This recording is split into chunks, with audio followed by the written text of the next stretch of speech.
All right. So good day, everyone. Good to have you. So a special broadcast today. We have one of the leading lights of the Nigerian political. Sorry, I'm hearing myself back. Let me just. Yes. So good day, everyone. Good to have your company. A special broadcast today. Like I said, we have one of the leading lights of the Nigerian firmament, especially the political space.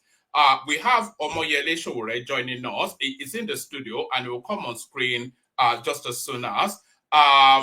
It doesn't really need that much of an introduction, but just for the benefit of a publisher, an activist, a writer, and now transmuting into a politician. So we'll be going through the trajectory of his career to land him where he is now. So it sounds like though he's had somewhat of a day. So it's a real stretch and a real treat to have him here. So without too much ado, let's bring him on. Hello. Yes, can you hear me loud and clear? Yeah, we Good can hear you evening. louder. Yes, we can hear you loud and clear. I was just saying thank you for doing this. I was saying nobody really needs any introduction to you. You've been a fixture within the Nigerian space for the better part of 3, 4 decades. For somebody relatively so young as well, what's propelled your journey to land where you are now? I know you started as a student unionist, but then the struggle has not really stopped up to this point that we are now. So can you just chat us through that journey then that's landed you where you are now? If you start a struggle for a better country or a better society, and the struggle is not has not yielded the result and goals you aspired for, you don't stop. That's what happened to me. A lot of people got tired on the way. A lot of people got compromised. A lot of people got bought over. But in my case and in my view, we haven't reached our destination yet. And my destination actually didn't start from the university, it started from the village where we had issues with police brutality as far back as 1980 in my village in Ondo State, where I just returned recently. And I just committed and dedicated my life to social justice, economic justice, and physical justice for our people, or for myself in some cases. And I just never stopped. So it's a function of experience or experiences. It's a function of passion, dedication, and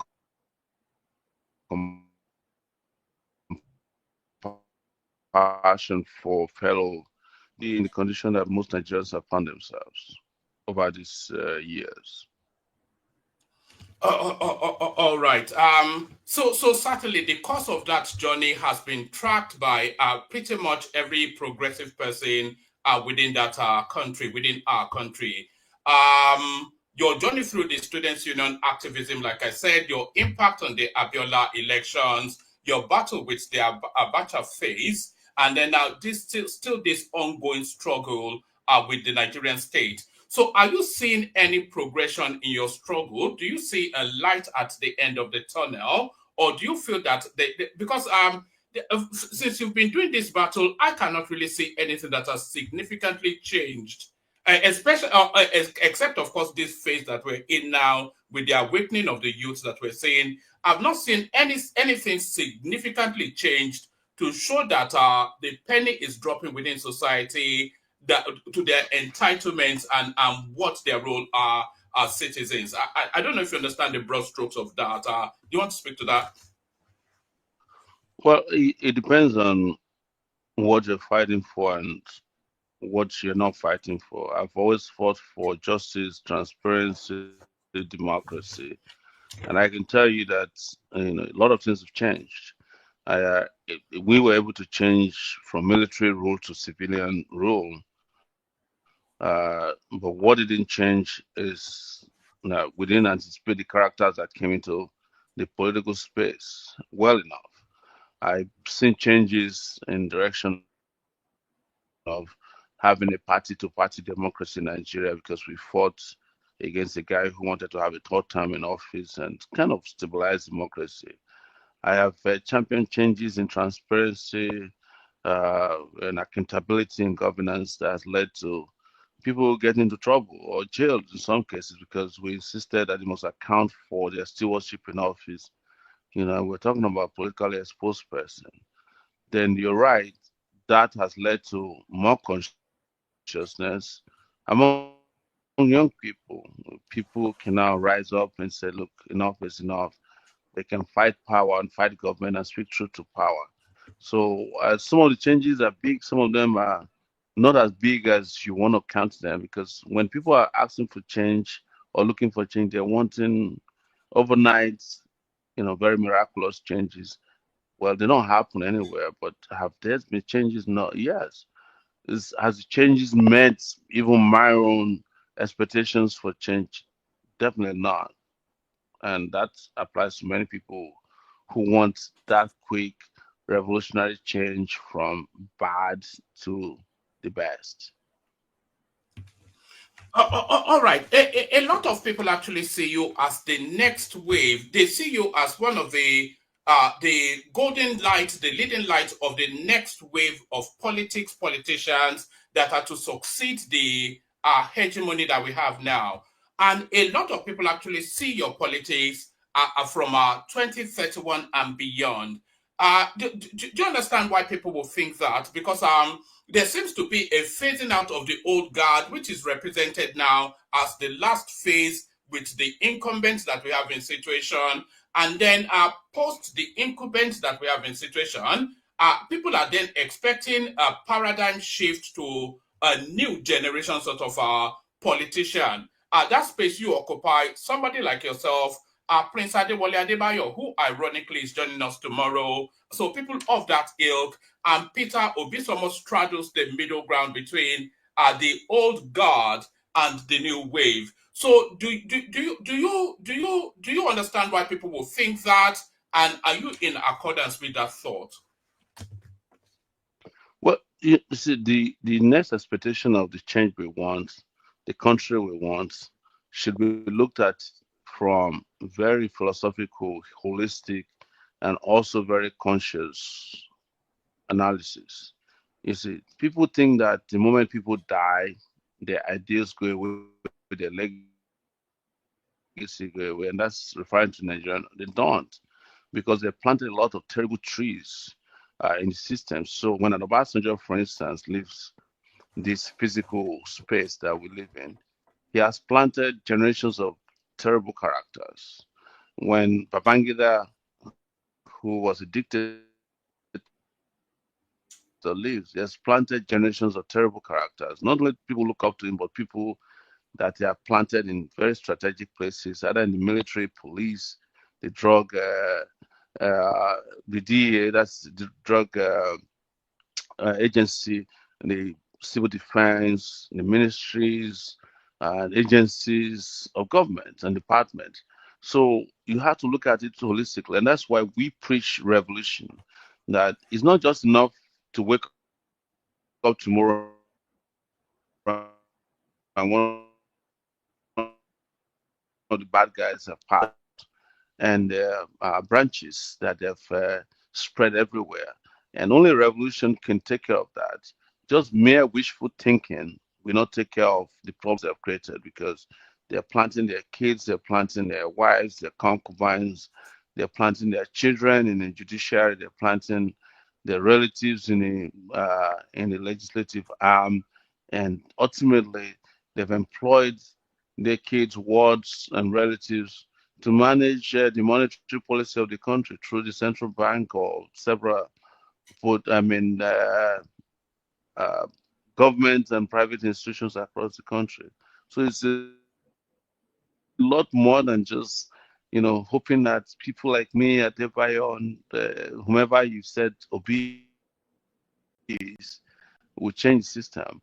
And I'm always very clear that some of the people that you guys project on your platforms are the same old system who have been given new dresses, new masks, and surfaces to make you feel like they're different. They're the same old people. And their trajectories, their antecedents are there. But we're also from a country where people don't care about history. and they care about fluff and they don't care about substance.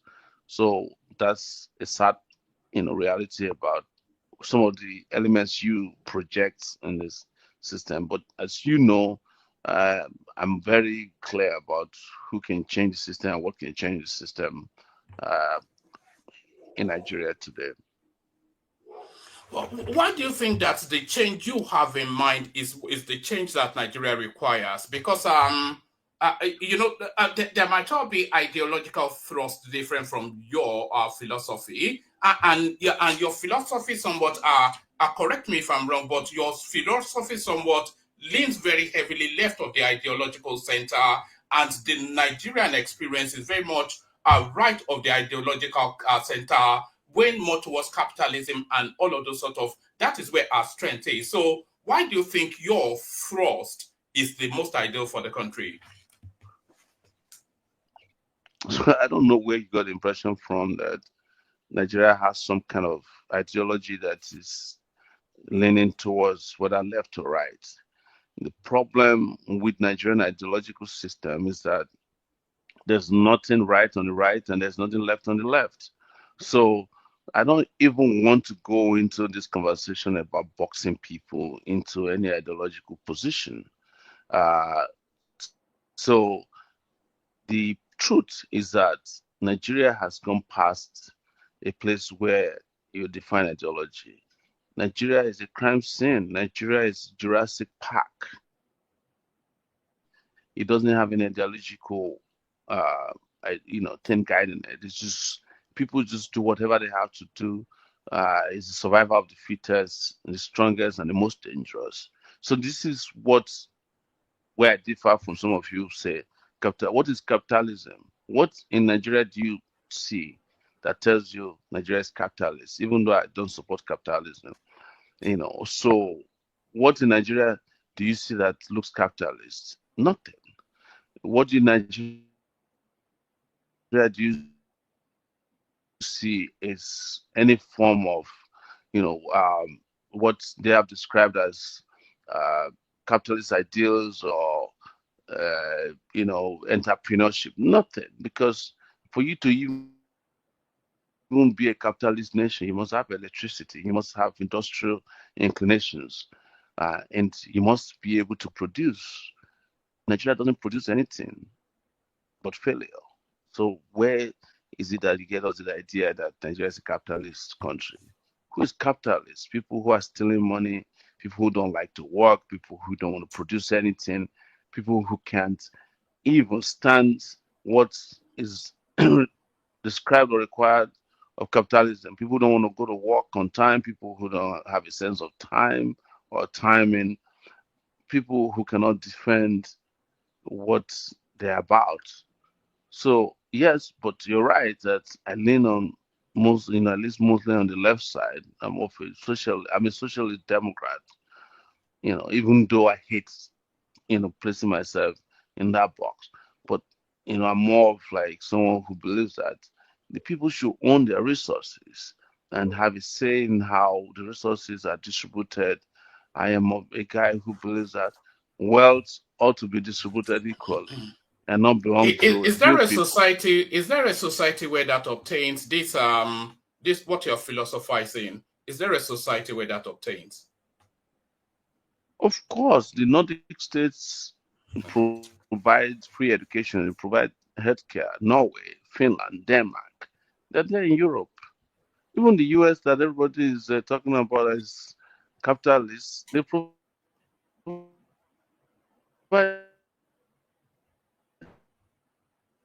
social security. They provide social welfare. They provide social security.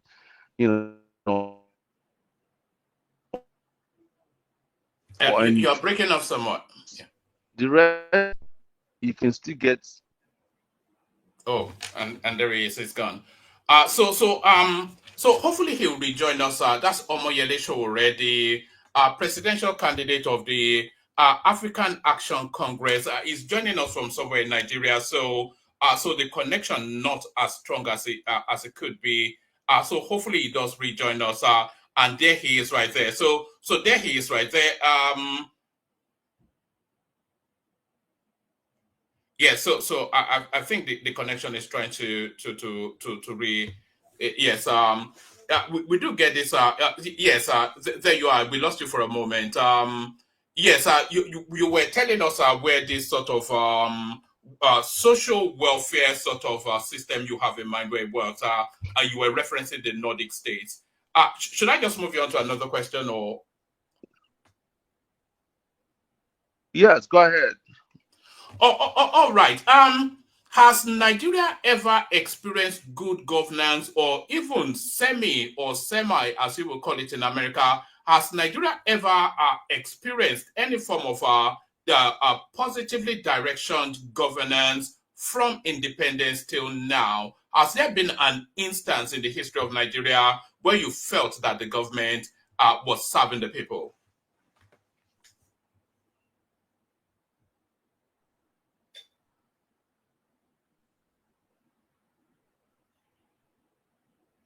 I'm not sure if it's frozen or. Can you hear me?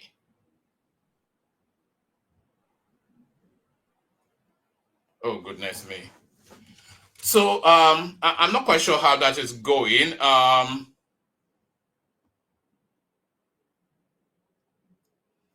So that's Omoyele Sowore. Hopefully it does rejoin us, because I think a lot of people were looking forward to this. It sounds a bit tired somewhat, which you can appreciate, but hopefully it does rejoin us. Let me see if I'm able to.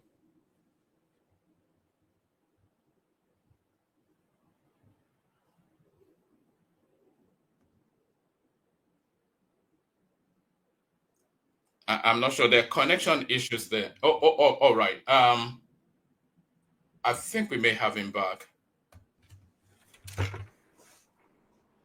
Right. One of the things we will actually want you to resolve when you become president is the internet connection in Nigeria. Anytime we have somebody on from Nigeria, always happens like this. Yeah, that's a very small problem. Mhm. But as I've always stated publicly, when you have incompetent people in in government, everything is difficult. Are you getting my point?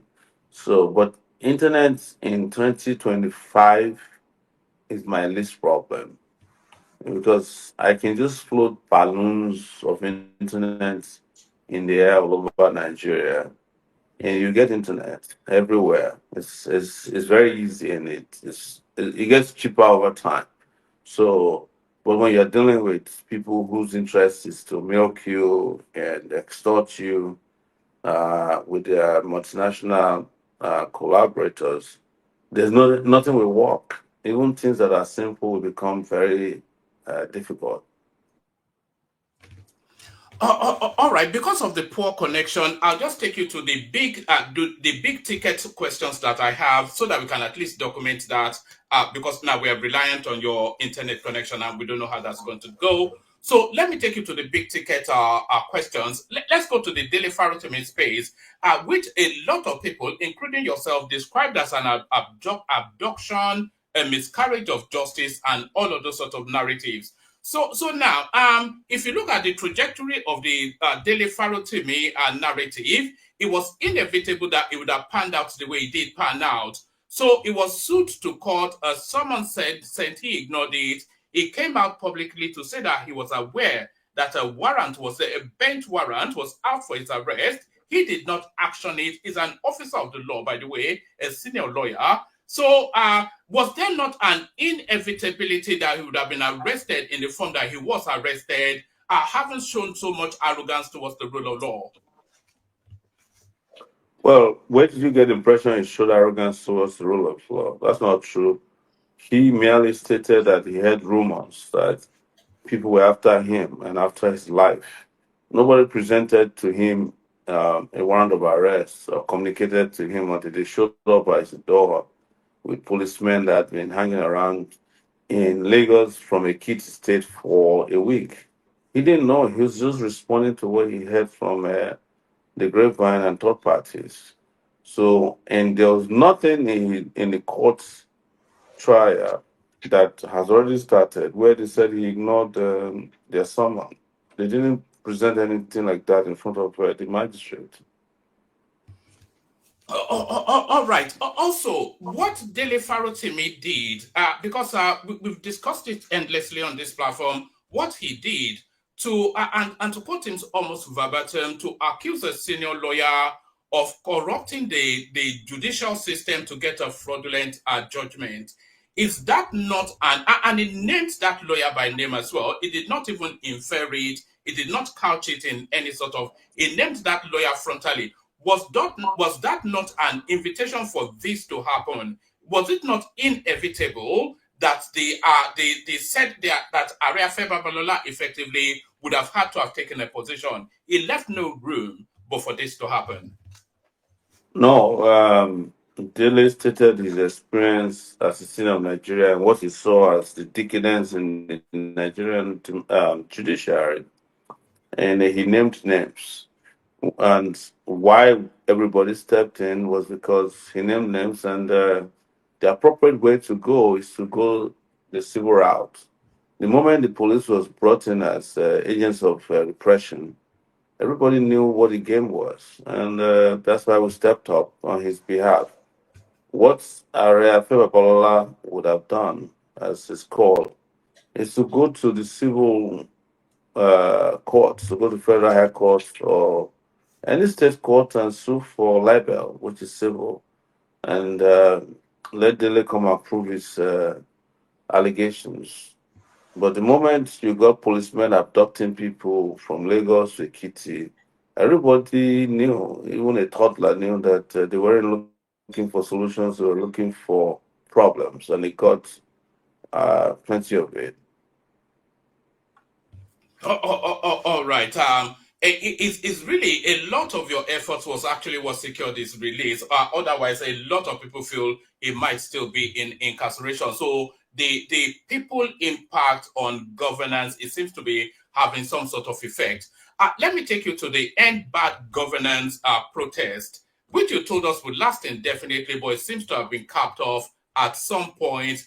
How do you quantify that? Do you consider it a qualified success, an absolute success, or somewhat of a failure? What's your assessment of the impact that protest had on the country? If you want to measure the success of a protest, just look at the way government reacts to it.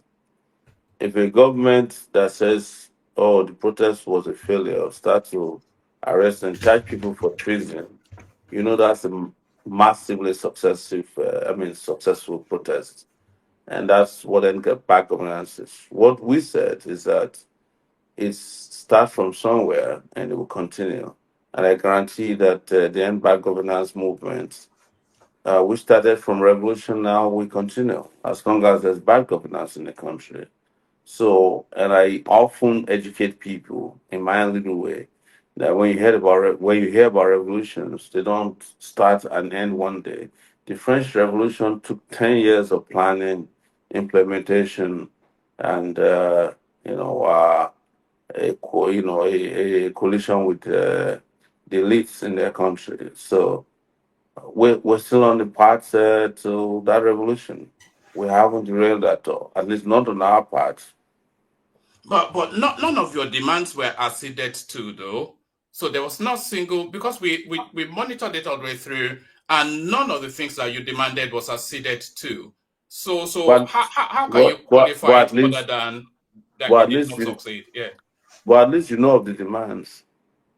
Yes, including releasing Nandekano. How does that even serve anybody's interest? Well, Yeah. the reason Nnamdi Kanu wasn't released was because the federal government got in bed with some, and I've always spoken about some Igbo elites to not to demobilize people in the southeast from joining the movement. Had the southeast joined that protest, Nnamdi Kanu would have been out by now. But they knew what they were doing, so they paid off some people to say, "Oh, we're not joining," and they lied to them that in not joining, they can negotiate his release. And you've heard so many of them saying, "Oh, Kano will be out today or not." We've told them that the only way Kanu can get out of detention is for people to rise up against those who are holding him to ransom, holding him hostage. And you know better now. You have heard and read so many people said, including the deputy speaker of the house, who said, "Oh, Kanu will rejoin his family before Christmas." We're New Year's now because it was a trick.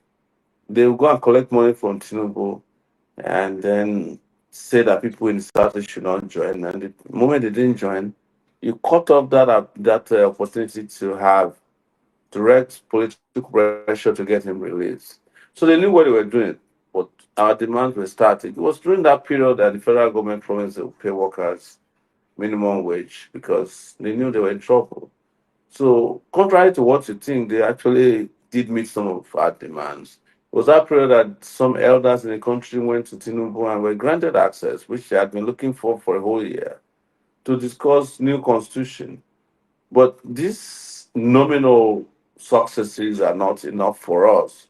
So we agree with you that we haven't achieved our aims yet. We apologize. We keep fighting until we do.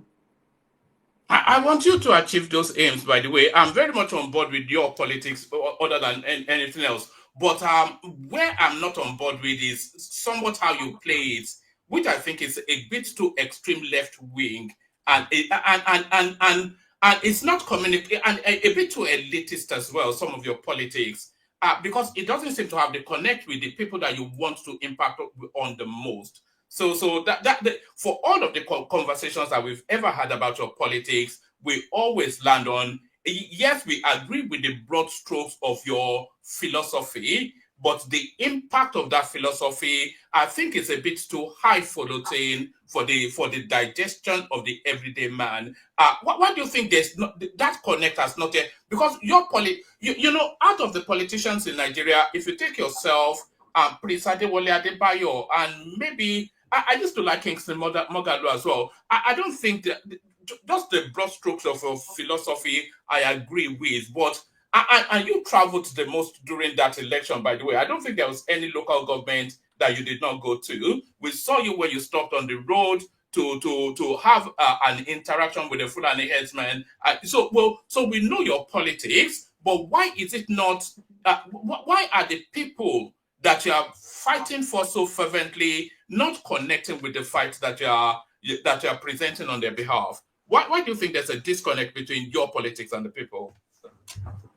There's never been in Nigeria's history, and I'm reiterating, there's never been in Nigeria's history a politician that is honest, that's altruistic, and that is very clear about the future of Nigeria that Nigerians ever connected with. That's truth. And I can count Abiola or Bafemi Awolowo, people like Gandhi Farmer and me, because largely Nigerian society is controlled by people who don't want progress and they're light numbers and they have all the resources. But what you must also understand about my politics, and I think sometimes you don't know me enough because, when you hold some of these opinions on your shows, some of your opinions are basically just pandering to people you want to bring on your show, who you feel should listen to you. They don't deal with the fundamental, depth of what some of us represent. And I don't blame you for it. That's how you set up your own show. But what I'm telling you is that the only problem we have, or people like me have, is that we are way ahead of others. We are futuristic. We understand where Nigeria can go and cannot go. And we know, but some people, and I don't know if you do that because I haven't watched your show a lot, but people have said that you're always doing that on your show as well. So we just want to pander to where their crowds will come from, where how to trend. So they look around and say, "Oh, if I don't discuss this topic, I won't get followers." So they keep discussing topics that is fluff, so that they can keep themselves alive. But the only problem we have is that we don't compromise on these ideals. We don't discuss anything less. We don't settle for less. We don't accept lesser evil. We see everybody that's evil as evil. We don't genuflect on the altars of fallen gods. I don't go to former head of states, and that's what you guys call extremism sometimes. I don't go to traditional rulers. I don't let religious leaders shake my brain by claiming that they want to anoint me to be elite because I know it's all fake. But these are taboos within Nigerian society. You don't talk against criminal leaders. You don't talk against church leaders or Muslim leaders. And you don't say that you can change Nigeria because they've been conditioned to believe that it's not possible to build roads, to build schools, and provide better life for everyone. And so many of you, and I keep repeating, so many of you just parrot the same thing because you like trending topics. I mean, trendy topics.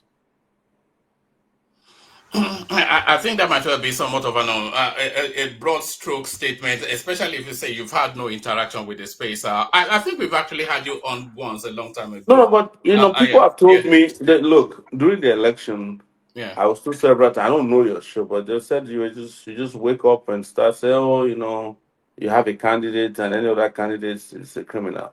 But that's a No, I problem, don't not have a mine. candidate. I No, don't. no, I'm just I'm just telling you that I've had I was there's a friend of mine who keep approaching me to come on your show, and Yes. I didn't have the time. Even when you reached out to me, you were claiming that I don't want to come on your show because you had questions, and I was like laughing. What hard No, no. questions do you have that I can't answer? The people you are supporting, they will never come on your show. Peter Obi will We've never had come quite on a your. few get. No, no. I wouldn't want. Peter Obi. Uh, No, wait. Peter Obi, yeah. who you were supporting in the last election, will never come on your show because he can't answer one Oh, single all right. question. All right. Yes, and you can't get him to come on your show because you're just trying to trend. They have a lot All right. of people who believe in. I'm just telling you, we can have very honest, pragmatic conversations No, no. We can because have a because conversation you open the window. because you If you asked the if you question ho- and I'm answering you no just no. plain answers. But I can guarantee you that Tinubu will never come on your show, Peter Obi will never come on your show, Atiku will never come on your show because they have nothing to tell your audience. But you prefer those ones because you like trendy topics. I've been told about that a lot of times. But I decided when I have the time, I'll come on your show. That's not a problem. Uh, And you can ask any question you want to ask of me. Because when you wrote me the last time, you said, "Oh, I'm running away from your show because you had questions." I'm like, "Do you actually know what I've been my entire life is answering hard questions?" do you want it to be conversational, or if you want it to be conversational, it can be conversational. Um, what I did say to you is that that I don't fully align with your politics. So because I see you in a lot of spaces. I'm very good friends with Rudolph, who you know. So I see you in spaces like that, which I see as But it's not let's not. true. It's not. No, it's not true. I I've not yet seen you in a space that sweats you I've hard. actually not. I've not been on space. I don't go on spaces a lot. You can ask even Rudolph Okonkwo. I don't go on his show a lot. I probably did only 3 shows with Rudolph because Rudolph is my friend. I not only love and respect him. Rudolph is a very good guy. But I Yeah. told him that I'm not going to be. I don't like pandering to people, so I'm not going to be appearing on your show. And I was just something hard, and you may like to blame me for that. I don't like when people pack themselves on a show who don't care about how Nigeria is, and then they start sitting on in judgment over people who are risking their lives. People cannot just sit down in Europe or America and all they have is a cell phone and they just tell you how to live your life. And they cannot, some of them will never come to Nigeria. They've never gone near Nigeria. So I'm supposed to be arguing with people who cannot leave Europe and America. But I lived in America for 20 years and came back to Nigeria and went to prison. I went to detention.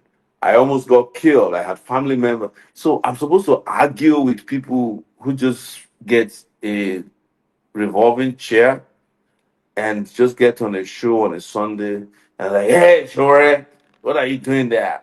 No, with due respect, I feel a little bit iffy about that. I would admit. Do you feel you're above it? Is that what you're saying? You feel you're above it? No, I'm. Why You, did I you feel? present I'm not yourself as a above. politician and you feel that you're above it. Is that what you're saying? I'm not above. That's why I'm on your show. But I'm not under obligation to submit to you because you are No, no, gaslighting me to come on your show. No. you're not though. You're not under obligation, but you are here, and I'm happy to have a conversation with you if you Yes. want a conversation to take place. So you've come on the basis of so many assumptions, which tells me then you've It's come not in from a assumptions. no, No, it's no, not assumptions. no. No, Hear no, me out. no, Hear no. me Wait, out. wait, wait, wait, wait. You wrote me an email, Yes, right? You wrote yes. me a WhatsApp message saying that I'm afraid to come on your show because you ask questions. Is that not true? No, no. I did. I sent a No, text. no. You Not so you. I can ask you honestly yes. to screenshot the text message you sent to me, a WhatsApp message you sent to me, say, "Oh, now that was after Honest Bunch." When you're like, "Oh, I want you to come on my show," you refuse. Is it because you're afraid of my hard question? No, whichever way you framed it, it was like I was like, "What? What question are you going to ask me? I don't have anything to hide. I don't have." Oh God, he's dropped there. It was getting quite spicy, wasn't it? So he's So back. All right. his, Uh, his name is Foley, and he's always talked about you. In all fairness, to he said, you know, you listen to all kinds of shades of opinion, and I should come. And I said to Foley, I will come when I'm ready. And that's why when you reached out to me, but if I were to go by the WhatsApp you sent me, I won't come on your show because I don't have any obligation to come on your show. And I no, do not submit I do not submit to gaslighting or blackmail. So I'm just telling you, I'm repeating that, but that's not the issue today. We're do you here want do now. you want to, do you want to have a Mm. conversation? Yeah. Do you want to have a conversation? Because a conversation embedded in that is the other party being able to contribute as well. So let's just clear that up. So because I would like to engage with you, but I did send you that text. Of course, I sent it because I sent it out of I've had countless guests on the platform. I've had Chidi Kalu. I've had I don't even I'm not going to give you a hit list. So I've had countless guests and we've had great sessions with all of those guests. So there is that. So we invited you on. We had the impression that you would come on, but then you did not come on. But then our politics, oh, I say our politics, I say my political views do not align with the way that you politic. My politics actually are That's here. exactly that's exactly the point. I am not under any obligation to live my life according to your own political dictates. No, We did no, but not that's grow fine up. though. No, listen. We did not grow up under the same circumstances. Right? You didn't go where I went. I'm Yes. sure you have never been slapped by the Nigerian police before. You understand? You have never been expelled from the Nigerian university before. You have never had a family member of yourself killed by the Nigerian government. You have never Yeah, I'm been sorry to about that one, by the way. Yeah. yeah, don't worry. You never stayed overnight in a death row before. So how would your political position align with mine? And then when you sit in judgment over me, then you are But you are overstretching. a Yeah. politician and I am a I'm not citizen. I'm not That I'm is embedded sorry. in both I'm roles. sorry. Is I'm it not sorry. embedded in both roles? You're a No, no. politician, I am a So I'm citizen, so I sorry. sit in I'm judgment not over you. That's how it I'm not works. I'm not your regular politician. I But you am are not a trying. politician nevertheless. No, I am not I'm not your regular politician who is trying to get. I'm not a 4 year. Are you I'm not coming a from an four are you year. No, aloof? Are wait, you calm aloof down, to the calm down, citizens? calm down, Is that calm an down. aloofness that are you aloof? You think you're I'm not. above it? No, I am not your politician who comes to work every 4 years for election. No, I am a political activist who has done this consistently for 35 years as of Yes. 2025. So I am experienced enough to be able to stand or sit in front of you now and say, no, I'm not a politician. I'm sorry. I'm not Atiku. I'm not Tinubu. I'm not Peter Obi. Are you getting my point? So, And even those No, ones, you are a politician, but with a different ideological yeah, no, thrust. no, I'm If you are not. canvassing for votes, then you're a politician. No, no, it doesn't. What I'm trying to, you see, you should respect me enough to define who I am. You understand? In my own books, an average Nigerian politician is a thief. I'm not. And when Nigerians call you a politician, they're also saying that you're a thief or that Well, no. you are a Prince, dishonest what person. about Prince Adewale I'm talking Adebayo? I'm talking What about? about the local palace. I'm friends with Adebayo. I He's don't a know if you. politician. Is he a thief? Yeah. Well, you haven't.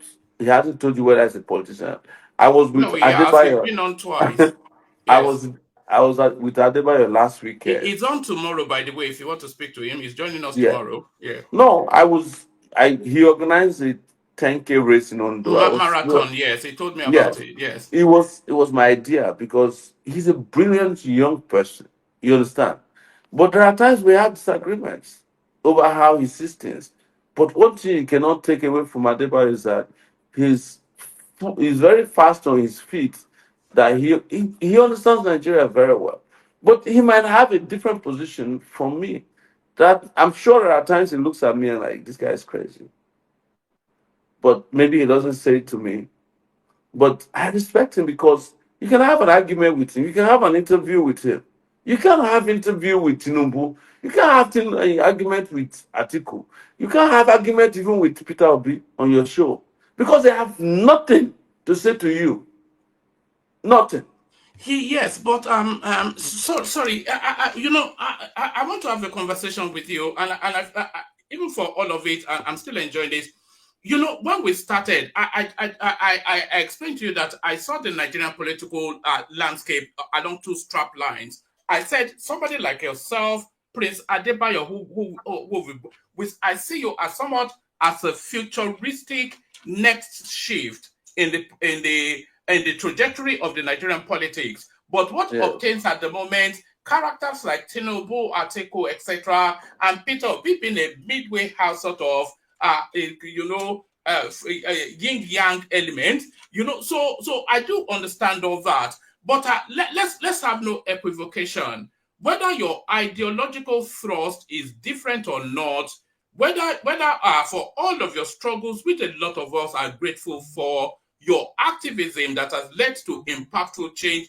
All of this new wave that we're seeing now is off the back of your movement. It's nothing to do with the NSAS movement, all of these things, they are spin-offs of this idea that you personally put forward that the citizen can challenge the authorities. And all of these things that we're seeing now is a spin-off of your activism. So I acknowledge all that.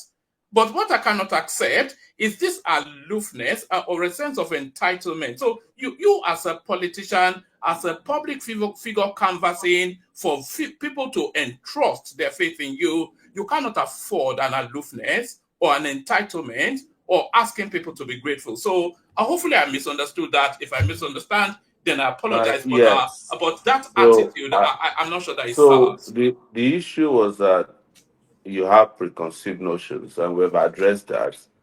And I understand why you do so. You are the one who actually feels entitled to me coming to you and being on your show. I'm not the one who feels entitled to not coming.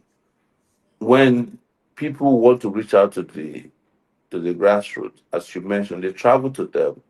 I'm probably one of the most traveled Nigerian political figures in this country in the last 6 to 8 years, because in 2019, 2018, 2019, I traveled to 34 states. I didn't have a jet. I went where jets could not get to, where vehicles could not get to. I walked, I biked, I went everywhere. That's what you do as a political figure who is not entitled. You go to the people, you eat with them, you sit with them. And then when that was over, my story, So, and I didn't have any problem with coming on your show, but I must also say that I have reservations about how you presented the need to come on your show. I don't have to come on your show to be able to win elections. you know. And but I respect what you all do. I respect everybody that you bring together on your show to discuss these issues. And there's a friend of mine who is always on your show, Foley. He'll tell you that. I'm always like, I mean, I'm going to go on this show one day, but I wasn't going to do it on your own terms. I was going to do it on when I was available to do it. And the day I'm available to do it is today. So let's take it away. All right. I appreciate you being here, by the way, and I wish it started on a different footing, and but it's gone in this direction. So it has gone in this direction. So and I do appreciate. And Foley is here. Is in the background. It'll be on the screen in a moment. So all that. Let me just ask you a couple more questions. I'll bring a couple of people in. They want to interact with you as well. Like I said, I've trailed it so heavily. Everybody was looking forward to you being here. I saw you slamming Anthony Joshua for visiting the country and paying homage to the leadership. Do you think is that a misstep? Do you regret you did that? Do you know that one of the great, do you know who the greatest boxer in the world is? Well, right now, In the world, in the history of boxing? I'll say I won't say Muhammad Ali. I'll probably go with Tyson I or yeah. I'll go with Muhammad Ali. Mm. He's like my hero in both politics and morality.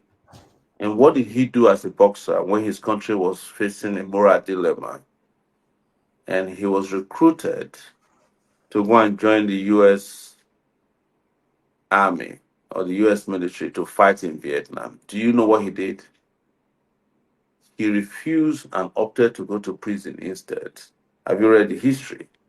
So anybody, boxer, swimmer, soccer player, whose country is facing moral dilemma, has, in my view, also a moral duty not to become a sucker, not to become an Uncle Tom. So, what does this Anthony Joshua want? That he's prostrating to dictators and corrupt people up and down. I was pissed off with it. It was the same way I felt about him when he came and prostrated for Buhari, and Buhari is one of the worst presidents Nigeria ever had. And then he brought a boxing glove to Tinubu. To what end, really? It's the same way I felt about Usman.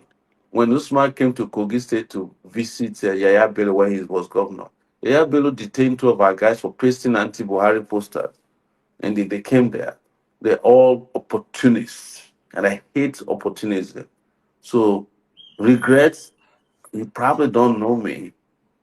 You don't know me. What about culture? Do you hate culture? I don't hate culture, but I don't believe in the culture of servitude. What about respect? Do you believe in the culture of respect? I believe that respect begets respect. Do, do Elders who you do don't you res- believe in the Yoruba Omoluabi philosophy, the there's ideological the thrust? the Yoruba philosophy that I believe in is the one they call Omodegbon Agbagbon Lafiko Right, Ile Ife. right. Yes. Okay. Yes. Because That's you and know, what that simply says that everybody is important, whether you're young or old. Because that is where the cradle of Yoruba civilization emerged from in Ile-Ife. Right. In the course of your campaign, we actually did see you at Ile-Ife, and Yeah. curiously, you did not prostrate to the Oba, which of course you were not prostrating to the being sitting on the throne, but the throne itself and its significance to the Yoruba race. Do you have memories of that? Because I thought a lot of people were not especially happy with I don't want to use the word arrogance, but they felt somewhat a slight Huh. disrespect towards the culture. I was the one who was disrespected by the Oni of Ife. He kept us waiting for about 4 hours.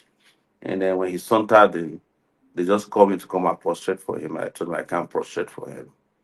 First is that I'm opposed to the idea of servitude or genuflecting anywhere.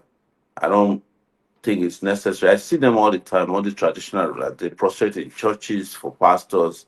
They remove their crown and say that they are, they are inferior to religious orders. They go and wait at the airport for governors. So these guys are wheeler dealers, and I could not bring myself to that point where I'm respecting people who have already sold their conscience to the political class. So, and I told him so. And after the Oni of Ife um, debacle, I've not entered the palace.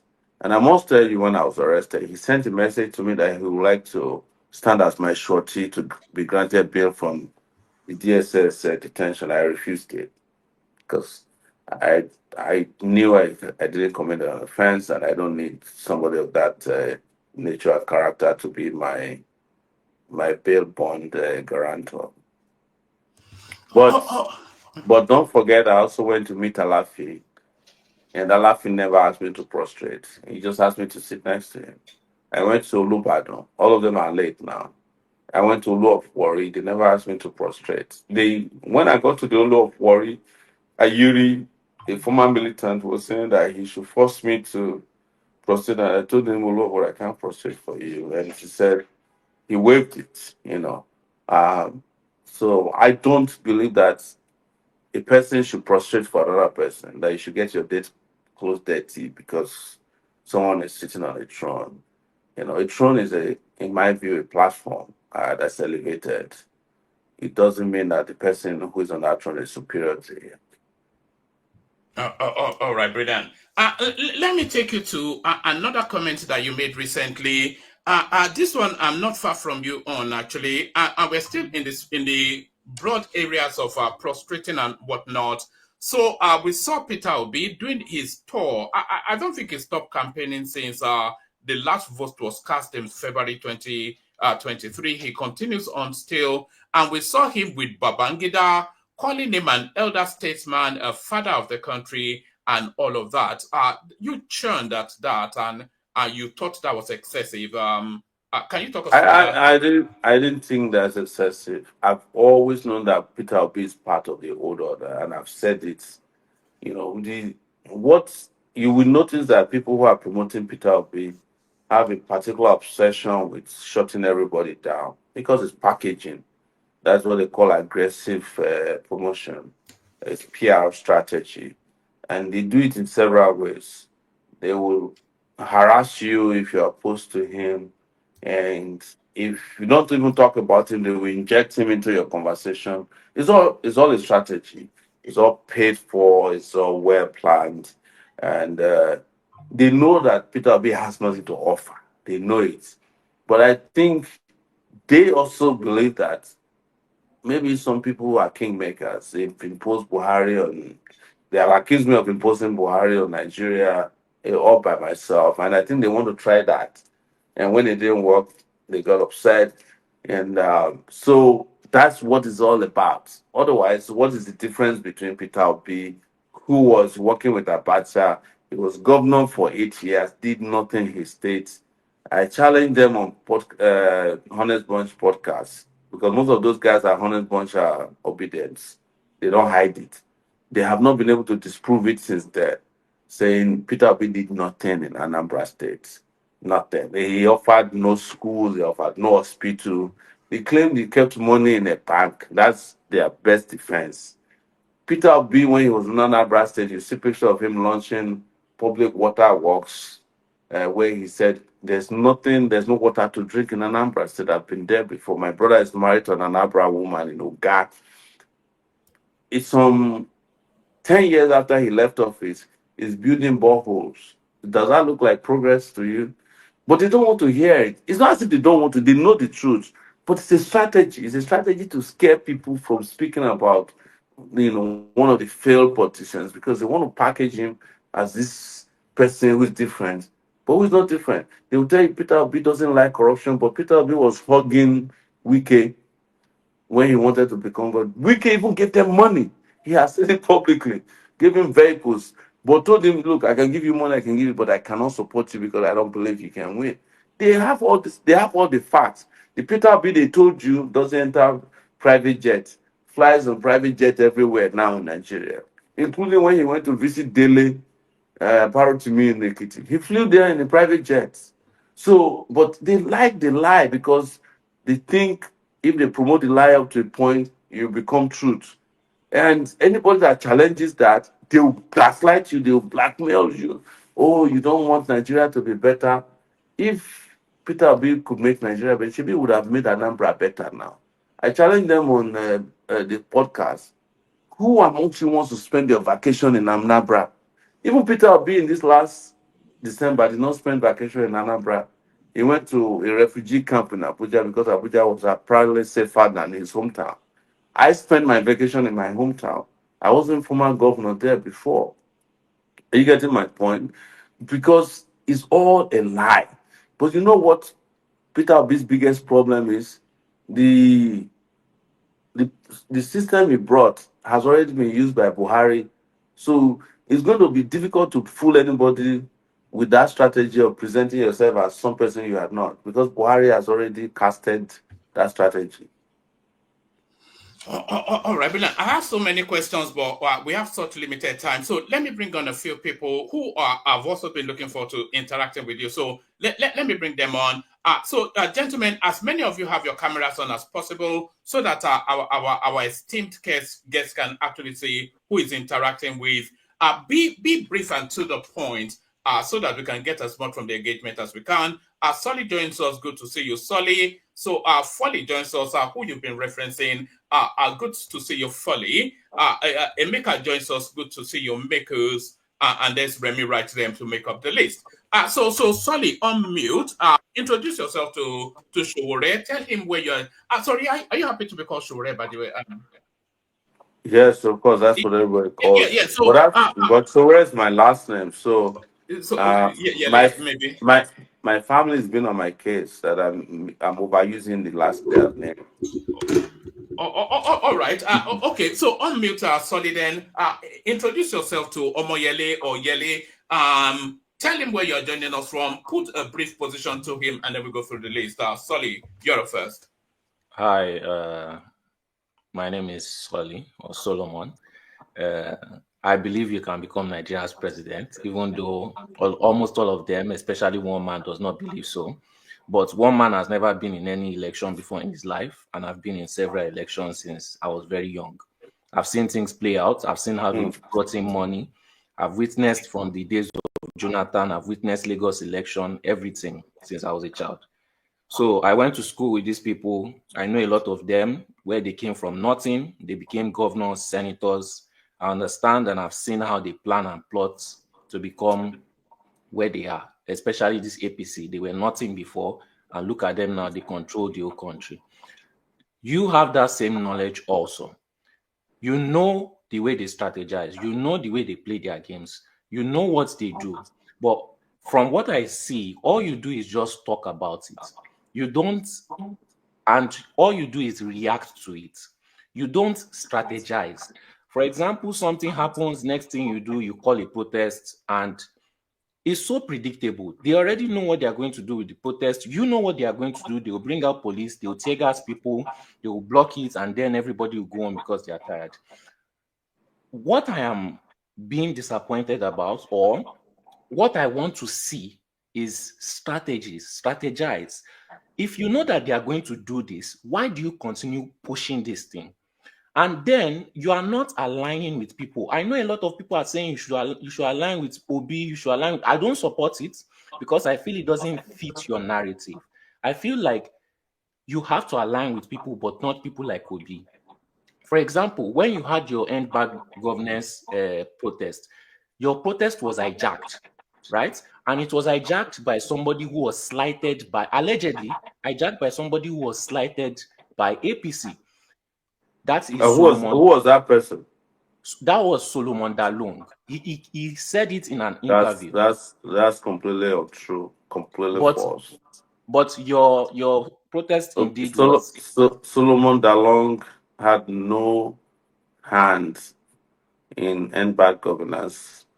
He reached out to me. I'm just trying to correct it before you go too far.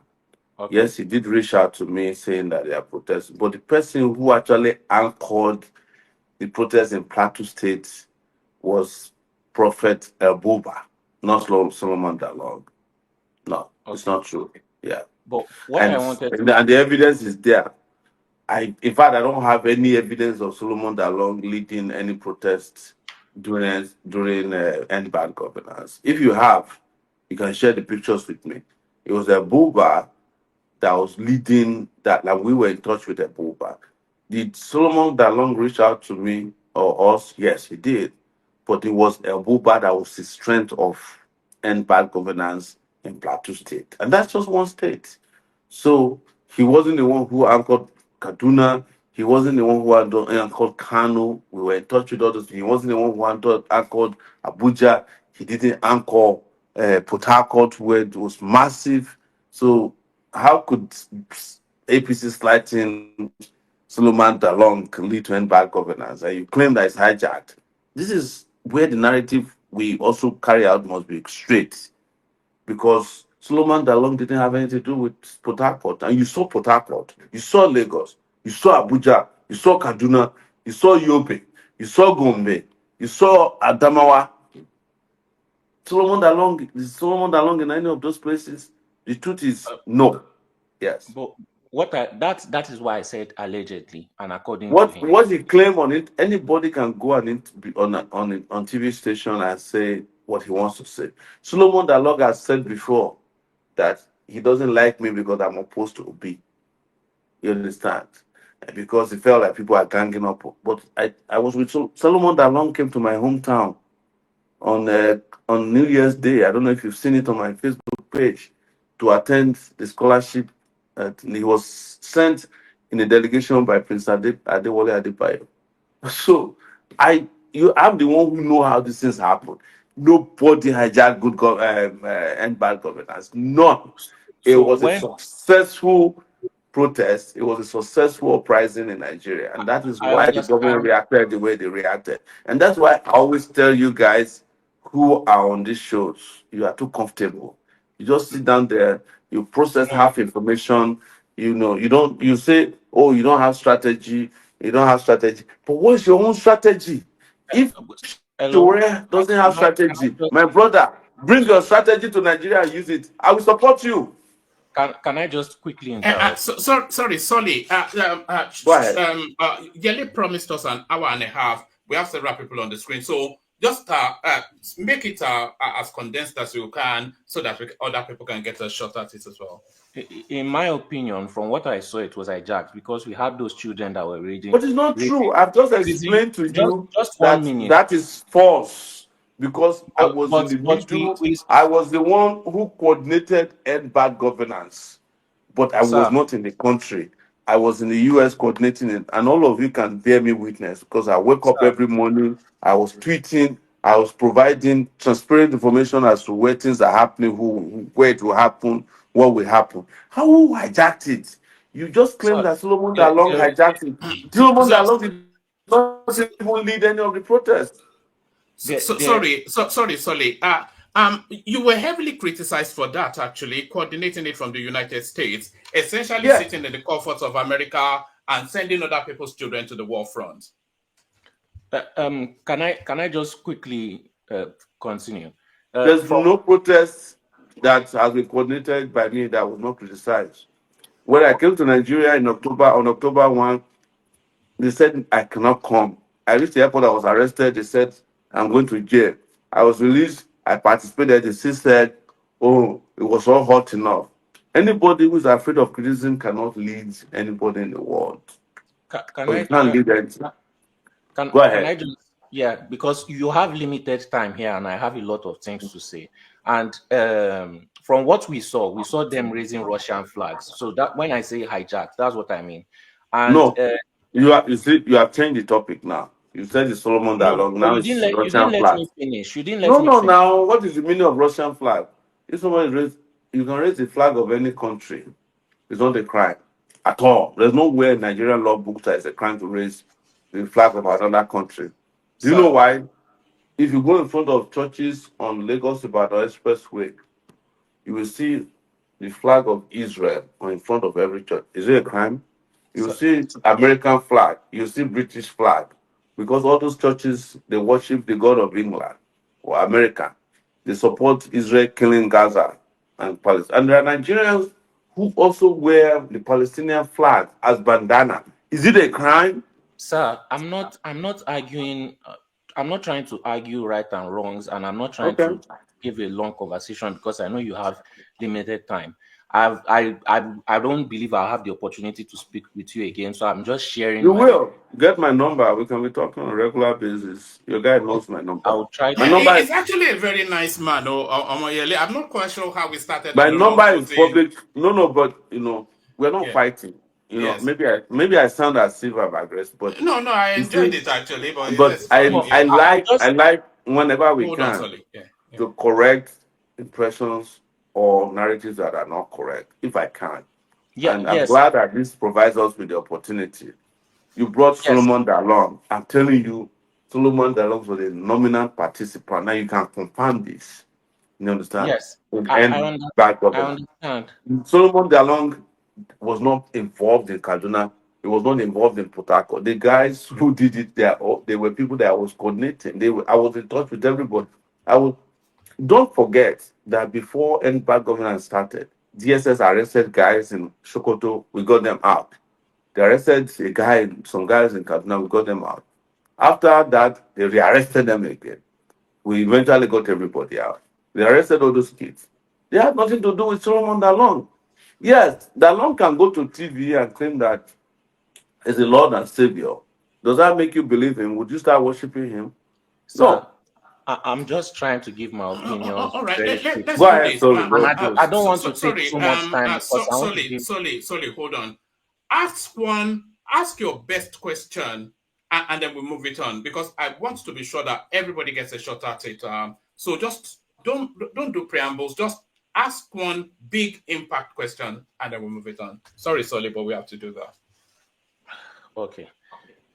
In total, from what I see, there are different strategies. And yes, I understand a lot of people are telling you this strategy is not working, that strategy is not working. You have to have a support. You have to have a big backing of people with interest. That is what APC does. If you want to sit down with an APC man and talk about religion or tribe, they will not even sit down with you and talk about it. All they care about is their singular interest. Yes, you have the people in the southeast that support Obi, that they have their own interest. You have this one in the southwest, you have those in the north, and I feel the north are always ignored till the last day of election. They barely even knew you the last time. What is your strategy to bring out all these people with different interests and align them under one umbrella, at least till you gain power? Instead of arguing, because even while I was giving my suggestion, I feel like you waste too much time arguing and educating people instead of aligning them under an interest. I feel like you should not be arguing with people. I feel like you should not be arguing with Obi supporters. I feel like you should not be arguing with all these people. Make your points, move them along. This is a crowd. Whether they hate you, whether they like you, these are still people that are connecting with you. How can you utilize the connection with them and put them under your umbrella, under a singular interest? This is my question. You see, Well said. the difference between me and those who are desperate for power is I'm not desperate for power. That is the only way you are going No, to get hold on. So Nigeria. no, No, hold on, wait Solly. now. Yeah, Solly, hold on. You have spoken. You know, you are talking about APC. APC used a strategy to get to power. Anybody who was interested, whether you are honest or dishonest, they brought them under the same roof. What did you gain from it? 8 wasted years and continuing. I could also go and look. I know these suggestions you are making are the easiest. All I need to do is to also carry my clothes tomorrow and be moving from traditional ruler to traditional ruler, going from refugee camp to refugee camp. I'll go and visit people who are in refugee camp and go and visit the people who put them in refugee camp the next day and say they are the best human beings. I don't know how to do that. I'm sorry, anybody that's listening to me. I don't know how to do that. I cannot leave a refugee camp and go to Babangida's house because I know Babangida put people in refugee camp. It was his policies somehow, indirectly or directly. I can then go from Babangida's house to Obasanjo's house, and then I will go and be calling Tinubu my leader. If that's what we want to do, let's stick with the APC strategy. We don't need me. Are you getting my point? You won't need me. The APC strategy is what you are recommending. That's what Buhari did until he came to power. He was his green snake under the green grass until he got to power. And you know the story. Me, I prefer to say, look, this is what I will do, and this is what I will not do. This position you are maintaining has been told to me several times. They even told me that that was what Awolowo did. That's why he didn't become president. People in Yoruba will tell you, say, you are too forward. Don't say what you want to do. Just hide. As if the people you are dealing with don't know what you're up to. People have been watching you from university. I better just come out and say, look, when I get there, we are not stealing money. Then if the people decide that the people who are stealing money is the people they want to vote for, your tent, O Israel. But All right. I don't think that's a strategy. It's actually a flaw. All right, brilliant. So he's given a consideration, but it's not an option he wants to exercise. So consideration, but not option to exercise. We go on from your But solitude. but do you know what I want to tell you? All right. There are 82 million voters in Nigeria registered. In the last election, the winner barely got 9 million votes.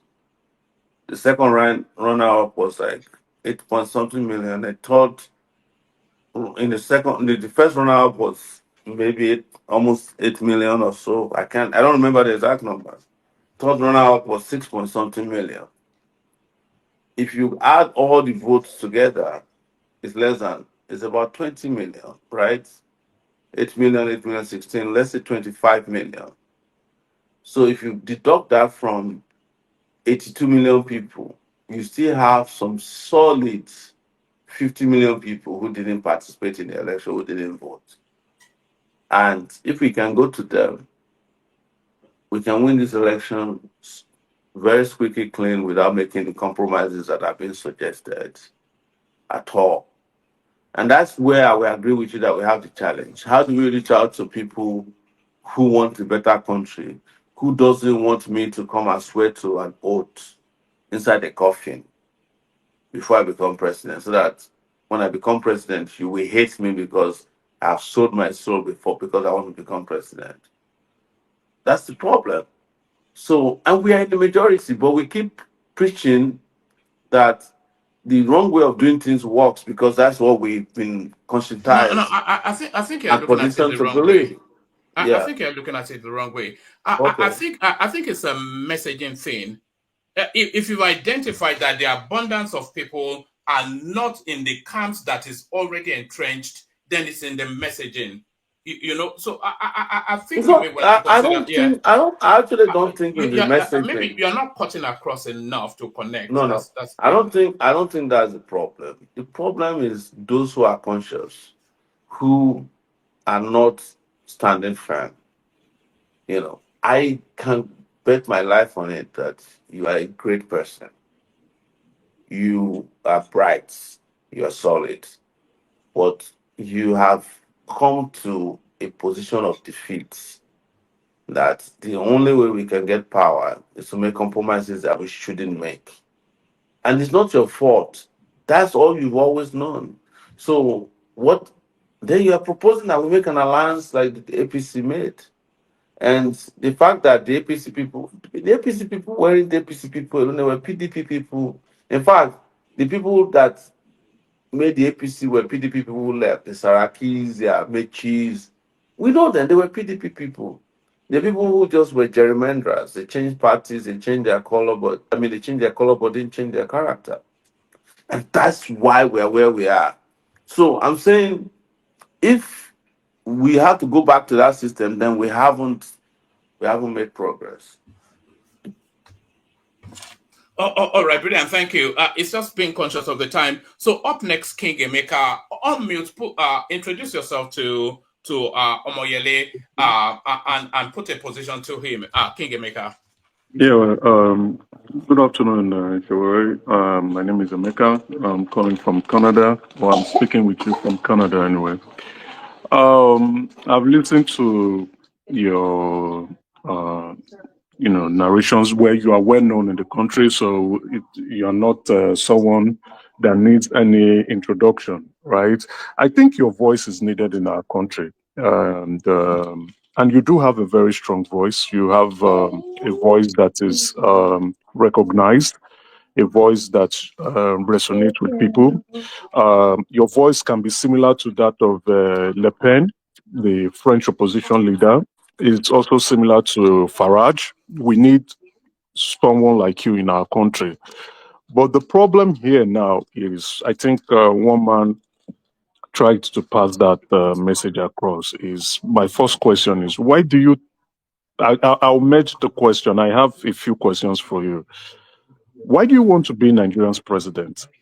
And then, why is your message not resonating with Nigerians? That's my first question.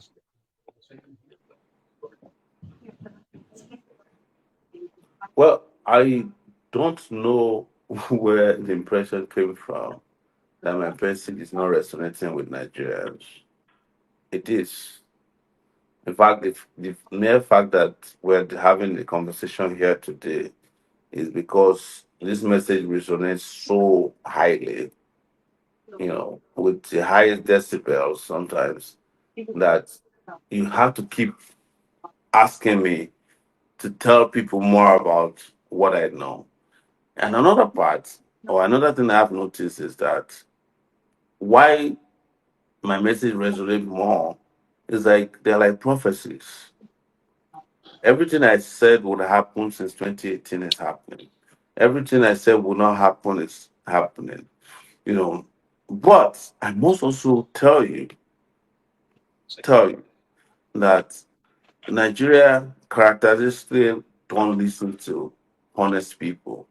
I'm not talking about Nigeria as a whole, but people who control the levels of power in Nigeria. I am coming from a position that says those who control the levels of power are irrelevant and we want to deactivate them, we want to demystify them. And where we haven't reached is that a lot of people who feel that way have not come to that same conviction that it can be done. But when we go out, when we talk to people, there's nobody who says what I'm saying is not true.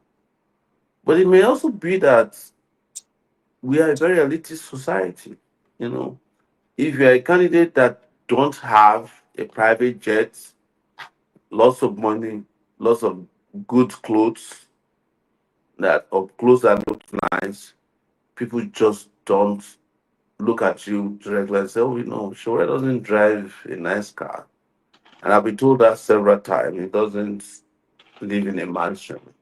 So if I were to post something about what's wrong with Nigeria today, and I have 800 comments on any of the platforms, a guy who posts his room with a big TV will have more comments because that's how Nigerians are sensitized to believe in wealth. They believe in fluff. And the question as to why they do that cannot come. They should go to philosophers and psychologists. Um, Thank you. I think you didn't answer my other question. What's the other question? Why do you want to be Nigerian president? I'm better qualified than most of them, just like yourself. That's not the question. So sorry, do you have antecedents that proves that? Is there a backdrop that inspires that confidence? Yeah, the backdrop is that I have been part of Nigeria's political uh, growth since I was, conscious enough to be in the No, I university. mean in terms of administration, being in terms of Well, administration and if governance. if if administration was a basis for electing or qualification for governance in Nigeria, then the most qualified person should have been Obasanjo and Buhari because they've been head of state before. But look at how they left your country. The one that is there now was two-time governor of Lagos. He was a senator before. Look at how he left your country. So what does the antecedent mean? when people who have had antecedents have no character, they have no competence. So, and that's my problem with this conversation. Are you getting my point? Is that you guys who have seen how things work abroad, you keep parroting the same failed argument about, oh, experience and antecedent. What is the antecedent of Tinubu in Lagos? Selling lands, introducing taxes and cornering it. That's what he took to the federal level. What's Ambassador's antecedent? Repression, stealing, corruption. What's Buhari's antecedent? Extremism, corruption, and subterfuge. What was so? Who is Nigeria's president? Whose antecedents have helped you before? But what do other countries who are looking for leaders look for? They look for people with character, integrity, and competence. You know, because I'm sure there's nobody who is on your show now. If you create a company that will ask Obasanjo to be the managing director or Buhari, you will look for very competent people. Even the people in Nigeria who are stealing public funds, they're always looking for competent people to manage their private companies. That the money they steal from Nigeria, they will never go and ask a foolish person to run their country.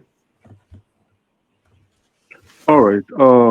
I believe no one would dispute whether you're qualified or not. Just like everyone on the panel, even those who are watching and listening from their respective homes, many of us are also qualified to be president of the country. All of you, there's the Yeah. facts. Let me stop you there. Those of you who are on this show, I may not know you in person, but in hearing you, even if you want to govern Nigeria from abroad from a laptop, Nigeria will be better governed than Tinubu. I'm telling you, just use QuickBooks to do the accounting. Just enter the name of all the civil servants, pay their salaries automatically, monitor them with a little bit of technology. You have Nigeria can be run on autopilot. It will be better managed than these people. Can't you see them? Don't you see the way they talk, the way they dress? I think it was Fayoshe's brother who issued a statement. Even though that one is a comedian, but there are times like Yoruba says that even sometimes when you want to hear wise thing, you hear from a mad person. He was saying how all the governors are lazy. All these governors just wake up in the morning, and I think Adewale also said that he did a fantastic interview. I don't know if you guys have watched it, where he said there is no Nigerian minister who wakes up from his house, went to work and want to fix Nigeria. He went to work to go and sign the next contract that will enrich him. It's the same thing with the local government chairman. It's the same thing with all the House of Rep members. It's the same thing with all the senators. It's all about what can I gain? What can I? How can I enrich myself? How can I build the next mansion? How can I take my girlfriend to Dubai? How can I buy a nice car? That's what it's all about. If I read you guys correctly, that's not what you're about. That's why you'll be better president. That's why I'm wondering why anybody's asking me, why do you want to be a president of Nigeria? It sounds to me like a high school debating society question. I'm not in high school. I've proven myself over time, both in my interaction, in my character, in my public life, that I can govern this country better than all these very serious jokers. I know it's an oxymoron to use the word serious and jokers in the same breath, but that's what Um, it is.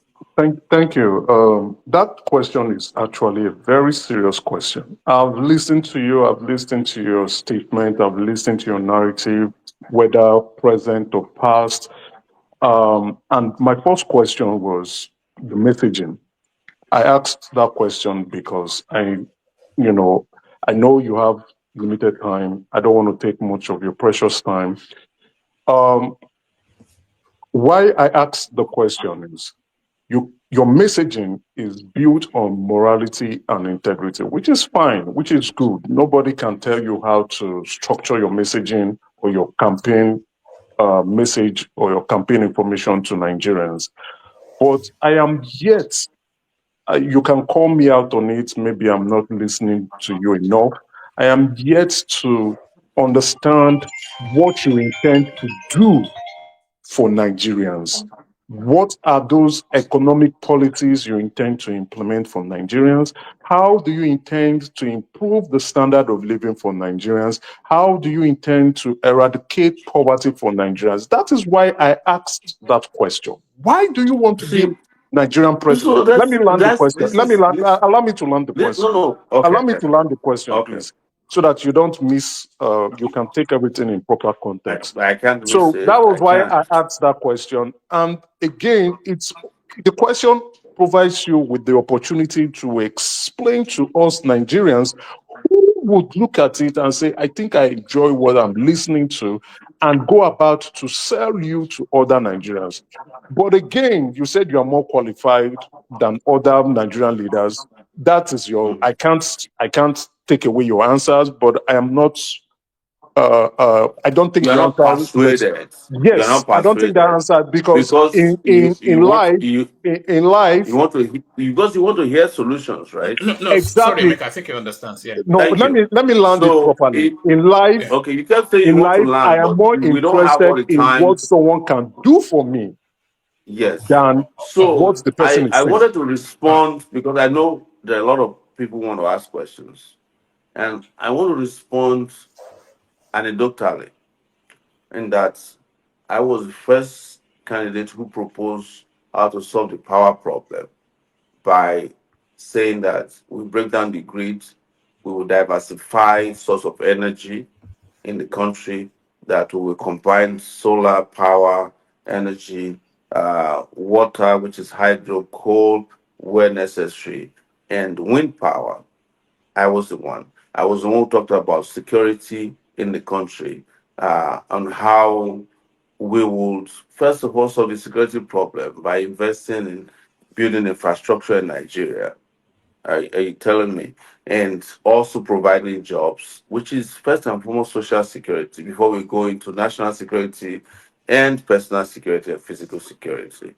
I was the one who proposed that in our own monetary and economic system, we are going to focus on production, because how do you produce without electricity first and foremost? And I just described to you how I intend to solve the electricity problem, because without electricity you can't industrialize.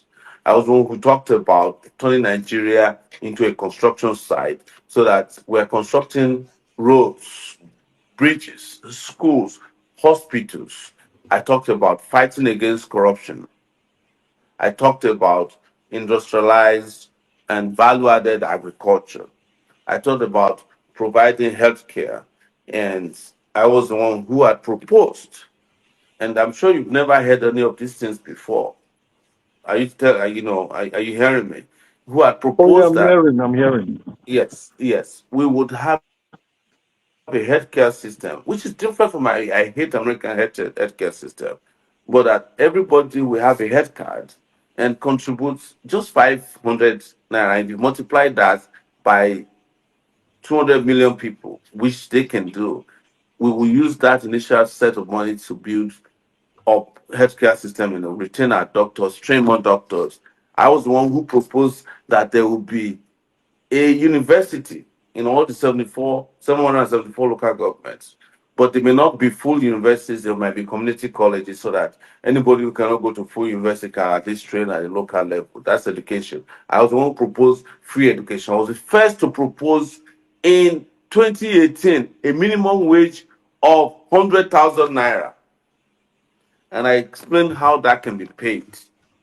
And everybody said at that time that I was naive, that my economic proposal for a minimum wage of 100,000 will lead to inflation.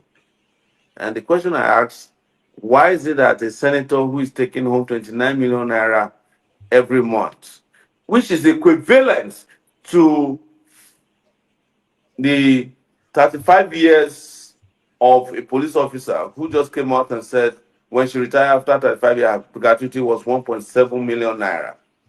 But the senator takes home 29 and then they steal the rest. How come corruption doesn't cause inflation but minimum wage causes inflation? I'm just giving you some of the bare bone proposals I've made. You understand? And I'm not going to accuse you that because you don't know about these proposals, that you don't. That's not the reason why you are not supporting me. But I'm telling you that it has been out there. Not only that, I created a website. Are you getting me? We created a whole lot of acronyms on how to solve this problem, and nobody has disputed anything we said since 2018 as to how we intend to rescue Nigeria from poverty into prosperity. What everybody has said at that time was that a minimum wage of 100,000, which is less than $100, is going to cause inflation. That's what all the Facebook economists were saying. They kept asking me, where would I get money to build roads and rail? And I asked them, where did they get the money to steal? Wherever you get the money to steal, we'll get the money to build. So there's a difference between not making proposals for a solution and people saying, well, you have these great ideas, but they're not workable. You can't accuse me of not making proposals when I've detailed, published, and spoken extensively across the country about this proposal on how to revive the Nigerian economic system. And do you know why we call it in those days Spicer Heat? That is first security, power, infrastructure, anti-corruption, education, restructuring of Nigeria, healthcare, you know, economics, agriculture, all of them sitting on technology. That's what we used to call it. And we still call it, it's called Spicer Heat. That is the acronym for how we intend to wipe off poverty and bring prosperity to Nigeria. Awesome, Because awesome. apart from knowing all these things, I am widely read. I didn't just go to school at the University of Lagos. I also attended one of the best schools in the world, which is Columbia University, SIPA, in New York. But I've heard people who said to me that they didn't even know I've been to school before, because that's the narrative they want to push. Awesome. I think the Oh, oh, response is fair. Now, my final question, woman. Emeka, we have to get through to other Yeah, people. just my final question. This is a very important question. So, Sowore, you're a pioneer not pioneer, you're on the burning front for pursuing and disseminating truth to Nigerians, right? Unraveling corruption and malpractices, politicians' misbehavior and scandals. Um, you are the owner of Sahara Reporters, very well known. Then I just want you to really highlight this question because it's quite troubling for me. Sahara Yes. Reporters is funded by three organizations, three NGOs: Mm-hmm. Ford Foundation, Mm-hmm. Global Initiative, Global Information Network, and the Omadia Network. Right now, researching deep into those three NGOs, these are intelligence front runners for the U.S. intelligence group. So I don't know you. This is an opportunity for you to explain to Nigerians what hands or what dealings do you have with U.S. intelligence group. There are these three NGOs that are Mm-hmm. pursuing the objectives of this intelligence network. So I will start by saying that you got it wrong. That's I think you're trying to say foundations. The global GIN that you said is not even a foundation. It's owned by a woman, Lisa Vives. It's like New York based news agency. She writes news and sells news. So you got that one wrong because you don't do your research. She had an office in New York when I was starting out, because I started out with a laptop. backed up. And when I wanted to scale up, I was looking for help. And she allowed me to be using her office. And when I wanted to apply for grants, which were publicly available in the US, I applied to Ford Foundation in New York and got my first grant from Ford Foundation. So GIN is not a foundation. It was just like Sahara Reporters, an organization created by a woman, Lisa Vivers, who I met and became friends with and used our office to advance and scale up. Ford Foundation is a foundation well known in the US for supporting all kinds of endeavors. And I applied to it to get a grant. And it gave me a grant of $75,000. That's the first grant I got. The same way professors, lecturers, and universities get grants from Ford Foundation. Maybe you have not read their page. Even the internet that you are using today, whatever you are using today, most of them are products of grants from foundations. The Twitter, Facebook that you speak through, the disruptive technology you are using today. In fact, I want to shock you that the internet that we are on today was created by the US Navy. You heard me right. So why don't you It abandon was the created internet? by DAPA, not US Who Navy. created it? DAPA, Who? DAPA. You have not. You are lying. You don't know who No, created the I'm not internet. lying. It's The, by the, DAPA. the But internet was we created by can the US let's not military. argue over this. No, no, no. We can Wait continue. now. Calm down. The internet was created by the US military before they commercialized it, or DAPA civilized is the it. US Go on, military. go on, go But and read DAPA is the US Edwards. military. So you are saying the Is it same US thing. military? Yes, DAPA is Yes, US military. exactly. I don't know. Okay, maybe it's US, but was that they were created by the US Navy or the US Navy created the deep internet. So what are you doing on the internet if you hate the US military so much? Are you getting my point? Are we proud of it? Of course. No. Omidyar Foundation is a foundation owned by the guy who started PayPal, one of the founders of PayPal. The fact they approached me that they came to Nigeria, they want to fund new media, and I applied. Just as the universities that you went to apply for grants, that's how I got it. I'm not hiding it. If the It is US not a government matter wants to of you not wait, hiding. wait now, calm All right, down now. Emeka, Let me oh push God, back. Emeka, Let me push no, no, back. don't push Can you back calm because down? we need to get to other people. Yeah, let me just push back slightly because he's telling his story, right? And I've listened to Because him, but this is important. Well, so because why don't you others let me So finish my let story me now? let me let me let him. no, he will add this to the story. Omoshori, is it that you didn't do your research on these foundations that I mentioned? Omidyar What do you and mean? I is didn't a do my research. I'm CIA just push. He's working so with CIA. All right, there's a hold on, difference. Emeka. Let him There's answer, and then we move on. Emeka, there's a difference between conspiracy theories, which some of you live off of, and reality. I've asked you, and you have agreed. The internet was created by the US military. Why are you using it if you hate the US so much? Why are you on this show today? Why don't you go and create your own internet? Sorry, Sowore. I think it's standing you accused as being a US agent. I think that's what he's hinting at. Like I know where he's going now. Yeah. You understand? But what I'm telling you is that some of them that accuse people of US agents are the real US agents. Because when people are operating as US agents, they are usually hidden.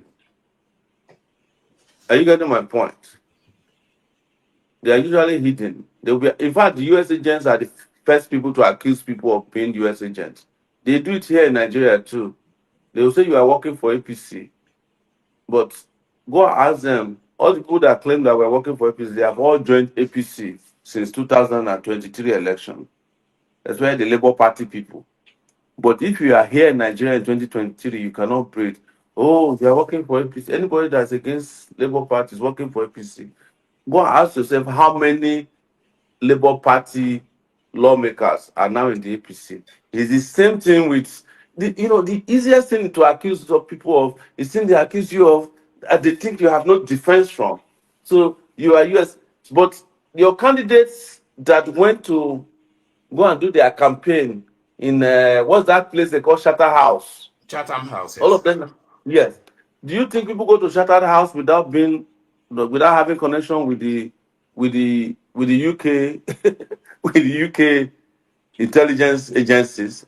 All of them, all those people that went to Downing Street to go and be taking pictures before election, or the ones that stays in Dubai permanently, they are not agents. So all these things are just huffing and puffing. People want to blackmail you, they want to blackball you. You understand? Anybody that's ever traveled on an airplane could also be accused of being a US agent because the airplane that you are flying on, most of the research were done by grants from foundations. Yes, the place you are calling from, Emeka, are you in Nigeria? No, I'm not in Nigeria. Where are you? I'm in Canada. So you are a Canadian agent. Otherwise, why did they let you in? And why did you let you stay in there? Do you know that when you are applying to go to Canada, have you ever looked at the form? They will say that you have to renounce even socialism and communism. And they will ask if you are a terrorist. If you don't conform with their agency, you can't live in their country. So So, what but you are that's telling not the us is that point. you're a spy agent. That's what you are saying now. No, I No, think he's saying it's a this, ludicrous. this is outright foolishness on your part. I know what you're trying to do, No, but it's just No, I'm foolish asking the conversation. question now. Let him Emeka. No, refute now No, it. he has you responded yourself, as much he will. you yourself, you know the game you are playing now. It's just foolish game, of coming All in the right, conversation. let's move on. I'm not, but I'm saying categorically, I am not a U.S. agent, and I can never be a U.S. agent. Exactly. I'm That's what way I want above to that. hear. But what I'm Exactly. saying to you is that you are not asking me the question about being a U.S. agent because you want to ask. You just want to blackball me. That's your strategy. That's all. That's all. So All have right, you achieved it now? We can have another. all right, thank you, Emeka. So thank you, Emeka. Let's go on from there. We go Kulata, Aizon, Baba, and then we see if Sowore is wanting to clear the room after that or not. You are missing me. I'm supposed to be the No, next. just No. hold steady. Go in the order that I said. Kulata, if you're ready on mute, put a position to Sowore, and then but Okay, let's try to condense it now, just to I'm ready. really get I'm going to this. have very Yeah, quick questions. yeah. Hi, Yele. I How mean, are you? I've been to your house a few times, so I'm not going to come and disclose Where? it Which here. which of my houses? I live. New Jersey. This was like 18 years Ah, ago. Thanksgiving wow, was in your house, but forget that's fantastic. a family Happy matter. New That's Year. outside. Have you Happy New Year. embedded somebody on our platform? Yeah, is this what it is? You've But embedded I've your never talked No, about friends, him eh? before on this platform. Yes, yeah. Anyway, my question is this. Honestly, I don't think Nigeria is ready for you because of tribal politics, religious politics, and corruption, and so on and so forth. So my own is outside of advocating struggle, aluta. I think where Nigerians in general, we're not tapping into our legal system. Why can't we have a parallel movement that all they do is look for loopholes in our laws and push cases, get signs, push cases so we can win a lot of our rights back? Because by just sitting at it and looking at several laws that have not been tested, why don't we have advocacy for testing the laws the similar way they do it in the United States? That's my first question. thank you. Um, my problem with Nigerian laws is that they are not even legitimate. How can you test laws that don't exist? The Nigerian Constitution is a farcical document created by the military. In fact, it could be assumed under normal circumstances that Nigeria doesn't have a constitution. We're just operating on a trial and error basis. And one of my positions had been that we create a new constitution for the country, written by the people and endorsed by the people and validated by the people through a referendum. So, and What happened recently was a testimony to that. What Dele did, that's Farotimi, what he wrote. You can't, my brothers, sometimes I find it difficult and I apologize when you see me. I get upset about this. For 5 years in Nigeria, I was talking Nigeria, and I used to go to court, even when I have no cases. Nigeria doesn't even have a judiciary. I'm telling you, you will go to a court, and the person they call senior advocate of Nigeria doesn't know the law, but he knows the judge. That's what wins cases in Nigeria. And that's what got Dele in trouble recently. And I'm glad most Nigerians came to his aid and supported him. It wasn't because of Dele, it's because we were targeting the Nigerian judiciary. So, and that is why the reason you see that I advocate for total overhaul of the statutory revolution is I know that these piecemeal suggestions cannot work. They can't. You can't test the law or the rule of law of Nigeria when the judge doesn't know the law and the lawyers or the people who are supposed to work in the temple of justice are all compromised. It's not possible, brothers. Don't let us lie to ourselves. How many judges do you know in Nigeria that knows the law? And the ones that know the law, how many of them are willing to apply the rule of law of justice? None. Almost zilch. So that's why, I just, when you ask that question, I'm just like, you've stayed in the US for too long. Come home Okay. and see what's happening here. And I'm not accusing you of anything. It's not, this one is not a fight. I It's a think, friendly fire. honestly speaking, when in person you asked me that same question, I just actually remember. Uh, Yeah. anyway, forget story. The next question, my next question is on socialism. Nigeria being a multi-ethnic, extremely diverse place. I Yeah. personally don't think socialism can work in Nigeria, but you advocate socialism. How do you think you can make socialism work in a place where there's a lot of distrust amongst Nigerians, especially amongst class, amongst ethnicity, amongst religion? So when you kind of like, if people are getting benefits and co, some people, let me put it this way, Southern Yeah. people will think the North is getting too much benefit, that they're taking all our money and all whatnot. And there's Mhm. going to be reaction and so on and so forth. So how can you make socialism work in that kind of environment? So the socialism that I'm preaching will follow after a constitutional restructuring. We have a new constitution. And you know that in asking for socialism, I've also asked for resource control and economic structure where the bulk of the wealth of each of the regions are controlled by the regions. So whatever is left, which will come from taxes, grants, and other forms of revenues, is what we apply to socialism. But let me shock you. Having traveled extensively in the north, and I'll say this because I'm never afraid to speak my mind. The population of the north that you're hearing about doesn't exist. The north is not populated. I've traveled between Kano and I think Zamfara through Katsina, Kwara Namoda, and for 4 hours we didn't see anybody. In fact, I was shocked. So if Nigeria were to come back to its senses and be honest about who and who lives in Nigeria, you discover that it won't cost much to even do charity in the north because the north is not that populated. The part of the north that is populated is basically Kaduna and Kano. And I can guarantee that the population of Kano is not what you hear uh, in the population censuses. I don't think Kano is bigger than half of Lagos in population. And I know what I'm saying now is offensive and is going to haunt me politically, but I don't care about. I'm not trying to be politically correct. I'm just telling the truth. So when we have the right population census, it'll be easy to support our people. And you've heard it from me several times that this whole idea that Nigeria is complex, It's ballooning. Nigeria is not complex. Nigeria is not even big. Nigeria is not as big as the state of Alaska in the US.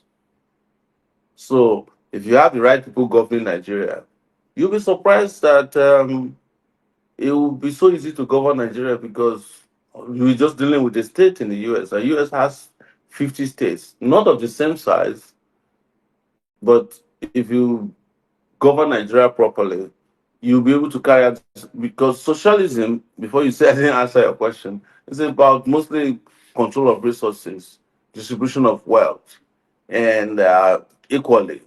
And we are community driven people. You've seen it, that our culture is different from that of the US, Europe, and Canada, because we are community, we are a commune. In everywhere we go, we share what we have. Over there, they're individualistic. So socialism will work more for us, because the problem of Nigeria is not the population of the people. The problem is the population of the thieves. Are you getting me? Yeah, I understand, but the thieves, I mean, here's the thing. If everybody is a thief, Yeah. then nobody's a thief because that means you can't catch anybody. I mean, I don't know what we'll do No, no, in no. The terms of like, population of the population. No, you can catch the thieves. The thieves are not many. You see, officially, the number of people stealing in Nigeria about 10,000 people. That's the number of elected officials from councillor to president. They're about 10,000 or 11,000. That's all. But they okay, have been so versed, yeah, so you in the think art of if we stealing kind of that, like, if we can get resource yeah. control and kind of like organize maybe semi-regionally, I mean, trying to get like people together, No, So, then we so, should be able so to do semi-regionally, socialism. yeah. But the semi-regional, the people who are asking for restructuring are actually asking for socialism. They're asking the regions to control their resources and share it among themselves. My own kind of Correct. socialism is a little bit more welfareistic. You understand? That whatever it is that we have, we combine it. Those who have more, we benefit more, and those who don't have, we benefit too.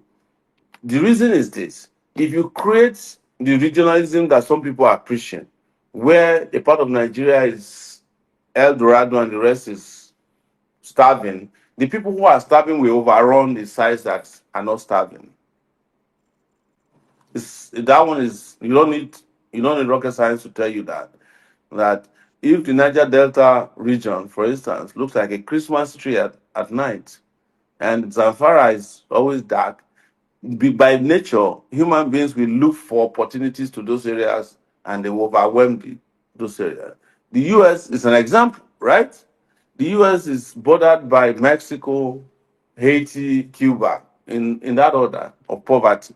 Whenever the poor people want to overwhelm the US, it doesn't matter how many US coastal guards, border guards they have. Even when they build walls, people will catapult themselves over the walls and hope to survive on the other side. I think I would recommend for anyone who is listening here to read a book by Ashimole. I think it's Ashimogo. The guy won the Nobel Prize this year. He wrote a book. I think the title of the book is "Why Nations Fail." Has anybody heard about the book before? No. Yes. Everybody should grab a copy of it. It was written by two authors. These two guys wrote about capitalism, and they came to the conclusion that capitalism cannot bring about prosperity, and they understudied regions that are poor and why countries that are even successful cannot survive as long as they are surrounded by poor nations. The US is always struggling with trying to build walls. But don't forget that even the US land that they are building walls on was stolen from Mexico. So no matter how hard they try, it's not going to work as long as their neighbors are poor. And the same thing that will happen to Nigeria. If you create an elitist section where people are doing well, you know, then they start hiring megats, cooks from the poor areas. Those ones will bring their own people too. You know, and the dislocation that you're running away will happen to you. It's the same thing that's happening with the Nigerian elites. That's always why they are running from neighborhood to neighborhood in Lagos. Today they'll be in GRA. Next they'll go to Magodo. From Magodo to VI. From VI to Ikoyi. Ikoyi to Lekki. Now they have constructed uh, a city on the Atlantic Ocean known as Eco Atlantic. They will still run away from there because poor people, the poverty they created, will always follow them. But if they had the sense to create a country where everybody has something to do, they wouldn't have to be running circles around these revolving doors. All right, brilliant. So brilliant. Thank you. We gone from Yokolata, we gone to Izon. So Izon then. Actually, let's go to Remy, who I think was protesting that was here earlier. So Remy, you go first. Then we go to Izon. Remy, you're up next. Remy. One man, I'm next up now. Come on. Who's no, we can't do that now. This is Kinzo. I'm next up before these guys came in. No, I think it's Remy. Let's go with the other. That's not the order. But anyway, hold on. Let's go with the order that I've just said. So Remy, then is on. Yeah. Yeah, hello. Sorry. Hello, Sowore. I'm calling from Finland. My name is Remy. And first and foremost, I like your bluntness and I like the way you articulate yourself. But you should remember that everybody have interests and politics is local. And when you talk about yourself, I like it, but I want to ask you some few questions. I will not take too much of your time. No more than 2 questions, Remy. No more than 2. Yeah. The first question is this: you have a party, AAC, if I'm correct. Yeah. And I'm thinking you have contested in 2018 and 2023, and I've not seen none of your candidates become a House of Rep member or a state assembly or a senator. I see only you. Do you think this part is only about you? That's my first question. And everything just revolves around you, not everyone else. My second questions have to be about morality. You have been talking and you have been saying others are terrible. They don't deserve to be leader. You deserve to be leader more than them. But I see a lot of them also pay a very huge sacrifice, as you also pay a sacrifice. So that morality, when you join politics is about sometimes you have to find your way, whether in cash. Sorry, Remy. Cite an example of somebody who's paid a sacrifice and what that sacrifice was. But just in about a minute. I will give example. I will give example of your current president. I remember vividly during the Abacha time, and with Enaura and the rest, they all ran away. That is a huge sacrifice to pay for their country. And when they came back, they fight for a position. And I think he also instead of him being picked as VP, he chose another person. What I'm just trying to say is that in politics, there is no morality.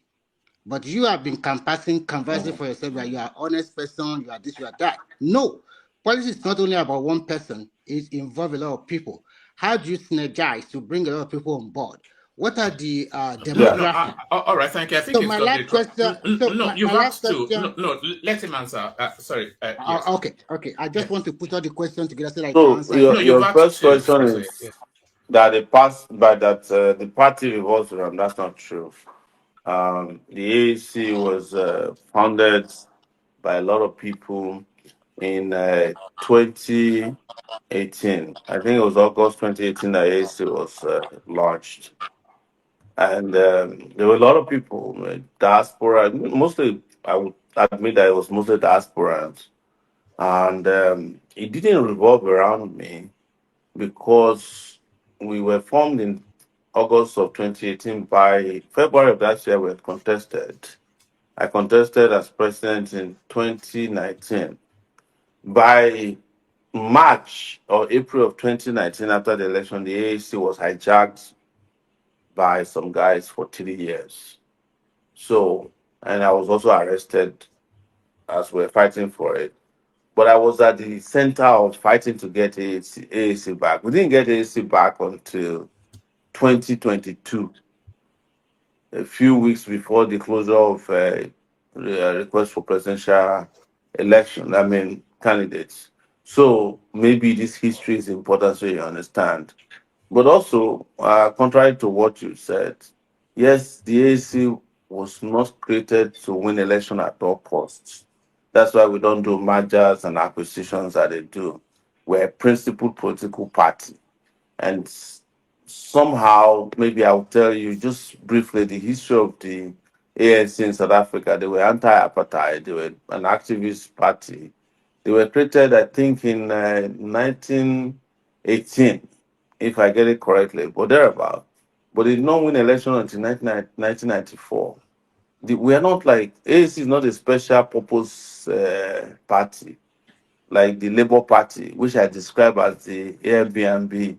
You guys know the short renter. Labour Party is a short renter. Anybody wants, you buy them, and then when you are done, they kick you out. And that's happened to the people who were their last tenants. But the important thing is that, yes, parties need to grow, and they need to grow, but do parties have identities? Yes, they do. It is not me who made AC about myself. It is the way we fought to get the party back and the way the party speaks to issues that make people feel, oh, this is Showore's party. But I usually and always reject that. It's not Showore's party. But I would admit that it's a difficult argument to make. That is not sure because we started the party. I'm the founder of the party. You know that. So the founder of a party is usually associated with the party. The second aspect is this sacrifice you said the current president made. We were in the middle of that struggle, the June 12th struggle. And be careful what they tell you and what you believe. It was during the time that they claimed Tinubu was making sacrifices, that he was also selling heroin in Chicago. So you may want to determine whether the sacrifice the claim he was making was actually a sacrifice or they were just doing deals and selling drugs. But that's a conversation for another discussion, another day. The people that really made the sacrifices on the ground, we know ourselves. We know ourselves. And it was mostly by the pro democracy movement, the student movement, Chief Ganifa, Emi Falana, Bear called them. The Nadeco people, I don't want to I don't want to downgrade their contribution, but they weren't really the people that fought the struggle for in the struggle for democracy. The people that fought are the people who went to jail, who were bruised, who were kidnapped, killed, and we know them. You know, people like Kokori. Are you getting me? Even Oshiomhole, and I've spoken extensively about it. People claim that he fought for them. He never fought for democracy. He was with Pascal Bafiao. They were sabotaging our efforts. And now people call Oshiomhole activist. Oshiomhole was never an activist. And I've said this, I've challenged him, he has never responded to it. And the reason is that I've been around for quite some time in the middle of all these characters. So, with due respect, I would not say that Tinubu made any sacrifice. There were politicians who were displaced by their friends in the military. And you will know that today, Tinubu is close to Babangida, is close to Abacha, is close to Abdul Salam. They were friends. They just had a disagreement. Even Abiola was their friend. I've never hidden it. I was not a friend of Abiola. I fought for the restoration of June 12th because we wanted to end military rule. If it was about Abiola, I would not have stepped out of my house to fight because you all know his reputation too. Okay. Okay. Now, No. Sorry, Remy. I have to go on to the next person. It's on Europe next. No, you've asked two questions. Sorry. It's on. I'm going to be rigid with the time with you as well. So, because we don't want to And hold. you know, is we've done 2 hours. I was going to do 1 hour 30 minutes, but yes. Oh, but out of respect for the house, because they say you people have been looking for me. I'm here. well, But we there you have, are. it's 10 p.m. It's 10 p.m. in Nigeria, guys. Oh, And I just came from the village. I think the host was asking me when we first came and said you look tired. Oh man, some of you that followed me in the last few days know that I've been on the road and I do long distance running. Went to a village with all kinds of crazy stuff. But hey, out of respect for the house, I'm here now.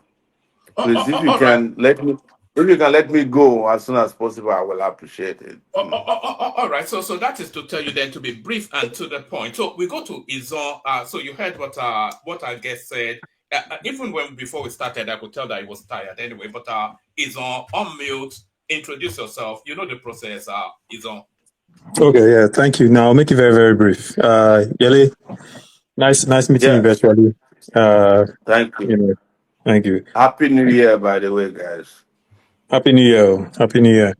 Um, oh, but before I jump in, there's one other proposal that you put forth that you didn't highlight. It was the use of hemp and byproducts to improve the economy. Cannabis, Yeah, medicinal cannabis. Yes, medicinal cannabis and the hemp products. I think you also mentioned yeah, that. So yes. yeah, I remember that. Yeah. So two quick questions for you. Thanks again for joining this platform. The first one is the future for AAC.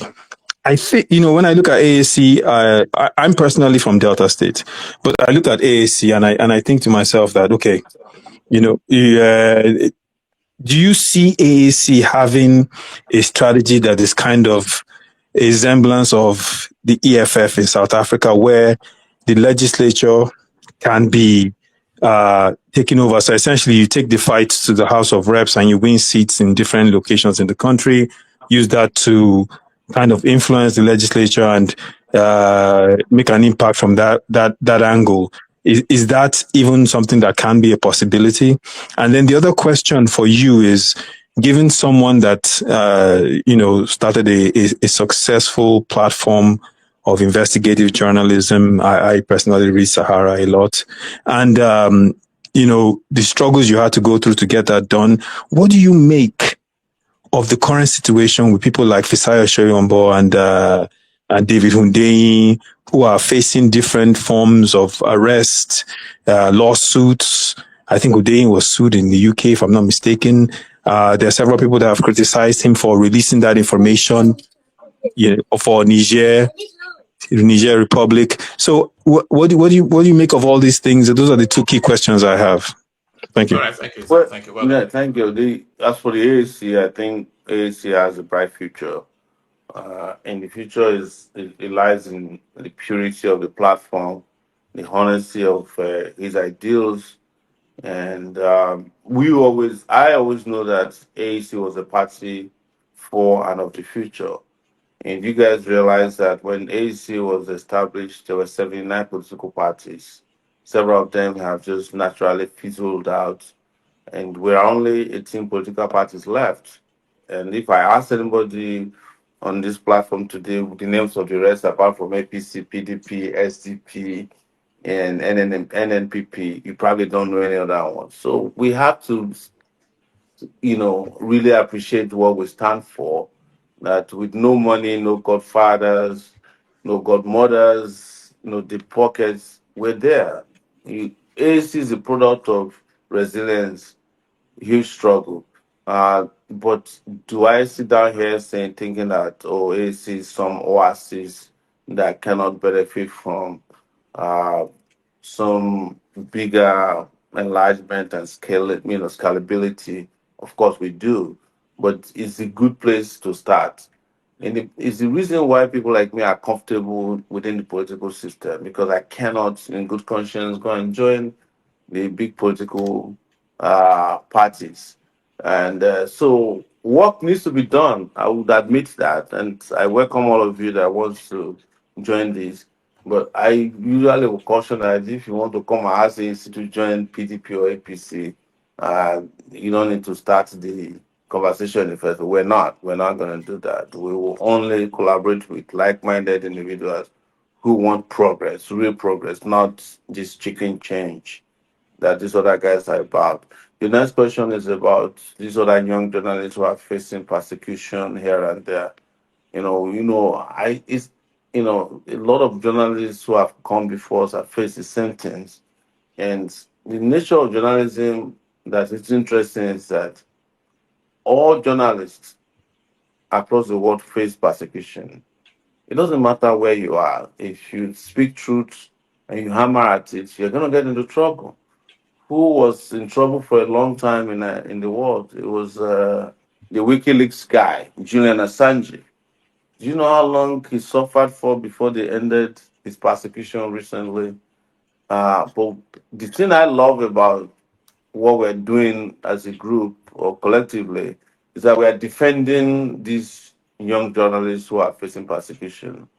I have faced a lot myself.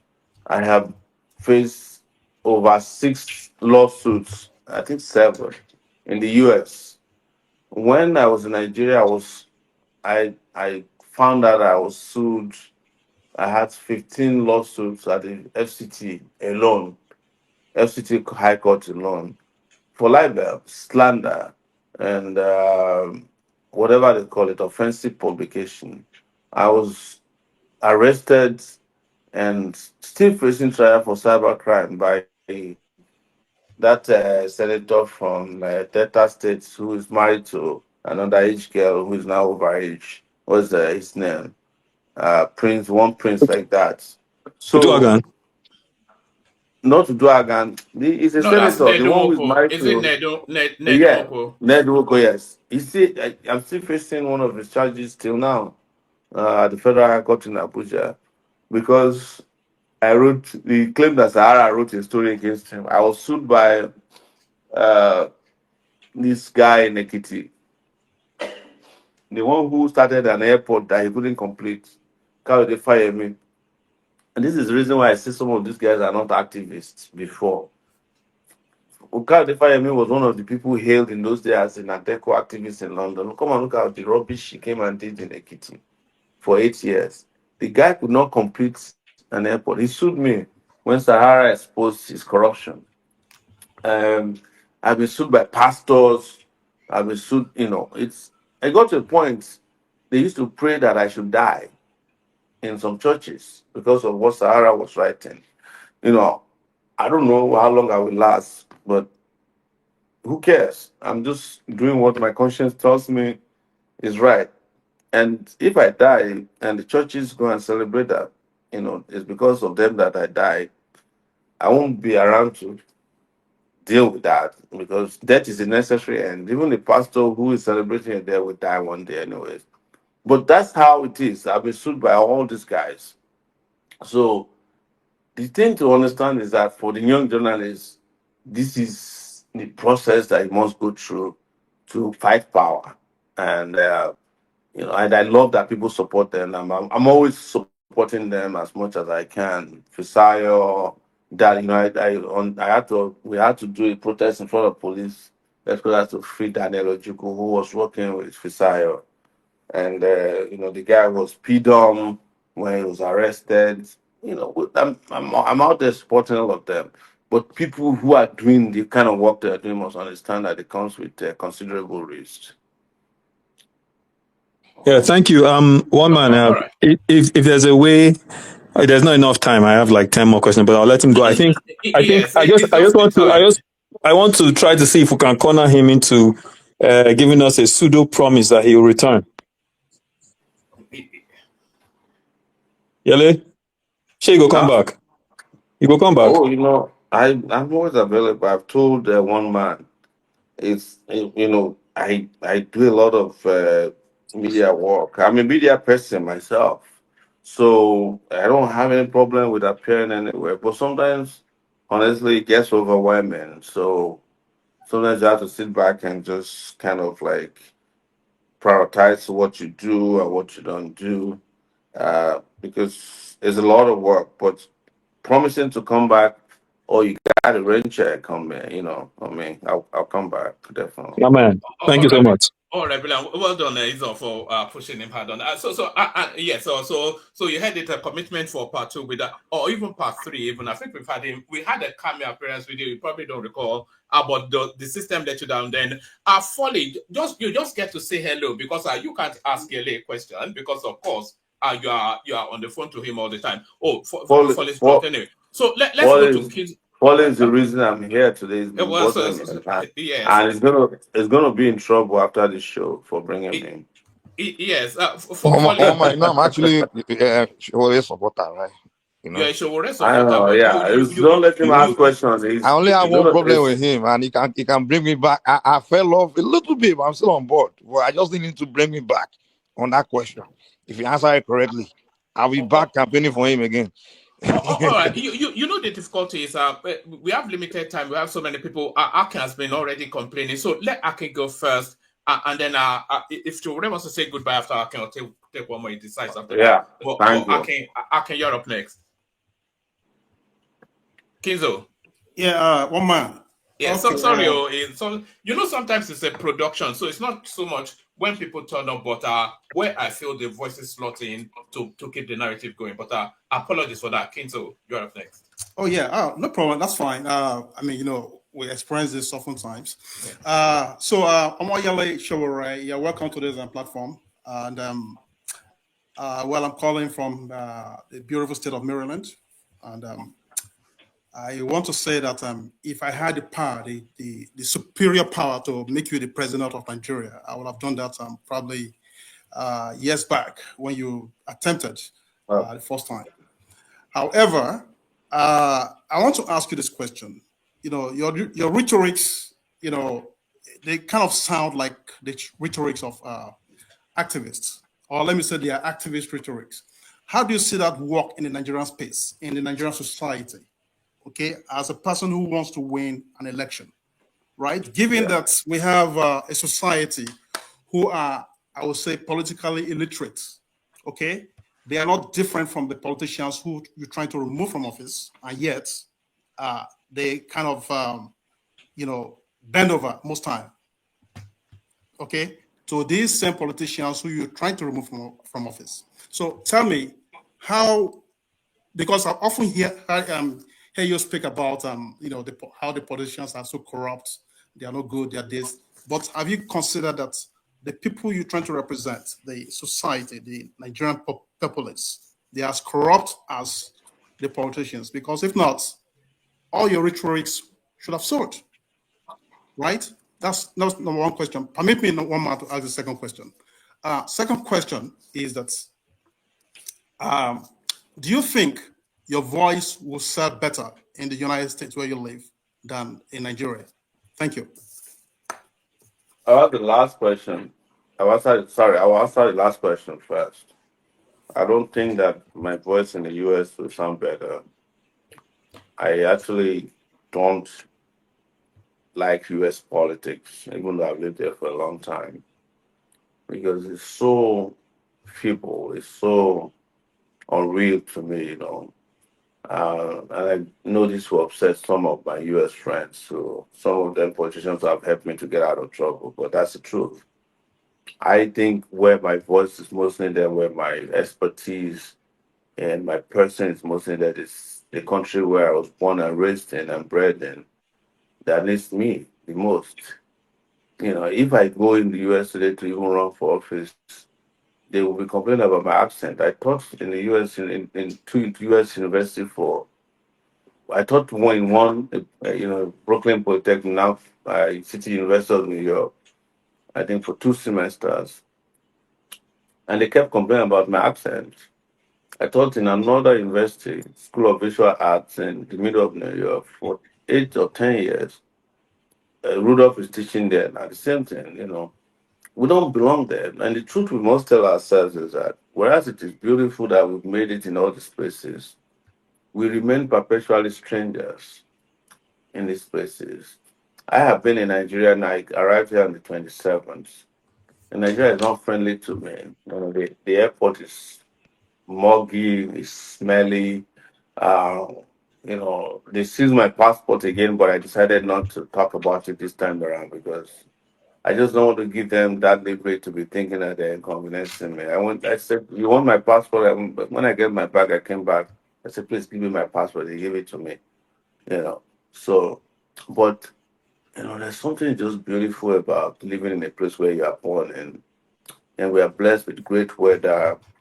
We don't have natural disasters, but we have real human disasters. And what I find out, and this probably would help you close very well, is that more Nigerians are coming back home. I don't know. This year looks like the year of return. You couldn't find a space on any aircraft. There were two airlines that came to Nigeria every day. Three. One came from New York, that's Delta, from December 2nd.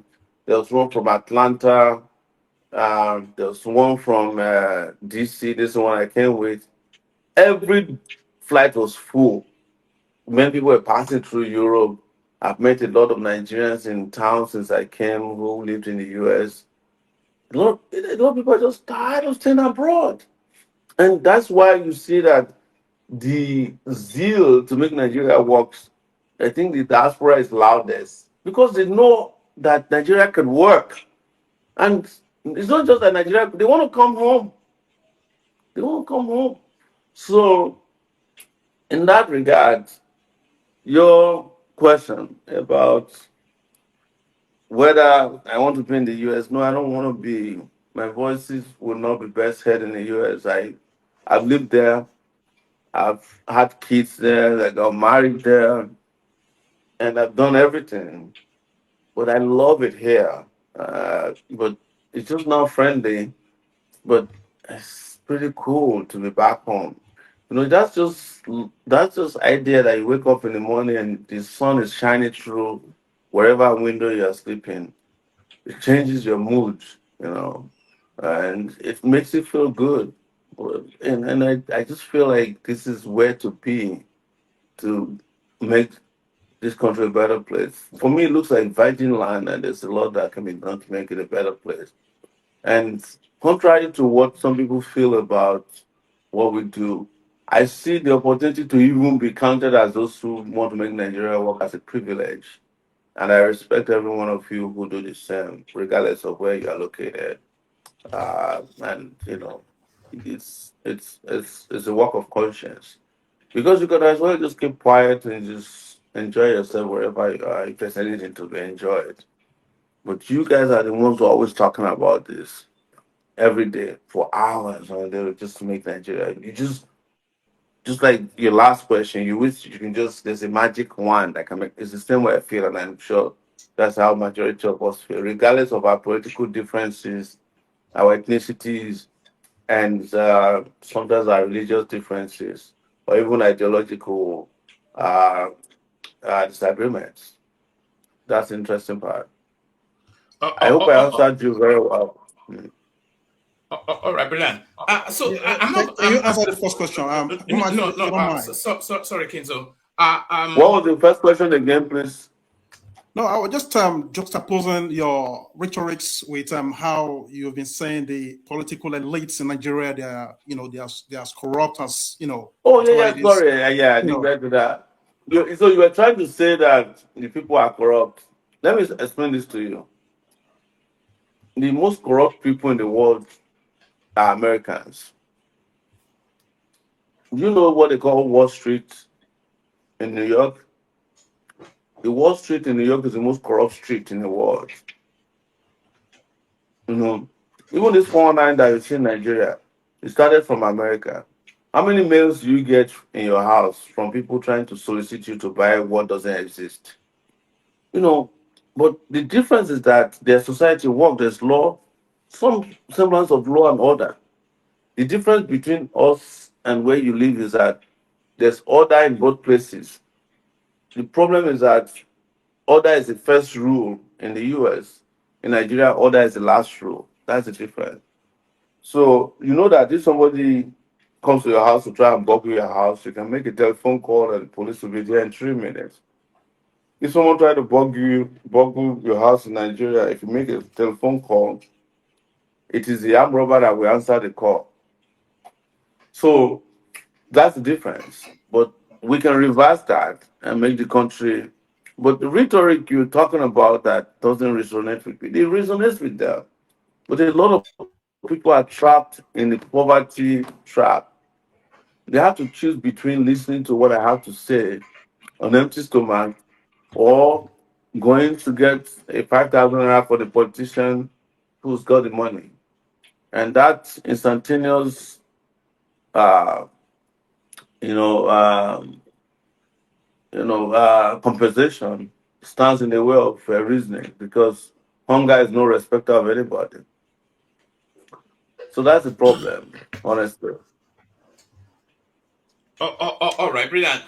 Folly, you just say hello, and then we see if because we agreed an hour and a half, and it's 2.5 hours in now, so we don't want to be unreasonable. So Folly, just say hello, just to acknowledge. Yeah, Yeah, yeah, yeah. yeah. One You man. don't ask a question, no, because it's your friend. So No, just I'm say not. hello. I don't have. I don't even have questions to ask. Yeah, I'm already in already. So yeah. those one that needs to be treated, they are the one asking questions. So we already know what Sowore stand for. We are keen behind, and we are working towards to change the country to a better place. So I don't have any question. I only give kudos to you. I give you credit for what you have been doing. We appreciate you. Thank you very much, and thanks for coming. And I hope we can still bring you back here. I appreciate. All right, yeah, absolutely. Like I said, I'm handing out a rain check. Cash it anytime. Just let's have an agreement on when, and so that we can plan on when I'm available. All right, brilliant. Do you want to have the final apologies to the people who didn't get to ask Sowore a question? But the guys, he ran a marathon yesterday, and then he's traveled from Ondo so I think it's just about done, You isn't it? you So yeah. you follow me quite well, so you know my routine. No, You I know. Yeah. know, and by the way, as you know, this is how to run a country. Like to know transparently where the leaders are and what they are up to. As dangerous as Nigeria is for me, and I say it, every one of you know, they're always after me. I do my things publicly. I run in the public. And I just hope for the best. I expect the worst and hope for the best. So All right. Thank you for joining us. So for the people who did not get the chance to ask Sowore a question today, apologies, but we've got next Prince time, Adewale. We've got Prince Adewale Adebayo joining us tomorrow. So turn up tomorrow. You get to speak I'm to the sure prince. you will enjoy it. Yeah. He's a pretty smart guy. So Yes. yeah. So Can I have just one question? it's ready to leave now. When next it comes. Only there to give us a few parting words and as we say goodbye. Jordan. Well, I honestly don't like to say goodbye because we'll be back soon. But you guys have a pleasant year, and I'll see you guys soon. And we hope for, and we're all working towards a better country. And I hope those who have not joined us will join us soon. All right. Thank you very much. Thank you very much for doing this, Thank and you. we hope we look forward to seeing you again. Thank Thank you you so very much. much. So much. Thanks a lot. So that's Omoyele Sowore, presidential candidate, publisher, activist, and now marathon runner as well. So sorry for the people who couldn't get him, but I pushed him for as long as I could, but I couldn't push him any further. But so what did you guys make of that? It started off with a fight, didn't it? And then he ended up somewhere. Hello, anybody there?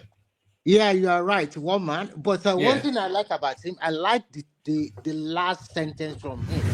He said that people in the diaspora are coming back home, they are tired. I think that is the way to go. That is the only thing that inspired me about whatever you are saying today. I see it. I know it's very blunt, but at the same time, I also see a form of arrogancy and thinking he's the only one fighting for the country. My perception about him have not totally changed, but as I said, I like what he said at the tail end, saying that people are going home, see opportunity. Because in diaspora, it's almost the same thing. Your life is like a triangle, or probably like a octagon. You all know the place you go for maybe from work, home to shopping mall. It's just like that. But in Nigeria, you feel a sense of belonging. This is your country. For that particular one, I think I'm inspired by that a lot. I think it clearly shows that he really loves the country. But ruling the country or becoming the president of the country, it's a hell of a work. It's not going to be easy for him. All right, brilliant. And Mike, you wanted to have a pop at him over something. You said you followed him, but then you left him for a particular reason. What reason was that? I'm sure he's still listening. So why didn't you let me ask him now? Because he was ready to leave. He was ready to He leave. didn't Could say you he not? was ready to leave. He admitted he wanted to. Guy, he was ready to leave. I beg, man. Oh, all right, thank you. Baba, what did you make of it? Well, I don't get to ask my question, but that's okay. Tomorrow is another day. I think he didn't see anything different. I mean, it's the Sowore I've been knowing since his student union days. So there is nothing different, but I just think he needs, if he has no path to the presidency in the country, and the earlier he realizes that, and then look for a way to become very relevant in the body politics of Nigeria, the better. That's it. And he was ready to leave, Baba. We agreed an hour and a half. He was in a very cranky mood when he started. He'd been on a marathon, so it wasn't even, he was ready to leave, But if did you watch it from the start? It started with an argument, didn't he? He and I had a bit of a fight before. No, I was watching late kickoff. My It was team was funny. playing. So I was watching the late kickoff. So after the One match, man. That Yeah, time it one was man. tough for you too. Yeah, one man. Yes. Yeah, can I make a little rebuttal to what the last speaker just said? Hey, go ahead. Yeah, I think a lot of people are of this opinion that he has no way to the Nigerian presidency, considering the environment, the political environment, and the nature of our people. But telling Omoyele Sowore to find a way around it, it's like telling him to do the same thing. We blame the likes of Oshomole, Keyamo, and the rest. You pretend on one hand to be fighting on the side of the people or to be an activist just to get the voice and get the platform. Thereafter, it doesn't matter. You throw morality to the wind and every other caution to the wind and join the bandwagon. I think that's what I'm sensing from what the last speaker just said. Do what others are doing if you must get there. And no, we'll turn around to say, you sense wrong. What I'm okay, let saying is me, that he had better find a better way to like joining the to. PDP and the APC. I That's think not that's what the I'm easiest way. saying. You don't put words in my mouth. No, I'm asking you. I'm not putting words in your mind. I'm Mama, asking for tone down, clarification. and I'll answer your question. Because first, why I say he has no part to the presidency, he has to go first to contest, because he has contested the presidency twice. We know the result, we know the numbers. They are not really impressive. Let me use that word politely. They are not impressive. So maybe he has to make a detour and go back and contest as a House of Rep member or a senator. If he wins and gets there, it may become an influential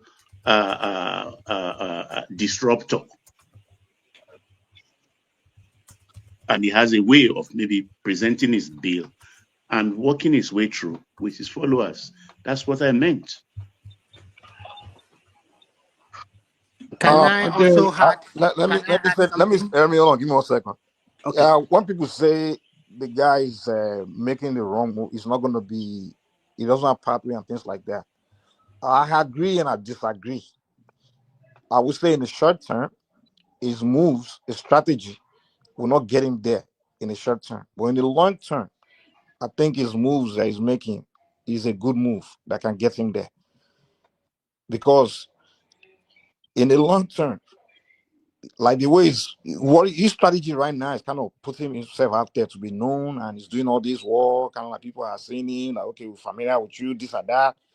But right now, yeah, the kind of politics playing will not get him to defeat the kind of people. He has to do things Papa just said, like maybe be a senator and things like that.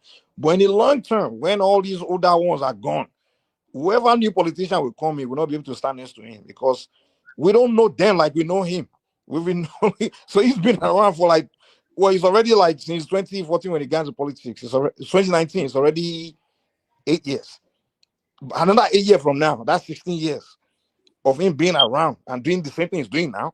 By the time some new politician will come and say, hey, I want to run, he can't open mouth and challenge Sowore. So people need to look at it long term. So when people say this guy has no path or no chance of becoming president with his strategy, who says in the future we're still going to be having APC and PDP? It's probably going to be one big party that people that will come together want to form one bigger party. And if they have to say who will be the best guy for us to choose as more known by the people, guess what? It's going to be him. So his strategy is not what some people are saying, but maybe that's not a strategy, but that's what me I see it. So I can picture Sowore becoming Nigerian president sometime in the future. I can picture that. That's what Okay. me I see. Yeah. Mike, I want to say something. First, the status quo is not going to remain like what you are thinking now. Things continue to change daily in Nigeria. So and Shomore is also not getting younger. I think it should be above 55 now, if or maybe around that age. So when you had 8 years to his age, it's already 54 60. actually. Okay. And then the problem I think he's If I had having 8 years, what is it? I had 8 years. 8 years 62. should be around 63, 64, something like Okay. that. 62. What is the average age of No. Let me that finish. was dominating Nigeria? Let me finish. The status quo is not going to remain. Things are metamorphosing every day. Things are changing. The problem I suggest is having is demography. The demography is speaking to is very little. It's all about activism and the rest. There are so many demography. Even in the young age, there are so many different kind of people you have to talk to. Not everybody believe in your ideology. There are market women that does not even know you at all. There were elderly people. What about, are you popular among the female? Are you from America? You know, you can also leverage with that. There's seven demography in Nigeria now. Are you talking to the business people in Nigeria? Do they want you? Do they like you? So sometimes it's not to be a I president know of people that didn't Nigeria. know I God. disagree. I don't think it's about knowing him. I think if it's about popularity, he is Uh, very popular. we are saying the same thing. They were These Remy are Olon. demography. Okay. Remy, let me say this. 2019, when he was campaigning, I was even out there campaigning for him. And I was in Osun State. I was there and I was talking to people and they didn't know who he was. And I'm like, what? Now I went back to St. Osun 2 months ago and almost every corner, people that didn't know him now. So I'm like, okay, so that's step. So now imagine 8 years from now, the people you are saying don't know him today because those market women, by then they will, how many people will now know him then? You understand? So he's already putting himself out there. So he's trying. He may look ugly the way he's doing it, but the pretty side of what he's doing is that he's making himself known more and more and more and more. So So he'll be well known by in do you 8 years from now. He'll be known. Yeah. Go ahead. do you think he's the only one that is going to be on the stage? It's not going to be the only one. And you are not taking one factor into consideration. Whether you like it or not, politics is local. And in Nigeria, tribe and ethnicity and religion will continue to play a bigger role. So when you factor all those one into consideration, we are talking about if Tinubu luckily to win another 4 years, we are talking about 16 years before he can come back to the South. I'm gonna forget this. Not a South. No, You guys, that is the truth, unless you do are you know? deceiving yourself. Look, popularity doesn't translate into electoral win. If anybody, if we talk about popularity in Nigeria, no politician, dead or alive, has been popular more than Odumegu Ojukwu. He contested for presidency, he contested for Senate, he won nothing. He lost his deposits. Even in his own area, he couldn't win a senatorial seat. Not to talk of the presidency. And can anybody dispute that Odumegu Ojukwu was not popular in his lifetime? You see, let me teach you guys one thing about politics. The first step you make is to make yourself popular. And then once you are popular, and then you now come with the actual strategy to get power. What makes you guys think the steps you're already taking right now is a step to get power? No, it's just steps to set. He's coming to a platform like this. You think he's coming to get you to vote for him or so? He's just putting himself out there. His actual strategy, when he knows that, oh, power is right in front of me, that's when the guy will now bring out the real strategy to grab that power. Right now, he himself know. If I'm in his shoes, or I'm just speaking. If I'm in his shoes right now, I know that I don't have the means to grab power right now. So there's no way for me to start showing my strategy to grab power because I can't get power right now. The move I'll be making right now is just move to make myself known and be popular. And once I'm all out there, and now he's there for the grabbing. That's when I start playing the right politics. So that's what So people are not let seeing. me, Mike, let me ask you this Actually, question. sorry, Remy. Let me apologize to the people on the screen. Actually, somebody was just saying to me that my session with him was too long, which then cut into your time with him. But I was thinking that as well. So maybe I held him for too long. But yeah, sorry, carry on, Remy. Okay, my question to you, Mike, is this. I said politics is local. When you look at all Nigerians, you can see that most of them start from the local government. Some of them start from the state assembly, and today they find themselves as governor or maybe as vice deputy governor or president or whatever. The reason why some people, the major reason why I asked him a very good question that is AAC only center around him. I was thinking he's going to answer to me that, oh, we have a person that elected on our platform in Ondo State. Nobody knows the party. They don't have anybody in the state assembly. Even local government chairman, they don't have. So how do you now? What are the synergy? What are you using to bring a lot of people to you? In 2018, he asked question. Again, you ask me a question again. You're not paying attention to everything I'm saying. That's why I keep repeating The what you're question saying. I'm asking you is this. The question I'm asking is that for you to become a president of Nigeria, Nigerians want to know your past record in public office. It's very important for Nigerians. And if you don't have that one, it's going to be very difficult for Nigerians to trust you. Who told Or who to Yeah, told trust another who you. thing. told, who told you that? Who told you that, man? Give Come me on, an are you kidding? example. Give me an Hold on, hold Does on. that example. mean Uh, does that mean anybody who has never been in public office in Nigeria cannot govern Nigeria? exactly. I don't know where these people get this. Where do you get these facts from? That Nigeria. Maybe in I'm a future. Nigerian. I It's don't even not public fact. office now. He has no experience in Nigeria is not an easy country now. And Wait, you know. Mr. Woman, Uh, Mr. Woman. okay, go ahead, comrade. Go ahead. Yeah, people talk about tribalism, religion, and other factors, which you cannot really remove completely from our political environment. Then maybe one thing will gradually continue to bring people to a state of a political equilibrium. Things like hunger, hunger has no respect for tribe. It has no respect for any religion.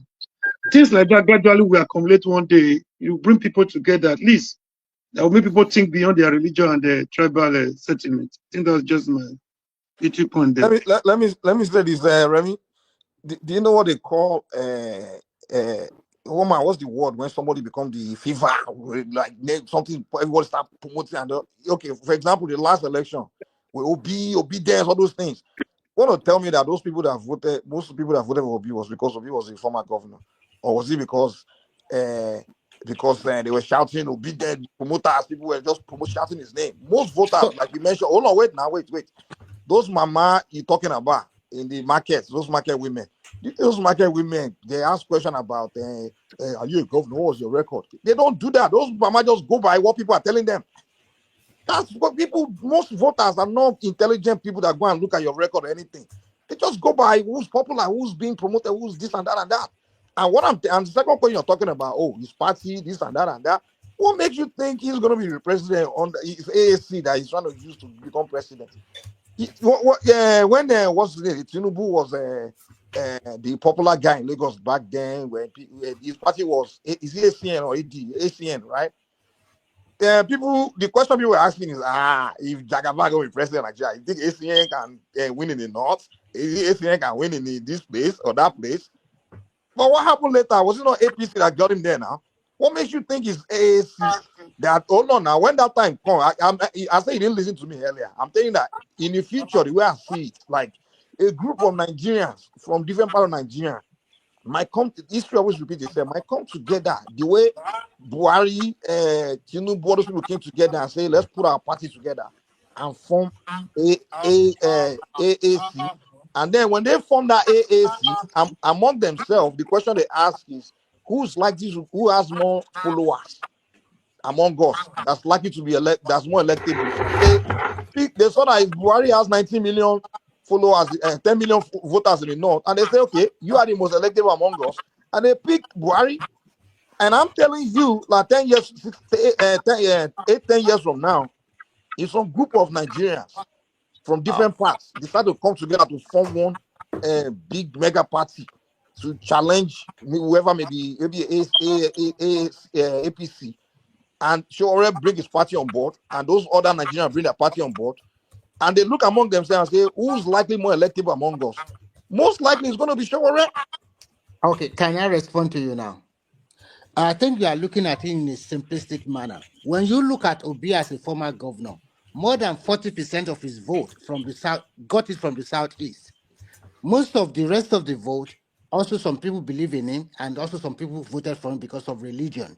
And that is why he was able to penetrate into North Central and some Christian-dominated states, a little maybe in Taraba or maybe in FCT and maybe some part of Southern Kaduna.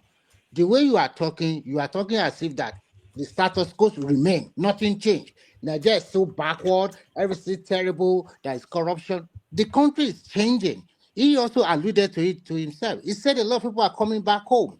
And when people come back home, it's not because the country is terrible. There are still some pocket of being a little bit progress. And they also want to come to Nigeria, maybe for business or political reason. What I'm trying to tell you is very simple. In the next 8 years, we might have more political gladiators. It's not going to be the only face on the block.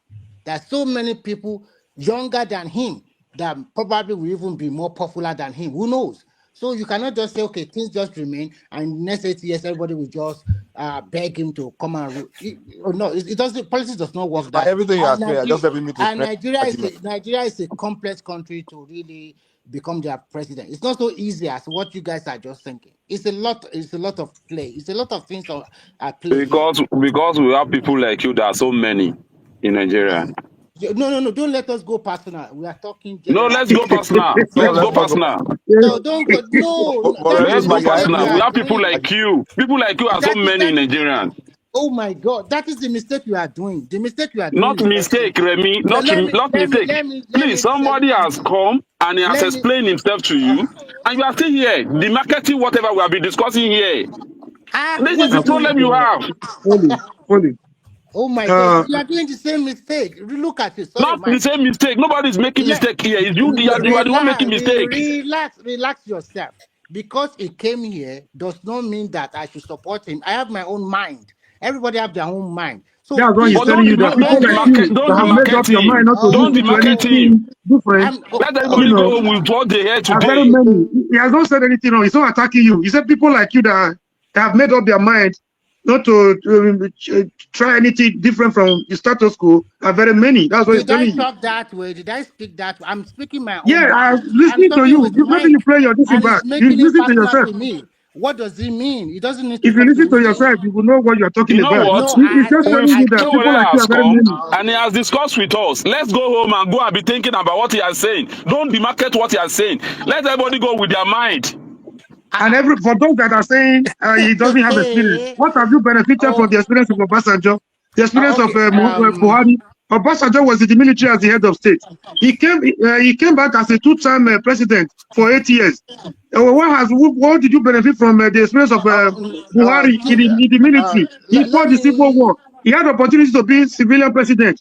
When people are tired of such consideration, I think water will find its level one day and discover that they have been making mistakes over the years. What experience was did Mandela have in South Africa when he became the president? What was Mandela's experience? Okay, thank you. Foley, I want to address you. Please, I beg you. I have my own mind and I have my own opinion. You also have your mind. Let your mind be your mind. Stop confusing people. Keep your mind to yourself. Give me 1 minute. Give me 1 minute. Give me 1 minute. I have my own mind and I have my own opinion. I ask him question. I praise him to what I can praise. And I still have my own mind. You cannot tell me here to guide me, to tell me what I should do or what I should say or what I should not say. You cannot come here and be telling us that we are demarketing him. I'm just having a conversation with Mike.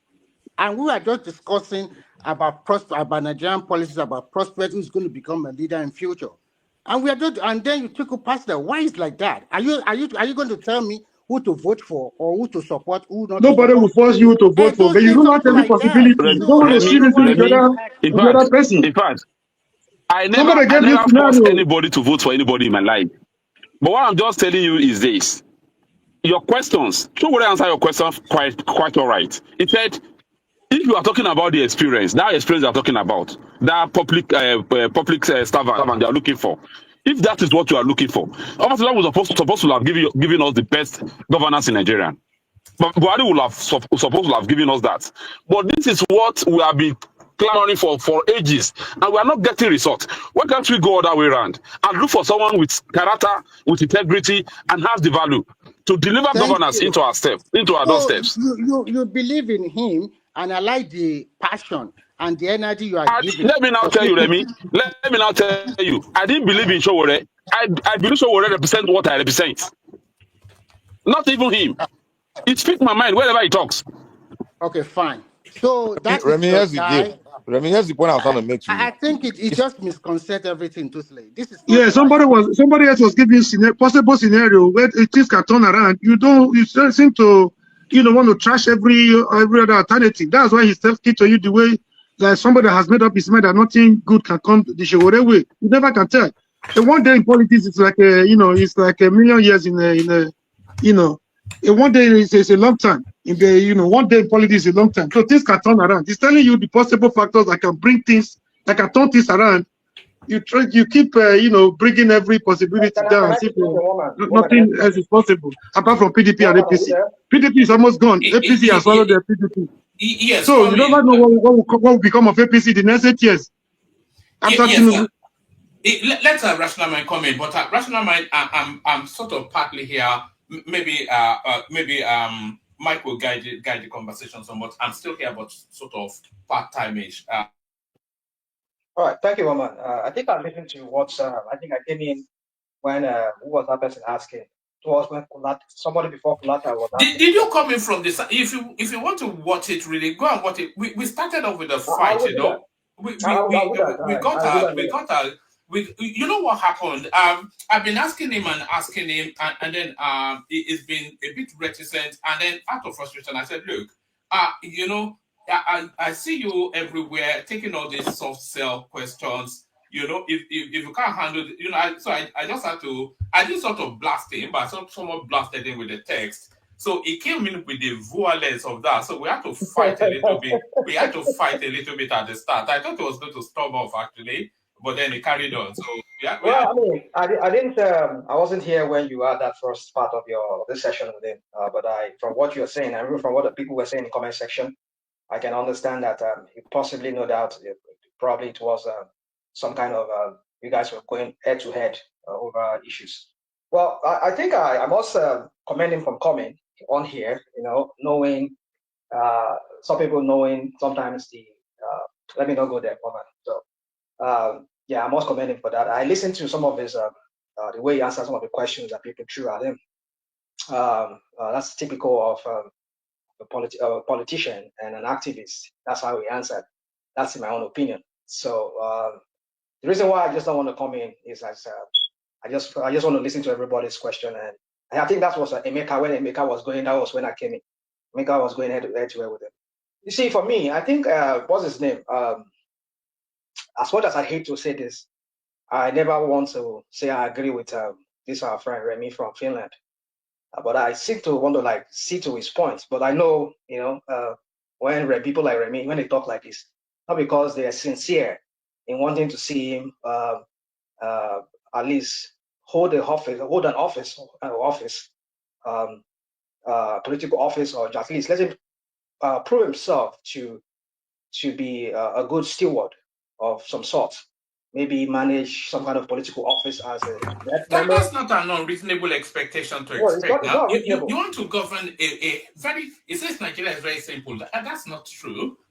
Well, 100 and something, 300 and something ethnic groupings with vested interest, emirates and ownership all over the place, everybody chasing one. yeah, And it's you say, no.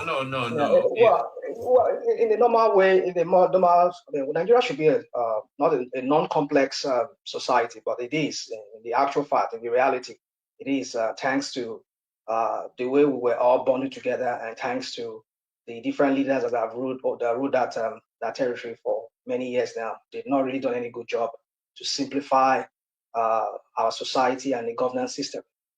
And that is the reason why I will concur with some of you here saying that it's not really as simple as what we think it is. Even sometimes Sowore says Nigeria is not a simple place. No, and this guys, I agree with him. I mean, I would expect Nigeria not to be a very complex place, but it is. That's the fact, because the elites, the thieves, the corrupt leaders, they convoluted the whole thing, messed up the whole thing, that makes it look so complex that just imagine something that should be as simple as a political office that you should run for. If you have the charisma, you have what it takes, you've proven yourself to be of good moral standing. Normally, that should be some of the things that the basis by which people should be elected to political office. But in the Nigerian context, no, because they've messed up the whole thing. They've, like he himself said, how would he be telling people, trying to convince people that are hungry, and here the other person is offering to give them 30,000 naira, So why would they listen to him? You see, that's one of the part of the complexity that they brought into the society and the political life of that country called Nigeria. They've impoverished the people so that that way every year they can always ask them for their votes. Not that they're asking their votes in a way that they debated issues or they're able to talk issues through how they're going to solve their problem, but rather they will give them money, So I think at this go, I've said it here. If I ever come here, that was why I just don't want to rattle him, and I know I might want to rattle him if I ask that question. Is that he said something that really really got me thinking when he was talking. He said, and I've said it here many times. I think when Nagali Boko was there, we used to go ahead and head on that. And is that he fought for June 12th, and he sees himself admitted that he was part of the what's it called, the elites that were holding Nigeria down. When Abiola was alive, he was body with the government people, with Babangida and the rest of them. He was their bodies. He was a corrupt man himself too. So, but then he said on principle, and I've said it here. Maybe don't ever use the word principle, but I said it here months or years ago. I said he's a principle guy. He only goes by principle. But then he said it here. He said, I supported the annulment of the election because we wanted the military out. That's the quote. I'm quoting him what he said, because I see that thing still stuck with me when he said that. I wanted the military out, not because he really was a body with MK Abiola, the presumed winner of the 1993 election, but because in principle he felt that election was free and fair, and that the military has to go, because there were real politics going on that time, because they were trying. The military were not really ready to move, leave the political scene. They weren't ready to return back to the barracks. But he felt that because I want the military gone, I will fight. I will advocate for Abiola's restoration of his mandate. Not because he believed in Abiola, not because he feels Abiola is the solution, but the principle is that he ran and he won that election. So now, when he said that, and I wanted to ask him, I want to say, let me come in and say, let me not rattle. Now, something in a way, I would say, and I've used that phrase here, or maybe you can call it some kind of sentence. Some kind of words. I said, sometimes you might need to do a little evil to accomplish some good. The little evil here is that he knows that if he has to advocate for MKO, not because MKO is the solution, he's part of the rots in Nigeria, because Nigerian government were holding him heavily. They hold that guy money. And that was part of the things that the military were looking at. Said, no, we must not allow this guy coming. I'm also on the Yoruba man. So let me not bore you with these stories. Go and read the history. But my point is that when he said that, and I was like, okay, I've said it here on this platform. I said, why can't he work with people like a lesser evil like Obi?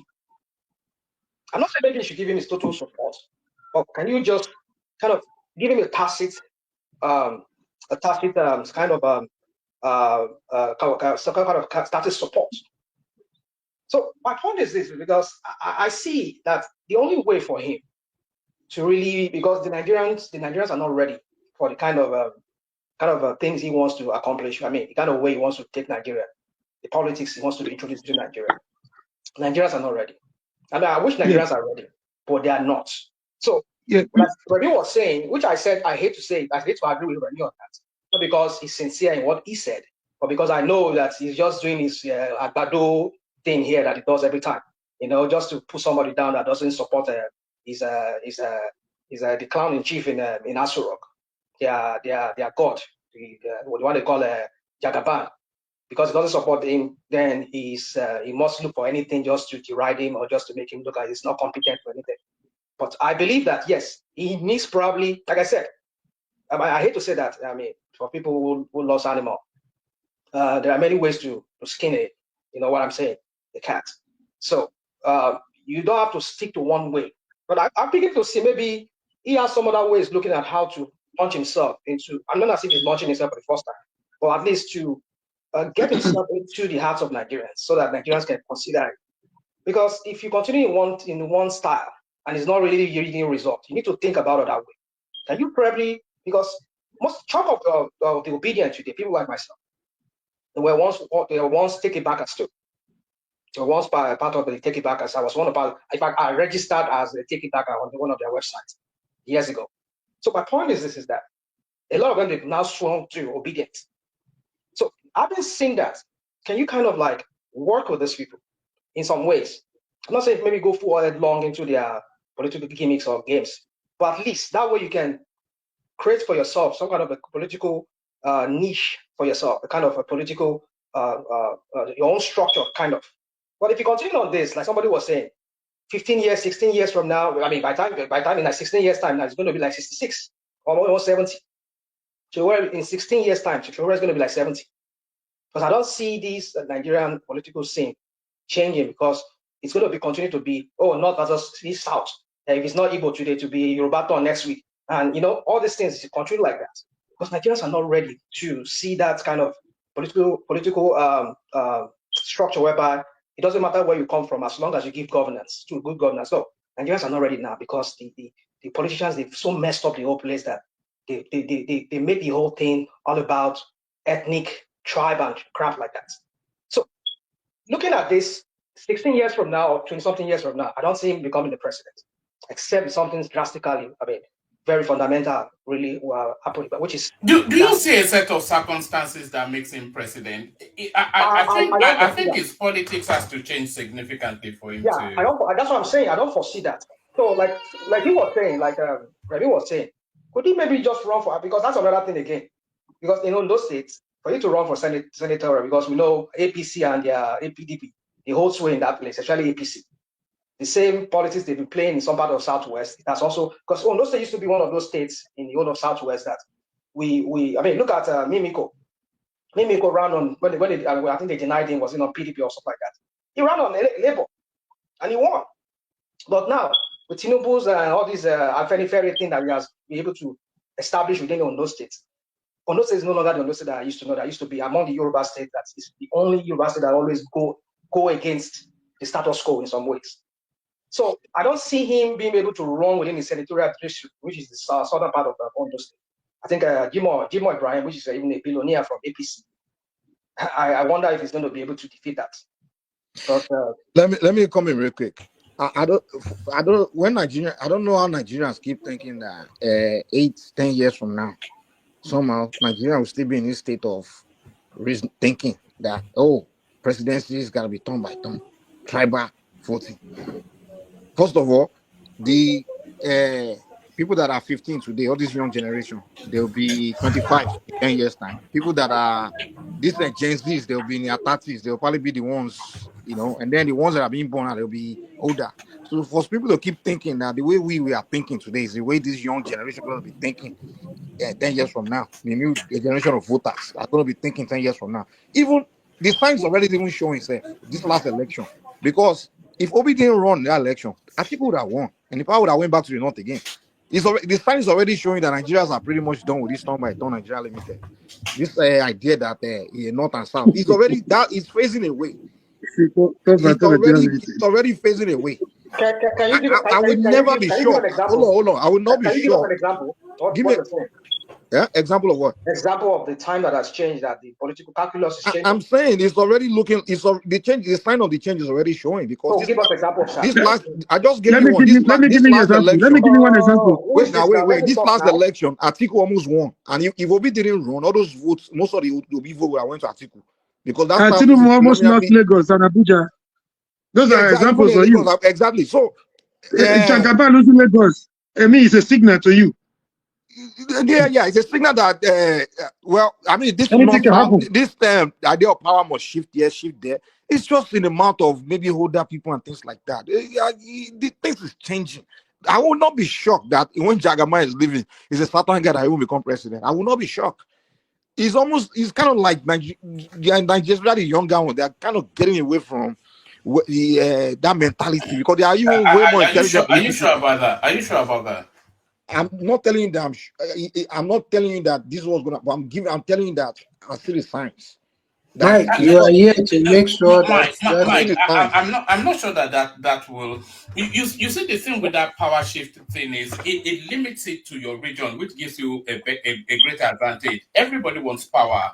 The people that are 15 now, however idealistic they are, when they get into their early 30s, going on 40s, they become as cynical because they have gone through life cycle a couple of times. So usually idealism, experience always beats idealism. Omar, let me give you an example. When I interact with people in their 30s or 40s, some of them, if I ask them a question about another region, they don't know. Like, for example, a typical Yoruba man as in his 40s, 50s, is still somebody from Akwa Ibom. You say Amo Igbo, you say na Igbo man. They are all not. They will say Hausa. Is anybody will be Kanuri, Kanupe, they say Hausa. But when you interact with younger Nigeria today, they know the difference between people from different regions. Many of them they are more educated about that region. They know better. How many of them have PVC? How many of them have PVC? That's not what we're talking about today. I'm saying the future. We're talking 10 years from now. And will they have That's why PVC 10 years from now? we will continue They keep focusing educating the on today. I masses. don't know why. It's like they are missing my argument. I'm talking about long term. And every time I present my long-term argument, they bring President today's argument to challenge my future. I'm speaking in just future. like See, the thing is this. that. Let me say this. This is very Okay, let important. me say something. Hold on, hold on, Zibidi. Let me just say this. You see, there's a saying that when someone like Sowore, I see the guy as a genius. They say when a genius is making move, the people always see him as a foolish idiot. But it's only other people that can see the other genius that can see him and say, "Oh, we see that move." Most of the geniuses in the past, when they were making their move, they were prosecuted, and most of them became historical figures today. Those are so creative. Some of them even hang by the state. When a very smart person is making move, it's only a very smart person that can see that move because that move will look foolish in the beginning. I'm telling you guys categorically that Sowore moves right now is not for today. He's making move for the future. He knows he can't grab that power today. He knows he's making that move for the right time. For that, it's a long-term move. And even 2023 election will tell you that Sowore himself know that there's no way he was going to win that 2023 election, but he still went in. Did you think the guy was foolish? Yeah, he went in. He knows he's not going to win, but he still put himself in. That's a move for the future. What you guys don't understand, Mike, Mike, I said that to him at the start. Actually, I would recommend that people go and actually watch this thing from the start in your leisure time because I had quite a bit of a fight with him. But I said that to him you see, this future will not be the beneficiary of the future that he will create, but whoever is going to benefit will be his own creation. Probably his own creation. If not him, exactly. If it's not going to be him, it's going to be his own creation. That's the fact. And the country is going to be better. I don't know about that, but I'm just showing his power game. That's what I'm showing. Let me say what people need. I'll give you an example. I don't understand. Is it Mike that is? Are we here to listen to Mike speak all day? Maybe, but let me make my point. Let me make my submission. I'm just making a submission. Mike, let me say this. Let Mike land, and then on Sibidi, you come in after him, and then Zeta. So we have structure. Mike. Exactly. Thank you. This is what people need to understand about power, grabbing power. There's something called fever. You create a fever. That fever travels through people. Once that fever travels through people, that's when you grab the power. I'll give you an example. Donald Trump, he never had any political office in his life. But the guy realized that, I can create a fever that will travel through the people. And once that fever travels through them, that's it. And that's all he did. He just created that fever that traveled through millions of Americans. None of them. The thing is, people keep saying, "Oh, you have to have a senator resume, this and that and that." Yes, it's only highly sophisticated people that want to look at resume of a politician before they vote. Masses, voters are the same all over the world. Majority of voters are not looking at any resume or whatever. It's the fever that make them vote for whoever they are voting for. Even I gave an example of APC when they created APC. All of them, when they came together, Tinubu, Buhari, Oshomole, and many of them, everyone, majority were more competent than Buhari in that APC when they created it. But the question they ask themselves is, who has the most, whose fever is, who has the largest fever among people? And they realized I was Buhari. That's why they say, okay, Buhari, you have to run because you have created that fever in the north. That's 10 million voters. So people know that it's the fever that make people vote for who they vote for. Whichever fever is in their body is what they will vote for. And Sowore is creating that fever. 10 years from now, that fever will be in the body of millions. So no, those millions are not going to be asking, oh, you haven't become governor before. No, these are market women and all these irregular people. That's what you guys understand about power. Thank you, man. One man, to be Yeah, honest, Auto look at this guy. He ran I've been away from coming. us. No, Okay, I've been carry on. coming. You can ask one man. Sometimes you're not around. All right, carry on. Oh, all right, yeah. But I feel like it was not at some point. You didn't give Sowore a very palatable experience here. I don't know How if so? Sowore knew that he was coming to. How No, so? How I didn't say so? all through. I didn't say all through. I said at some point, and I Yeah, but don't know how if so Sowore though? was. Yeah, that's what I was trying. That's what I'm trying to Okay, good. Orlando. Yeah. Yeah, because I don't know if he knew he was coming to a Agbado championed, arena. But and the thing is that some of the things that he was saying, and I feel like at some point you shouldn't have allowed too much back and forth with some people. At some point it felt a bit disrespected. Maybe people didn't see it. Some people didn't see it that way. But I Like the just feel one, like, like the one well, from the Metro.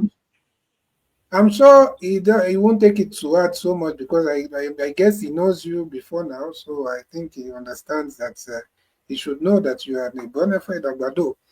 So, but the thing is that I take exception to that. The way you are saying this, how am I an Agbado? I'm a Nigerian. yeah. one I only man fight is for this okay, but country. Okay, carry on. You yeah, guys, yeah. But at the you end of the blacken day, my we are name. all at the end of the day we are all Nigerians, and at the end of the day we all want something. I am hoping we want something good for the country, but it's just that the problem that we are having in the country is more than just like I had Mike saying something about the Trump how favor the truth of the matter is that the Nigerian situation is very much more complicated than all that. Because you have to first deal with tribalism, then you come and deal with religious fanaticism like extremism, jihadism. Then you now deal with, because the elite in Nigeria, what they've done is to kind of surround themselves because they understand that most of the things they are doing is very wicked.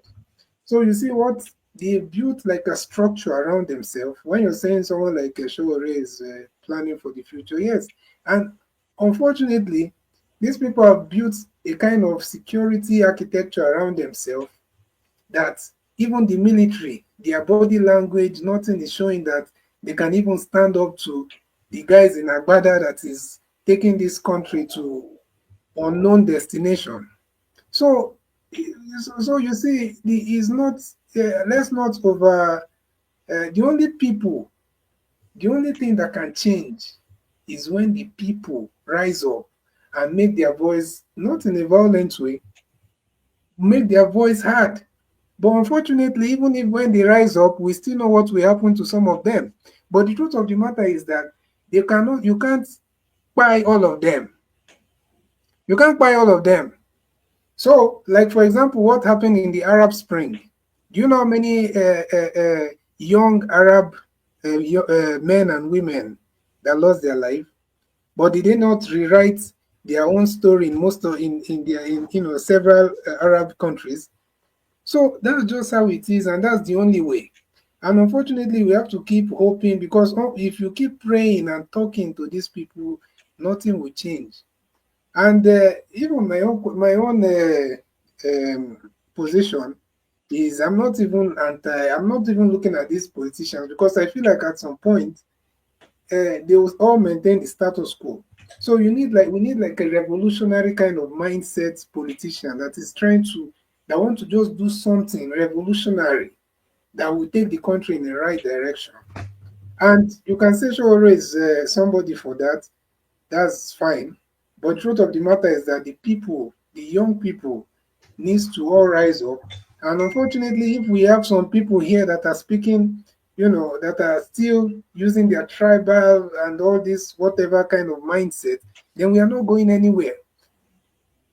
What the North, some of their politicians are crying about now, to be honest with you, as much as we know how the present ruling party got into power, and not even the party, the president and all that. I won't listen so much to some of these northern politicians, to be honest with you. So me, I will just let them do what they are doing among themselves, because these are the same people. They have to also we also have to let them know that they can't be doing whatever they want to do at any turn.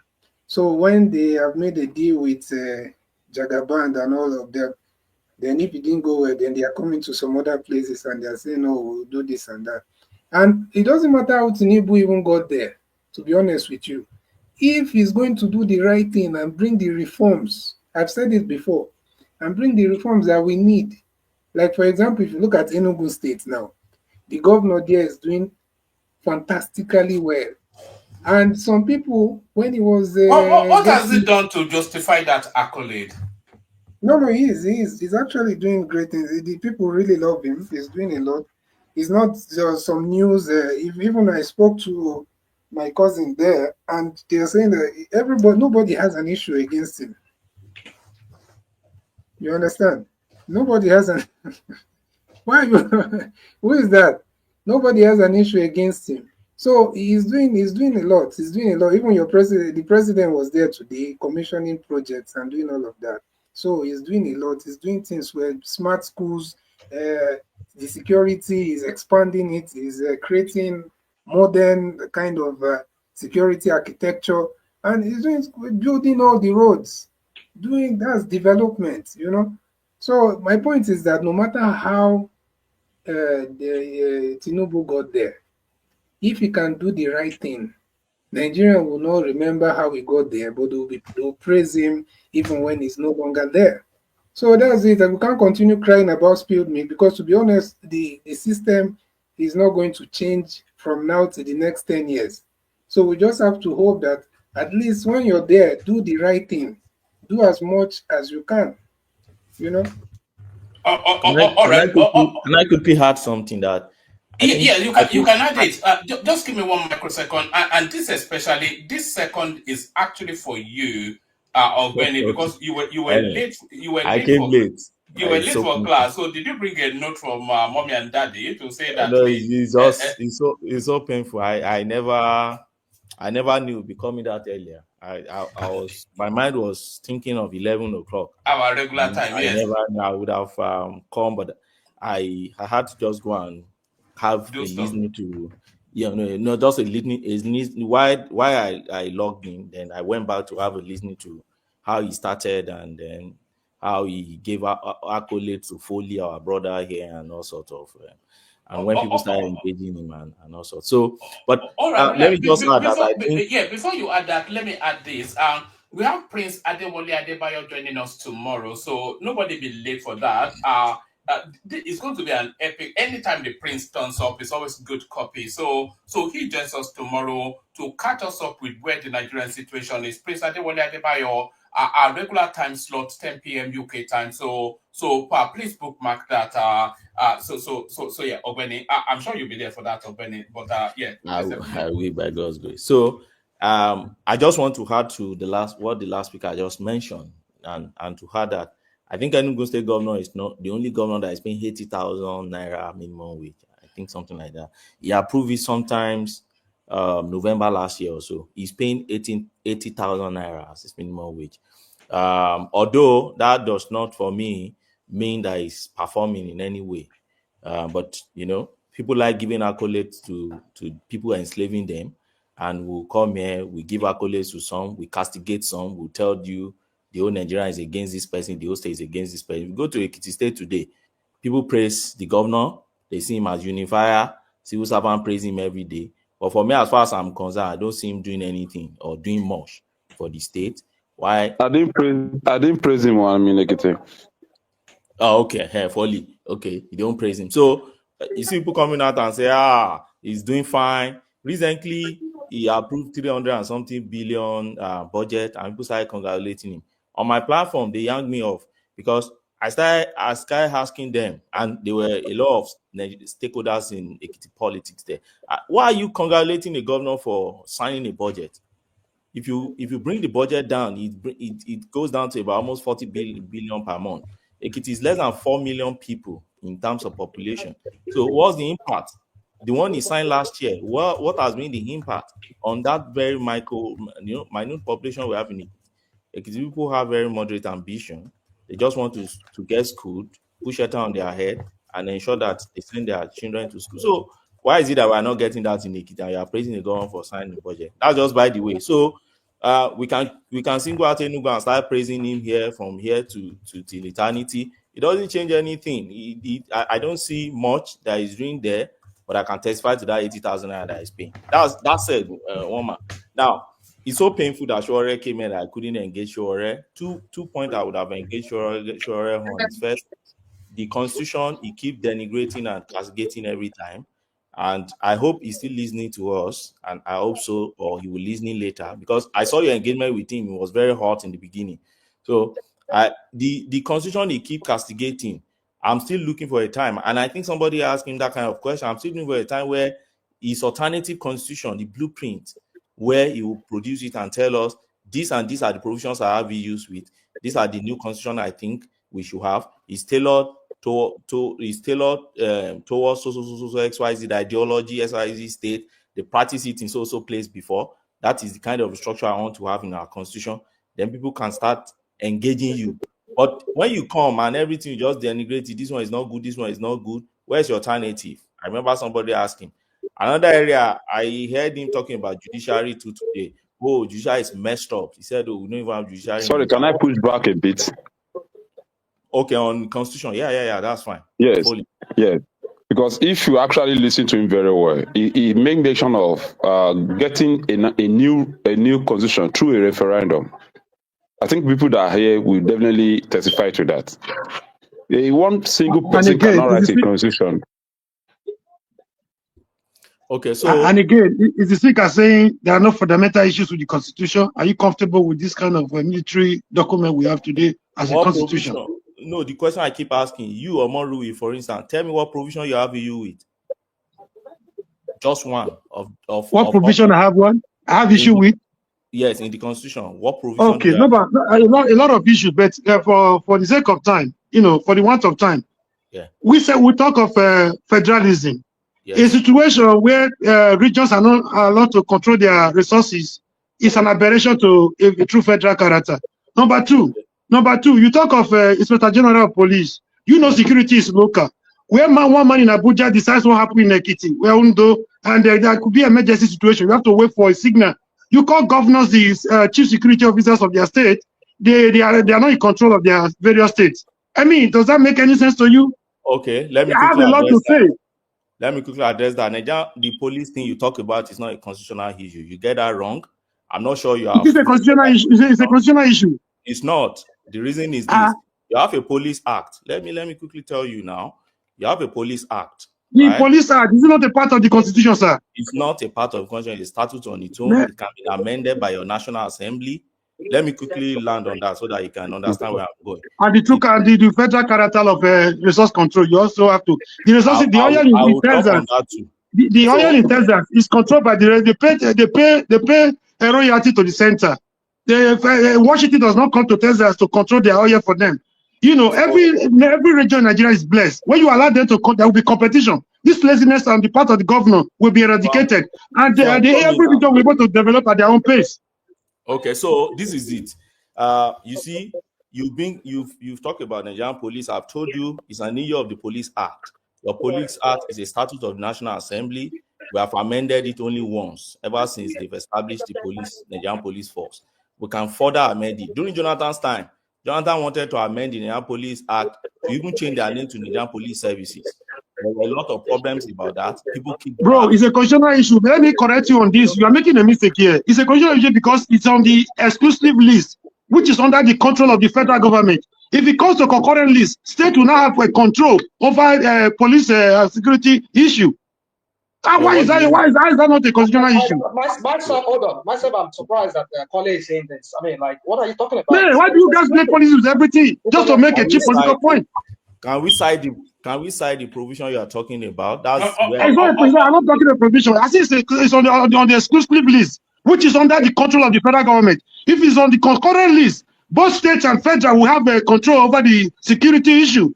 Why the residual list is for the local government? This is a clear constitutional matter. So this is the point I'm talking about. Now, presently, what do we have in Nigeria? We have a police where you have your IG and you have your commissioners per each state. That's what we use in Nigeria. Was it the constitution or is it the constitution that structured it that way? The answer is no. That's what I'm telling you. When you talk about exclusive, concurrent, and residual, what gives power? What gives authority to them? Is it not the constitution? No, you see, you are just using blanket information. No, not blanket. It's as simple as ABC. All these things are listed. If it's that simple, everybody will agree with you and we'll just go home. What is the debate here? I just told you it's a current. It's on the concurrent list. It's on the exclusive list. I'm telling you, you are getting it wrong, and that's why. No, you are the one getting it wrong, sir. Let's not mislead our audience. Okay, what provision are we talking about? Let's go to specific. The Constitution gives the president as the commander-in-chief. Sorry, carry on, but we have to bring Zita in at some point. But Zita says, no, carry on. But I think she's still listening. But we'll bring her in at some point. Yeah, carry on. So it says is the commander-in-chief of the armed forces. So when we talk about the armed forces, we're not talking about just the army alone. Any of the services or armed, any of the forces that is armed, which is the police also comes under the purview of the commander-in-chief. So, like he said, under the exclusive list, these things were itemized. The police is one of them. So I don't know what you're talking about, the way you're not trying to spin this thing, making it look like, oh, there's the Police Act. And if there's the Police Act, why are the governors having to go to the presidency?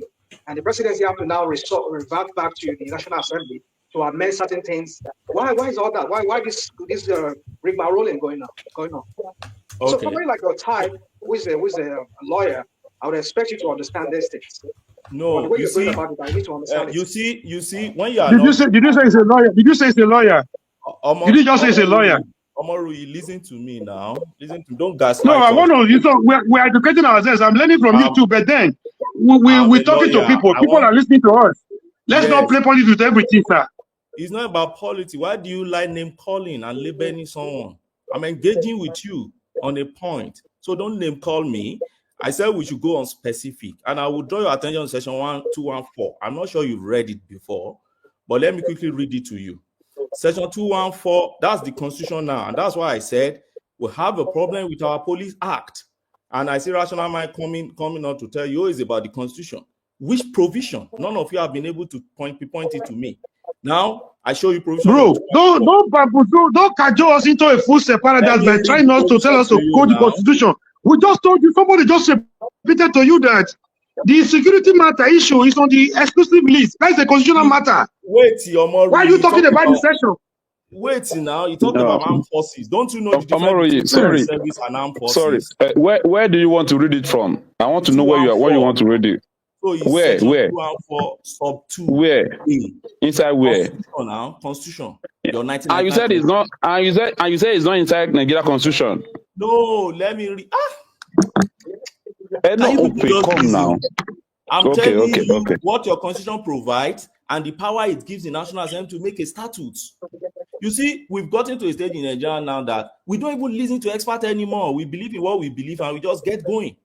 We That's cannot allow All right, experts all to right. mislead us. We are not that dumb. We Ogbeni, might not be a lawyer, but I'm not Ogbeni, ignorant of you the don't law. need to be dumb to listen to an expert now. Ogbeni, Come on. Ogbeni, But take you these Let's make people wait. yourself Let's expert. victim, You wait. take came Let here my with the let advice, pressure him that just nothing leave is them wrong with the let alone. him constitution. talk, This is please. what is generating this argument. You came here with the Omori, pressure that you don't seem to see anything wrong with our constitution. If there's anything no, wrong with Nigeria, is that constitution. That constitution is number see, one. Because it was a you are military, it was arranged by the military to suit their own interests. no Omori. You see, you are not more Nigerian than us. We are all Nigerians, and you can't love Nigeria. We're not lawyers that don't mean that we are all ignorant of the law. That's my point. No, somebody just told you I'm a lawyer. Did I put in my profession? I didn't. Why do you like No, you just gaslighting repeated that people? we don't want to listen to the opinion of the expert. Expert could be any. There are Wait Supreme Court now, judges when you that start asking questions, is the guy Supreme really a Court can even lawyer? revise himself on certain decision when they discover they are wrong. Wait, Supreme Court is supreme not do you because they cannot really make hate? mistakes. Do They you are supreme really because hate? that is the final arbiter. Do you really hate being engaged on matters? No, no, you try to Depends on say it. depends on You try to make depends Mr. on us the way you Mori, want to read. Mr. because You you're want not to Mori, take lawyers. the Mr. You view. try to make Mr. us look as Mr. if we don't know what Mori, is going on. hold Sorry, I on, hold on. understand you. Can you Mr. hear Mori, me? I don't really understand. I don't really understand what he's doing here. Hold on, hold on. Ogweni doesn't want to vaunt his credentials because, of course, it's a very reserved man. But let me vaunt it on his behalf.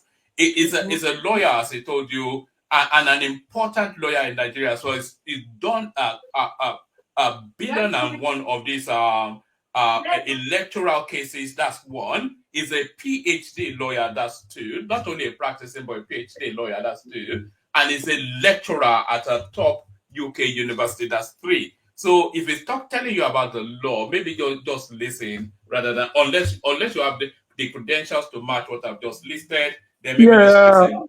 one man. Apart from credentials, what I've just said, does it make any sense to you as an ordinary citizen of Nigeria? Did They I say say the law anything? is an ass now. The law has nothing to do with I'm not logic. The quoting the law is law. the I'm not law. quoting the Yeah. law. Security matter is a constitutional issue in Nigeria. There is an exclusive list. I hope Ogbeni is not Agbado lawyer. Let What do you him mean by quote the Abajo? provision. You see, Ogbeni, can Baba, you listen to me? If you want yeah. to these people now, how they go rule Nigeria if they I, ever won. Now I with don't the CISO, understand. To start quit with, the platform and let them carry on. and before I even go to Baba, because I know Foley wanted to listen to me, probably has his concern because he's asking a provision. But before I go to that, I don't know why, and the CBD has done that just a few minutes ago, and when he was talking to, stop labeling this platform as Agbado platform. It's you're not saying the truth. There are so many people who have so many dissenting voices on this same platform. You have Foley here.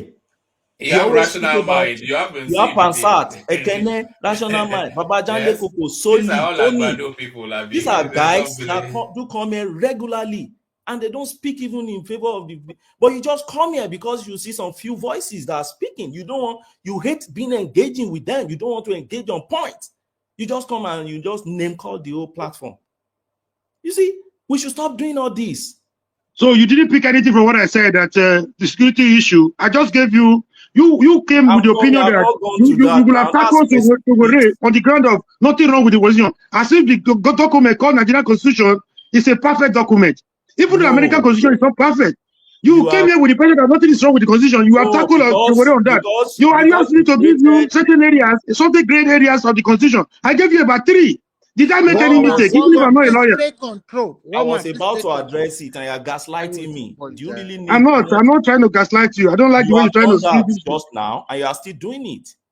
I have this time. This is my own space. Let me talk. It's my time to talk. You Go can ahead. But interrupt, but you've not don't spotted the gaslight areas me. I pointed out. Yeah, if Mr. you give him the Mori, chance to Mr. speak, Mori, please yeah.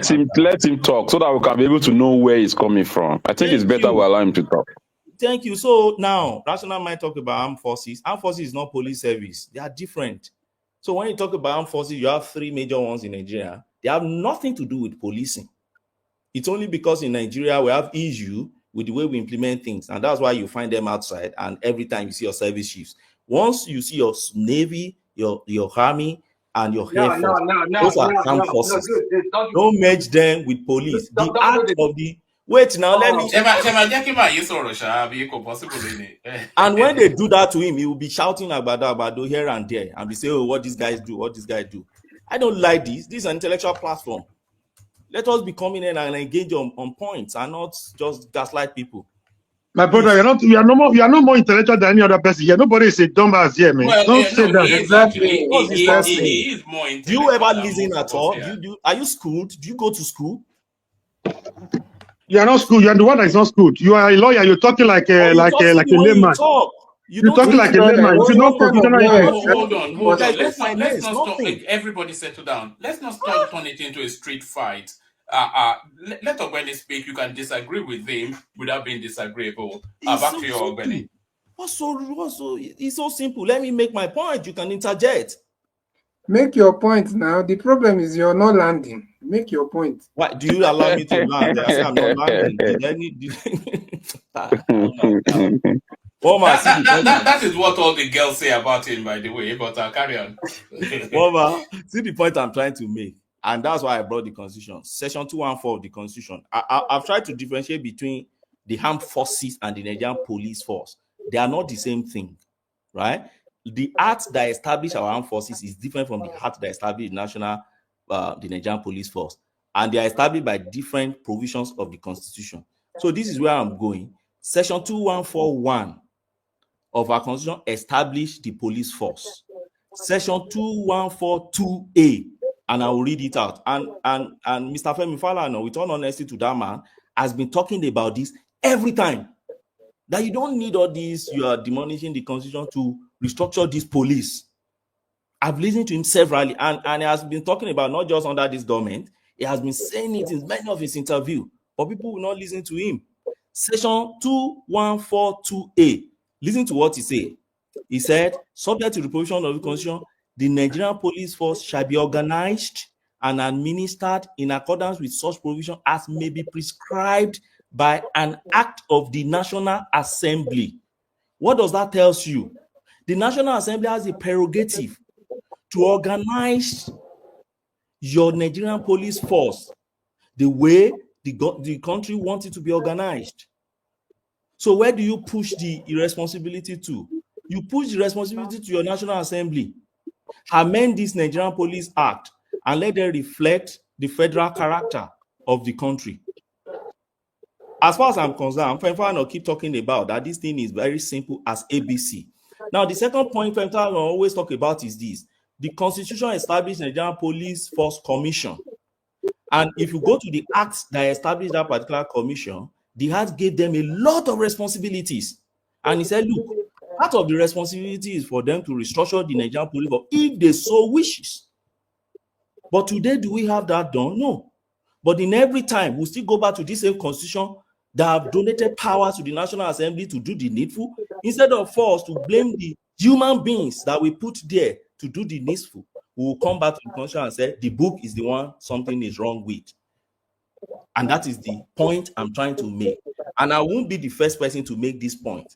Sheikh Femi Falana very well on this point. He has always been making that point.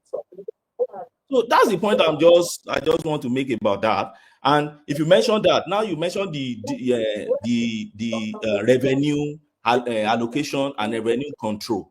First and foremost, I don't know any country in the world where the oil and gas or revenue generated from natural resources, particularly your liquid natural resources, particularly from the offshore, that is going to the host community or the coastal region. Don't forget, in Nigeria, the offshore production in Nigeria is more than what you get onshore. So the question I keep asking people is this: when they say we want to control our resources, we want to control ourselves, what exactly do you want to control? You have your coastal region. After you get rivers, you go to the IC, right? Your territorial water, and you go to IC. Akwa Ibom, you go to territorial water and you go to IC. Ondo State, you go to territorial and go to IC. Lagos State, you go to territorial and go to IC. So oil being produced in those ICs, where do you want it to go to? It should go to rivers. It should go to where? And the Constitution that we all talk about today, at a point in time, gave nothing to the oil producing states. What do we have today? Today, we have moved by amending our constitution from nothing to 13%, and we are still agitating. And the question I keep asking people is this: if there's something actually wrong with the constitution, we won't be able to amend and move the derivation from 0 to 13%. It means that it is a constitution that is amenable to amendment. It's something we can agitate and amend, then to make the best out of it. But the issue I have with Sowore, so that don't see me as one anti-Sowore like that. No, I love some of his idea, particularly the way he talked about Obi. I know many of the Obedient will not like that, and I've always been critical of Obi in that light. But one thing I talk about constitution about him that I said I wanted to ask him is that if you say there is something wrong with a particular book, are you saying the entire constitution is faulty? Or are you saying No.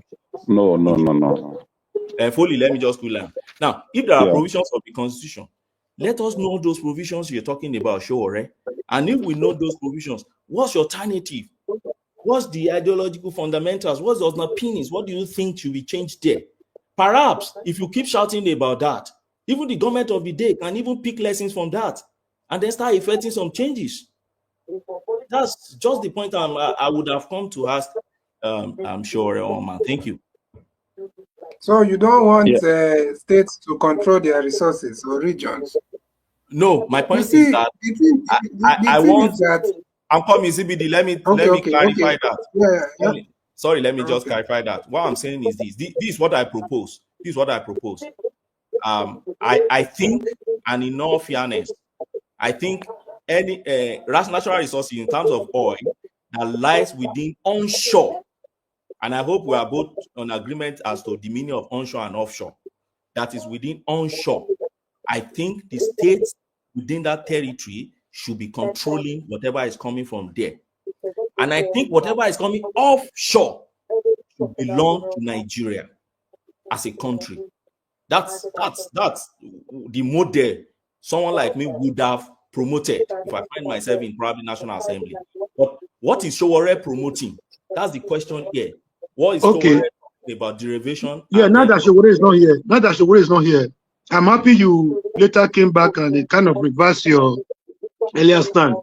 You came with initially with the impression that nothing is wrong with the constitution. Later, you now said it can be amended, which was a very nice point to make. That if that was the point at the beginning, there would be no my point on this platform. Sir, you came with the impression that you created the impression at the beginning as if the Nigerian constitution was a perfect document. Now you're making a distinction between the offshore onshore dichotomy. These are salient points. These are the things you are bringing up. Even in America, they also have an offshore onshore dichotomy. It's everywhere. Everywhere had the water mass and land mass. So the point we are trying to make is the resources. If we say we're practicing federalism, the resources for every state in Nigeria, every region in Nigeria is blessed. If you allow them to manage their resources, there will be competition among the governors, among the regions, and there will be a healthy one at that. And they'll be able to develop. The development will be faster too. So if we say this idea of every month, governor going to Abuja with cap in hand to beg for central allocation will no longer be there. We are saying that that's a constitutional aberration. So this is our point. And the other one you said, look at what happened in Edo. If the governor had the authority or control over the commissioner of police, IG will not come from Abuja and disband the local security arrangement they had. And look at what we are paying, the price we are paying for the mistake that was done by one person just to win an election. After the election, what happened? People could no longer sleep with their two eyes closed.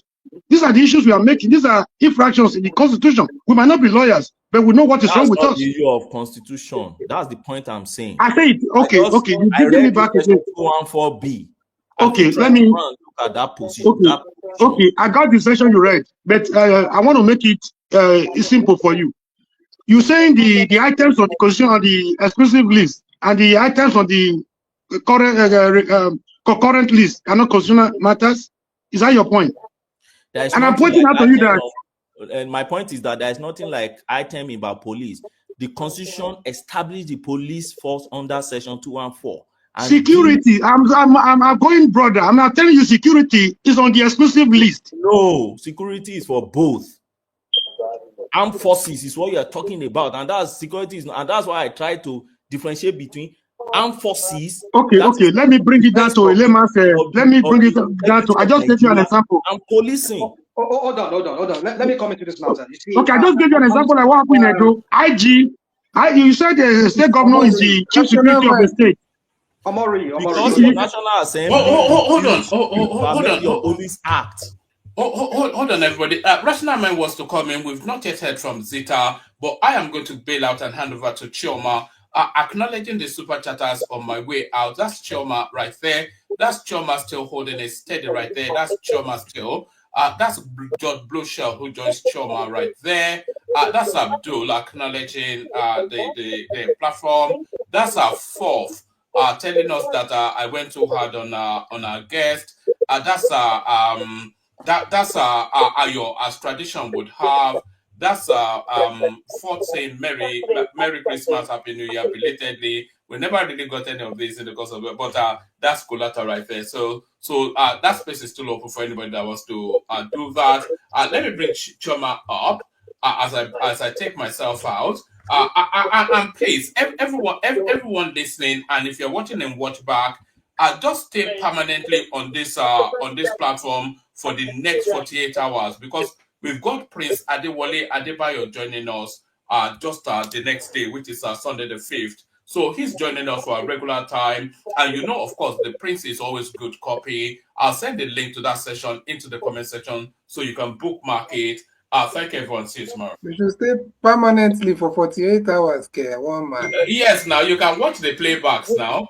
Well, can you not watch it? What do you have to do in life other than to watch one man's is that not how it works? But no, yeah, looking for money. We're expecting you to come and speak to the Prince tomorrow in CBD. All right, so let me say this to our learned man in the house here, the Rational Mind, please help us. So, Agbado lawyers, what they are doing us here is not good. Well, stop blaming people. Who's Agbado lawyer? I'm not Agbado lawyer. I'm just a lawyer. No, it's okay. Yeah, I mean, the address, they don't call him Agbado lawyer. It's just sometimes we just anyway. So you see, Mr. Colley, you see, just because right now I'm doing self-care, I'm trying to get myself ready. If not, if I stay in front of my computer, I should be able to tackle you on this thing you're saying here. And I don't want to believe what you just said until I confirm some of them. You see, you saying that the word armed forces, the last time I checked, the Nigerian police is called Nigerian Police Force. It's not called service. So you see, when we say that constitution is flawed in every facet of it, not because we just want to generalize, it's because so many things are just so conflicting. You read one section here, you read that section, there's just this butting head with each other. Now, I heard you when you said the Nigerian police is not a force. It's an armed force. It's a part of I the did armed not force. say so now. Okay, all right. I said it's not an armed force. Nigerian police is for policing. Your armed force is your armed force. I just gave you an example. The Nigerian police force is established by section 214. Okay. The armed forces is established by section 217. Go and check your constitution. They are not the same, and they don't have the same duties. Your armed forces maintain the territorial integrity, and then they secure borders. That's the major thing they should be doing. It's just to mess up our system. Okay. You see them outside doing police. That's not what in fact, that's not what is actually happening. So let me not go by on the side. My point is this: I'm still debating that issue of the police. Because in Nigerian Police Service, there's an act of the Nigerian Police Service. That's an act. Whatever it is. It's force. Nigerian Police Force Act. Nigerian Police Act. Sorry. Nigerian Police Act is not a force or whatever. So you see, these are so much. So when we see all this nomenclature or whatever they call it, names that they use in that provision in that fraudulent 99 constitution, this is one of the issues that I have. So my point is this: because the last time I checked, when you name all the service chiefs, the IG of police is part of the Nigerian service chief, and that comes under the. It's not a service chief. It is not. Oh, come on. There are 3 service chiefs. No. Yeah, I will agree with you on that. It's not now. Is there anybody here? Baba, can you help us with Okay, this? all right. IGP is not a service So chief. many things you're saying It's here. not. It's It's not. It's rational just mind. Chief of It Defense is. Staff, Chief It of is. Army Staff, Chief of Naval Staff, Chief Yes, of Air Staff. It's defense That's staff. okay. all. Those are the service chiefs. It's okay. You see, that's what I'm saying to you. Your position says one thing, and then you want to like show us the different No, thing. But it's you that need to hold study on our now. constitution first, so that Okay, you can okay. debate Let from me say informed this. perspective. Okay, maybe I should go and do it because we're all busy people. I have my life to live. I don't want to get myself bogged down with the Nigerian inconsistencies in that country. But like as far as I've studied the Nigerian constitution so far, is that the commander-in-chief of the armed forces. Now, I've just given you the nomenclature, the name that they call the Nigerian police. It's called the Nigerian Police Force. And they are armed. They carry arms. So whoever is going to be their head over them is the president, which is the commander, the CNC, commander-in-chief. So now, when he calls all the service chiefs to Aso Rock, the police is always there. The IG of police is always there. That was why I refer to him as a service chief. I don't know why you people are going by because I'm yet to. You see, that's the convolution I'm talking about that in that country, that confusion in that country, that we don't even know who is who and what is the constitution really saying. That is very, very clear that we can see. It is one thing the constitution is saying, and it's another thing we're seeing the actual part of it. And the president nominates who is the IG of police because it comes under his control. He answers to the president. That was why I said that some of us here will be arguing that it is part of the exclusive list because it's exclusive to the federal government. Whoever is occupying that Aso Rock as the head of state, which is the president, is the commander-in-chief, commands every forces in that country: the army, the navy, the air force, the police. That is the flaw we're talking about in that constitution. And you said it's not the constitution does not say anything. So why is the president? Why is the attorney general not telling the president that no, you cannot appoint IG of police? It is not even you, it is even the National Assembly. You see what we're talking about here? These are the confusion we're talking about that is domiciled in that constitution that we don't even know. One man. One thing, I see something different. Yeah, sorry. Rational mind. Go on. See, you need to first get informed before you can say a particular legal instrument is confusing and before you can have informed engagement on it. I cannot overemphasize advising that. And let me try and clarify again. The Constitution, you see, you can't put everything in the Constitution. The Constitution is your ground norm. The Constitution is just meant to be there to signpost, to first establish major structure. The Constitution is just like the pillar of your building. Okay, and that's why I agree with Omori that is a very important document. But what I don't agree with him and Sowore is that the entire document cannot be as a whole faulty. We have to be specific. Nobody is talking about the It's entire not possible. It's not possible. Nobody is saying. All the We are constitution. just telling you that the constitution has some infraction, has some gray areas that need to be corrected Yes, because that of we the reasons of need to correct. even And for the me first today, if I sentence really there want to is speak wrong. about Nigeria Say constitution, we the people, we never sat down to write that constitution. I will say that our constitution is not really that problem. It's a character. It's a character that is maintaining that is running the constitution. Thank you That is very giving much. us issue. I agree Thank you with you, very much. fully. But I will also advise you that whenever Sowore is castigating the whole constitution, try and be bold to tackle him on this point and share your my brother, idea. let me now tell you where I will not tackle him. Because the constitution as well gives ways to those character to get to office in so many ways. Had it been we don't have the constitution that back them up, we will have been able to fish them out before they even get to that place. So in other words, talking about, we should do away with the whole constitution. What exactly? No, we are not throwing away. What we are talking about here, what Sowore is saying here is this. Yeah. There must be a particular stage that we all need to sit down and discuss the growth of this country. Yeah. Whether through our constitution or through any other means, there must be that stage that we need to discuss it. Whether we deal with the character or we do the constitution, one must happen. Okay, well, Foley, unfortunately, Sowore is no longer here, but I've listened to Yeah, Sowore can I just severally. throw something in there? Even if Shogore is not here, look at the point of Shogore. Right from the beginning, the constitution is a faulty document. It's a we the people. We never made. There was no time the people sat together to make input into that document. So from the beginning, ab initio, that document is faulty, number one. And you made reference to the issue. Let me pick that it's point now. We the people. You know, nobody contributed. It was handed over from military to civilian during the transition. That is not true. Another point I'm trying to make, you said it's an act of parliament. An act of parliament is the part of the highest law of the land. I'm not so saying I don't know what we're arguing here. I've never said it's an act of parliament. I said you're talking about the police act. Police act is an act of parliament. It's an act of parliament. It's part of the highest law of the land. Wait now, your constitution is the highest law of the land, but constitution does not contain all things. Am I wrong to say if I say an act of parliament is one of the highest laws of the land? Am I wrong or right? Your act of parliament is ranked number 3. Your constitution but it's part of the laws of the land, right? It is, of course. So this is the way you look at it. What are we arguing? No, so this my brother, I'm not saying there's no perfect document in the world. Our own has its own gray areas that needs amendment. That's the point Sowore is making. Look at my argument. No, that's not the point Sowore is making, except you don't listen to Sowore. That's exactly what Sowore. That's the point Sowore is making. For ab initio, we the people from the world go discuss the constitution.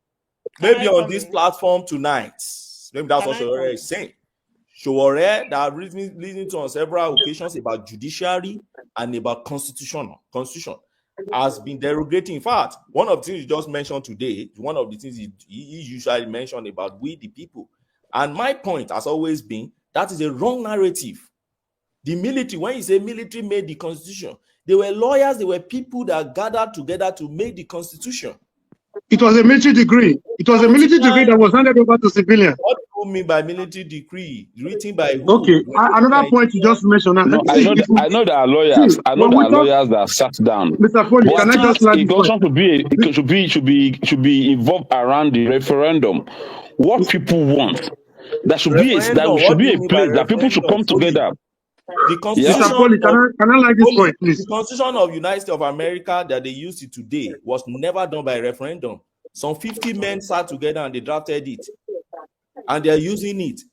So you're not going to have a society where they were representative of the people. Everybody cannot come together. No hall will contain. No particular hall will contain everybody. Those 50 people you're talking about represent each state. Omori, you see, when people do what College is doing, you're talking about judiciary. Judiciary is this something to write home about? Is that judiciary? Let me just land this point. Let me land this point, please. I will relax. I'll give you the floor. It's just you are using. What part of judiciary? What are you talking about? Their functioning, the structure, the recruitment. What exactly in the judiciary are you talking about? In every ramification, what are you talking about? In every ramification, our judiciary is not working. It's not functioning. It's not functioning. That judiciary that smells to high heaven. It's not working. It's not working. Your Senate president today. Your Senate president is not working. Foley, let me give you this point. Sorry, my brother. I was listening to a program today. That was a guy that was sentenced to life imprisonment because of somebody lied against him that is still a foul. That's not true. You want to tell me that analyzed it here before. Foley, that guy, you see, is one of the things you listen to in some narratives. That guy was convicted of armed robbery. This guy is an innocent guy. What do you mean by innocent? This guy was forced. The testimonies. You see, that's the issue. Were you the judge? Do you listen to the testimonies and the evidence they tendered, or you listen to social media that said he was innocent?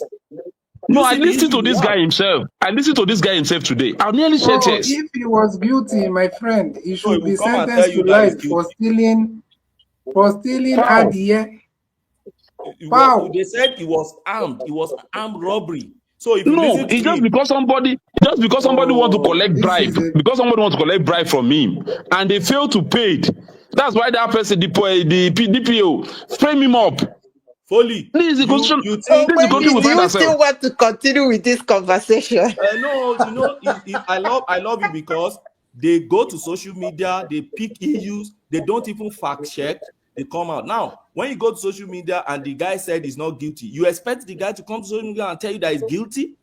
In fact, I I mean, didn't go to social media. I was where do you listening get to it? TV9. What's it called? News Center News. Hey, hold on, This Choma. evening. Choma, are you there? Yeah, I'm here. Not even Anyway, on Can the social you kind of media. It's a moderate news. so that way this whole conversation makes sense? It's like I they're am not. moderating. No, the thing I am is, mod. they are not getting nowhere because no one is landing before, so we are not even getting the bottom anyway, line that's of anything. anything, you know. Mike, Okay. So I Agbado don't backup has mind. come. Agbado backup. okay, thank you. Let's stop this Don't agado say things. that. Let's stop this agado This one things. just came here to insult today. It's Mike, not here it's to. okay. Mr. Whatever your name is, don't use that abado with me. I'm not one of those people that will tolerate that. Okay, don't do that. He already told you guys stop My calling sister, me you can pass your message without sounding like you're warning me. Yeah? Okay, but just don't do that. This is your third I've time had you. saying. I've had you. I think we'll leave Thank it there you. then. So yeah. Thank you.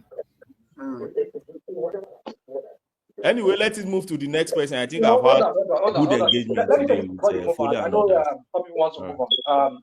Holly, you were saying something a while ago. You see, when you come here and you want to throw this narrative of the U.S. Constitution went through the same process. No, it's not the same. It's not the same thing. You see, Okay, tell us hold more on, hold about on. it. I'll tell you. At the time when the U.S. Constitution was made, there were so many states that were not part of the Union. Yeah. And hold on. Go and do Somebody is your. arguing with you now. Why are you saying Come no? on, can I talk? Can I talk? There were states that were not part of the Union. Even those that were part of the Union, when the Jefferson, when the former Secretary of State, when they cooked up the whole Constitution, they had to send it to each state. Each state had to ratify it. That's some kind of referendum. But when this one you're talking about, some group of lawyers, whoever they are, were just gathered together by the military boys. And pay money to them to do whatever they need to do. So we're talking about a constitution that is people, we the people. So if the U.S. Constitution could say we the people, it's because it was sent to each state for them who were part of the union at the time, even those who later become part of the union, to also ratify it. Look at it, debate it among themselves. Let me tell you for information, maybe you don't know or you know. Each state has their own, some has their own Senate. They have their own Supreme Court. That's not the case in Nigeria. So you see, when you do this comparison, this false comparison that you always like, you do like this. I mean, let me not go because I don't want to sound like maybe I'm trying to interview. But when people do this kind of false parallel, you want to like draw some kind of comparison of like the Nigeria fraudulent Nigerian constitution with that of the United States. There's no comparison in that regard. So please, can you please people just stop this crap that every time you people come here, you say, how about the US Constitution also made? No, you cannot compare it. Agreed. Some people came together, they cooked it up, but it was sent to every state for some sort of ratification, also kind of referendum for them to debate it. That is it. Okay. But Was your 4999 Constitution, did you ever go through that process? I will tell you, it went through that process. Hold on, before you take off the floor. Before you take the floor. Obasanjo said he never set his eyes on that book. After he was inaugurated, that he saw it. I mean, what kind of a mockery is that? That a book that you swore to protect, you never seen it before. And he called it the Granum. Okay, guys. Let Madam AI. Good evening, ma. How are you? Shoma, please. I'll need to maybe join you on that. Then I'll close. Okay. Please. After you, Madam AI, you can speak. Okay. Thank you. Want to speak something now? Go on. Rational mind. No, I just want to let you understand what led to our constitution, rather than the general narrative people still keep pushing everywhere, and people don't go to fact check. And I'm not sure the way you fact check USA now, I'm not sure you have even tried to fact check Nigeria home like that. He didn't fact check nothing. Yes. Go and read Olusegun Oshoba. It was part and parcel of the people appointed in 1975, right, to draft 1979 constitution that battered your 1999 constitution. Your Oh, come on, send me 1979 that BS. Come constitution. send me that BS. Selected by who? Send me that thing. Selected by Wait, who? will you even This is listen what they do. first? When they don't go through, Selected or appointed by who? You assume you are Mr. Know-it-all. What kind of nonsense is this? Man! Why are you calling it nonsense? Are you schooled at all? I've asked you 2 so we're times talking now. about the Okay, Are you on hello. mental He asylum? didn't call you nonsense. He said, what kind Everyone, of nonsense is excuse this? Yes. me. So why is he saying what kind of I'm gonna, nonsense? That it's what I'm okay. saying okay, is Call it I'm nonsense. bad, gonna bad start muting. Madam AI, you can speak so that we can diffuse the whole drama. Let Madam AI speak, please. Okay. I heard Sowore came. How on a day? I heard Sowore came to your platform. Wow. Fine, oh, we are fine. We are fine. Sowore came and he threw the bomb, and we are now sharing the bomb among ourselves now. Which bomb did he We are throw? throwing it boo boo boo everywhere. Which bomb did he throw? You can still go back and listen Did to the somebody program. remove I'm not Mr. gonna Omoruye hold or on. he left himself? I am not gonna listen to any Jack Sowore said. Okay. Because you have your mind made already, so we can't It's force not. you. You have your opinion. Listen. I listen constantly to people if they're bringing a new thing to the table. You understand me? When I listen to you, every time I listen to you, is the same thing. I don't need to listen to you again. Honestly, sincerely speaking, I don't know about you, but I do not have such time. I heard some people saying very like, he is putting the fear, he's striking the this. Listen, let me tell you. The way and manner that guy portrays himself, he can never get close to Bagbalada, let How? alone being in Aswa. How? Okay, let me tell you how. Somebody said he strokes, Donald Trump stroke fear. You don't stroke fear on people who are going to vote you and stroke fear on people who you want to be voted out. It doesn't work that way. Politics do not work that way. How does it Because work? if you stroke fear in people who are going to vote you and stroke fear in people who you want to get out, you are talking about a system you want to get out of the way. I cannot tell you the system will crush you. For your information, the way Sowore carries this thing, like as if it's Shobe. Politics is not Shobe. Okay? Politics is a well-calculated thing. That's why it is called a game. I have said this severally on this platform. Okay, who among them is playing the politics now that you think it should rule Nigeria next? Who? Who among the Nigerian politicians that is playing the game? Listen. You spoke for a long time. No, I've not even spoken. Oh, okay, fine. Let me do my submission. First of all, we are talking about Sowore who came to this platform. Okay? When we are done with Sowore, if you want us to deviate from Sowore, then we can talk about another thing. For now, it's Sowore. No, madam, sorry, madam. Are you speaking for your own opinion or you are speaking for general people? Or what your do you own mean opinion? by general people?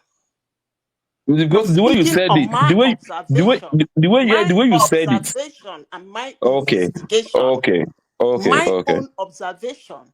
And when I do my observations, believe me, accept it, abuse me, I do not care. The same way Sowore did not care. The same way Sowore did not care. Hold on. At the end of the day, mother will act. Let me repeat myself again. You see this thing Sowore is doing. I tell you, he will never get close to Bagbalada. Madam, you are not God. You don't even know what will happen tomorrow. You are not God. You are not God. That is God. what you usually say here. That's what you people, when I speak, you always tell me you are not God. I am not God. You are not God. You're speaking as if you are God. The power belongs to you. Listen Sowore is not even carefully. he's not even going to That's their Bagbalada. He's views going to now. Aso Rock. Listen, let me tell you.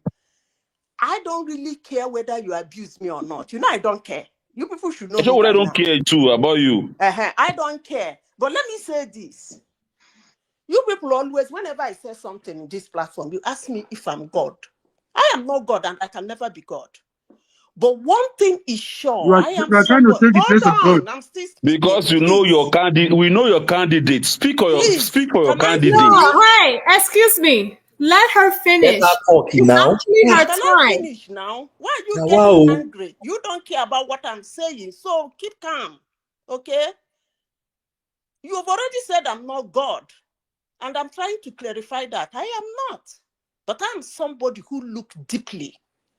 I don't look at things by the surface. And let me repeat myself again. You see this your show already, where he's going. He will never get to Babalada, let alone Who's get that to your Messiah that Asoro. will go to Bagbalada? And how many Now, votes do you have? How many voters card do you have? Tell us that your guys, Messiah that wants to go to allow her talk Bagbalada. now. Can she get her mic And now? Let her and talk. let me Let her say talk. this. Let me say this. No, you can't. No, you can't Unless be he talking change course, authoritatively. She can let me talk without taking the finish. place of God. Don't try to Unless play God. we got our eyes on him. Unless he change course, he got to change course. And somebody asked me Maybe a very when they started simple question. What visiting do I Tinubu mean? and Hold Babangida. on. Oh. Folly, excuse me. If you Folly. don't want me to Ma, talk, I will sorry, leave. continue. Let me. Which kind of Thank wahala be you. this? Thank you, Folly. Thank you. And thank Okay. you, comrade. You see, I said, when I say things, I'm very pushy about it. So that when the time comes, you will remember this woman said it. I said, politics is not your way. It's not your way. Like student union stuff. No, that's not politics. That's a different ball game. You do not stroke fears in people who are going to vote you in, and stroke fears in people who you want to get the hell out. You will never get there. It doesn't work that way. But let me say something about Nigeria. It's just a good, let me just say it. If you think you are a Nigerian and you think you have the wherewithal to change whatever you think that is going wrong in Nigeria, and the only way you think you can change it is by becoming the president of Nigeria. Well, I don't really know how that works, but let me say this. In Nigeria, you don't become president by stroking fear on the people who are going to vote you in and the people who you want to vote out. You have to get in there first. Then you Donald can Trump just do did it in whatever you America. want to do. Please give us time. Please give this madam time so that we can be able to. She's repeating one thing over and over. I am not repeating one thing over and over. The only thing Please, is how that he many has minutes taken. is Well, he going to okay, use you to guys, talk? first Let's of all, know. Folly and comrade, you guys have been here since one man. You guys been talking since one man was Let's here. even if we are going to give her 1 hour, let's know that he's going to speak for 1 hour. We will keep quiet for that 1 Okay, hour. okay, guess what? She's gonna talk for 1 hour. In fact, 2 hours. So How mute do the you. program Thank myself you. there?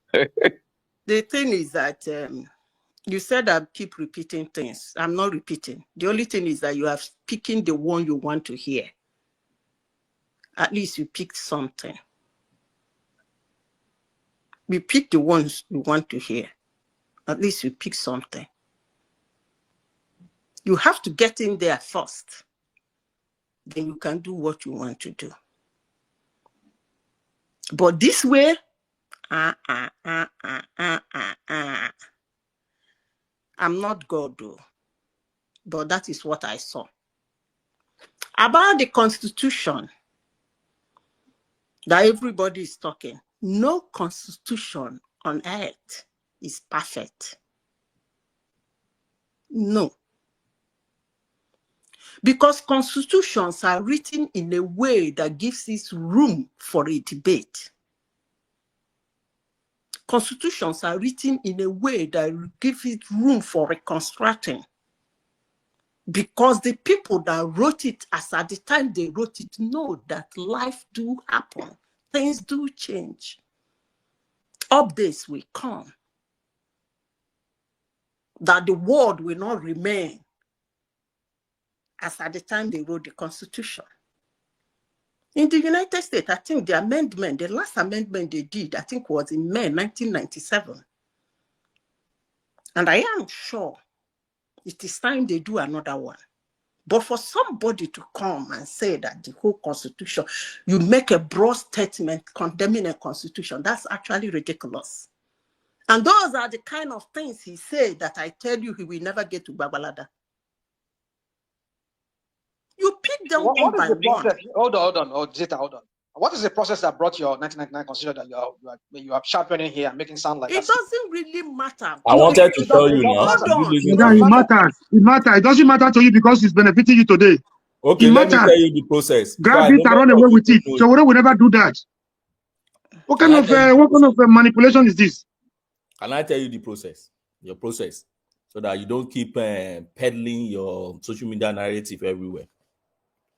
If I'm allowed, I will tell you the process. Go ahead. Okay, thank you. Now, Colin, we've had your story every time. You keep saying the same story. We know what you're about to talk. Just go ahead. Go ahead. What is it? Please, Since you are all knowing Go now. ahead. Tell me. More. Rational mind, you are all knowing now. Now tell me what I wanted to say. You explain this. Go ahead. You tell us about your. Is it not your so-called Nikki, whatever you always talk about that was part of it? What's Nikki? You don't even know it. You go on ahead. Go ahead. You have this. You know listen, my friend. Listen. I've listened to you many times on this topic. Like what and what do you listen to? I just give you an example. You want me to start telling you everything? So you don't think others? Go ahead. Just speak whatever you want. Rational mind. Please. Yeah, I'm here. Go on. What is it? Thank you. So we shouldn't share knowledge with others. My point is this. You just mentioned that of United States. In 1979, what happened? When Murtala Mohammed died, Obasanjo got there. They felt there was a need to start transiting. And the first thing they did, they set up a 79 member of a constitutional drafting committee. They drafted. And that's what they do in all countries. You draft first. You don't gather people in a place to draft. You set up a committee to draft. And who were in this committee? Well, we know them. If you go and read, you know about them. F.R.A. Williams and the likes. They were lawyers. And then people that understand economics and others. Ben Wabueze, all the constitutional lawyers and others, they came together. They drafted as Constitutional Drafting Committee. Yes, the military appointed them because that was the legitimate government of the day. Some people must appoint them. Thank God you mentioned that under the military. Get that one clear. That is the point. The legitimate government of the day must appoint. Go to Israel and ask who appointed. You know the nature of Nigerian military, right? They're not legitimate. Don't give us the legitimate. They're not legitimate. Don't give us. You know the nature of Nigerian military, right? Okay, then go and reverse all the. You think those people were not that tourists? They could write that on their free will, with their free volition. Of course. Hold on. Man, you are not sincere, man. You guys are not sincere. Because were you there? Were you in their mind? Now, because you are all knowing. Let me say, I just want to put this position to you. You see, let me land on this now. You asked Sita. Sita gave me space to talk. You won't allow me to talk. You even knew before I even talk. You know what I wanted to say. What kind of do you really like doing here? Please. So what did you say? I said, everyone, let Obeni speak. Let Obeni speak. No one else should speak except for Obeni. No more interruptions. But Obeni has been speaking for hours. I don't care. Tani Baba, hours. Now, wow. Don't say you don't care. If you say you don't care, you didn't. You said you don't care, and she's muting people. You want to take over the platform? Let him speak. Let us hear. Go and call him. Lost my thought. So, I will summarize it. There was a constitutional drafting committee. After they drafted, then there was a constituent assembly. Now, what is the constituent assembly? Your constituent assembly is the discussions of people at every level between 1976 and 77.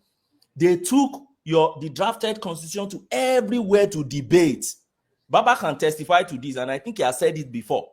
They took it every corner to go and debate. So they call it constituent assembly. They championed that and they debated. Were there areas that were identified back then that people were not in agreement with? Yes, there were areas. And that's the way the constitutions also are made. People must come and object. People like Olusegun Oshoba, if you go and read his book, and another man called Yusuf Baba Usman, they rejected some parts. In fact, they drafted their own minority report. Okay? So they drafted their own, and they never believed in some part of the constitution. But which means from the beginning it was 40. You just admitted now this is our position. They must not all agree. Don't you understand the meaning of democracy? Or when you have a committee, do you think it wasn't all that democracy? It was a military. It was a military manipulation. Get that thing right. There was no single military officer in those who drafted. Did you? Under military supervision. They never. Those that disagree. Why were they not listening to? Why were they not taking into account? Why were their position not taken into account? Which position do you say they didn't take into account? Which position is that? Anyway, you said they disagreed. They wrote their minority report. Is that the one you just heard? I said some disagreed and they wrote their minority report and they submitted both to the Constituent Assembly. The Constituent Assembly is at every level. They debated it thoroughly and then they came up with the final product, which they handed over to Shagari in 1979. That became our 79 Constitution. Fast forward, they took over that government from Shagari, Buhari, and other. Fast forward to 1999. As of 1999, because the government was in a rush to get back to the civilian government because of Nadeko pressure and everything that had been happening in the country, they couldn't go back to Constitutional Drafting Committee and then escalate to Constituent Assembly.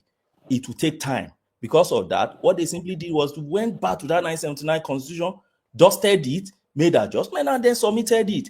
And where am I going? You now have your National Assembly and the houses of assembly at every state to amend.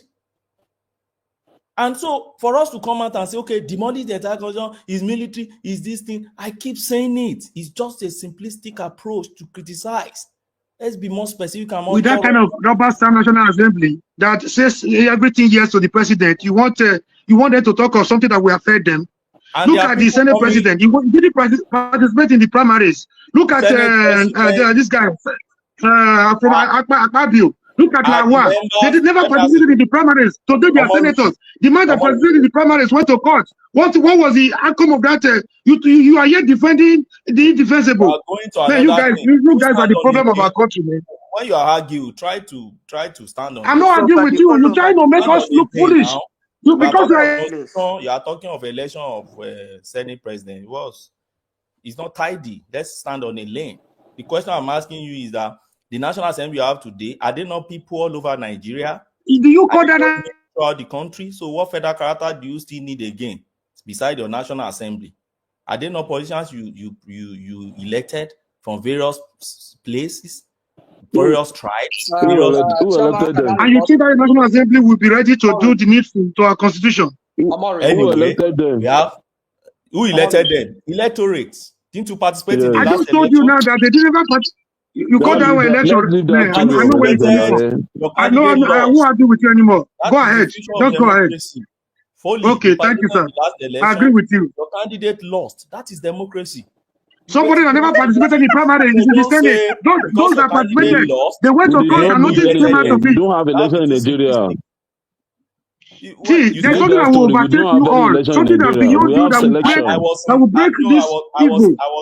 Something will take you unaware. Something will take you all unaware. Election in Nigeria. I don't know where you were, and I wanted to believe you were in Ekiti. I was in Adebayo. I cast my vote, but I know how they voted. I know how you guys polarize people to be able to manipulate them to vote for your candidate because of 5,000. Because you make people poor. Trump said your system make people poor so that they cannot even say no to anything. Yes. That's the kind of thing you get from some people even voted on credit. People vote on credit. God bless you. Credit voting, bro. So as far as I'm But concerned, yes, whether they fully, you whether call they, that election? yes, fully, I flew down to Nigeria to participate in that election. Now, that is in terms of electorate, not as a political officer. Lawal was running for presidency. He never partook in the primaries. Today he's in the Senate. The guy that took part in the president won the primaries is nowhere to be found. But he went to court. You call that? Why do you guys defend everything? How do Because you find yourself in this? No, they know. These guys know. Talking of constitution, They are just defending something that is. You hear defending your judiciary, you hear defending your constitution as if it's a perfect document. You even tell us what is happening in our. Let's stay on the lane, please. Let's stay on the lane. We are on the same lane. These are the symptoms. These are the symptoms of a system that is not working. They are symptoms of a fake system. The system you defend. Back to you. I've told if there is nothing wrong with the constitution, Senate Akpabio will not be in the Senate today. If there is nothing wrong with the constitution, Lawal will not be there today because they never partook in the primaries. They were not there. Omori, try and bring down the tempo. It's your that is my voice. I apologize. That's my voice. I hear two people are trying to throw the truth on his head. This kind of system that we are running in this country. It's not easy. They see why they call it black. You don't they have see your black. They mind. want to tell you it's white. Okay, Mr. Comrade, I've muted you so you can't speak. Can I say something? Can I say something? I want to diffuse the situation. Can Madam Zita come in between you guys? But please allow her to finish. Thank you. Madam Zita. If we continue on this thing, I don't really when there is a situation, I would prefer people to look deeply into why that situation occurred and why the consequences, instead of making it look so broad, like being all about everywhere. I don't know, Benny, I don't know if you are looking at what is happening in South Korea. I don't know if you are watching what is going on there. Yeah, I am. Southeast? South Korea. Okay, South Korea. Yeah. About their president, yeah. Yeah. So you see, I have two of them here in my office. They're not condemning their society and everything. They're condemning exactly what is happening. And they are looking at it, not making broad statements. Their politics is in chaos. They're in chaos now. But the two of them in my office here, they are not saying what we are saying here. But I leave that to them. Do you know why? Do you know why they're not saying what we're saying here? Why? Yeah, because they have a different situation over there. Which is your own situation is what? Okay, because and Nigeria too. Mind you, Nigeria is not immune for such a chaos. Such chaos may also befall Nigeria one day. Omori, can I have this conversation with Zita? You see, this is what I don't like when we come here, we try to do this false parallel. Of course, they have a political impasse there. There's a political crisis there. But not at the level of what Nigeria is. Nigeria, you see, I mean, why do you people like to do this false equivalent? You are going into broad. Be specific, please. I said to you, they don't have a rubber stamp National Assembly like you have in Nigeria. You were even given a good example of what is not. What do you mean by rubber stamp National Assembly? Okay, thank you very much. There are ones that rubber stamp. There's anything ones that rubber stamp. There are ones that rubber stamp. Can I? Please, come on. One voice. Now, they've issued an arrest warrant for him. To arrest him. The police now, they want to arrest the president. Can that happen in Nigeria? Why not? No, it cannot happen in Nigeria. You cannot. Why not? You see, come on. I mean, I'm done. Why do you say it cannot happen in Nigeria? I'm done having this conversation because you see, this is what you do. When we ask you a question now, you're telling me. No. You said it cannot happen in Nigeria. And I asked, why not? Can a sitting president be arrested? He's not a sitting president. He has already been impeached. Fine, it's been impeached. Yes. So, Rational and then mind is not a sitting president. okay, Why do fine. you say we're Can the Let me president? president, can your president be, impeached in hold Go on, Nigeria? and get That's hold your on, another facts. question. Why not? Go and get your hold facts on, first. hold I've on, told you. Rational hold mind. on. Who will Wait, impeach, wait, who Always will get your impeach facts him? can before I, coming to argue. You So hold that on. you Can can I, make can I an say something? informed Can I say something? argument. You are fond of doing that. Can I you say something? Can I say Can something? he Hold on. impeach I in left that Nigeria? part. Ask yourself that question too. Oh, can I say something? I left that part that it was impeached. Yes. But right now, for the last report I got, they were trying to go and arrest him. The presidential guard would not allow him, but his bodyguard would not allow him to be arrested. even his supporters. So he's still technically a president. Even though Yakini, hold on, hold on. Poor man. Hold on now. Hold on. No. Come on, dude. Wow. Can I talk? I know it's been that was why I left that part. Maybe I forgot to leave that, put that part of being impeached. But technically, for the fact that the presidential guards or the guards that he was assigned, they will not allow him to be arrested by the police. It tells you that he's No. still. He's So I don't know what entitled. you're He is bringing. Why you're entitled bringing to this? remain. Rational mind. Hold on now. Ask them when if they can arrest a former president in Nigeria. You see, that's what they do. Since That's what they like to do. they They are like to so do much, this false. since they are hell bent on proving that is People no are longer just the president. biased based on ethnic, religious, tribal sentiment. And they claim Something they will arrest overtake Honorable you. Something bigger than you, Oluyede, Nigeria, can will I happen to you all. Who brought in Something bigger tribal than the again? system will take over. Okay, You guys will have okay. no option. Just I think bet you. and just If Mark he put my has word come today. to tribal swearing, sentiments hold in on. what they are discussing here. Who Ogbeni, brought please, that can I one say up again? something? Can I say something, please? Wow. If he has come to swearing, like now, you are swearing for us, you are cursing us. To you, it is a curse that something bigger than Nigeria or Nigeria should happen to us or whatever your cause you are laying. But let me tell you this. I, for one, I am somebody that wants Nigeria to happen to me. It depends on how you see it. But I know people in Nigeria today that Nigeria has happened to. Dangote, Adenuga, Elumelu. Nigeria happened to them. These At the detriment of the guys, critical masses. hold on, let me finish. No. People have not a false narrative. Finish, because You you listen people say, think Mr. nobody Amoruyi, can make Mr. it in Amoruyi, please, Nigeria, let's and allow this Nigeria man to happening talk. to somebody is a negative thing. Let me prove you wrong. I know so many people in their thousands in Nigeria that Nigeria has happened to. They were born, they were bred in Nigeria. They have never, most of them have never lived that side of Nigeria. They are hitting everywhere, blue, black. Some of them have never smelled the government. So for you to come here and think you can curse us by saying Nigeria will happen. Oh, well, I'm looking forward to that.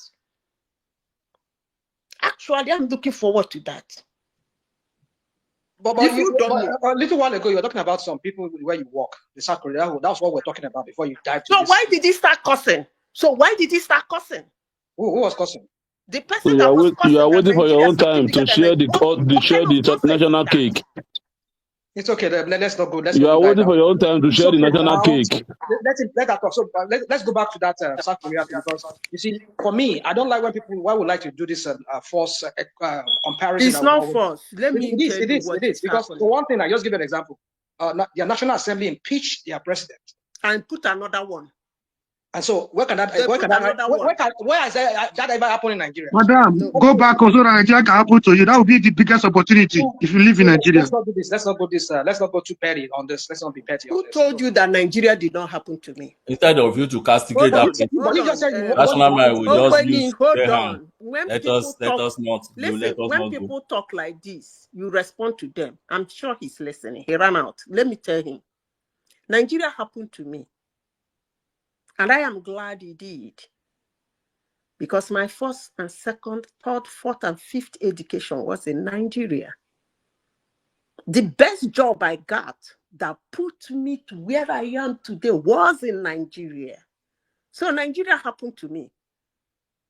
The first pencil I picked in my life, the person that guided my hands to teach me how to read and write was a Nigerian teacher.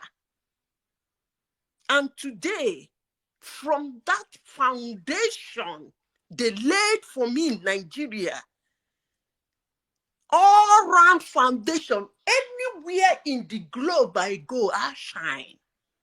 So Nigeria happened to me. So I don't know the heck what you think Nigeria is. Just because you were whatever you think Nigeria is, let it be something? for you. But don't come here to curse people and tell them that Nigeria will happen to them. I look forward to that. It has happened to me, and I am still looking forward to it to happen to me again. But you don't live that sounds very selfish. At the detriment of the critical masses. Omori. What kind of curse is that? Mr. Morugi, What is wrong in Nigeria happening? Haven't you seen people in Nigeria happen to? Allow this woman to talk. This woman Haven't is you going seen people that Nigeria the same happen to? Can you imagine? Zita, so let's go back to what you were saying, because I just want us to put things in perspective. You see, when we come here, we Nigerians, we speak of Nigeria the way we speak. Does not make us less patriotic.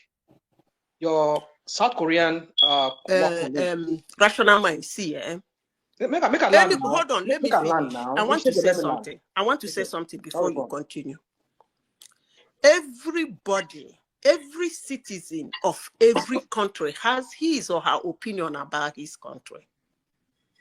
I don't really care your opinion about Nigeria. If you want to think Nigeria is the worst country on earth, fine by you. But don't put it on me to think so. I've always had this issue. We're not putting with it on everybody you. here on this We're platform. Listen. We're not putting it on you. Do not force me. It's okay, Zita. We're not putting it on you. We're only having a conversation. Because you say Nigeria is the worst. Rational mind, let her land now. I should.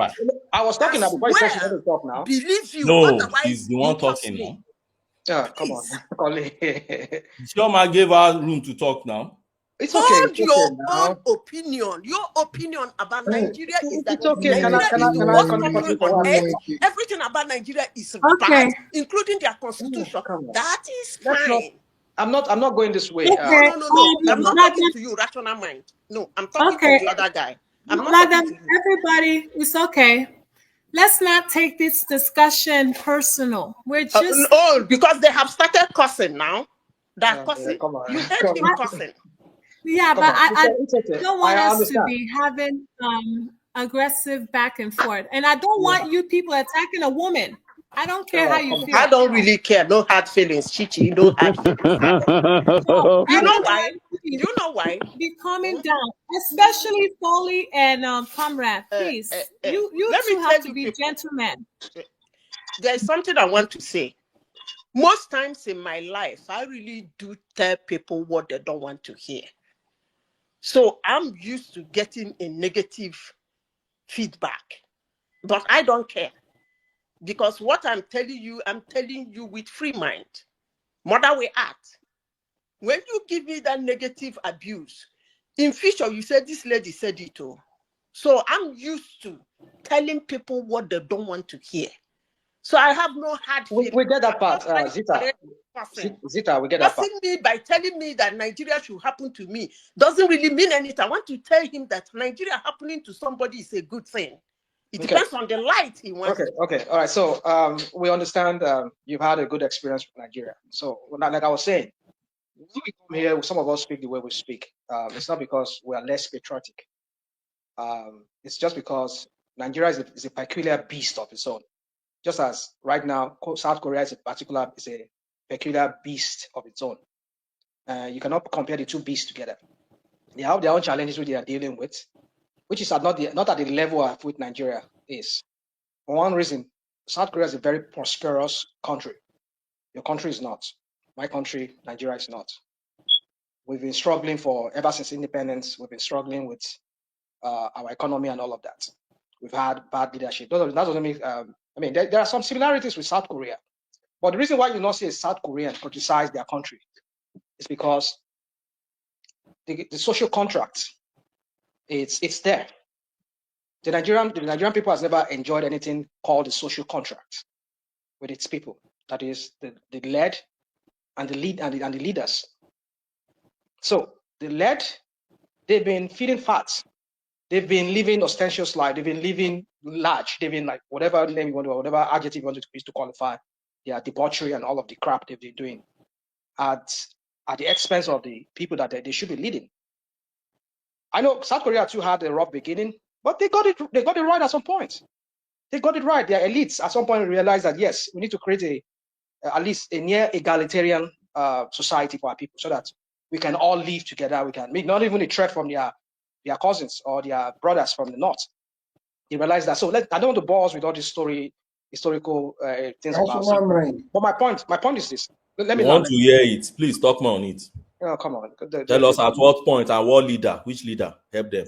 National mind. Do you think these people don't know these things you're saying? I know they know, but I'm not really talking to just hold on now.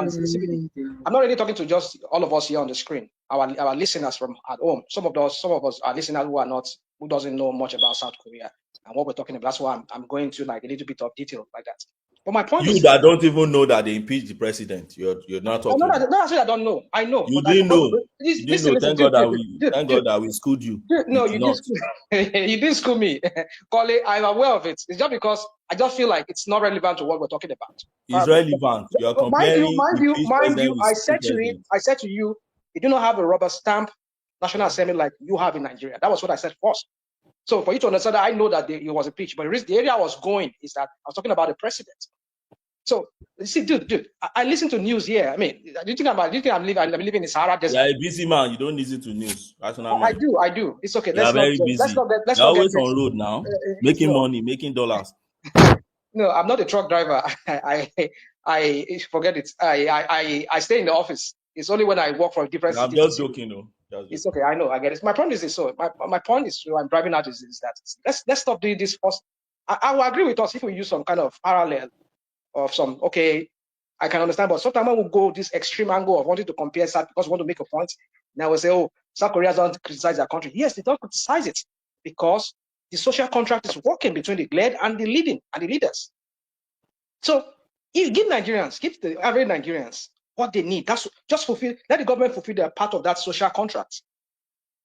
You see, let them do whatever they want to do. If they let them be corrupt in their political whatever.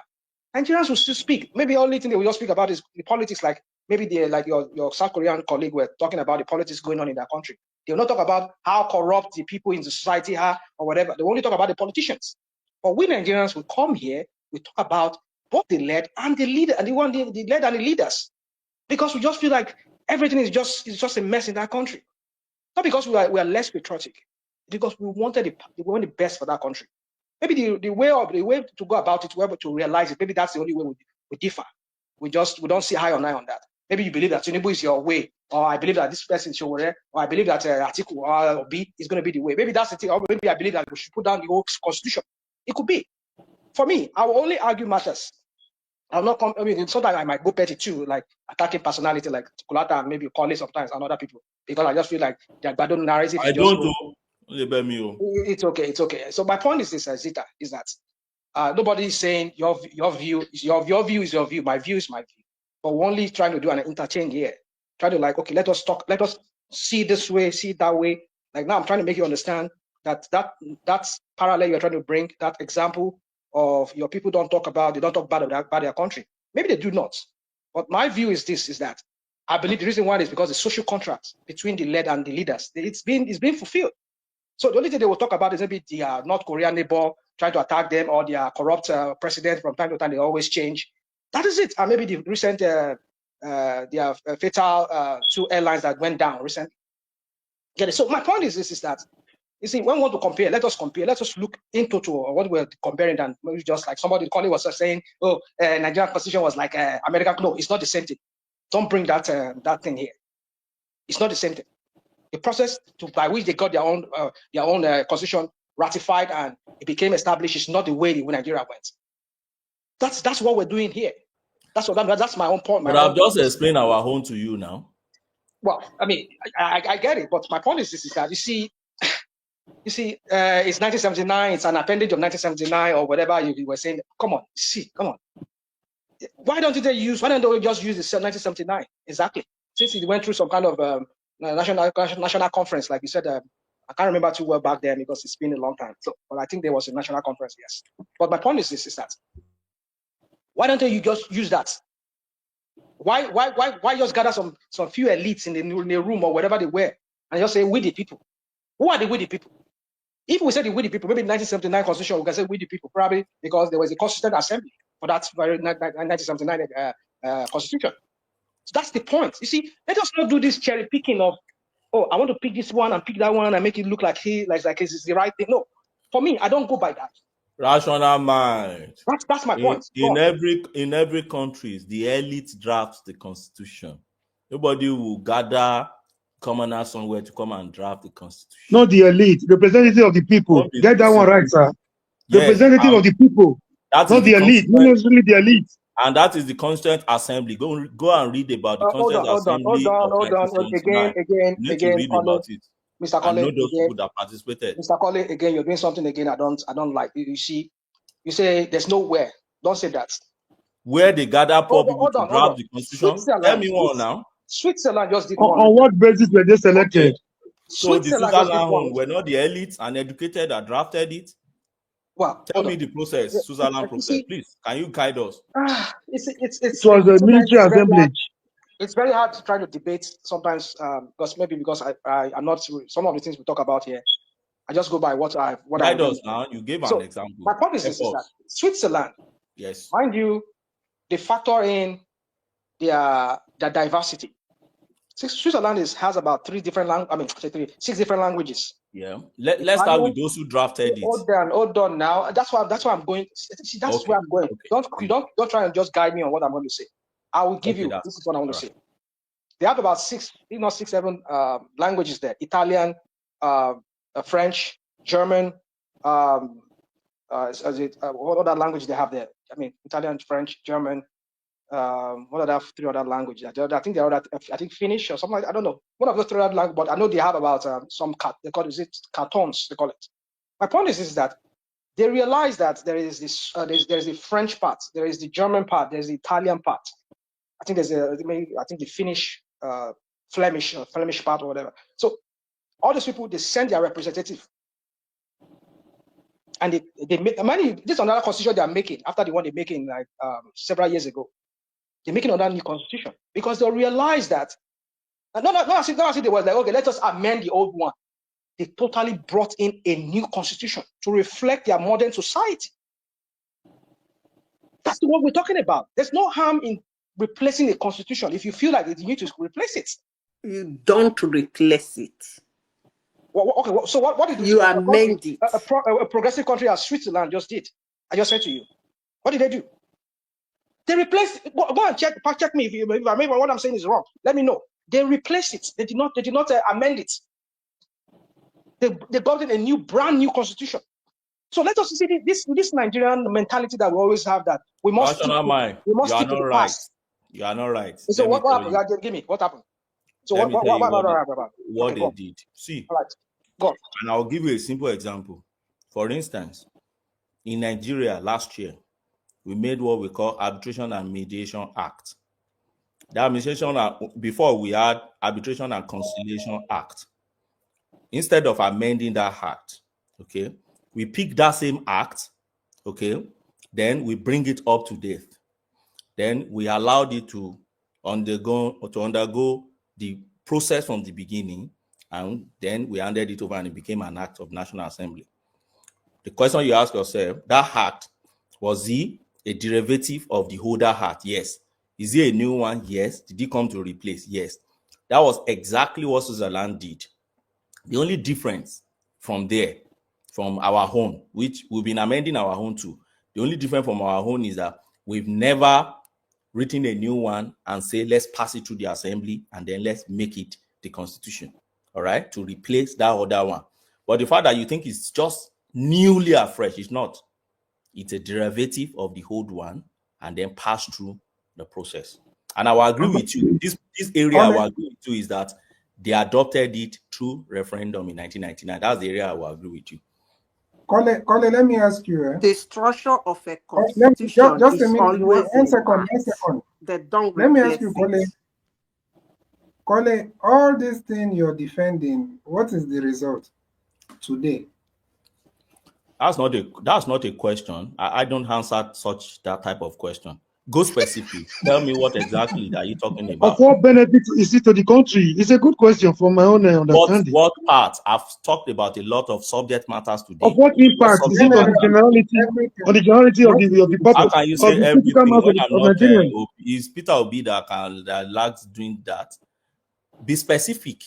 Are you talking about the constitution? We've talked about Yeah, the judiciary today. constitution, the Well, what judiciary. exactly are you No, talking? Then let which me of break it down for which you. of Let the me break it down. constitution? The You talk Constitution, about the 'Your 1999. functioning. judiciary, your constitution, You everything we talk have been about the debating here, your functioning. leadership. Obeni, Madam Zita, let Comrade speak. Let him respond to what you said, please. No, it's in CBD. I think I was the one who asked the question. No, wait for Comrade. Do you have anything to say, Mr. Comrade, so that? Yeah, thank you, man, for protecting me, man. Thank you. They think I'm rebellious, but they have not been given opportunity to talk. You see, one thing I've come to understand today is that what people are expecting from that young man, Sowore, is somebody I've known for more than 3 decades. You know, there's anything you cannot take from that gentleman is consistency. He has been there. You know, he's ready to put his life on the line. It doesn't necessarily mean being abusive and pompous. he has not abused you in any way, just that you don't get his language. And but a lot of people have made up their mind. I got something from what you said today. Pretend, pretend, so you can get there. When you get there, you I show them your didn't true say color. pretend, though. No, you say you cannot get it like this. No. Madam, can you let me talk? Can you let me speak? Please, This is what quote they took me me as when right. I was challenging I you. did This not is my say that. time. This is my time. You said I laid the cause. I never laid the cause. The point I was trying to make. Now that there's a general disillusion about the electoral process, now that the constitution has been hijacked, now that the police has been hijacked, now that the judiciary has been hijacked, the critical masses of Nigeria are beginning to lose interest in the ballot box. I said something greater than us, something bigger than us will happen to all of us that will take us unaware. People were making projections. Somebody came here like, Sowore is the leader of the future. Somebody, antagonizing. That never. You came out, you were speaking as if you are his creator, that you know everything about it, even tomorrow. If I you said, no, that is mention me, not I right. will respond. That you can never get near there. You can never go near to With this Gwagwalada. leg, you not go reach Bagwalada. Madam, let me land. See, this is the problem. This is the problem. You see what I mean? That's what you do to people. It's okay. I'm Yeah. telling you that. Hello. I'm telling you. Excuse me. Let Comrade finish. Yeah, So that in 2 minutes, in 2 minutes or so, I will be done. Let me tell Chioma, you how that's what things he will does happen. to people. He can feel it now a bit. Ooh. Told he's you now. That's already exactly said what you that's do. what you do to people. Okay, let me just land. Let me just land. So Okay. look at what is going to happen. People were making projections, right? The Sowore I know, we never go there. We never go to Mina to beg. You will not go to Ota to beg. And people are angry. And it's not good for a politician. I understand your sentiment. I understand your point. It's not good for a politician. Sowore will not do that. I know where he's coming from. We've been in the trenches together. We fought some common battles together. We were together in 1993, He has done 1994. worse things. Yeah, that is for you. That's your own opinion. I'm not saying it's perfect. I'm not saying I'm perfect either. We're not looking for a perfect human being. But the point I'm trying to make is that now that people are beginning to get dissatisfied with the electoral process, the institutions on ground have been adjusted. Something bigger, something unexpected will take all of us unaware. We don't know. Somebody made mention that he has Sowore is evolutionary minded. That could just, prop him up. He has what a lot of them do not have. What a lot of politicians do not have: the courage, the consistency, the tenacity, and the sagacity to face your common situation. He has it. Situation like that could just bring him up from nowhere. So what happened if it could happen in South Korea? It could happen anywhere in Nigeria. So something bigger than us that will happen to us that will give way. Something must give way. And a lot of people believe, 70% of Nigerians believe that we cannot continue the way we are going. That is a given. This Where cannot do you continue get like this. where do you get your statistic from? Can you give us the source? Oh, you guys are not in touch with the masses. That's why 90% you of guys, somebody just throw out you guys figures. you're not in touch. You have lost touch with the masses, with the You are critical mass here. of Nigeria. Let me tell you what's going on. People died in Anambra, people died in Ibadan, people died in the north. So it wasn't prearranged. That wasn't a political campaign. It wasn't a political rally. They were there trying to get what they could eat. I'm sure you got that information, right? So you cannot shy away from situations like that. And such situation cannot continue unabated. People would react. Even a goat. There's a limit to which you can I land? Can you let me land, sir? There's a limit to which you push. Yeah, there's a limit to which you push a goat, even if it has nothing to buy, to turn around because it has gotten to the limit. So, for those that feel Nigeria, the kind of Nigeria that happened to Dangote, the Dangotes of this world, I'm not shying away from that. I know exactly what you're talking about, but a lot of people are not so opportune. So don't feel it happened to Dangote, it happened to you. You are where you are today. The others can go to hell. That would be very wrong. It's a very wrong assumption to make. It's going to boomerang. It's just a matter of time.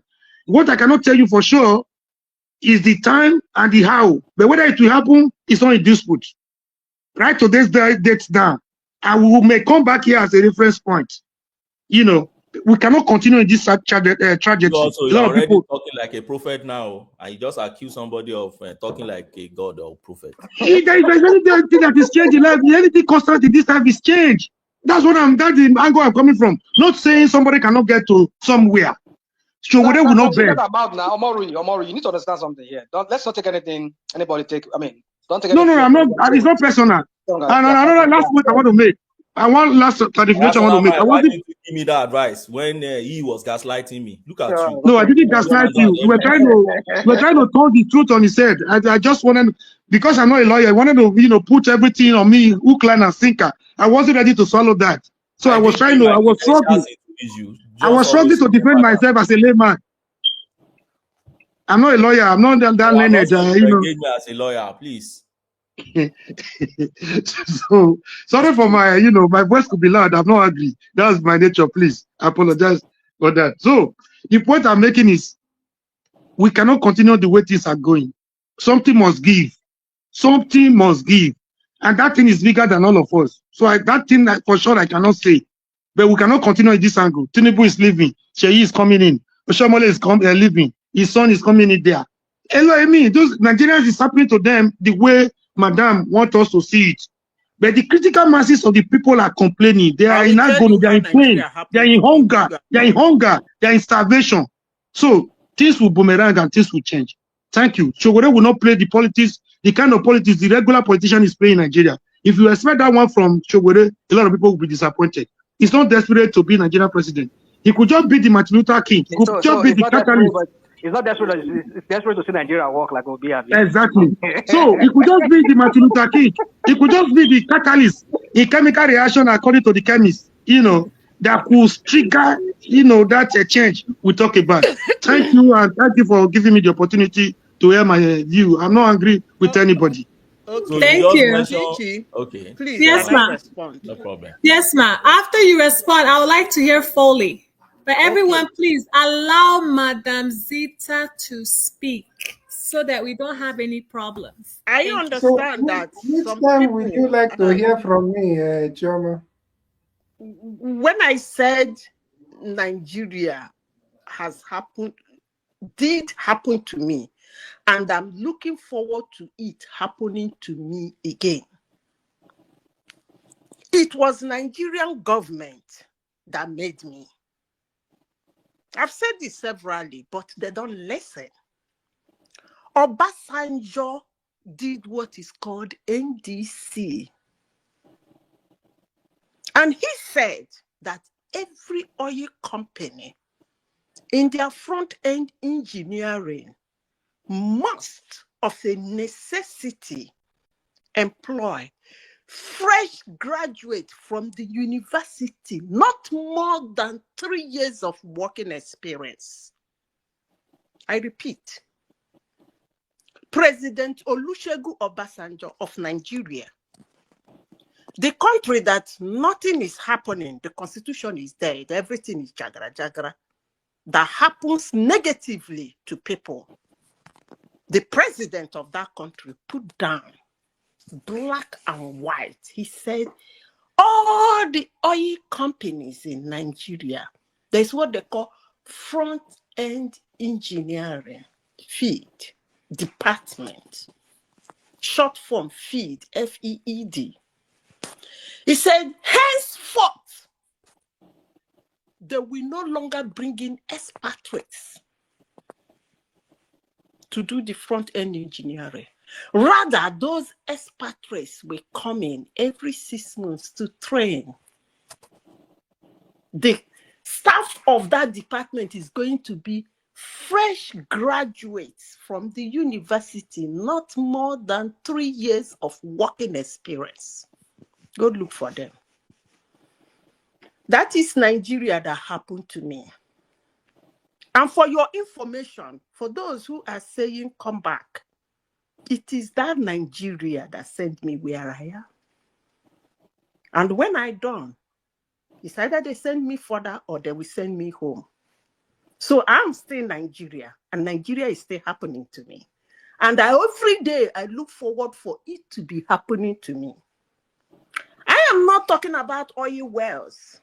I am not talking about the Dangote type of Nigeria happened to me, Denuga or Elumelu or the rest. I'm talking about my own type of Nigeria happening to me and happening to every other Nigeria out there. It was the And policy. I hope you want to see that kind of Nigeria again. Let me finish. I hope you want to. Can you compare to this Nigeria to that Nigeria that happened to you? I'm still speaking. There are still something going on in Nigeria that is beneficial to Nigeria, fresh graduates from the university. If you don't know, go look for it. It is same Nigerian policy that put up that thing. So for someone to come to a global platform and write off Nigeria, well, I'm not going to argue with you. That's fine with you. But don't force it down my throat for me to accept it. You're talking about 1979, 1974, probably. No, when no, dollar, hold on, no. when even dollar was like no. Hold on. Obasanjo was not president it was not elected in 1974. I'm not sure Rational Mind knows are that. you talking about when he was head of state? I don't even know what is when you know NDC started. Rational Mind does not know. I didn't hear that part. When front-end engineering was established. Rational Mind does not know. She said NDC. Okay, I didn't hear that part. I didn't hear that part. I was thinking maybe we were talking about 1978, 79, 77, 79, when he became president. This thing I'm telling you is okay, 2000, 2004, 2005, 2006. Good. But good. So now, you were talking about... Between 2004 and 2007. No problem. Rational Mind is sounding like forefather today. It's okay now. It's okay. Hold on now. Make I talk now. So I understand. But you see, okay, let me set my, because you see, when I say I don't like this false parallel that I always like to do, but it's okay. But now, I just want you to understand. Before you conclude, before you say what you want to say, let me tell you. Okay. If you are in communication with Nigerians in Nigeria who can be truthful to you, there is one thing Nigerians in Nigeria do. If they want to get money from you, they present a terrible picture so that you give them money. But if you are in Nigeria, you have a Nigerian who is honest, that know one or two policies that is working for the common man and for the fresh graduate, they will tell you, this thing I said in this global platform, I know that most Nigerians who are not beneficiary of this never knew that such a thing existed under Obasanjo. So it is what it is. There is a lot going on, but most Nigerians don't want to know. We know. They don't care. We know that there all was. All they know is that the country is bad, and that's it. Hold on. They don't know because it's scarce and it's for the few people, privileged few like you. Exactly. So don't tell us that we don't know. We know. I know of NDC scholarship and crap that was going on. A policy. Somebody you don't even know our background. Just call out. more than 100,000 No, Connie, don't do jobs. this now. We're not It's attacking not her scarce. You background. don't know her background now. You start saying she's a Oh, privileged person. Do you really know her background? You don't. okay, Okay, guys, let Madam Zita finish. Chichi, I have finished. You. Let Okay, them so let me continue. just say Okay. this quickly. No, rational mind. I Stop want to now. hear from Foley. Okay, Mr. all right. Rational Mind. Foley. Polish, what are you sorry, dear? Sorry, Oh dear. no, foolish. You don't allow rational mind to talk. Use your time. Okay, Polish, go ahead. They say they don't want me. They don't want to hear me. Are you there, I'm not Polish? sure. I'm not sure it's with us. Rational Okay, let me mind. just say before he comes back. So you see, I never said that doesn't mean I said privilege. I'm just saying that what I said was during that time when Obasanjo was there, we know of so many scholarships that people from the Niger Delta area were having that not other people can have. I mean, being that I'm from an oil producing state, I should have had that too. But there were politics around that. But it's okay. But my point is this: is that you see again, and you see when we do this comparison of what we benefited as opposed to what is currently the prevailing situation in Nigeria currently right now. It just baffles me sometimes, you know. Ever since APC has bring their demon wickedness and the crap into the politics of Nigeria wasn't as worse as this under PDP. I mean, I know that during the Goodluck Jonathan, things started going down to some extent, but not at this level, not at this scale that we're seeing. These idiots that call themselves APC, Tinubu and is the one that he brought himself, which is Bubu. They were offering us a different thing, like a better Nigeria. Not only like it was all charade, it was just some kind of made up stuff. And the guy we were even thinking that it was even a guy that was maybe had something upstairs. I regret that day when I should have listened to Patient Jonathan when he was saying that the guy was brain dead. He said it. President Jonathan said that this guy that you people are thinking that is some kind of saint or some kind of somebody that will come and said this guy is brain dead. Obafemi Ojuju said it in his book when he was making he was trying to promote his book. He said, well, Buhari has some kind of charisma, but he wasn't the right person for that job. That was said. He was in the presidency. He worked with the former vice president, or Chibajo, so he's always seeing what was going on in Aso Rock. So my point is this: is that you see, APC just sold us some. What was that thing my wife used to say? We'll say lemon. They said lemon. Sell us lemon as a car. Well, no, something like that's the way she said. You know, they just sold us some kind of things that we thought maybe they. I mean, so my point is this: we're talking about an era where we're just coming out of military rule. Things were still, even though we know going by the standard of which Nigeria used to have before everything went down under what's his name, Abacha, and also maybe Abdul Salam.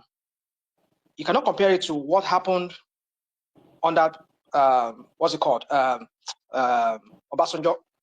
But it's like after that Obasanjo, we started seeing Nigeria. It's like every year Nigeria keep just going on the decline. So my point is this: is that you see, you might be one of those few fortunate.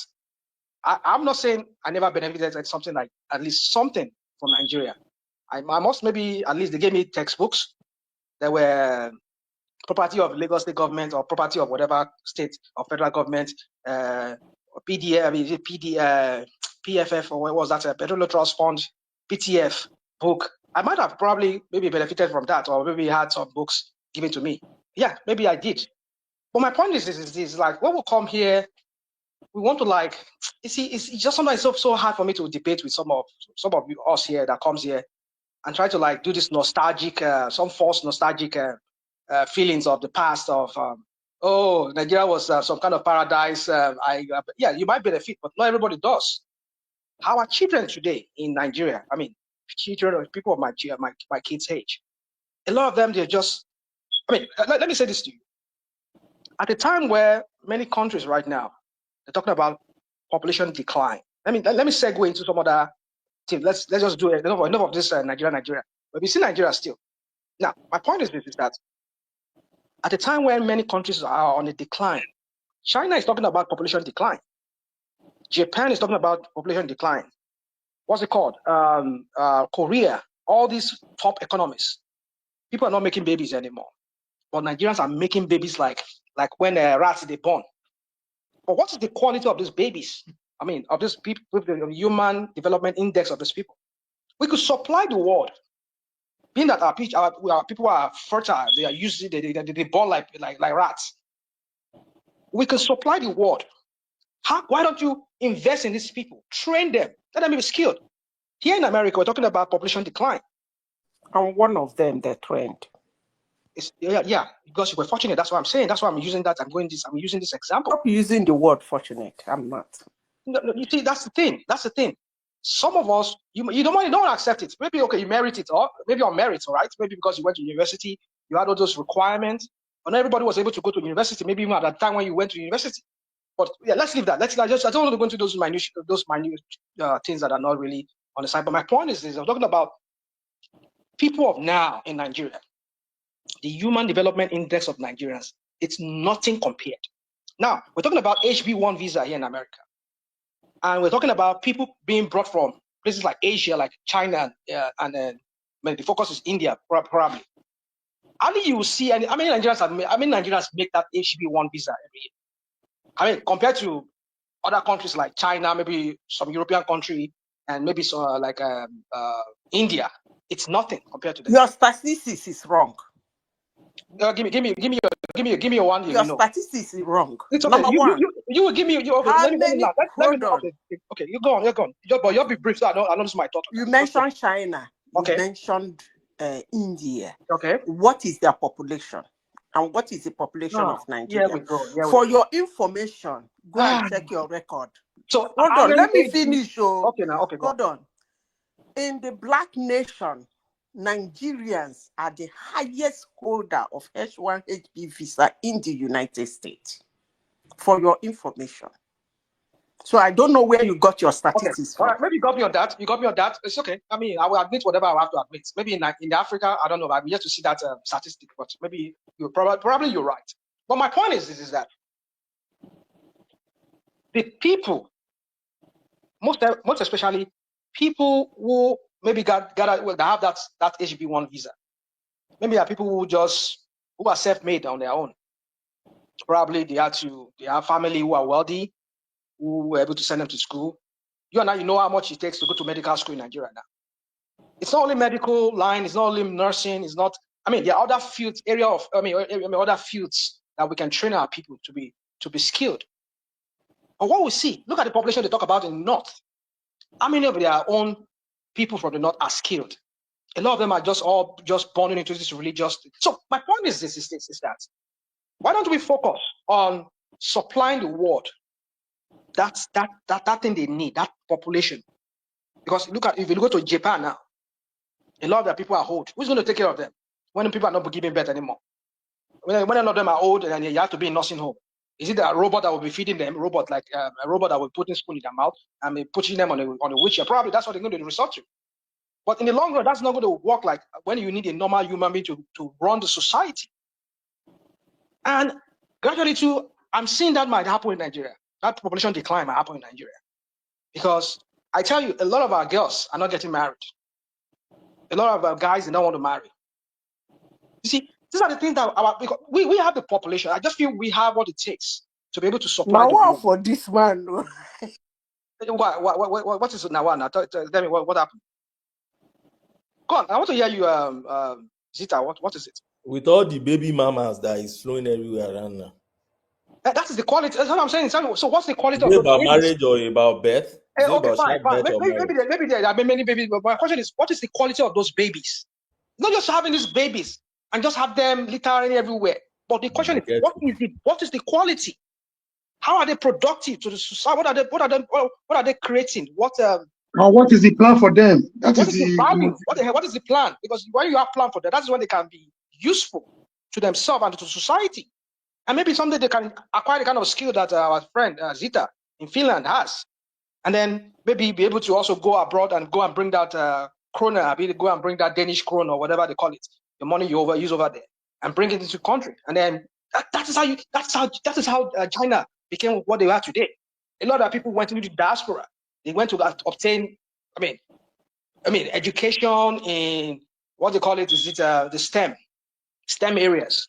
science, technology, whatever. I mean, mathematics. I don't know whatever they call it. I mean, engineering and I don't know what the M refers to. So they acquired all of this, and they came back from the diaspora, and they built China today.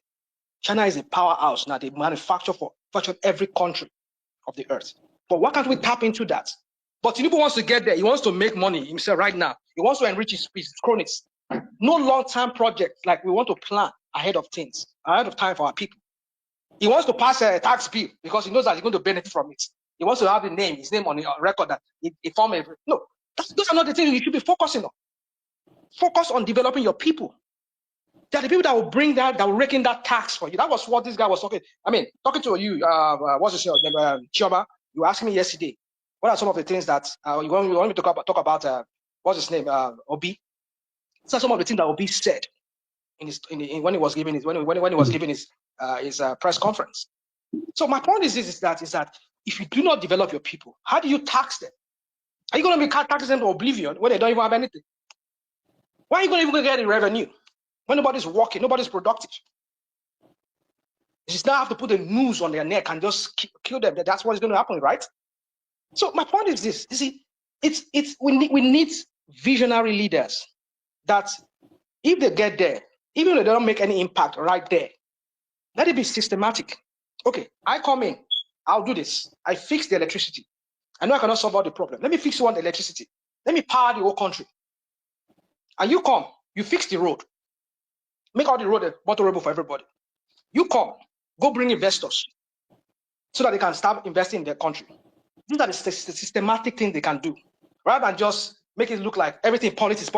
That's what we do. That's everything. Every time we come on one man platform, another platform, all we talk about is Tinubu this, Tinubu that, Obi that, Sowore this, and this is really distracting us from the main issue when the whole world is progressing.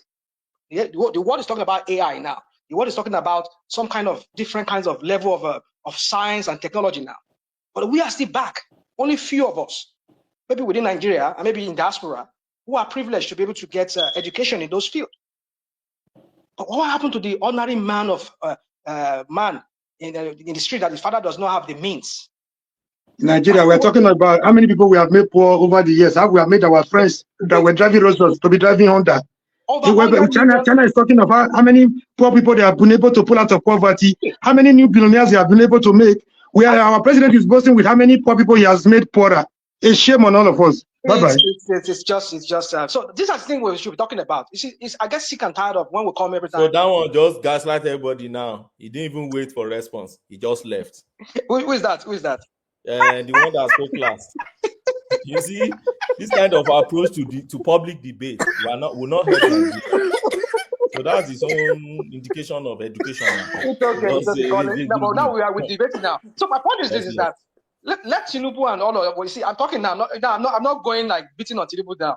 I'm giving him an area I should be thinking about. But when we talk now, go and meet your governors now. Yes, Should has given your governor.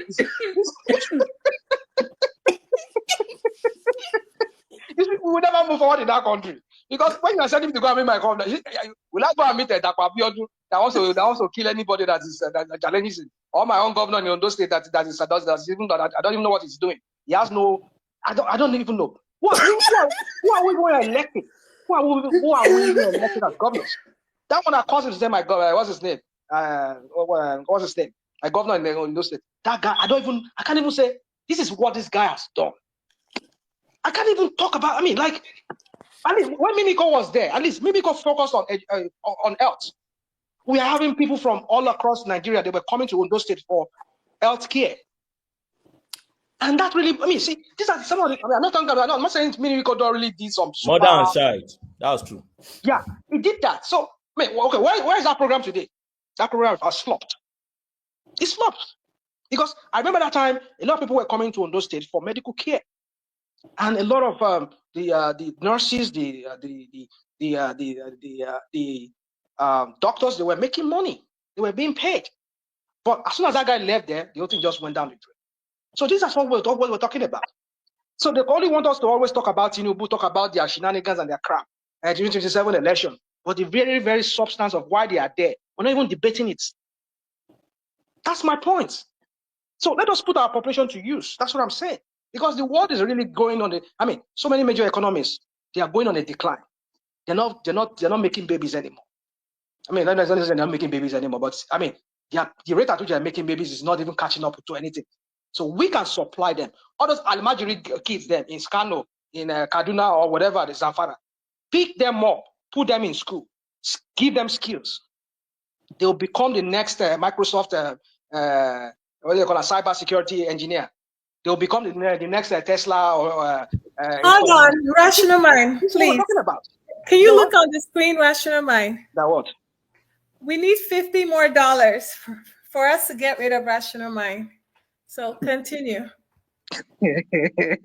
Dupe. I they will put me on. You see, this is what I'm talking about. When people like Dupe don't want to hear my voice, I don't know. I don't get it.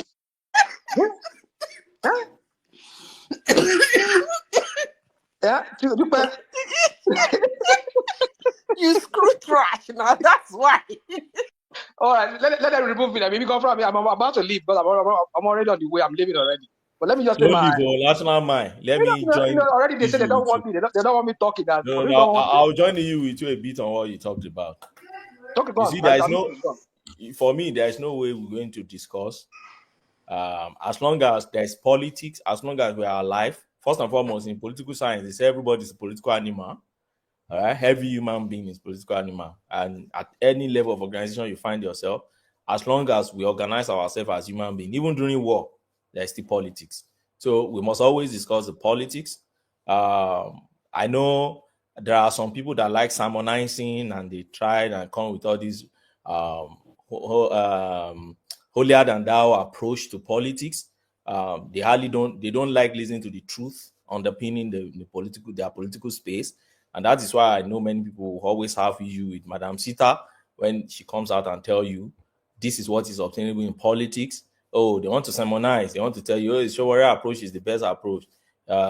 Student union approach of Basbad, and then you project all the idealism, the ideology of J.J. Roski, project Karl Marx, project He will go and meet all the activists and come and project Stalin and others. nonsense. Which those guys that even the ideologies never work in their own lifetime. It didn't even work for them. And you come up, you project all the. We did those ones also during our university days. I was a member of student union. As a matter of fact, I was the head of the judiciary, the Lord Chancellor in Obafemi University for about 3 years, and I was part and parcel. We used to go to light meetings at night. We used to impeach some honorables, then a lot of those university politics. But man, when I left university, I realized that it's a whole new ball game outside there. When you go outside to the society, you realize that it's not the same kind of politics you play in university that you play outside. Kind of politics you play outside. And by the way, Nigeria is one of the most complicated space to even govern in the world. 250 ethnic groups and tribes that you have in that country. I know Indian and other spaces, they have so many ethnic groups too, but unlike Nigeria, if you trace our history, the way we even came together was even so wrong to start with. So when you put all these ethnicity together and you want to lead them and you say you want to lead them in the right position, people will have different opinion. That's the way I see it. But on this platform, and that's this area I just want to correct to start with. On this platform, Rational Man, I think we've discussed a lot of issues that are germane and fundamentals to our society, to the growth of development of our society. And we've brought people who have been able to speak to all these issues before. And that's why I don't want us to just casualize things as if, the only thing we speak about or we talk about in here is Tinubu this or be this. No. On this same platform, we talk about local government autonomy, we talk about electoral reforms, we talk about food security. I remember there are some series here that we talk more about food security. How can we achieve making food surplus for people? What is wrong with our agricultural sector? What is the issue? What's Buhari doing? What's Tinubu doing? And all sorts. We'll talk about life security and so many issues. So please, don't let us just casualize as if that's the only thing we talk about, because I know that there could be new people that are just listening to us. If they go back to see the past recordings, they realize that we talk about all these issues. That said, now, this is the approach I don't like. And that's why that man that left, it pains me that the guy left. The approach I don't like is this. If you bring an EU, stay on that lane, then let's engage on it. He first came and said, oh, there is everything wrong about the constitution. I said, okay, let's be specific about the provisions you're talking about. And he said police. I said, okay, let's look at section 214. Do you know what is there? Your section 214 only generally established Nigerian police force. And what's the next thing? It tells you, look at your National Assembly to do the rest. Now, what has the National Assembly be doing? Everybody will say, National Assembly is federal. And I tell them, shut up. Why are you saying National Assembly is federal? The people who are in the National Assembly, are they not from the everywhere in Nigeria? So why are you saying what's federal in that? Is that not federal character? They are from everywhere. They are from different ethnicity, religion, tribes, different areas in Nigeria. Nook and Cranny is from Nigeria. And they've gathered in a place to make the law. So if we're going to change the law, our conversation should be, how do we push them to do the right thing?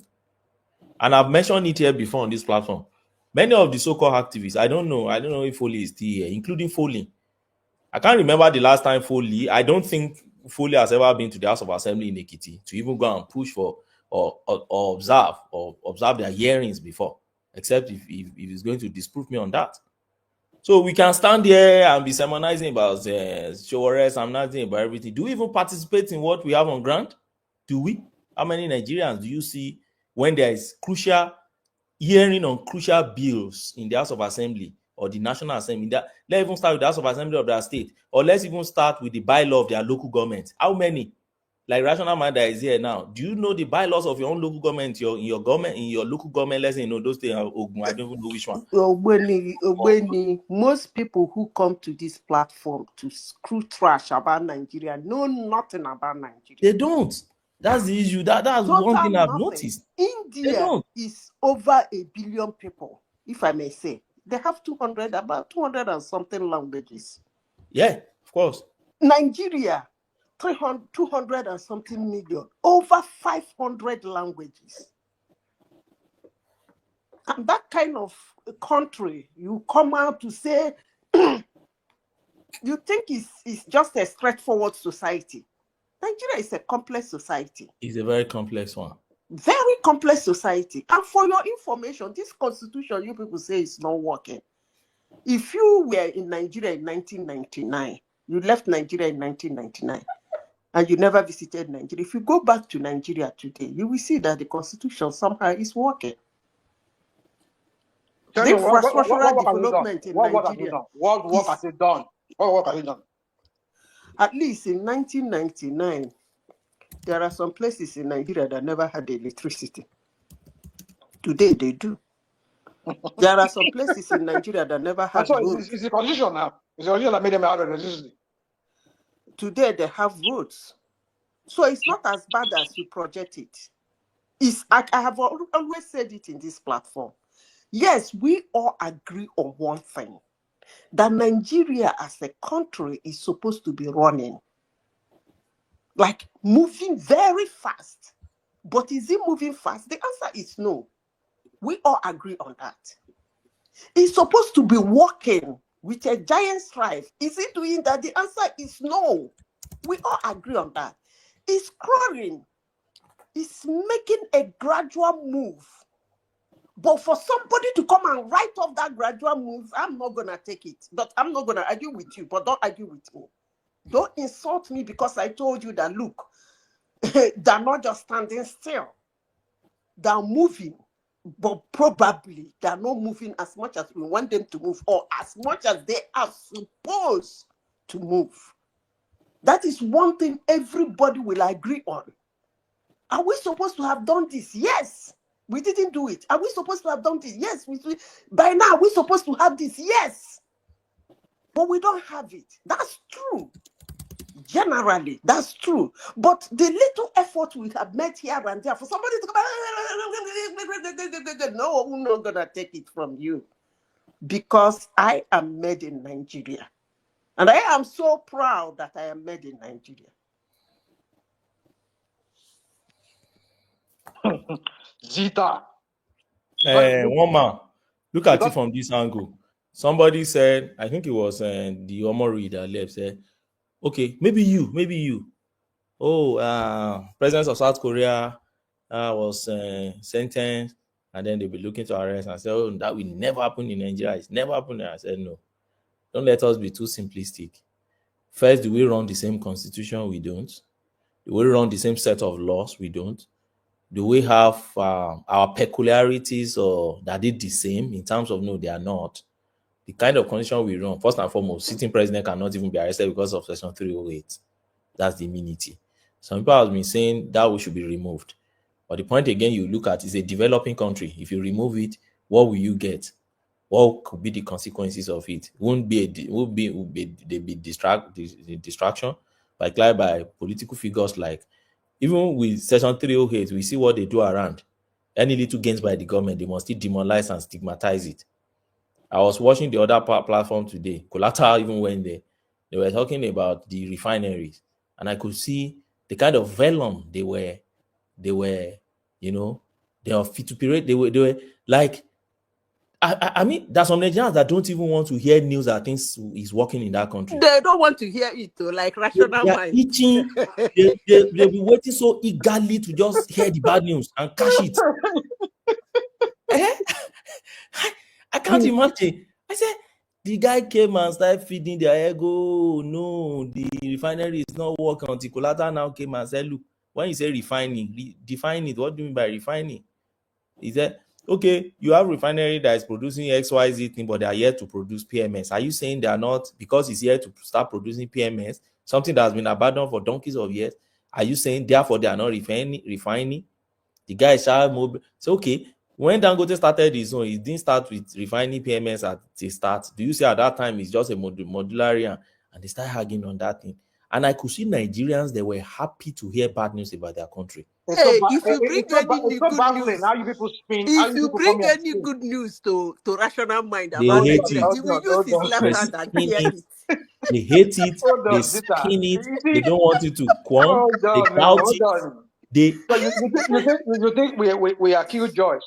We don't like anything joyful, right? no, you guys just want No. to The way validate you your react, expectation. it's not. You want to No, validate not and like. feed. Hold on. You see, the thing is, let me give you why a lot of us are skeptical and we express those kind of doubts, or like similar to you people, we don't want anything good for that country. No, it's just that the sheer amount of propaganda that we've been fed, Yeah. and how they say one thing and we see another thing.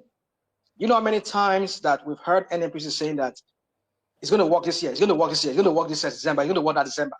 Especially this Mele Kayari.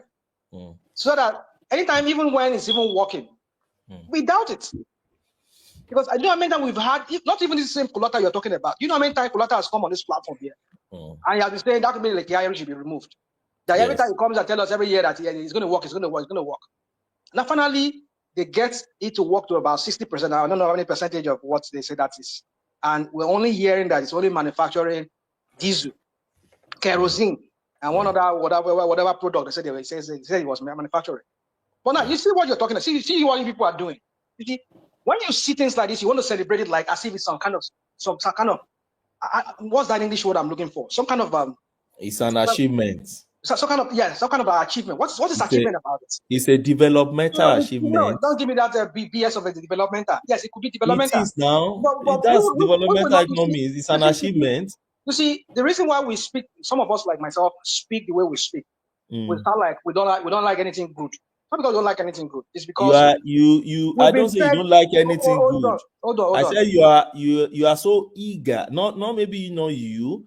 You're so eager to pick bad news from your space. Okay. When you see good news from your country, you dismiss it. Yeah, that is it. You seem not to understand. But that's sadism, and that's a sadistic disposition. No, that's not being said. You get it's a sadistic disposition. No, it's not. And I won't blame you and those people that do it. I think it's born out of don't say you don't blame us. They've been reconfigured. Don't patronize us. In such a way that they take pleasure now in bad news. Don't patronize us. Let us speak for ourselves. Don't tell us how we should feel. We will tell you how we feel. So Yes, but I can still analyze the way you No guys problem. have You are free. You disfigured are that free. way. I So think you guys have been so disfigured that you are oh, here so you go. We've I been so think let me disfigured. use So who configured. disfigured us? Who No, disfigured no, us? it's the So who, society, it's no, the not the leaders and society. the It is the APC. mentality. Hold on. It is especially the APC-led government, starting from No, Buhari. it's before when did they form APC now? Hold on. You see, 2015. no, You guys have been disfigured. Ojo ti pẹ́ now. no. Nigerians have not been battered. You Like sure? we've seen. Hold on. Were you in Nigeria Yeah. during Jonathan's era? I was in Nigeria. Dude. I go to Nigeria almost I every year. lived Jonathan Hold days. on. Colin, I go to Nigeria almost every year. Just in the past few years, I've not been going. I mean, ever since the lockdown. I mean, I went recently about twice after the lockdown. So what I'm saying is, I go almost every year.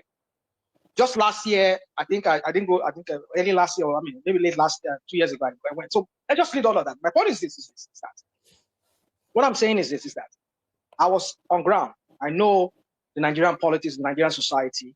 I know how it works. At least to a large extent, I know. So my point is this: is that talking about the reason why we feel the way we feel today. We all feel disgruntled. We feel so bad that everything that we kind of say, like we wish bad for that country. It's because under this APC, look at what they sold us in 2015. Dollar is going to be they're going to peg it to 1 naira. They were telling us all kinds of crap. That's gullibility. Those who believe that are very gullible. But then that is, at least your former governor said it. That they were I selling all don't those believe people. Fahimi now. If you say those that believe, my problem is not even with Fahimi. My problem is with the gullible ones that believe that kind of You thing. see, They can believe that's what you're anything. saying. But I don't blame them anyway. You blame us. You blame the Nigerian people. Now una believe that the first president to So ever be but thrown in if the they are world, not the believed, Nigerian this is president. what you do. You always blame people. You don't blame the people who are doing the thing. You see that No, this is what get you me APC right, people do. rational mind. I This is don't what you blame APC people people. do. And this is the way they've been disfigured again, and they've Come been on, stop using the enclosed word in disfigure. what What I is call disfigure? mental asylum. No, If here people you go. can If believe, anybody needs to go to mental asylum, it is the APC. All of you APC. You people need to go I'm to. not You APC go. anyway, No, don't but give me that. Don't I'm give that Tinubu BS. You're not supporter. APC. You might not be a caricature. You No be might una not believe. be. Wait, in a rational mind. No be una believe say the first president to ever be cloned in the world. Now Nigeria they don't do am. They cloned Buhari, and I believe so. You could see the extent to which you guys have been disfigured. You are being petty. You are being petty. That's not me. I'm not that kind of person. I don't go to those kind of It's the things. same people in that space. No, They don't. believe so much. So say some people Let there. me say No, don't. Nigerians. Let me say Nigerians. So if you could have Nigerians that believe that the first space to ever have human being cloned as a president in the world is Nigeria. So there is nothing that can really come from that space that I would take to be very critical. That's the way I see Nigerians now. You're trying to make us look like as if we're stupid. That's what you're doing. And I There are know. many stupid Nigerians now. It's okay. So I mean, what? especially in APC, we have them in APC. Don't So get me wrong. now, what's on my? Let me ask you a question. APCs are zombies. They're just zombies. That's on my. Well, I'm not APC, So you so can say you're not. You're not. So you're up to you. I'm happy to hear that, but I can proudly You tell you don't have that to be. Hold on now. You don't have to be I'm a carry Tinubu member of supporter. APC. You know, But let me. as long as you support them and you buy into their. No, I bought and I still buy into Tinubu's So that's fine. presidency. So I mean, then probably you are one of them. Then so no, that's fine. I'm not APC. I know who I am now. Yeah, but it's okay. It's okay. So once Tinubu step out from the office, I don't have anything to do with APC. I don't like their style. Okay. So yeah, my point is this, one man. Let me ask a question. Sorry, rational mind. So if somebody could believe that Buhari was cloned, do you think that is petty and stupid? Come on, let's not do this. I don't want to go into Buhari. Let's not digress from the. I know now. Why will you believe? So listen, many Nigerians believe that, and ever since that time, I've always. We are talking about the issue, the lies of APC that they brought in, and the same lies that this one too rode into power with. Yeah. The crap that he said he was going to do, and we're seeing something. So different. What did Tinubu said you would do? Because you don't get me started on that. You see, that's another thing. Don't get me started on because you did not listen to him during that election. We did not. You see, always blame us. You see, you as rational mind, you did not listen to Tinubu. He's doing what he told you guys he would do. A while ago, you just said Tinubu told you. Hold on I'm now, hearing you. Kole, you said a while ago that when Yes. people voted for APC in 2015, Yeah. they buy into that and they were stupid. That's what you said. No, Now, because I asked, no, don't twist my words. I said, that's what you said now at the beginning. Now you said that now. no, I Okay, what never did you said say? that. I Okay, said go on, let's hear it. when I asked you, I said, when some Nigerians or so many Nigerians believe that Buhari was cloned, but that, do you see those people as being stupid? That was the question I asked. Not 2015 election. 2015 election, I never believe in Buhari. And that's why, to me, I don't do political party. I go for personality. I never believe in Buhari. I lived during Jonathan's time in Abuja, and I could see a level of insecurity that I escaped bomb blast 2 times. The one in the IGP house and the one in United Nations house. And I never forgave Jonathan for that. I thank God for escaping that.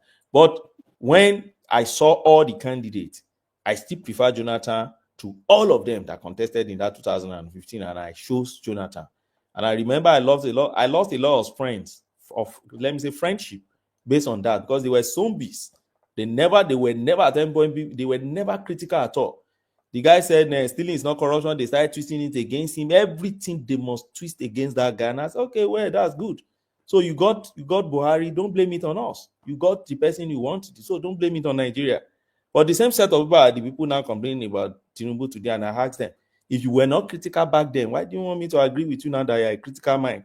You're just a zombie that just follow whatever anybody says to you. You know? You see, you are being disingenuous with what you're saying. And you just spin the whole narrative, and that's what you do as a lawyer, as a trainer. That's the way That's a you training. live. I There's understand. nothing I can do now if that is the way you see it. It's okay. What can That's I how I do? see it, and I'm saying that to our listeners so that they understand that you are Okay, that's good now. No, to just let you know that no bad feeling. That's no, the way you see it. no. I didn't. I'm not taking it as a bad feeling. What can the righteous do? It's okay. But let me land. My point is that that's your training. You know, if I were to be your client now, I say, come defend me. I'm a murderer. No, don't bring my professional. You see, you guys, you like. What I'm saying is this. I'm not trying to deride your profession or trying to belittle it. So that's not what I'm saying. I'm saying you're eloquent. I mean, you're being eloquent in the way you spoke, the way you you spin narratives. Is born out of your, no doubt, your profession. I don't want to mention the profession, but born out of your profession. If I speak the way I speak, it's going to be probably born out of my profession. Because I've had people say, "Oh, why is it that you can talk things, you can talk about different," because that's what I do, my profession, maybe in the past or current or whatever. So my point is that I can understand. But my point is that this constantly blaming Nigerians for their woes, for making choices, it just baffles me. And I've never seen that, not with PDP, not with UPN or whatever back then, not even with SDP, NRC. I've never seen a political party as demonic as APC. Their propaganda against the people, against the narrative or whatever it is, it's mind-boggling. It's just out of this world. It's insane. Now, when I see people like you talk about the way you talk, you're blaming the people for making the choice that they make. Yes, because for Buhari's choice. They were sold lemon. They were sold lemon as a car. I don't know. They were sold. Bull crap. Yeah. The same thing that this one that is there now. You're telling me, why didn't you listen to him? You did not listen to him. Oh my goodness! Just imagine that. People were not critical. Can't you get around? When we were critical here on this platform here, what were some of you doing here? You were not, because you were just zombies. You were zombies because you were not even ready to wait. No, it's like this. It's like this. And everybody else is speaking like that of the obedience. I'm not the one, and I will be the first person to think about them. Sowore even said it today again, that they were not critical. So you're on the same page on that, because he called the other people, he called the obedient zombies. So yes, because they are the same way, and that's why I'm trying to compare them to those ones that we didn't fall on the same side of this thing in 2000. You see, so many things Sowore might do, I might let him go away with it. But you see, his constant attack on the obedience and for me, it's something that really is just pushing me away from him. Not because I am stuck with Obi or I like Obi. No. But my point is that rational mind. Can I come in there? Go on. Let me tell you something. If you if you limit it to his constant attack on Obi and the obedient, that means you don't know Sowore. That's who he is. And that's why I said, you see that leg where in carry. If na so he go carry that leg, he no go reach Ogbagalada. That is his trading stock. He is rude, tacky, he's pompous, and he's arrogant. And he ain't get that kind of money to run them over. So you can be that in politics and still get to where you are going to if you are a billionaire. When I mean billionaire, I mean real billionaire that they have known before he entered politics as a billionaire. And he's not that one. So if you are limiting it to Obi and his supporters, it's like you are trying to pick a sound out of the crowd. That's the way he is. That's why I keep telling you people, politics is not Sowore. That's not politics. It is a game. And for you to win that game, you're going to win it with the voters or you win it with the system. But in Nigeria, I think you need a little of the both for you to be there. And until then, you know, go reach Gwagolada. Hate me, like me, I don't care. I have said it. You see, for me, Sowore, I think sometimes he goes out of line sometimes, which I understand. Everybody has the right to express them. But one thing you should understand, there was something he said when he was talking about he drove about 4 or 5 hours. He said he drove, and he never saw a bird somewhere in the north. For that reason, he came to that conclusion, which we don't even need him telling us that. We know that the whole northern population thing is just a mirage. It's not real. It's unreal. It's just for political reasons. That's why they claim to have the population over there, and for allocation thing, so that they can be getting more money from the Nigerian states, for the Nigerian federal government. And to what end?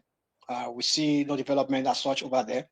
Rather, we see the people. That's the narrative of an average Southerner. It's okay. It's okay. Let me land that. I don't even know. You see, yeah, you go again. Don't get me started again, Colin. It's the narrative of an average. I've heard it severally now. Even they I grew themselves up in the South now. Dude, can I say this? Even they themselves, when he was trying to pass this is corrupt tax law. Yes. They were saying it. They said the North is not ready. They don't have what it takes.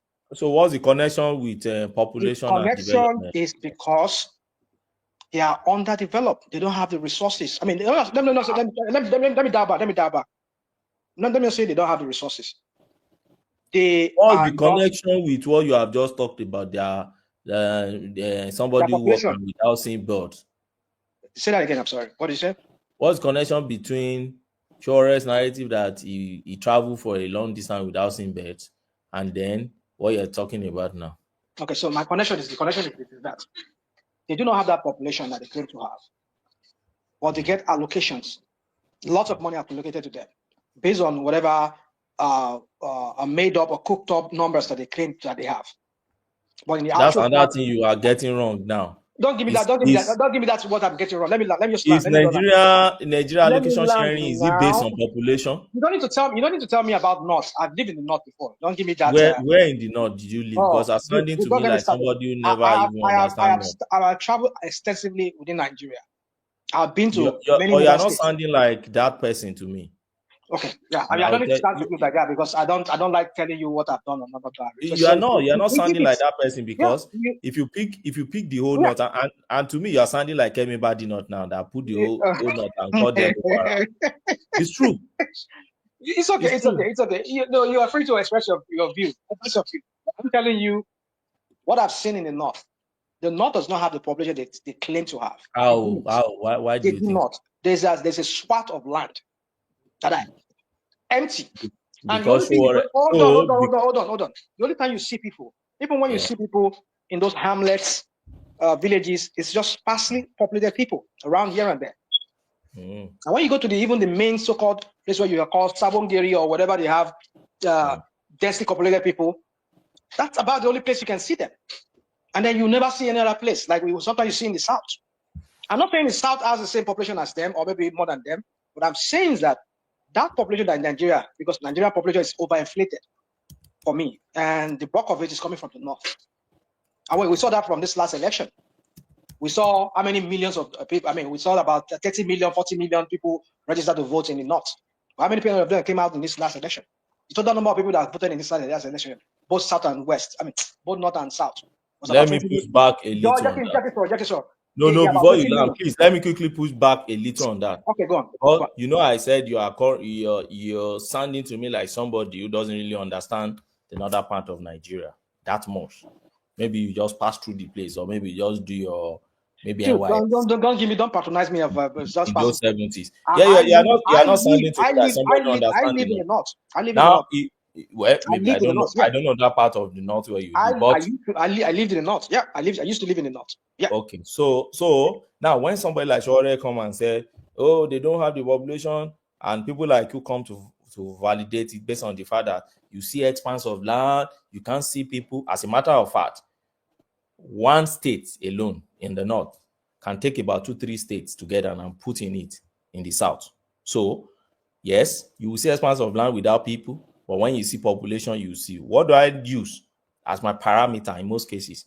Go and share Bill and Melinda Gates Foundation on vaccination on malaria in the North, and go and see the population that they vaccinated in the North, and see the population they vaccinated in the South. That alone would diffuse this narrative that we keep peddling all the time. I'm not saying they did not play politics with 1963, 1969, 1959 was it censor? I'm not saying so, but to say now they don't have that population, particularly with Islam flourishing in that place, while Christianity is telling you to have just 2 or 3 in the South, I think you need to have a rethink on that. You see, here you go. You want to use that? Yeah, something about make more babies. Allah is pleased with more followers of the prophets. Forget those. See, it's okay. Let me know. Let me know. Don't bog me down with that. What I just said about concurring with Sowore on that. But the thing I was just trying to make up with that is that I even forgot what point I was trying to make with that. Not having that population that they claim to have.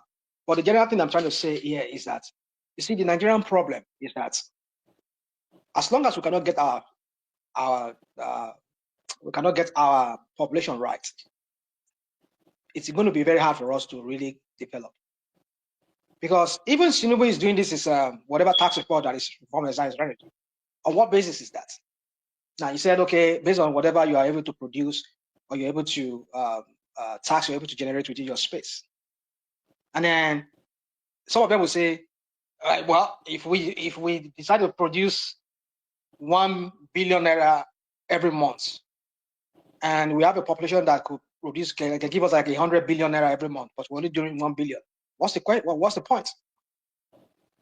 So you see, the Nigerian situation for me, I don't believe this way Tinubu is going about it is the right way, and also I don't believe the sincerity about it, because like any other thing he has done, the local government crap that he did was just to make sure that everybody believes, seemed like, oh, he's a democratic person or whatever. And look at what a governor of his own state is doing in the Edo state. So you see, the Nigerian situation for me is, I know there's something I want to say about Sowore and that population, and that was why I go to that, but I can't seem to remember it. But anyway, let me just, so I don't start babbling and babbling. But my point is just that the Nigerian situation for me, if we do not sit down and really rethink it very well and be sincere, and not just pay lip service to any policies that we embark on, and if we don't take away whatever how do I say some egotistical motive behind it, like, okay, I want to make road from Calabar to Lagos, but then you're giving it to Shaguri. I mean, like, and you didn't go through the normal process, which is an impeachable. It's impeachable. You bought what's it called? It's impeachable. So my point is this same airline, I'm sure whoever bought it for him, whoever was the one that got the money transferred to France to go and buy it for him. But my point is, You see, when this guy comes in and he's doing all this thing that he's doing, all he's just doing is buying stuff, buying this for themselves, and the elites, they're just living large. Why the masses are just told to suffer baby step of pain, whatever crap that even mean. I don't know what the crap he's talking about. So my point is this: is that the way and manner in which he's just going about so many policies, it's just for me. And you want to remove subsidy, and yet we're seeing that you are still paying subsidy in some ways. So what's the point of the subsidy you remove in the first place? You want to do Naira policy, whatever crap, and then your CBN governor is selling dollar to people and telling them at what rate they should be selling it. So what's the free market? The free market about dollar finding its own value by themselves. When your CBN governor is selling dollar at a particular, so what was even the reason why you even removed that? What was it called? Naira. What was that their policy? Naira. What was the reason why you floated the Naira in the first place? When you're at the end of the day, at some point you have to be giving dollar, selling it to Bureau de Change, and be telling them to sell it as a particular amount. You see, these are some of the things you question. You question a lot of these things. So why is this guy doing all these things when you only pay lip service to them, but the real motive behind it is not just what it is? So for me, I don't believe that trying to do this for tax law. I mean, invariably we know he has a tax company and is generating tax for Lagos State. That is in charge of Lagos State tax. So you see, when people like me express this, I think this is what we're talking about. When we express doubt that the refinery, as if we don't wish it works, it's because we fed so many lies that we don't even know which is truth anymore. Whereby even when we're even seeing the truth, we'll be doubting it. We'll be like skeptical about it, like, oh no, this is not true. No, it cannot be. It's a lie. Because we've been fed so many lies that we don't even know what is true. Yeah. Go on. Which area of the tax Don't bog me down. Don't bog me down with He this. has not read it, oh. Don't give me that. that you disagree with? You He see, has not read Which it, of the actually. part? don't give me Don't this waste your time. area. What area? You The see, this is what you do. derivation, the distribution, or which one? The one that has to do with the tax breaks to the poor, or which one do you disagree with? You see, I don't know where to start with this. This is your tax. Something you're asking me because I don't So know. you Really, I can't don't know. just give a blanket condemnation on everything. Just give I give a bracket specific. because There's I give nothing you an wrong in being example. specific. I'm giving you an example of the other crap that he has done. How it's half-hearted. It's not really the motive behind it is not really what it is. And I doubt this. You see, Tinubu is this kind of person that will do something and then he will give you the impression that this is what it is, like he did with the Naira policy and the fuel. And the fuel subsidy. But behind it, we're seeing all the shenanigans that is going on. So what is Rashanamai, yeah? let Mr. Dawele come in, please. He asked me a question now. Chioma, are you here? Were you here? Are you listening at all? He asked me a question. That's how I'm replying him. Not as if I took the mic away from him. He asked me a question, please, so Okay. that I can answer him. Well, I know you want to go back to him, but let me answer his question. So you asked me about the tax. Well, I've not really read the whole thing because I just believe it's just a bunch of bull crap. You are condemning what you've not read. I've read part of it, Zita. No, not all. I've read part of it.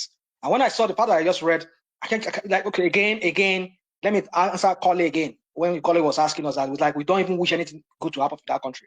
It's because we've seen so many shenanigans, so many crap of these people, what they've done, that even when we're seeing something that is good, we doubt it. Not because we want to doubt it. But do I have any power to stop them from doing it? Let them go ahead. We'll all be here. We will not die. We'll see what's going to become of it. Because when we complain like this, not because we wish bad, but because we know these people that are championing these things or who are behind these policies, they are not sincere people. They're not sincere. If there's something in there for them, look at this guy, this bagman of Abacha, what's his name? Shaguri. I don't know what this guy is doing in Nigeria. He's still doing in Nigeria. Despite all the cases he have, maybe in different countries, whereby he's being haunted for some international financial crime that he has been involved in. This guy is a celebrity in Nigeria. And he's a very close confidant to what's his name to the clown in Nassau Rock. He gave him over 1 trillion naira to go and build That's on our mind. Yeah, what? That's on our mind. Why would you condemn Shagori and you are projecting Obi that was part and parcel of Abacha's thing. Why do you have double standard in judging people? You see, here you go. Yes, I go there. A paper indicts somebody is different from he being wanted by the law enforcement or is being indicted by law enforcement. They are two separate things. If your ES... Did you hear Sowore today talking about Obi and Abacha government? Well, you see, Sowore is free to say whatever he wants to say. Okay. My point is this: as long as there's no court papers that has indicted him of this corruption, if he has been, listen, I don't get stuck on personalities. I mean, one man knows me, and some people was know there me. anyone on Shagori? There is. I mean, you want me to go and start digging it? You want me to go and start digging it out? You want me to law enforcement? I don't know of that. That's okay. All right. Okay. Maybe when I have the time, when I fire up my device here, my laptop, maybe I'm able to dig out. My point is this. Yeah, I'm getting land now, Joe. Getting land. So my point is just to conclude. You see, we're not people who hate to see good things happen, but we doubt it when it's coming from this APC, especially with Tinubu. I mean, what did Bubu not tell us when he was alive? I mean, I'm sorry, he wasn't there. When he was there as the president, what did he not tell us? This Yoruba idiot that was a former journalist. Do you know how many times he insulted us on live TVs? Say Nigerians are not, they are the most impatient people. Nigerians are this. The president Buhari is doing the great thing. He's trying to work for us for the next future. The wailing wailers. Call us the wailing wailers. He insulted us many times. That is what APC does. That's what they do every time. They be insulting us. It is always we Nigerians, we have the problem. It's never on them. And that's what Tinubu and his minions, like when they are doing here. They'll be insulting us like we are the one, and we did not listen to him when he was. Did you listen to him when he was campaigning? Yeah, you people are just imagining that he said something that he did not say. Hey, come on. So my point is this: is that so you wonder why we doubt when APC has fed us so much propaganda that we don't even know what is true anymore. Even when we're looking at what is true, we doubt it. I leave it at that so that everybody can continue talking. Rational mind, don't go yet. I want you to stay put. I'm not going to attack your person, but I'm going to attack things that you said. Let me come in from where you stopped. I purposely brought that. Dewale, good evening, sir. Please, I don't want to talk to Rational Mind. I want to help him out there. The population of the North. Oh, no. Mr. No, please, Tony. the population is counted with the cows. Okay. Mr. Dewale, I'm so sorry about that. You can continue. Tony is fond of doing that. He just interrupt without any recourse to. Sometimes let us be civil. Do you know that I've been listening to this show right from the beginning? I listened to every conversation, all the interviews conducted. I just didn't have the enough time for me to join. But I hope everybody will have the kind of patience that I have. Anyway, speaking of tax reform, Nigeria wants miracle. There's a miracle on the table.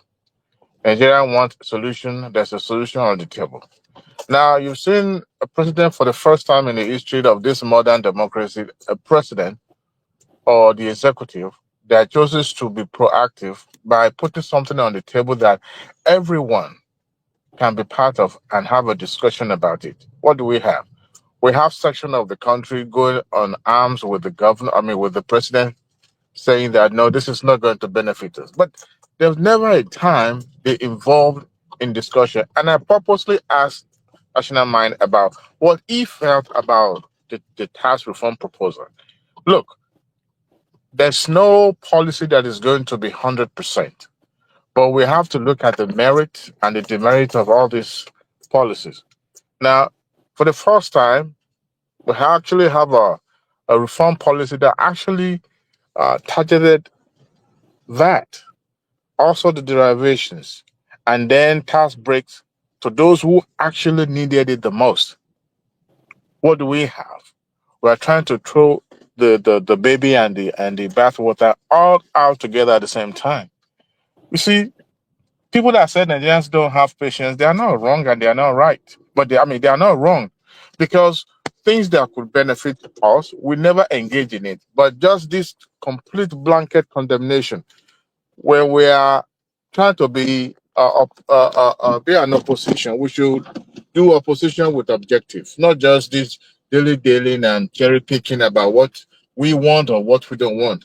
Look, nothing comes easy. I mean, what this administration have done is to be, proactive and then put it on the table and let's discuss about it. You can't just say, well, you don't like what Tinubu is saying. You can't, even the worst administration in Nigeria, sometimes you have to give them credit where it is due. So that is that about that. And I think, we need to engage more on, how we go about it. And I think I strongly believe that reform bills will be passed, both in the House and the Senate. It's just a matter of time. Anyway, speaking of Sowore, I heard Madam Sita earlier saying that he would never become the president. Well, she's right to some extent. The And I way also, it's going, yes. yeah, you even if you are right in a way. I was listening to Mike uh uh uh um assertion when he said that, oh well, it's going to be relevant in the in the next decade, or in a way when all these people leave the state, that people are going to know more about him. I was, but Shura is popular. Let's call it what it is. He's popular, but politically he doesn't have it.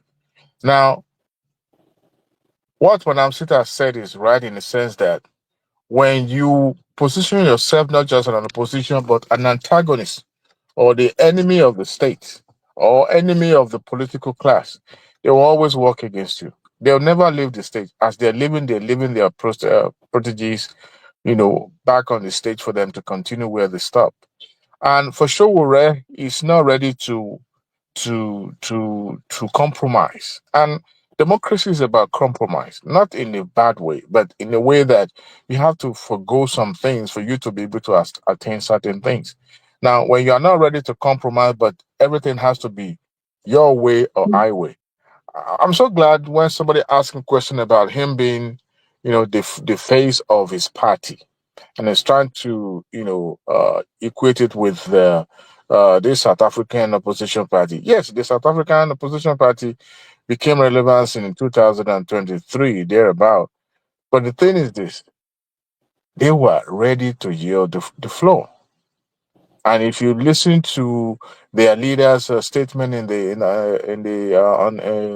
chambers floor, he soft pedal us in some areas. He actually, you could tell that he was ready to, work to form government with Ramaphosa, and that is the kind of opposition that could go a very long way. Uh, Look, the type of Sowore is going to come once in a while to set the stage, act like a rabble rouser, but never really get to that position. And somebody said, well, why not just start from somewhere, maybe in the middle, maybe go to the House of Assembly or even the governor of your state? And I think he answered that no, that is his target, that you can haul people into jail, you can drag people into jail. I don't know. Maybe I don't think he's naive in a way. I think it's just been deliberate in some ways, so that maybe that will work with Nigerians. But maybe he's yet to realize that Nigerian is what makes us who we are, not the edge that we are, or everybody is condemning. The edge comes from the same society. It's just that our society produce who governing us. These same Nigerians will turn back to tell you that what you advise you to do is actually wrong. You shouldn't have listened to them. As far as I'm concerned, it has a long way to go. But I'm glad that he engaged. I'm glad that he came on the platform. I'm glad even one man at a point was getting in the blockhead with him. But Emeka asked him a question about, the rationale behind his sponsor, the Ford Foundations and two other organizations that granted him. And he answered, I think Emeka should have framed it in a way that would not be condescending, because he felt that he's being used. It's possible to be used and not realize it. It is possible, highly possible. But what this foundation has been known worldwide for, known for reform, but sometimes the reform can be a little bit skeptical.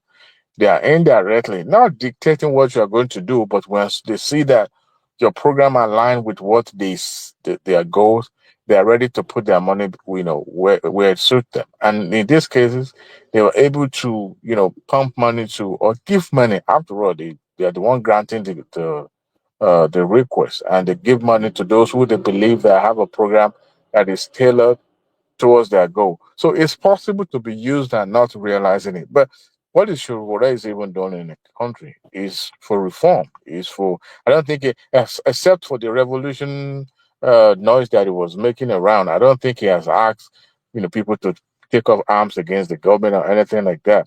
But you could tell that he's trying to you know rally people to go on a rampage, on the revolutionary rampage against the government, against their government, so that could create chaos and then create a stage for taking over of government, or anyway, something like that. But like I said, it is what it is. But I agree with Madam Sita that it's going to take him a very, very long time. And as for Mike's argument, I don't see that happening.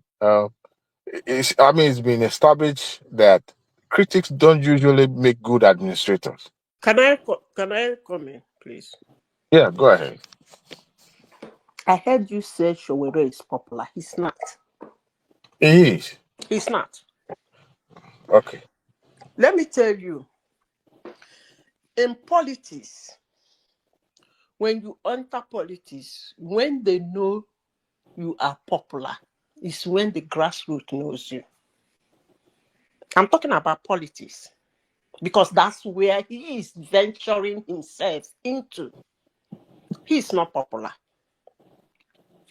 That he goes about insulting, being rude, arrogant, and attacking doesn't make him popular. To us, yes, we know him. He's known. That's the word that we use for him. Sowore is known. Most people relate him with Sahara reporters. But saying he's popular, that's not the right word to use for him. He's not popular, but he's known. Some people in Nigeria ask them about Sowore. They will say, yes, we know who Sowore is. Sometimes he tried to venture into politics. He tried to contest for president. He called for Nigerian foundation to be brought down. He has called for all manner of things on Nigeria. People like us, yes, we know him. He's known, but he's not popular. Falane, or whatever they call him, is even more popular than Sowore. But being known and being politically popular, both of them can be, They're not the same thing. I'm not saying they're the Let me same, tell but you can leverage his popularity he's not popular. for his political gain. No, he's not. He's not making any political gain. His message is his problem. Listen. Writing so well, speaking so well, it's not politics.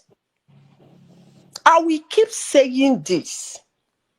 That's why when elections are held some places in the world, people think it was rigged. It's all about manipulation. That's what elections are all about. And I will say it here. In Nigeria, I think you need a little bit of the both. You got to manipulate the voters and you got to manipulate the system. But if you don't want to do that, you have to hold one strongly. If he claims to be all that Mr. Right and all that Mr. I'm going to do it right, and I only need the voters, then he has to hold the voters strongly. But as we speak, I don't even know why we are discussing him. As we speak, he's not holding any of them. Well, he's the guest for today, so he's trying to share some nuggets Exactly. there's That's why nothing we are new that discussing him. he said today, but it's just that if you have to analyze everything on his face value, the fact that we can even reference to invite him to the shows means or shows that is well known, and he can capitalize, he can leverage on that for his political gain. It's just that his messages, his objective to average Nigeria doesn't reckon with the kind of message is actually passing out. And in a society where everybody is, for themselves, regardless of all the differences we have politically, every Nigerian, we're always looking out for ourselves. And the kind of message Sowore is passing out is something that an average Nigerian or average Nigerian voters would not really look at and see that it's going to benefit them. Because if you look at it, he has now actually proposed something that people can actually make reference to. Okay, this is what this person is Apart known for, from or that, what he let can me do. come in again. Apart from whatsoever he thinks he's proposing, his personality is ridiculous. There are sometimes it's good to be disrespectful. There are sometimes when it calls for, you can be rude. There are sometimes in life when the situation presents itself, you can be arrogant. But when you dish it out, like you breathe air in and out, it does. What kind of personality are you presenting to our youth? Which youth? You can talk to somebody anyhow. You can scream at anybody. You talk to people. I mean, I don't know, but you people You Have can you remember? ever continue have you You ever calling you heard him him whatever remember? calling you call him, Wole but his Soyinka out? personality, you see that Madam Sita, personality, you see you that remember when personality he Sowore Only is you are back. carrying. Let me say this because he might be listening at the background. No. You see that Have you personality he's carrying. ever He seen him will calling not any decent get you Nigerian out? Gbabalada no fully unless he that change. you can't really support him on that, because we've seen No, him no. being In fact, deliberately disrespectful. let's look at people that is calling out. Let's look at the caliber of people that is You calling out. cannot Has he disagree ever with calling people any without decent being Nigerians out? condescending. Fully, we've seen him being acted childish before. We've seen that. You can't Which deny that.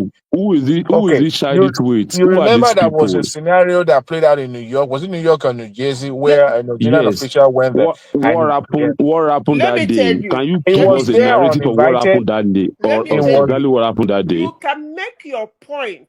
he was there Press your uninvited. point. Send your message home. No, What he shows was you there being invited intelligent because is doing a it minister want to without come being and address disrespectful the and rude. Nigerians living in America. Okay, Sowore what is a did he? Nigerian, What did he do? He ran and away with the microphone. the man came into that place with he actually disrespects them.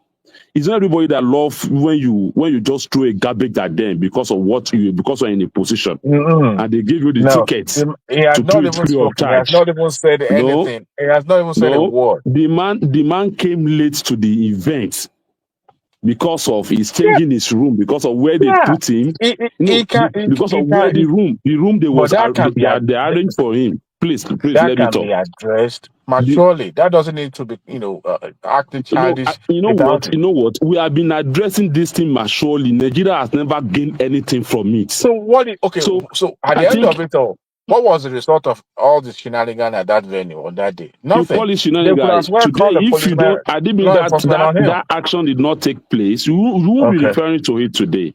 And the Because man in question, do you know? it was Wait, my brother. Do you know the man in question actually met him in an event, and the man introduced himself. That Sowore, I was the one that came to America when you do this. He said that day that in fact he actually apologized for what happened that day. But people don't know. People don't know what happened behind the scene. We only see what happened in the scene and judge with our mindset the way we see it. that was juvenile. There is no reaction without action somewhere. No, you That see, must be. if there's one thing politicians are known for, not that they don't get angry, not that they don't get emotional, they have always deliberately been passive. You can't see them letting loose of their emotion in the public. What she would display at that moment was completely juvenile and was completely condemned by every single one that watched that video. Look, you can disagree with what somebody said or what they've done, but you can address it in a matured way. He took the You know what, microphone and well, maybe people can go back my and watch the brother, video, but my we've brother, my seen him brother. from time to My time. brother, Hold on now, we've seen him from time to time displaying such character, and such character cannot take him places, especially in that Nigeria when it comes to politics. You know what Nigerians are for. If Nigeria really want to listen to him, don't you think that they would have yielded to him by voting for him the last election? We're talking about Nigerian factor here. Nobody put any sword on anybody's neck that you must vote for this My people. my brother, we know Nigerian factors, and we also know what we want. Okay, we believe, and we, in fact, if you listen to this interview today, so will actually make it happen that these people in questions, when they were leaving position, they've planted their own agency to work on their behalf in the problem, in the system. That if we don't make a proactive effort to uproot that their system, we are not going anywhere. These people cannot even allow you to even have free and fair election in this country and elect a good leader in Nigeria. With these people, the way they operate, they operate like a mafia. So if you have somebody that can actually mobilize Nigerians to tell them enough is enough, we'll get this thing done. But it's unfortunately for us, when people come here, they don't know where you are coming from. They react to their own mindset, the way they feel you should speak, what they want you to say. Once you are not saying what they want you to say, they just come here and throw garbage at you as if you are nothing. In fact, I've been listening to this woman here speaking. I decided to keep quiet. Sowore cannot be what you are. Accept that. People like us that know what Sowore is doing, we appreciate it, and we are pushing ourselves towards that direction.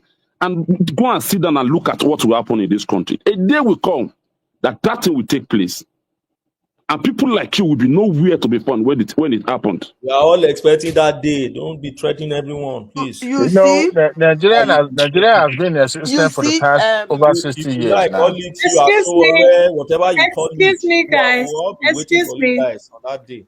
Amen. Can I hear from That Tony, is please? want to rule us, please. Tony. Mr. Tony. thank you Mr. so much. Tony. Thank you so much. Thank you so much. Tony has gone to Yes. sleep. Thank you so much, sir. Princess, thank you. Yes, thank you so much. I'm very sorry that I had to just interject like that abruptly, because I was just trying to help rational mind out, and then to cause. Look, I don't make anybody's name here. All those yes Southerners, when they believe that the population of North is more than the South. When they know those useless people, when you go to embrace those kind of crazy mad Islamic something where they get for their head, or say they marry somebody from the North, that they want to come and tell lies. It is it is all about self-preservation. To all your dumb Satanas are in the house tonight. You know what I'm saying? So you don't have to go into that, believing that the Northerners have more population. Because I want to tell you guys, Morocco, very bigger than Nigeria. All this Libya, they are bigger than Nigeria. All this Saudi Arabia, why they not get population like us? So why you come like saying that the North Nigeria will be smaller version of, geographically, for their Adi Sahel, now they can't get population fast. They cannot survive like that. You know what I'm saying? So if you tell me say that Kwara State and Kogi State get population, yeah, because they border all this Edo and our land, Yoruba land, then it's okay. But that's what therefore, what do they call? Is it those snake, desert, snake, sand land. People can't survive there. You see how they burn them? So they know see road, you burn them, they are crippled. I don't know, for that they marry cousins, committee incest. They say that they can't get population pastors. Anybody who is trying to do that, you guys, you think about the poor people of Nigeria, please. I want to beg all of you, just be objective, just try to be, objective here, okay? Not only here, I they get wahala for other platform too. Now they here, una know me now. I know now they follow me everywhere. They say, oh, please don't abuse everybody, don't make it. I don't name your name, but if you are a Sultana and you believe that the northern population is more than your population, you are stupid. I'm not mentioning any, look anybody's name, okay? So it is you have to fight for survival. That's what it calls self-preservation. You cannot say because I have girlfriend, I have the best friends, in the north. They even sponsor me. Lieutenant Adamu is my brother. I told something. When I want to do my part or whatever, when I left school, he was always around. But me say I can't go forget my own people, for the southern Nigeria. So that's what that is for that one. Then the next one is Sowore, is Omoyele Sowore. I don't want Can to we just join you with you on that first point? hold on. Yeah, today You I made was a kind of, point. the weather is Let's so join cold. I you was with busy. Hold on. I was busy. Then so I could, but my job first because I have to take care of my kid and stuff like that and myself and my beast. So now let me go to Omoyele Sowore. Is the Don't more go to qualified the human second being in point Africa now. right now. Hold Let's talk on. on the first point now. No, Why are you going to excuse me. the second point? No, don't interject yet. Let me look. When I finish, you can interject. You want to make all the points? No. I don't want to help me out. Hold on. Just be, No, I'm not Biko. helping you. I want to interject on the first point. No, don't interject. No, before you do that, I will give you room. Okay? You don't say we don't take time here. One man they tell us, okay, yeah, Tony, no, they take so much time. Let us speak. It will drop. I hope you Okay, won't now run listen to away. me. No. Hold on. Omoyele Sowore is number one man in Africa right now. The most authentic human being that can be president in Africa. I don't believe in Nigeria any longer. But if Omoyele Sowore is going to be the president, then I can be able to tolerate that extension of that country that has expired since 2014, when we did do becoming slaves in abroad and we don't even know. To be a slave is another problem, but not to even know that you are a slave is the worst that can happen to any human. I don't know. Is it a race? Person has to be stupid not to know that he's a slave. That means he will be enjoying the slave, swimming inside the slave, saying that no problem. Do you know why we are all abroad? Oh, my friend, even if they live for mansion for abroad, you know what I'm saying? Yeah? But at least they see those your environment, those your immediate environment, where you go pluck mango, where they go chop, where they see your family. So that you abroad when you get 2 million worth of a mansion, it's useless. You know what I'm saying? What shall it benefit a man if he shall get the whole world and lose your fucking soul? So that's why that Omoyele Sowore is the only man. And then Obi is a very good man. Make I just tell you. Some people say Obi, some people say Tinubu. I'm telling you guys, Omoyele Sowore is the only guy that is stainless. He has got nothing to do with any, since the beginning of this current dispensation. You know what I'm saying? So that is why he said, and then he keep that one steady, that never will he work with anybody who has got something to do with the current dispensation. I told them when they say me go to do local government first, go do governor first. Now they stupid. I don't mention your name. Not be I'm talking to the whole Nigeria because not be only on this platform. I did hear every time they say, they go do local government first. Which local government? What kind of experience? Oh, experience to steal money, to be living in living wide, you are living large, and then your people are suffering. You say you are constituent assembly, you say you are senator, you don't go to that environment. Oh, you say constituting money, you use it for yourself, and then they're going to be giving handouts to the point that people are even stampeding to look for bread. I see last year when they were flogging people that were trying to get bread. That's what people will say. Yeah, you should have that our queen Naomi should have Abiolori. Yeah, no, he should have called the police. If the police are there, police said they are hungry. The police will also chop that money. They will also stay and be hustling for that rice because police are hungry. What kind of country are you guys? Are you guys trying to make better out of? A country that doesn't exist. You have to have a country first, then a working country before we can say okay, good one or bad one. But you guys are saying that this one, you are making a lot of permutations that would be. Look, may I just tell you now, Nigeria no did in 2027. Nigeria wasting our time. What I want to do is that please forget about the political gladiators. Think about the downtrodden, the common man and common woman and common children. Do you know that I almost shed tears when I saw that there's one school, they call it Chatham School, probably from Chatham House, where those now slave masters did. Do you know that it costs how many? $50,000, $100,000 to send children to school in Nigeria? Is that not stupidity? What the hell is going on that you guys can't see? And then some of you here who are stupid, they will say that, yeah, government have nothing to do with this. Government have got nothing to do with, got no business with education. Government got no play with this, with refinery. It's you guys that think like that are idiot also and or there, because if you know that when you was born, was the government giving you something, at least was the government doing something? Yes, they were doing something for us. We go to high school, Or most of all, we go to Polytechnic with motorcycles, motorbike. You have it, you have everything. You can just go to one small company in LA or in Molete, do some vacation job. You have enough money. You have accumulated enough money to buy even a car. You know what I'm saying? Even some private projects that you are doing, you can have table tennis. You know, everything we are making party. Then I have buy a lot of books from the Ibadan Polytechnic bookstore. I would buy for my junior brother that was in the secondary school while I was in the Polytechnic. So they have everything subsidized by the government.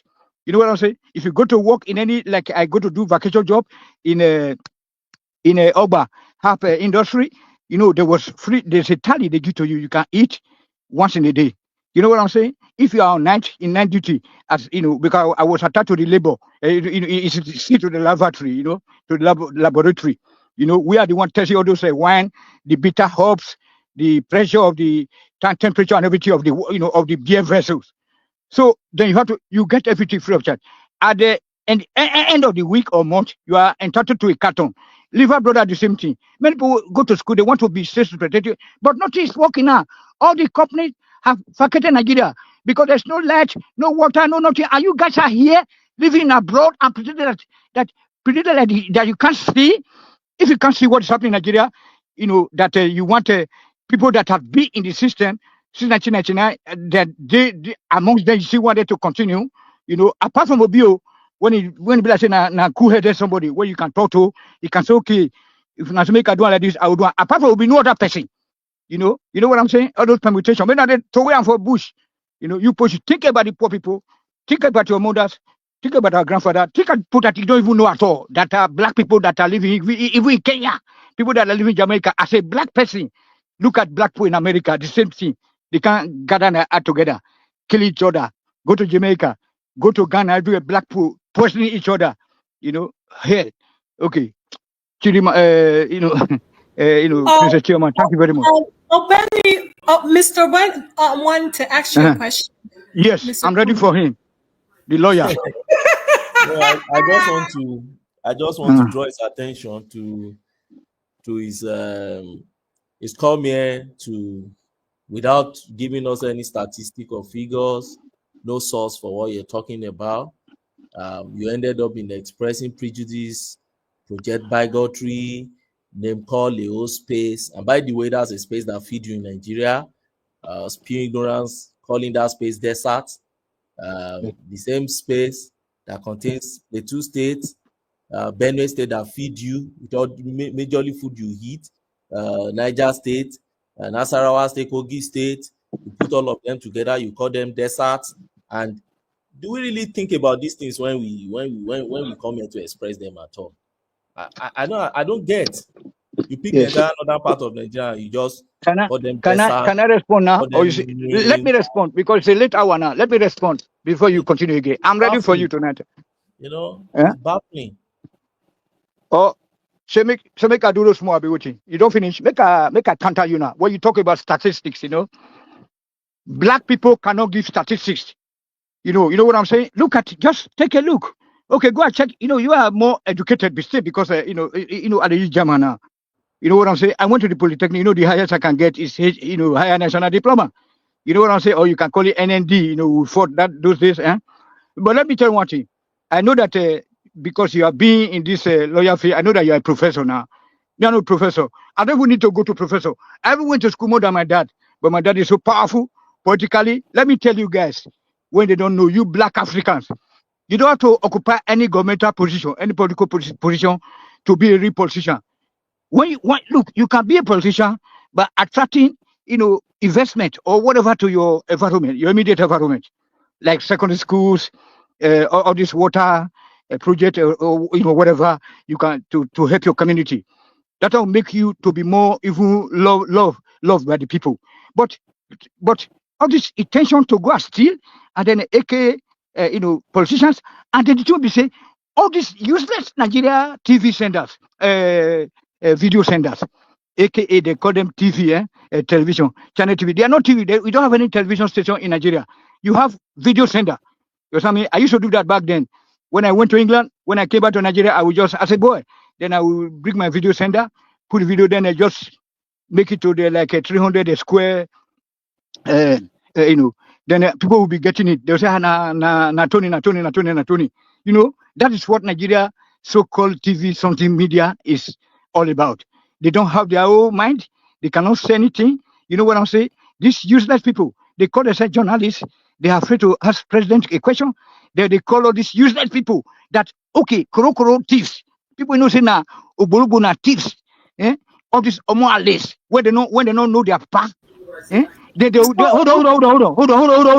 I want to land. They I know, call but the honorable. Mr. Yeah, they Tony, call the honorable. They call the honorable. Oh, Mr. Tony, moderate your language, okay? And 2 more minutes. okay. Thank you. Okay, thank you. So now the Nigeria so-called press, you know, which I want you guys henceforth to be referred to as video senders, okay? Because they got nothing to report.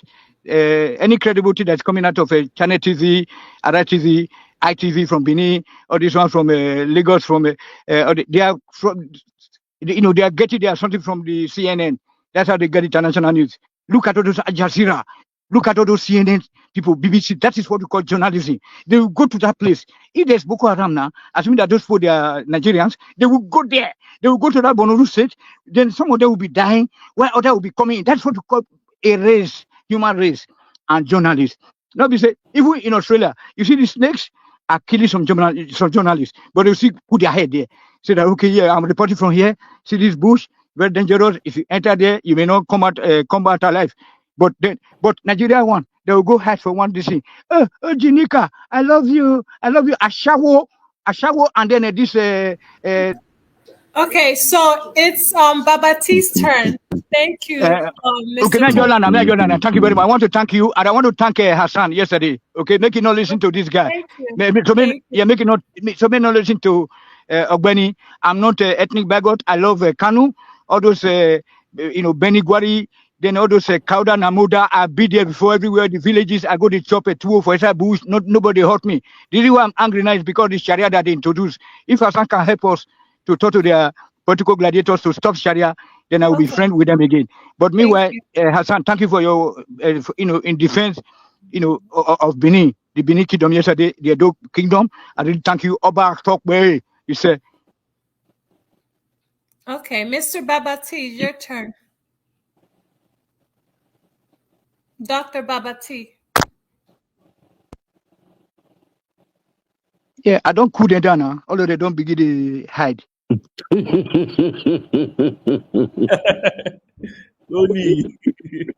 I love that. Who they come in there now? But you know, one of the most vilified ethnicity we do in Nigeria, and we all do it casually, and sometimes I just laugh when we do it. Is you're not my brother now. You're not my cousin. Only because they got straight, they work now. Now you want to deny me? No, you know they deny me. I know you are correct. No, Yesterday I listened to you. We people from the south, in most cases, we like shifting our problems on the people from the north.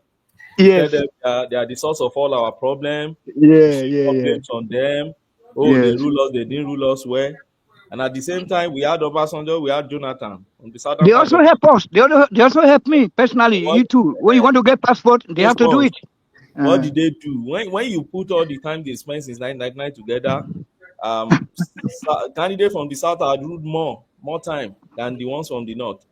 Yes, no, you have to add the military era together, please, because that was where they actually destroyed the country. I know, but what have we done to correct it from 1999? Look, I'm a very good historian of Nigeria history. Let me tell one thing of Nigeria, because Yakubu Gowon is a great man. Yakubu Gowon. After Yakubu Gowon, all those Murtala Mohammed, he just came to bring out this OIC, Islamic, and all those countries. So he tried to destroy. He was the one that took Abuja, and then already BC Ogubadejo. You will know that guy now. He already taught us. I was very small boy. I was reading his columns and books and everything. God, you know. So because he told us that we are going to suffer the impact or the consequences of taking this federal capital away from Lagos to the north. Tony, give me 1 second. I'm stopping now. To a virgin forest they call Abuja. Babati, your device is not connected. But once it connects, I will add you in. Thank you. So So they said that the impact will very bad for us. And exactly, we got some people when you get, you know that in Germany, how they develop here, they got people that can see the stars. They travel to the stars. Or when I know you know my brother now, would they try to Mr. Tony, they talk. You know that. Hold on. You know that I'm living in Germany. You know those kind of witches and wizards one are the key for Africa. Now they develop Germany. When they dream, they will come back to life. When they wake up, they will talk to this our guy, their guy, that man. Now they let me could mention his name, Adolf. I can just say Adolf. I know say the father's name. So you see. So then, and then they will actualize what they saw in their dreams. But in the case of Nigeria, you see all these Akwa Ibom, they will say that they see small children who are they suspect to be witches and wizards, which instead of hungry children, when take care of to help them, they will go kill them. And those are the children that the government of HLA,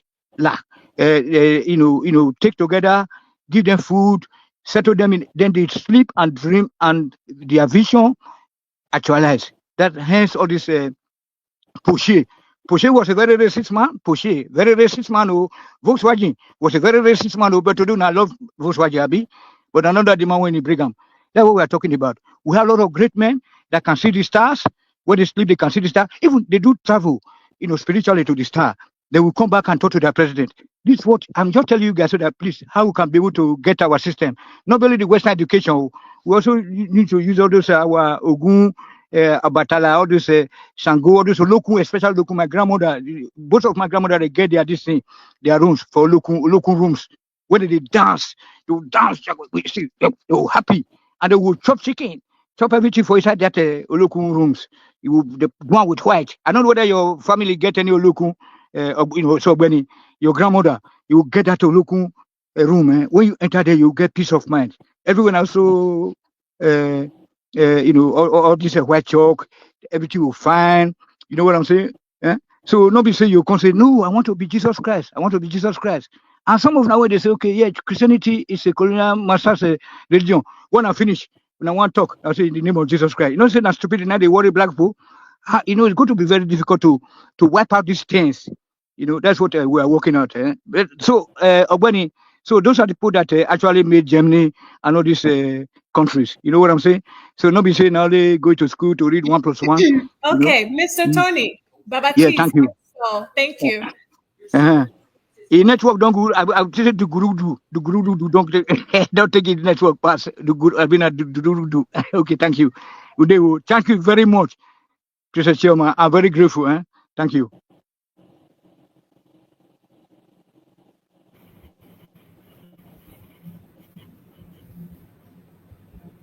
All right. Okay. Tony, good submission. Good job. Greetings to everyone, to the platform host and fellow panelists and anyone in the comment section. To you especially, Foley, for bringing Sowore in the platform. I've been going after you and your movement for about 5 years now, and we've had a mutual respect for each other. But thank you for bringing your party chairman and leader on the show. And I'll come around for the part 2. I listened to most part of the interview, and I wanted to come in and ask some questions, but we didn't have enough time to ask some questions. But we do appreciate him for coming. I just wanted to point out some few things that I noticed from the interview. Is that Sowore appears to me as being someone that is infallible, and it's very hard to expand the tent of any political party if you have that kind of mindset. He also talked about him being that his prophecies were coming to fruition, like he was a prophet that had access to the divine realm, which was troubling to me. But one part that I wanted to also, I really want to talk about was the grassroots. And I've gone back and forth with Foley, both online and offline, about the need for the AAC to focus on the grassroots and local elections. And even Sowore also admitted on the platform that he's not, that's what I inferred from what he said, that he has not done a good job with the brand because his own name tends to overshadow the the AAC, and so I was surprised he actually admitted that, but that is the honest truth. And I think what the problem is that it comes across, just to me, I'm not saying that's a general belief, but to me, that there's this culture of absolutism in the AAC. So that even if I agree to the core values of your party, Yorubas will say "Onokan there are multiple roads into the market. So we can all agree to the core values. But if you don't toe the line of how to get to the destination, then you're not welcome in the party. That's how it comes across to me. And that is not a welcoming. Just give me one moment, Foley. I'll be very brief. So it's just the perception that people came up with ideas. I don't know who asked him about the need to test the Nigerian laws in the courts, where I think it was Kolota, I'm not sure, that one way that the AAC can actually challenge the system is to use the court system and explore and exploit the laws in their favor to change the system. And that was quickly shut down. And some people also brought their own suggestion, which I think that this approach to those questions were not very good. You should welcome it. You can disagree with how, but the suggestion itself, I think, should be welcome in the AAC circle. I think the culture of absolutism, I think, is one of the reasons why the party has not gone yet to where it's supposed to be, and that we must welcome new ideas, fresh ideas that even Sowore might not necessarily agree with at the initial stage, but we should be open enough to listen to those ideas. So this culture that you have so far does not welcome in different belief system, and not in terms of the core values of the party itself, but the how and the approach to it, and that's what I noticed. So, but that's just what I wanted to say. But Foley, you know where I stand about local government elections and councilship. I think that will be where to start. So Foley can chime in and respond, but that's all I had to say for now. So, all right, my brother. Thank you very much. I think whatever we are doing as a member, I think we are intentional about it, and we are not regretting taking that route, because we are not seeing ourselves as a political party in Nigeria. If you don't know where we are coming from, you will not know where we are planning to go to. We are becoming so far in this country, and a lot of us has been speaking without having the political space to champion whatever we believe about the country called Nigeria. And it's come to a time where we all realize that I think we need to come together to form a formidable voice, not even a political party as a start. We start from take it back. In fact, people don't know that what we call NSAS, before NSAS happened in 2020, we registered NSAS in 2017. People don't know this about us. These are the people that have a movement that want to change a narrative, that want to change a story, that want to change what is happening in our space. So we are not political. We are not ready to come here and allow anybody who doesn't know what we stand for, what we believe, our ideology about the whole thing, and what we want to achieve with it. We are not really ready to give this to. Yeah. Fully hold on, please, because let me engage you real quick, Chairman, if you don't mind. All right. So when I say Onokan, so some people, I can be a party, a member of AAC right now, and I believe that the political system is the way out. Like your head is going to be your candidate, right? And I can also believe that the court system can be tested and also be an AAC member. I can also, in the same breath, believe that advocacy is also one channel to explore. You get my point? We can all have different ways to approach these things. But at the core of it is still the need to change the system for a better Nigeria. You see what I'm saying? So when I say on a Yeah. call, it's like, but this belief that okay, if I say I want court system or I want advocacy, and you say no, this is the way we are doing things. But there has to be this understanding that everybody believes in changing Nigeria. We just have a different way of approaching it. Oh, all right. I get you, my brother. Yeah, I think But that. I think, yeah, I get you. I get you, my brother. But I think what we are trying to do presently is to make sure we solidify our stand as a movement. We still need more people who actually share the same idea with us to come in first before we allow any other people to come in. Because if we allow the people we are all talking about to come in at this early stage, we may not have our hold as a political party by the time they start misbehaving in the system. Yeah, because we are trying to learn. No, Yeah. that is suggesting some form of litmus test, which goes back to my earlier point of absolutism, which is not a very effective way of galvanizing people towards your brand. No, my brother, let me land. When we first came in, we tried to step out of our ideology to bring in some people. We noticed that within the first 4 years of our political party, these people destroy the party more. What we're all discussing here today is because of them that we're allowed to come in. And since then, we have been trying to be cautioned. We don't want to make that mistake again. So we want to have our party strong. We need people who share the same mindset with us first before we allow others to come in. Okay, so allowing them to come in at this particular period may lead us to it. Define what at what stage in that political movement would you think you'll be ready to make the move when everybody? So you give me that scenario. At what level would you say, okay, now we're ready to Okay. With the way we are going now, people are already differentiating what AAC and Nigeria political party actually stand for.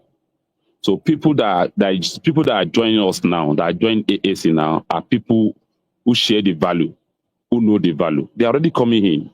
In fact, if I tell you how AAC is actually growing in terms of number and in terms of ideology of people that is coming in, I know you will not believe it. Our result may not be housed there yet, but I can categorically tell you, AAC is improving. The number of the what's it called, like-minded people coming on board is increasing every day. We are getting the momentum. It's only because we have not won election, is not known to Nigeria yet. By the time the people that want to build this country come together under our umbrella, we will get there. We are coming. People are coming in seriously. Believe me, we are coming in. A lot of people are coming into AAC. Okay. And the issue that I raised, you and I have been going at it for about 5 years now, 2019. So the thing I talked about, you and I, when it comes to the grassroots, have you guys made any progress with the grassroots? And in regards to elections at that local level, are you going to start presenting candidates for councillorship? In fact, part of the problem that we have in the past is this. After the 2019 election, the effect of AAC was known to the people in power. The people will not believe this. These people went ahead to play all the game they can play to make sure they kill the party. And that was a battle we faced for 4 years.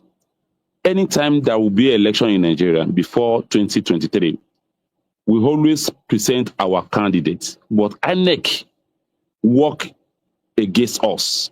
They support the people that is hijacking the party away from us. Each time we try to submit our candidates, they actually ignoring our own candidate and accept those other guys' candidates. And those guys' candidates are always a business person, a business politicians who want to use the position of our party to negotiate with other parties. So we just take our party back, and we are moving. And okay. After we have what's it called, having our party back, At least there was an election that hold in what's it called? This Niger State. We have a candidate that won councillorship, hands down. People with good idea, with good mindset, were coming on board. People who know what AAC is standing for, we are coming on board. Sorry, We are not. The problem here, we are not desperate to have I them. get you, but Can I? sorry, AI, where did you win the councillorship? Where, can you tell us who won under your banner? That was I think is August last year, no, September last year. Where? What state? Council? Where? Mina, yeah, Mina. In Mina, AAC. Okay, Yes. I will check that, but I will circle back and go ahead. And I will come. I will talk after. Go ahead, AI. Yes. Thank you, Oli. Yeah. Thank you, Chairman. Yeah. So AAC is not. We are not desperate to power. We just want to do what we need to do. We are doing our plantation rights, and we are not saying. In fact, if I want to be a politician today, you should know that any sensitive person that want to join politics in Nigeria should not join. Will not join AAC. There is an ideology that is behind people joining AAC, and that ideology is not what we don't want to compromise with. We are not desperate about power. We are not doing AAC because we want to make money. We join AAC because we saw AAC as a movement that can actually lead to somewhere we are all going to benefit from in the nearest future. We have a lot of good people in Nigeria, but the system producing the kind of people we have that is leading us is where the problem is. Obeni. They are asking you how can they join AAC in the comment section. So when you can respond later. It's not Benio, Madam Sita. I'm not for sure. I don't believe. I don't know what his ideology I'm trying is. So I to don't push believe something to you, He's fully. Obeni. I'm trying to push something to you by using your name. Oh, okay, that's fine. You see,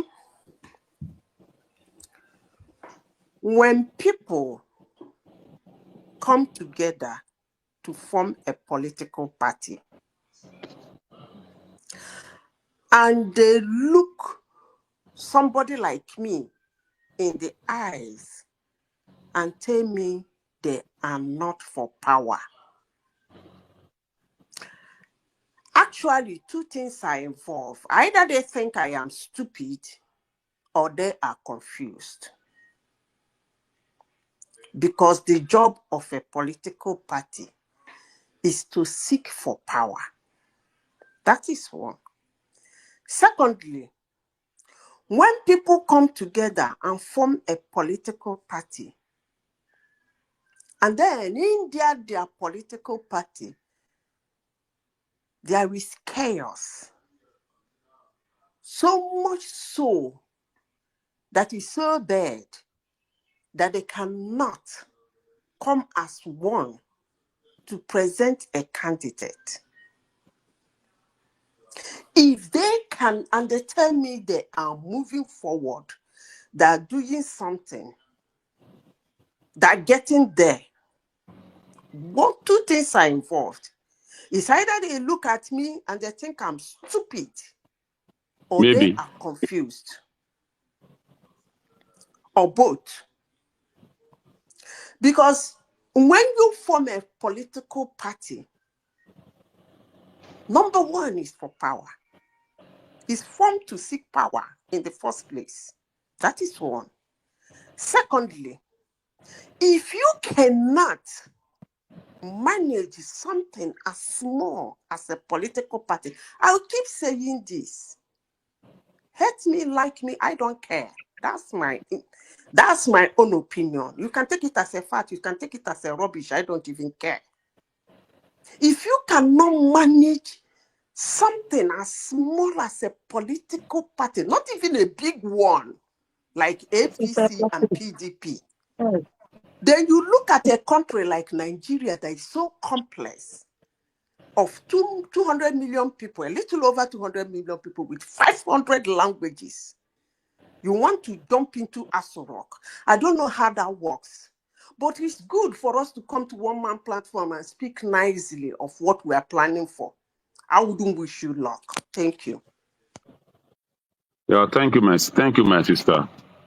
We know a tree cannot make a forest, and we believe it's not every Nigerians that will understand what we started from the beginning, and that's why we are not forcing it on people like you to join us. But I believe when the time comes, we will see the beauty of what we are doing, and you will join Can I us. say Thank you. something? You better Yeah. get it right before you come to this platform and tell us how chaotic your You don't party have this is. platform. And then Anybody can to come here. tell You us don't hold how this you are platform. not seeking You for don't hold power. this Go platform. get it right and come back and tell us. You know, you don't need to. You don't hold this platform. Please, don't stop making it like you own the platform. You don't hold the platform. We all have this platform. So that you are not getting a message does not mean other people are not getting it. So allow us to speak wherever we are speaking. Thank you, sir.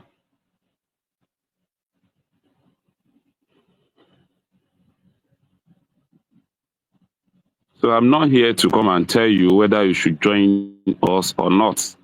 We are here to share what we believe and what we think is good for us. Well, So if you fully, don't see it, yeah.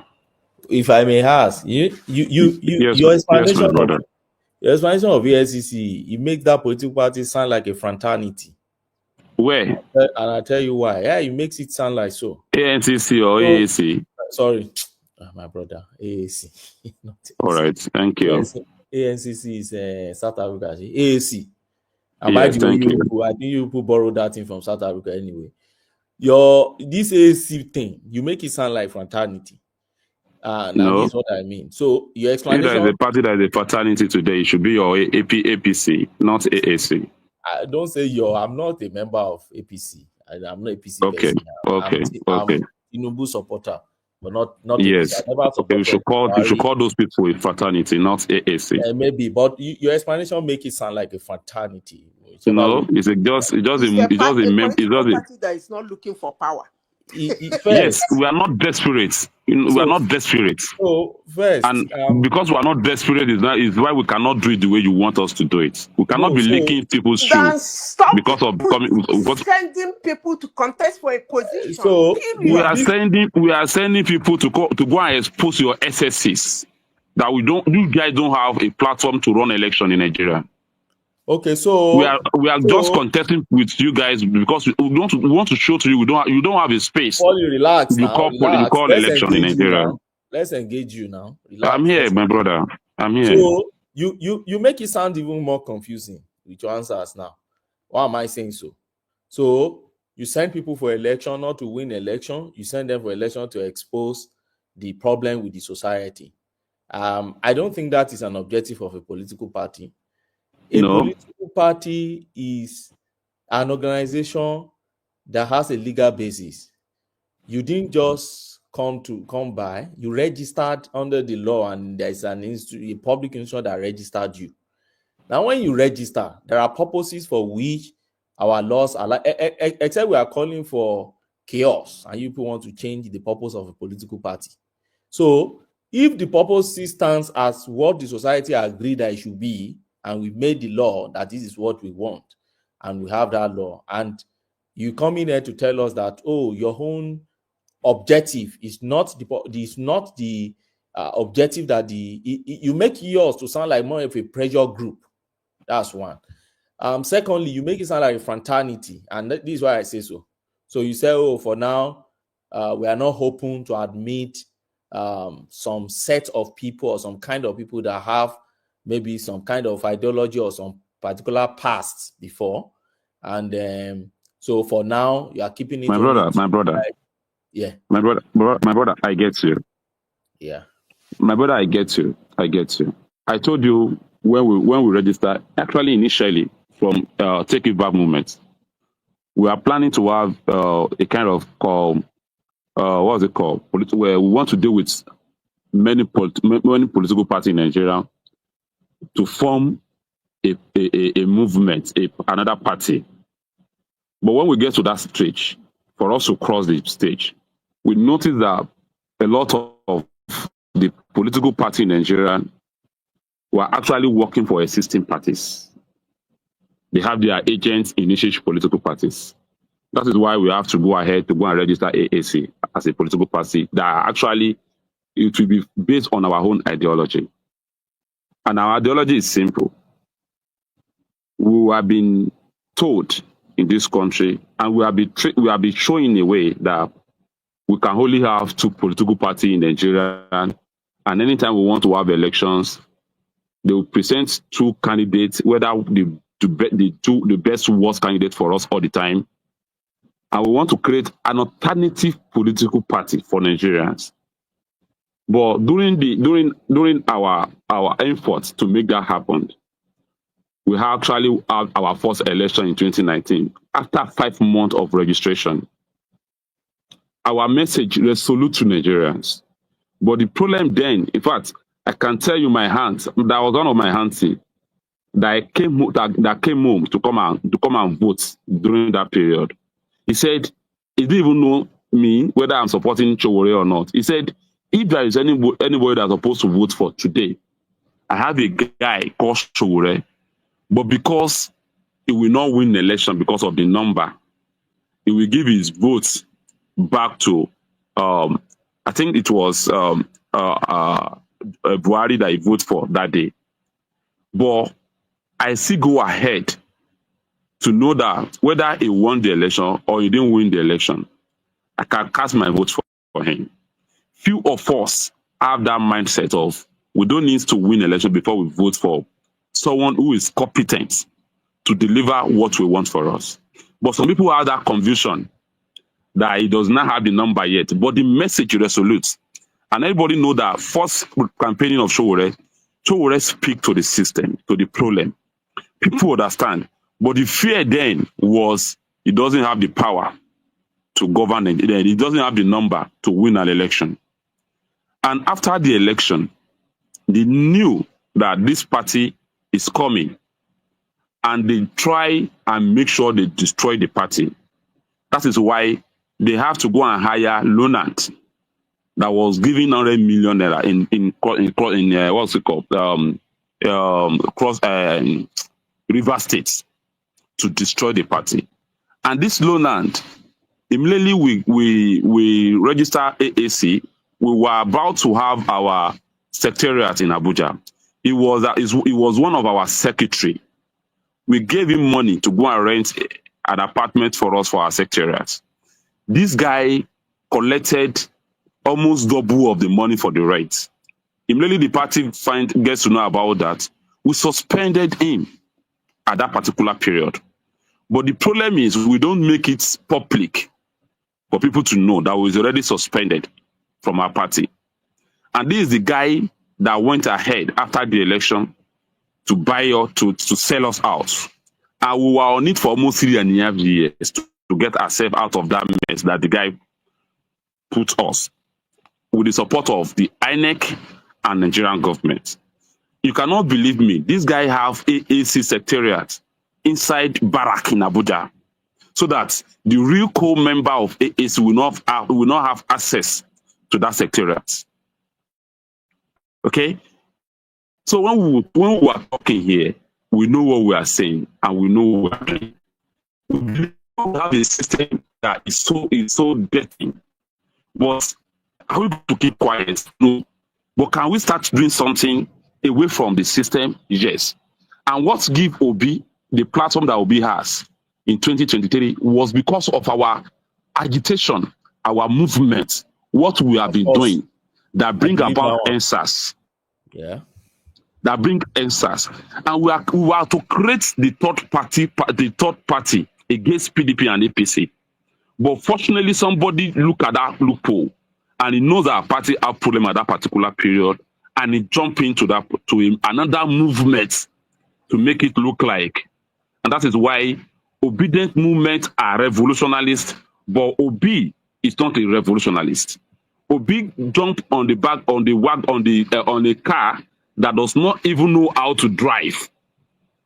In fact, the movement we call obedient are revolutionary movement, but the person leading the movement are not revolutionary. And that is why 2023 election came and it went the way it went. And when people are blaming us that we don't join them during that particular period, we have seen it all. When we are seeing people like Okupe, we see people that is bringing Labour Party, that is driving the affair of Labour Party. We know that this is what is going to win them. And that's why we don't join. And I give this to Ross. We have 14,000 votes in 2023. And do you know that 14,000 people today, they were more active on Nigeria's space than 6 million that will be got. Let's be virtual about it. Wherever you see any injustice be done to anybody in Nigeria, there is no way you will not see a member of AAC. Okay, permission from President Chioma. No, I'm still engaging. Can you give me 1 minute? No, I want to help you. Folly, Namio, Natoni. 1 minute. Wait, Okay, I want to help you. Let, Look, I want to help you out. let Tony interject. Thank you very much. So, Folly, I just want to say thank you very much for the great job you are doing with your organization, with your party. You are a very great man. I just wish you all the best, and then I wish Sowore all the best. One thing you forgot to tell these people that try to be great pretenders here, that Sowore is actually the most credible candidate if Nigeria want to keep to be one country. Is that they've also thrown that guy into jail. Remember, deliberate act. You know what I'm saying? So that he cannot participate in the campaign. With the campaign something, and then people know that Sowore is the only best man because he's the only guy that has not been to be part of the system. That is why I always love him whenever he that is consistent with that. So that no, I will never work with anybody. I don't want to mention names. So if anybody, we that are in abroad, because Sowore is a great man. Folly, I want to, this evening I was unable to, be online. Because I was busy. I wanted to send my personal telling that Tony Africa said thank you. That I got to know about him when he was fighting for the people of Ethiopia, people of Kenya, people of Ghana. I remember the last one that he did with his Sahara Reporters video was all those old women that were being swept away by flood in Ghana back then. I think about 9 or 10 years ago, So it was so crazy. He went there and then the government did something to go and rescue those women. You get what I'm saying? So he's the only guy. All these people that are telling him that he should go to local government, they don't know what they are saying. That he go have experience to steal, and after stealing, they'll be calling him honorable. Thank you, my brother. Thank you, my brother. So, and then I want to tell you that Edo people, and Odo people, we are there for him. A lot of people from Anambra State also, they are there for him. You know what I'm saying? A lot of people from other states, from Yoruba land, from River State, everybody. My brother, thank you very much. You can just say, what Nigerians are waiting for. Sorry, my brother. What Nigerians are waiting for are results of AC winning election. But what we are putting to them is this: that we are not yet winning much election in Nigeria does not mean we are not doing things. You have won. Hold on. The system is corrupt. Hold on, my friend. Don't come down for them. Make not let them let go you for granted. No. Hold on. You won. Hold on. You know that the last election. This is how we want to be having this conversation. There is no credible system in Nigeria. No institutions of grant that will guide them through. So let me tell you one thing. Sowore is the most credible person. He even got more than 7 million votes. You know what? He got vote more than Atiku. You know that they kept him in jail for nothing. You know what I'm saying? Until the government of the USA have to come and intervene. So those are the things you have to be put into consideration when you are. Don't let them rub you down, my friend. No, nobody can rub me down. Be steady. Mr. Tony. Thank you, Brother Tony, for your objectivity. Mr. Tony, nobody can rub me down. But what I know for sure is this. No. I don't want to tell you, my brother. You know, so you are my brother. Know. You know, so you're my brother. Thank you, my brother. Wait. Just keep it. Look, just be steady. Tell them exactly what is going on. You know what I'm saying? Here, if you look at the comment section, these idiots, they are abusing me there. They say they smoke Igbo. Idiot people. That's why they said that for that smoke Igbo. Obasanjo not good, the other one not good. But Tony, thank you. Let him respond to you, Tony, please. Yes. Yeah, Mr. Tony, thank you very much. I think the only area I think AAC is actually getting it in actually we have three sets of category of people in AAC. We have the most radical people who are bitter about the system and who are not happy the way things are going on in Nigeria. Like me now, And we I need to also be a have member of your party. Yes. yes. And we also have the middle radical people who are actually being radical and also still trying to politically correct. Yes. And we have Because they fear. and They we still fear. have people. Yes. And we also have some people in AAC as well, which are half big radical. The system is not pleasant to them, but they are not believing much in the system in a way of in a system that will Those are the change idiots. the Those are the narrative of the idiots that want to go country. to heaven. Hold on. Those are the idiots that want to go to heaven No, without my dying. brother, Yeah, they don't don't call want to them die, but they want to go idiots. to heaven. Yes. Mr. Tony, you don't call them idiots. What we need to do is like when a child start a school, you don't expect them to know whatever they need to know at primary one level. You have to continue telling them, teaching them, educating them to know exactly what they are about to know, what they need to know. That people don't believe in AAC yet does not mean they will not believe in us later. Okay? So we shouldn't be throwing a stone at them all the time they come around. Like what I used to tell Obedient, I said, AAC people are already in this movement. We know what the election will come by at the end of the day. All the what's it called? All your paparazzi you are doing for Obi, it will come to a stage that what we stand for will be the solution. But the person leading you will not have the charisma to champion the cause. And that is exactly what happened after 2023 election. We told them before it happened, we need a radical movement that even the old politician will look at us. They won't be able to do a shit around us. And we are building it.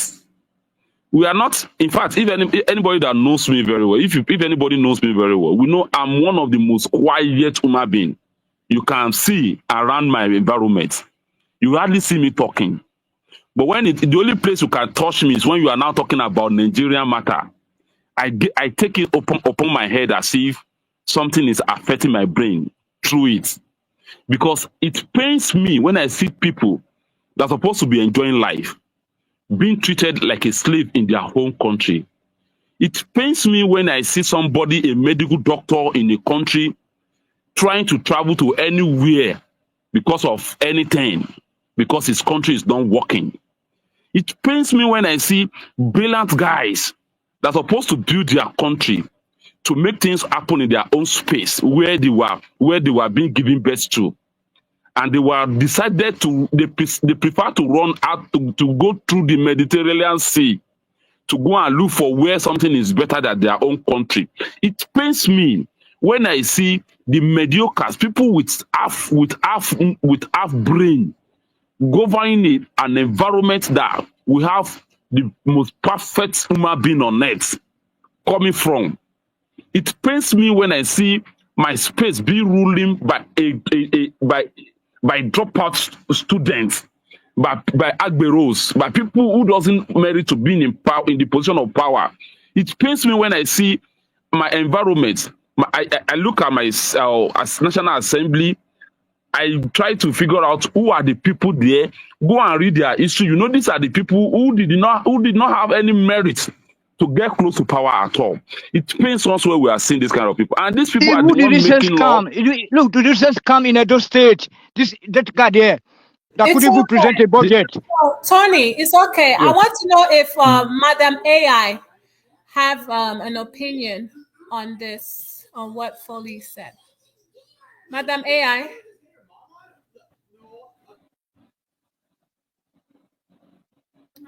Hello? Okay.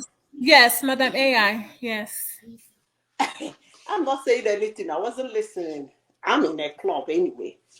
So what do you want me to say?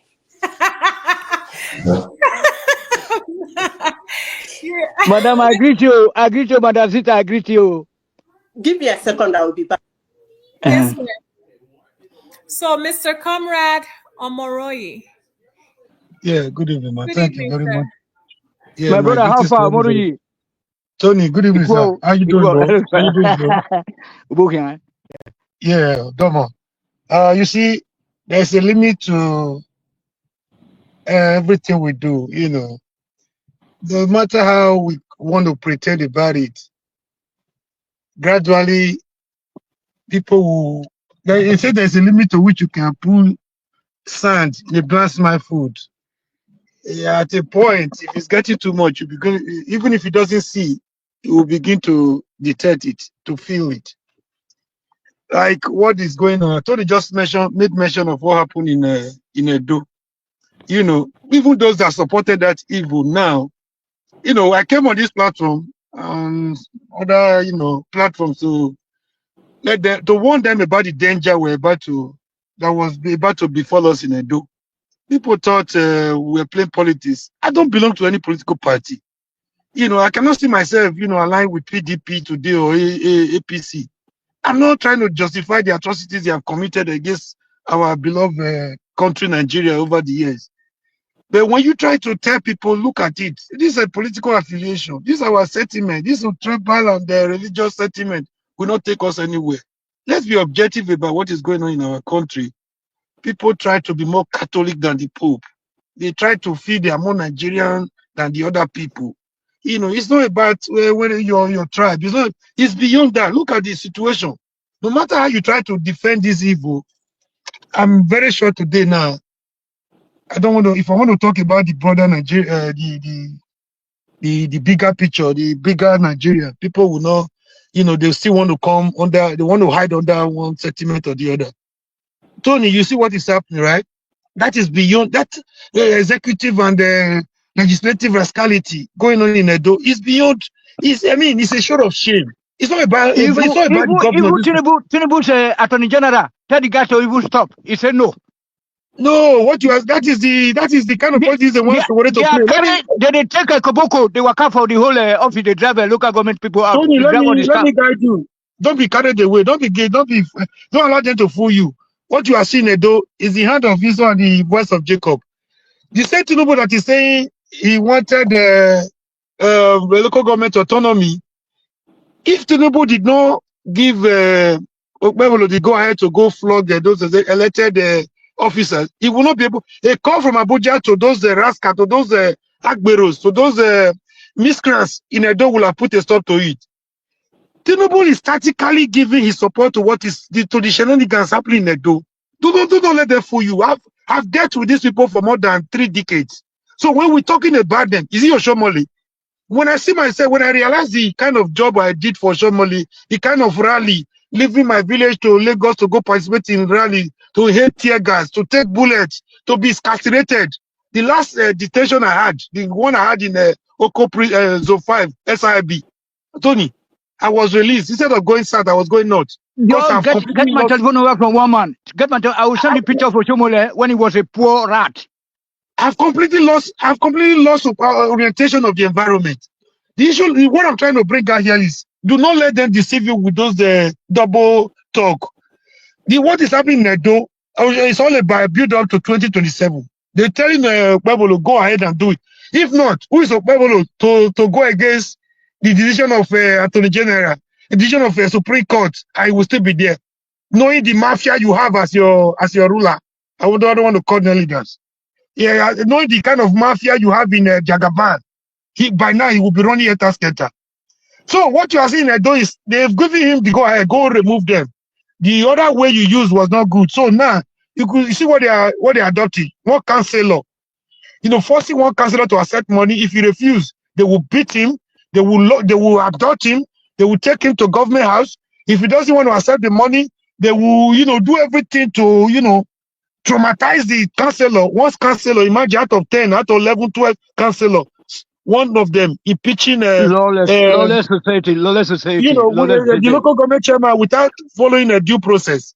The same process you can impeach the president is the same process with the state governor, is the same process applicable Supposedly, so look over. Amadu, do you Let me know the thing. see, wait. You don't hear what happened. They don't remove this man, this other a very good man, professor, doctor from UCH, a big man that was manning the Edo State University.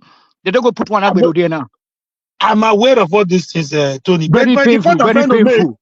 you trying to have the impression that Kwebolo is going against what the Supreme Court judgment says and what Tinubu says and what Attorney General. No, Kwebolo don't is let going them to the deceive street to you. Floppo with Koboko. That is the directive is from his paymaster. Okay, ordinarily, who is Kwebolo to be a governor of Edo State? A state that has produced the people like Ali in the past, a professor, of anatomy. A state that produced like people like Tommy Kimi, all those Osumbo in the past. A state yes. that just had the lack of Osumbo in the rates with the same this miscreant called Okpebolo. It's not about his personality right now. It's about when you mention Okpebolo now, people don't look at him as the governor. They remember, governor of Edo State. Our image, our collective image is at stake. So I'm very sure most of them are not comfortable with what is happening right now, no matter how much they want to play politics with everything. So these are some of the things we try to say.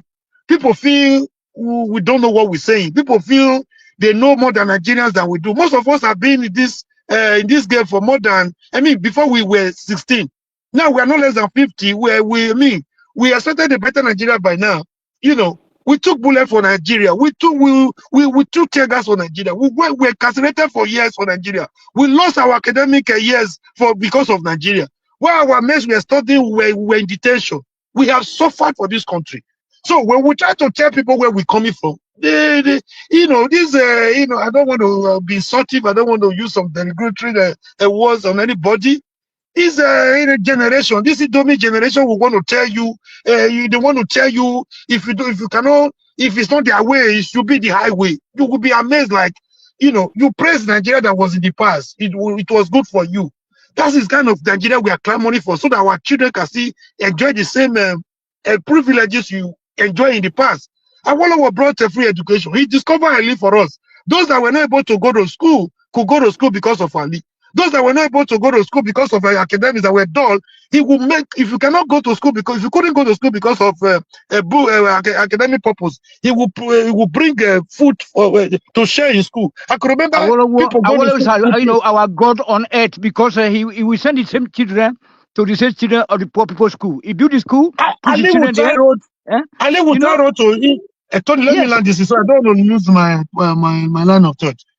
Ali will tie road to interior, to villages, will tie road to bushes just to build school there, just to open that place up, to let them know the importance of human capital development. Today, what we have is just everything they can acquire from the system. People are comfortable with that. All in the name of they are the same tribe. All in the name of they are the same they have the same political affiliation. All in the name of they have the same religion. You are defending this darkness, this evil and satanic orchestration being foisted on the country. You hoping for a better Nigeria? That is the kind of game Sowore will not play. I know him too well for that.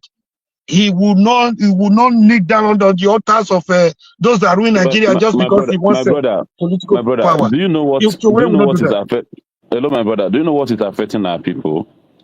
Everybody believes is all about how many mansions you build that can measure what success is all about. People don't know that there are still more than words to actually measure success. What everybody sees as success in Nigeria is when you have money, when you have done something to acquire money. People think that is success. That's what success is all about. Yeah, my brother. But one thing is clear. One thing is clear. Yeah. We cannot continue like this. Everything has its own limit. Like I said before, it will boomerang. Okay, it's just a matter of time. Give me 1 second. Let Mr. Comrade. I'm almost done. For those that still you don't have to be done. Just finish your statement so that she can counter. That's okay. If there's anything that is constant in life, is change. We cannot continue this way. People are tired. People are complaining.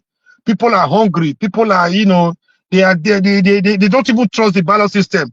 If you don't allow them, there is a constitutional way of removing any unpopular government. which is through the constitutional means of periodic elections. Now that you are not allowing that one to happen, you have adjusted this, all the state institutions. People will resort to other means, and it will be very disastrous. We hope it doesn't go to that point. Thank you. Madam Zita, please, you can come in. Okay, you know, I always try to clarify this, but because of a kind of mindset people have about me, more especially those that listen to this platform, they still don't understand me and my stand. They still believe I have affiliation or I support the system in Nigeria or what is going on in Nigeria. That is not who I am, and that's not what I support. But what I do not support, if when you bring somebody that I know that will be worse than those people, from my own analysis, I will still tell you that. Yes, every average Nigerian wants a change. We all agree on that. That's a total, is total. Every average Nigerian wants a change. We want something new. Some of them will tell you, even if it's not new, we don't care who it is, but can he do the right thing? Some people will tell you, no, if he's still the old guard, he can never do the right thing. But one thing is sure, every Nigerian wants something good. We have different ways we want the good of the land. Everybody has his own opinion of how he wants it good. I too, I have my own opinion of how I want it good. But whenever I say this, more especially in this platform, people who have already opinionated about me, it will not stay stinking. I want a change.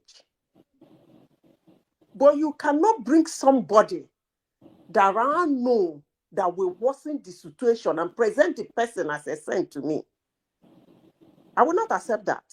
That's just me. Like me, hate me, I don't care. That's just me.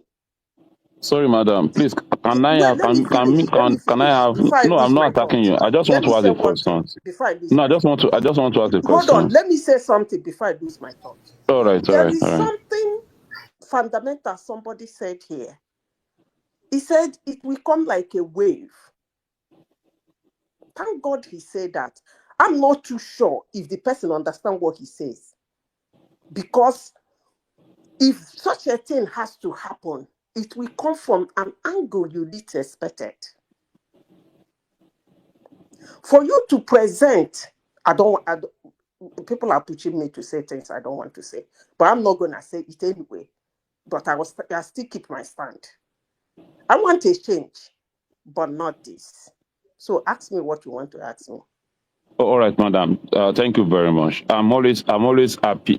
You know what?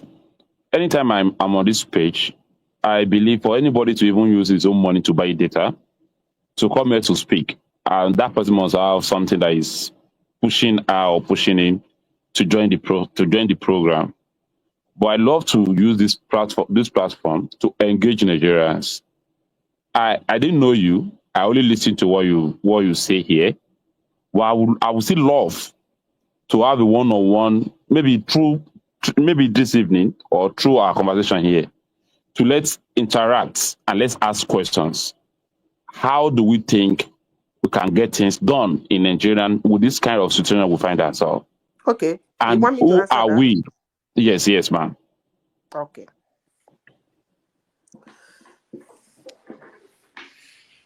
You want it done democratically, right? I'm asking. Yes. Democratically. Yes.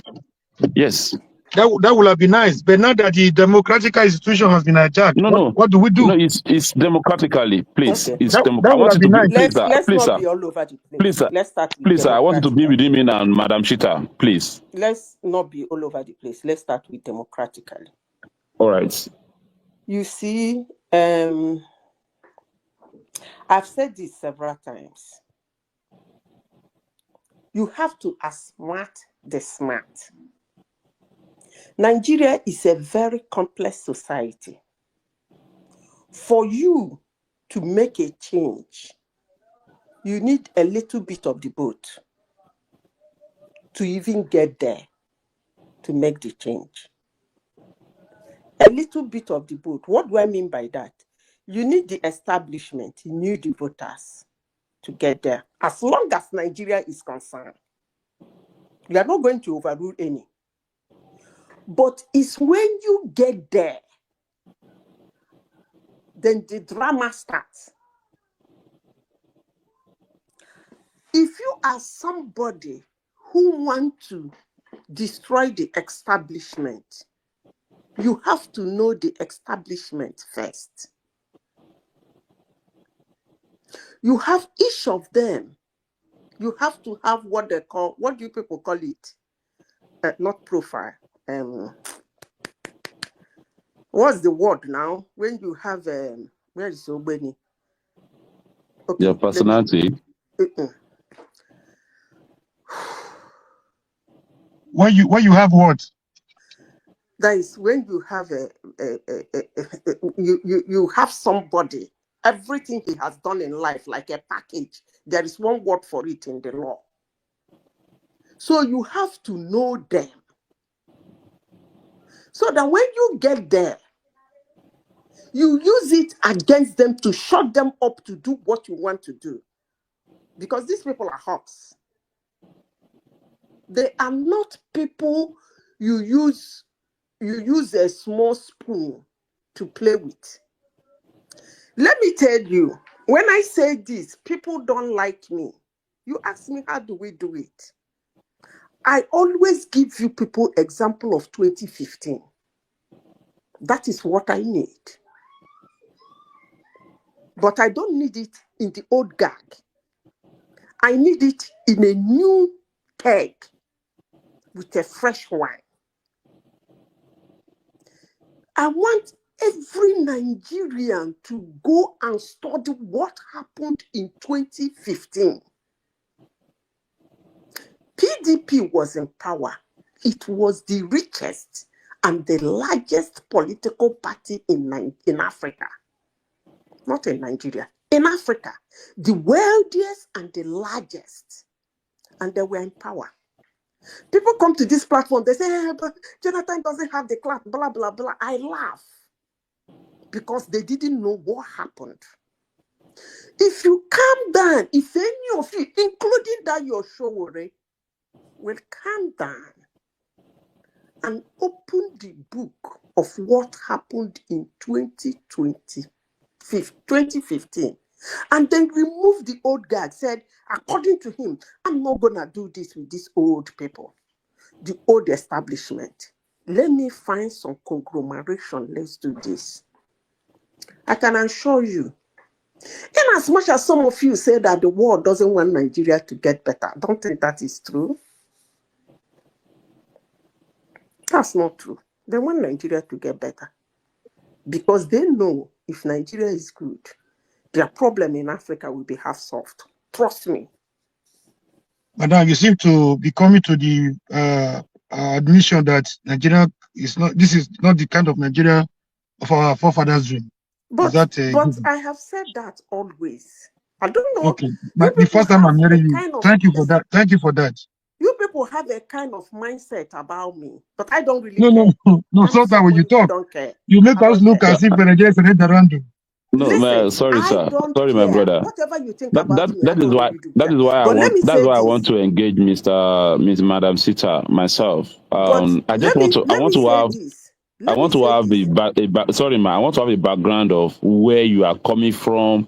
What do you believe? Okay, Because let me say at this. times when we throw things at ourselves here, we don't take our time to actually know what exactly this person is, where Okay, this guy is that's coming what I want from. to explain to you now. Yes, thank you, man. First of all, I will tell you that I don't really do care about people's opinion about me because I have my own opinion about myself. And they have taken me to where I am today. That is by the way. Now, You want me to know where I stand? Let me tell you how I see Nigeria first before I tell you how I stand. Where I stand, sorry. First of all, I see Nigeria as a country who is supposed to be running. What do I mean by that? They're supposed to be far ahead of where they are today. Are they there? They're not even close. At least they should be walking. What do I mean by that? At least they should be somewhere in the middle. Like, okay, this is good, this is okay, but we don't have this other. Are they there? They're not there. But are they crawling? Yes, they are. They have made some gains here and there. That's the way I see my country, because I was born and bred there. And again, what is my stand? Good question about my country. My stand is that my country is not doing good. But I will never allow anybody to demean or destroy the little gains we have made. That's my stand on my country. Can we discuss about the things that are not going right in our country? That's fine. We can discuss it. We can really get angry about it. We can attack them when they come to our platform. I agree with you. Now, to the third question. What do you think can be the solution? How do we get these people out of that place? There are two ways to get them out of the place. A well-planned and articulated conceit. I repeat, a well-planned and articulated conceit. Or a miracle. It just come. What? Before they know it, it just happened. These are the only way we can get the change. And when I mean the change, changing the establishment. Back to our constitution. It is not good. Not a perfect condition. No constitution is perfect anyway. What is my stand? My stand is that you don't draw down a constitution and you don't demean it and dismantle it. You take it one at a time. This one, yes, 30 years ago, it was working. This one today, it cannot work. Let us change it so that it will work today. This one, 10 years ago, it was all fine. But today, because of the world of today, this cannot work. Let us change it. They call it constitutional amendment. The structure of a constitution is always intact. You don't destroy it. Because destroying a constitution is like destroying a country. No country does that. Somebody came here and was talking about Sweden. They never did such a thing, that they can never try it. So that's my stand. All right, If madam. you think, hold on, let me finish, because you asked me a very fundamental question, and I hope you understand my stand. Yes. I will never, I repeat, never. You see that green, white, green? I am, in as much as some of us go outside of Nigeria, they put black dots on the white and put red dots on the green. I agree with you. Even some of the people outside are not even doing well on themselves to carry that name well.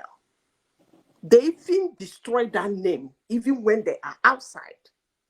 But I, for one, am somebody who wants to fly that green white flag anytime. For your information, it's a very beautiful flag. One of the most beautiful flags on earth. Look at it. It's extremely clean. It's not mumbled and jumbled with all manner of design and all of that. It's just a simple, clean flag. So I get you people's point. I get your anger. I get your grievances. I too do feel that way. I too do feel that way. But the little gains, please, leave our little gain. All these things we come to global platform to say about Nigeria. Do you know what it does to our interest rate? You people don't know, and you still want Nigeria to be good. Find out in economics. All this bullshit we come to say about our country. They do it to us. We help them project it. I've told some people here, look at the way they run elections, commentary on elections in Africa, and look at the way they run commentaries on elections outside of Africa. Why are they doing that? So that your interest rate will be very high. Anyway, I hope I have answered your question. Yes, Okay, yes, thank you, Madam Peter. Folly, give me 30 Mr. seconds for your time. You know that Mr. you are my Tony, brother. please. No, just no. Look, I want to show you the way. So, madam, don't Can stay you abroad. allow him to respond No. to I what I know he's did? coming. Don't stay in abroad and start to say that we should condemn Nigeria when they are not doing the right thing. Folly is staying in Nigeria. He has the floor tonight, and he has his platform. Only him that is in Nigeria. All the rest people went there for abroad. Maybe they not just challenge this man at all. He will say, Folly, there's no need for you to be explaining to her. All right, thank you very much. Yeah, Madam that's a Peter. woman. That's a woman that doesn't see anything wrong in the way South Africa treated Chidima. No. In fact, coming as in being here this evening, I think is actually helping me to know better about the problem of this country. It's like all of us, we actually have the same mindset. We have the same goals. But what happened here is we are taking different routes to get there. And I think we can actually try and put our mind, what we have already developed in our mind, against ourselves. We put it aside, and let's look for a way we can get a clear vision on how the path we should take. I think that will help us more than the way we have been doing it. I give it to you this evening, ma. I really appreciate you. Okay, let me ask you a question. All right, ma. Have you finished? You said you want to ask me a question. No, I thought you had some sentences you didn't conclude. I said I will ask you a question. No, okay, let me listen to your question. I will round it up with the question. Okay. You see, I don't know if people who left Nigeria abroad, I know some of them are claiming citizens of those countries, but sometimes I do laugh that's by the way. But they are citizens of those countries now. I don't know if you leave Nigeria to go abroad, that does not mean you never. If you go abroad, that means you never lived in Nigeria before. So you don't know what Nigeria looks like. As I said before, that's my home. The question I always ask most Nigerians when they come to platforms like this to say shit about Nigeria, I ask them, who are Nigerians? And I would like you to answer the question. Please answer that question in the angle of, since you were born, let's start from that. Since you were born, has anybody ruled Nigeria outside of Nigerians? Then from there you answer me, who? All right, madam. I think Nigeria issue, yes, Nigeria issue is not start today. In fact, I trace Nigeria problem to the era of even colonization era. Our problem is not just these people governing the space today. If we were to go back to history, we know that the pattern that the colonial masters used to govern Nigeria is the same pattern that the people of Nigerians are still using to govern Nigeria. Till today, nothing has changed. So our problem is fundamental. Our problem is a grassroots problem. And it will take someone with a radical mindset to be able to project and see where the problem is coming from. In fact, people don't believe that the governance we have in place today is just like we are just still doing the same thing that the white people did here when they were doing their when they are colonizing us. They were still using the same pattern to govern ourselves. Nothing has ever changed. All right, madam. Okay. But if you are talking about Nigeria, ma'am, I love Nigeria so dearly, and you will never see me talking down about Nigeria as a country. But you always see me talking down about people governing Nigerian, the way the Roman people, the way the British people actually govern us. Because I don't know why someone will call himself a leader in a country, and you know what you need is just a basic need, and you are stealing more than what your generation can actually use. Most of them are stealing what they don't need, and just as if they want to take the money to somewhere else to go and still continue what pre-colonial people actually do to us. Nigerian as a black people will govern a country like Nigeria, and they will pack all the money and take it to someone's country to go and invest, to buy houses that they will not live on. These are the problems we have. So none of us has ever, me particularly, I've never for once talked down on Nigeria, but I'm so bitter about the people governing Nigeria, which I I'm think not you have always answered the happy with question. them. Okay, can I come in? Madam, All right, can I ma. ask something to that? Can I ask something to that your question too? Okay. All right, ma. Okay, I will be very brief. Number one, for the first time, I'm happy that we all seem to agree that there is a problem. We also agree that given the God-given resources of Nigeria, natural human resources, that Nigeria should have been a better place. I think that is a given. That's an agreement among all Nigerians. That we are still awake tonight. We will have been partying, we will have been drinking somewhere.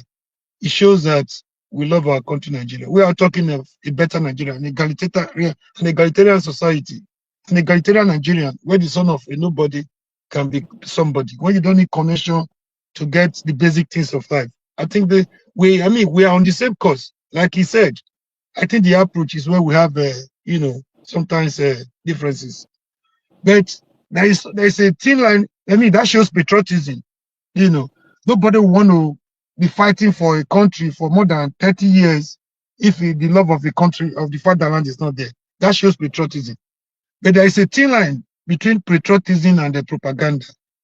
That was why when people were blaming the likes of Farotimi, the likes of the lady in UK, when the Davido went to, is it Badenoch or they call her, but when the Davido had the discussion in America, when people were attacking them, I was a bit taken aback. Except you wanted them to lie. You don't want to hear the truth. If they speak the truth, you feel they break it down Nigeria. I think that would be difficult for a lot of people to bear. You don't want them to say it the way it is. You want them to do it the way the ways of the politician. Oh, you paint it. The thing is black. You want to make they call it image laundry. You want to make it look like there's no problem at all in Nigeria. Just like as Foley is answering Madam Zita right now, because it's supposed to be more harder on that woman. No, don't be harder. You don't need to be harder. I'm even getting something now tonight. My disposition is changing right now. There were certain comments she made like, I thought I was on the wrong side for saying there's a problem. I thought I was the wrong side. I thought she was one of the Some people have been planted into some platforms. That one is a given too. In the last election, somebody approached me with $5,000. So the owner of the platform will have given more just to speak for them, to be speaking for them. I'm like, what do they take me for? Do they know where we're coming from? Do they know what we have sacrificed to get to where we are today? You know, we might not be where we hope to be, but we are no longer where we used to be. We've paid dearly. We've made a lot of sacrifices collectively and individually. Sorry. This one is in our DNA. Your great grandfathers and my great grandfather. You know that now. We always help the communities. You know now. We get a town hall in every village and we help each other. Let me land my point, please. Let me land my point. So you don't need to be hard to hard. I'm getting something very useful from, from my own disposition tonight. Which I mean, she just said something like, I thought she was of the opinion, like many other people, that this is the best we can get. Tinubu is the messiah that has ever happened to Nigeria and all that. She has been able to convince me beyond reasonable doubt that is not her position tonight, which is a good one. This is a fruitful discussion, from my own understanding. So the way forward is like, you want people to feel Nigeria is very good. Nigeria is an Eldorado. Nigeria has become a paradise. Nowhere in Oh, the no world other is person good. can take it like except APC. APC should continue forever. That is one thing we will not do. If that is what people mean by patriotism, most of us will continue to be rebellious. And we are very, very patriotic, but we don't believe in such a cheap propaganda just to build the image of the Nigeria to paint the image Mr. Mawei. that I Nigeria want is to not. ask, I asked a question. All right.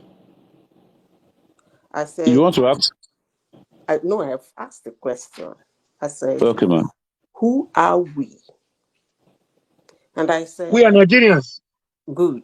And who are Nigerians? We are Nigerians. And then I asked, who are Nigerians? Who are Okay. Nigerians?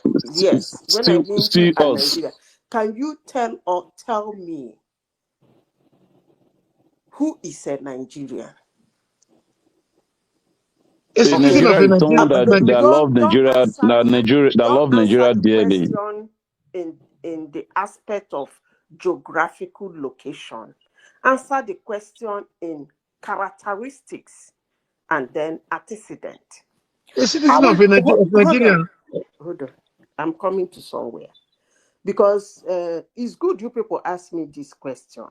Because I hope you people understand my stand about Nigeria. See, I want some of you, if you can go and pick calm down. Don't be angry because it is a white man that wrote it.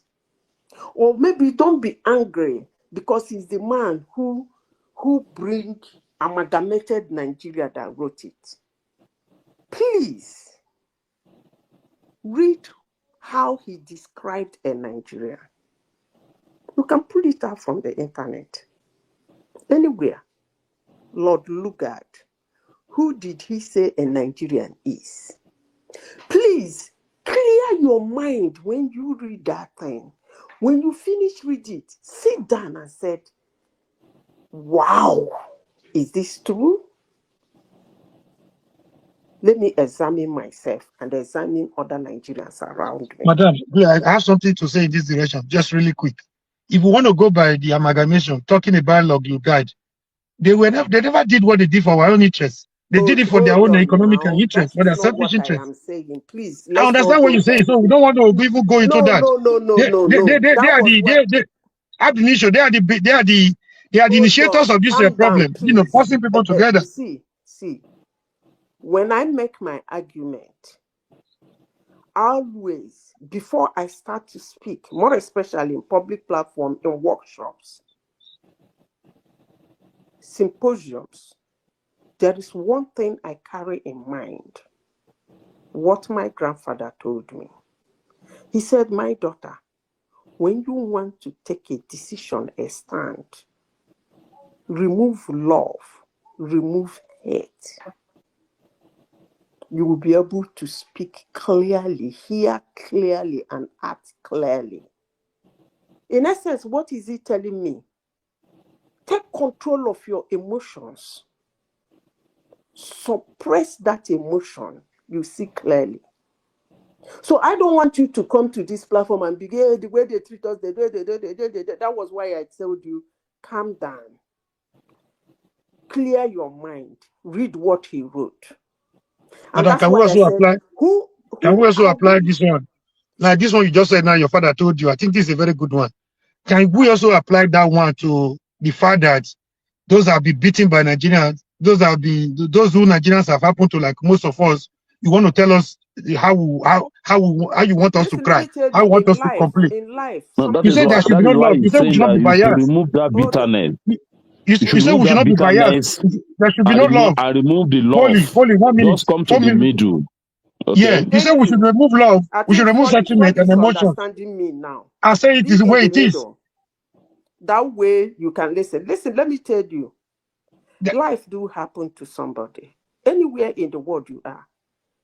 Even people in Norway that they think their welfare and everything about them is going well, their life is not that fantastic. The citizens do complain. So there is nowhere in the world you are, you will not have something that will grieve you. One way or the other. That's just life. Yeah, but because So controversial, hold on. when If we you talk want about to Nigeria, you dwell say we in don't love it, Nigeria because you say we should not add love, we should not add bitterness or hatred. Now we want to remove it and say the way it is, being objective, right? Objectivity is the key here. If for those that want us to call a bad situation Nigeria to make it look hold as on, it's a paradise, it's a San don't Dorando, deviate we cannot from the fall for question I that. asked. Omoruyi, those people that are saying that they are not Can Nigerians. You we know what I'm saying? Nigeria is going in the I wrong will direction. not jump They are not They're leading Nigerians. Nigeria in the Yes. excuse me. Mr. Can we Moroyi, stick to please, I one just want thing? us to have a kind of conversation that we can be learning from. Can we stick Serious. to one thing? Let's not go all about. I asked a question. I said, who are we? All right, Madam Shita. All right. As it is now in Nigeria, as it is now, How do what solution do you okay? I'm provide? coming to that. I'm coming Yeah, to all that. right. That's why I asked, who are we? And since I was born, whether you call it military regime, you call it civilian regime, it's always been Nigerians. So you said we've been doing the same thing. Folly, you said that just a few minutes ago. Yes, That we yes. cannot be doing the same thing and get a result. The question is, have you asked yourself, why are we doing the same thing? Yeah. It's because of who we are. Mm. So for us to do a different thing, we have to do what is called reorientation. Okay. Yeah, that's true. A country being nice starts with the citizens. I have given several examples here, and I will give that example again for those who want to listen. The difference between a white lady living in a bad street in a Western country and okay, let me not use the word. Let me not a rich. Let me not use the word rich. Just a normal white lady living in her street went bad, and the black lady living in Africa and her street went bad. The difference between two of them. Let me use Nigeria because we are talking about Nigeria. The difference between two of them is that the black one living in Nigeria that her street went bad adjust herself to accommodate the bad street. Are you listening, all of you? I repeat myself again. The difference between the two of them is that the black lady living in a street in Madam, not be Nigeria. parable. This man asked me to tell us which way Let we that will go land forward. now, Tony. Where Stop will they this go? now. I'm Where will trying they to. go? Where are we going? I will ask someone to Tony, keep please this guy out of this Mike, club it's okay. Tony. if he's not going to listen. Please. Folly asked me a fundamental question, and I want to get to the root of it. If you don't want me to speak, I'll get out. No, Nobody is Miss paying me Madam to talk. Zita, you can speak. Sorry about the interjection. Is She adjusts herself, find a means, maybe probably get herself a truck or a jeep, whatever you people call it, to navigate the bad street. And they do cursing, as some of us come to this platform to do. Curse the chairman, curse the councillor, curse the governor, curse the minister, curse the president. Then come to the white lady living in a bad, her street went bad in a western country. She will write. She will write. She will write. Let me tell you something. I took my time to study them. Their first complaint is not adhered to. For those who do not monitor in their so-called Western abroad, they don't monitor what is going on there.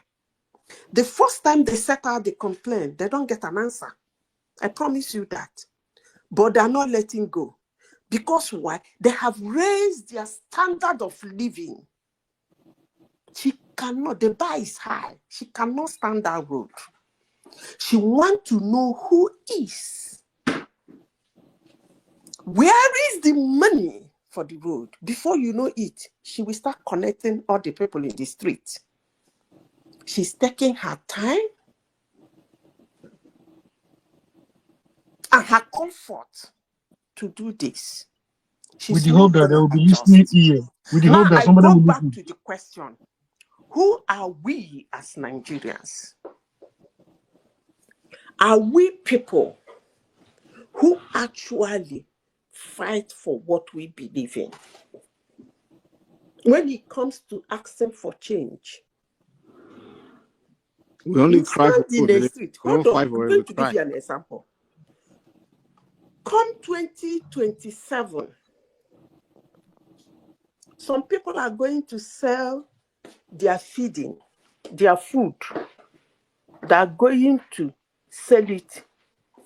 For the next 4 years, they're going to sell it for 5,000 naira. Some people are going to sell their electricity for 2,000 naira. Yeah, this is a deliberate attempt too. Some people weaponize this. This is a calculated approach. No, madam, I disagree with you, madam. Let me Madam, finish. if Hold people on. vote, if people Can voted in I the say past, it didn't something, count. please? You made They a don't point. want to go waste their time. They want to sell it and just for instant gratification. They want to get that benefit. This is a very clear thing. Huh? People are happy. Yeah, you just made a very good point now. This is a very critical one. A hungry man is an angry man. Madam, all of us are hungry. Okay, we are all hungry. People are That's why Nigerians are you're hungry. supposed to be very angry.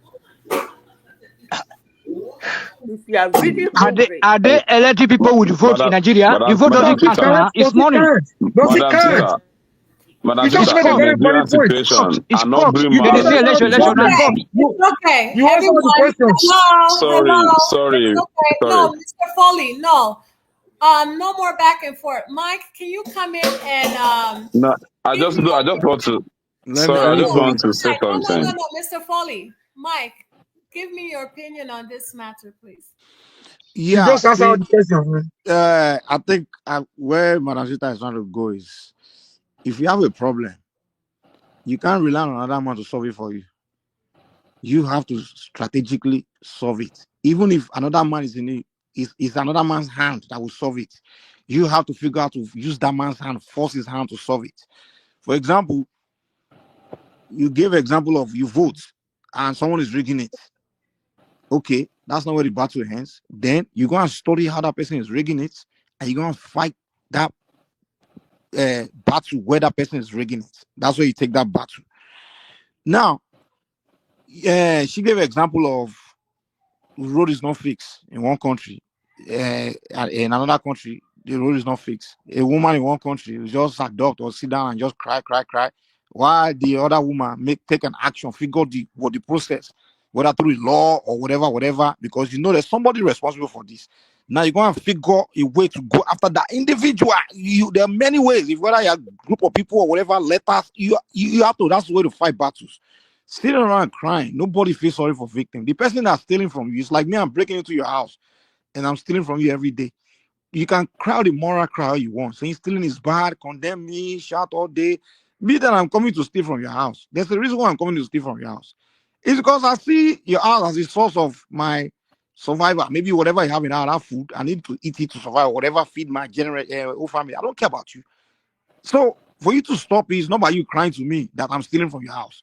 You have to figure a way to stop me. Now, I will give you an example of 1, 2 people I respect in Nigeria right now in terms of not sitting around crying and actually taking steps. One is Wike, another person is Tinubu. Wike was governor of Rivers, Tinubu governor of Lagos. And Wike saw that the way they tax Rivers, and then when they share the money, it doesn't make sense, it's not fair, it's not balanced at all. What did he do? He didn't do the typical thing most other lazy politicians or people do, they cry. He said, I'm taking the federal government to court. He started taking the steps to fight. And then he teamed up, we realized Tinubu was going to be president, he teamed up with him like, guy, we got to do something about this. Let's wrestle power and let's get in a position of power and do something about it. Now in Nigeria, if you want change, you got to figure out the wrestle power. It's not by crying. The thing is, I was like that before. Me too. I used to get online just crying. I saw my uncles as a kid crying, my father's crying. I'm like, dude, I'm not going to be a grown man and continue to cry. I'm going to have to change. They say if you want to change, when you're doing something the same way, expect different results. That's insanity. Like our older generation were crying about Nigeria. And we are doing the same thing. They cry, nothing changed. And we are doing the same thing, nothing changed. And this idea of protesting things, no, that's not the way. We're going to have to study how to get what we want and get it. We can't complain about something that's in the way. Obstacle. If there's obstacle in your way, figure out how to go over it. Study that obstacle, whatever that obstacle is. You God gave you brain. Study that obstacle and figure out how to collapse that obstacle. I know the man that put obstacle there is not the one that will get obstacle out of your way. You have to figure it out. If the election system is the problem, let's get smart people, scientists, let's employ them, help us study that system, study it and figure it out and solve it there ourselves. That's the way to handle your problem. It's not by just crying every day. Doesn't make sense. Okay. You gave an example of politicians. Let me give you an example of Nigerians. In Imo State citizens or indigenes took a decision that our women can never be their governor. Go and ask Obasanjo. They do their PDP. If they told Obasanjo, if you try it, we burn down Imo State. Because we know the guy. We know who he is. We say he can never be our governor. Indigenous Igbo people said that. That was how Hakim became governor of Imo State. He was PPA, unknown party. But because Obasanjo has a way of doing things, he said, okay, let the PPA man be. We say we don't care as long as it's not Orarume. Go and research this story I just said now.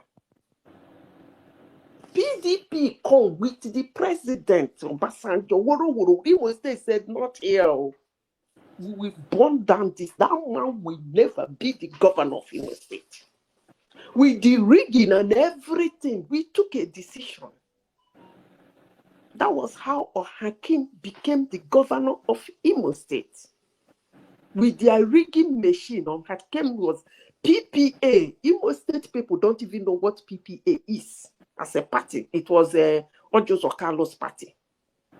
That was how he became governor of Imo State. And then he decamped to PDP.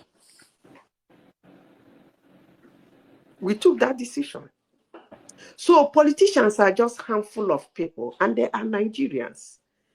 Every characteristics and character and antecedent which they show as leaders is the characteristics and antecedent of a Nigerian. Hate me, like me, that's just the truth. Nigeria go, Nigeria come.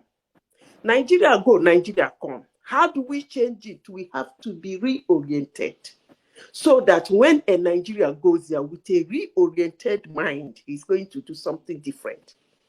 But if it is the level Nigeria, is still Nigeria go, Nigeria come. Because since I was born, no other nation has ruled Nigeria except Nigeria. So now bye-bye you.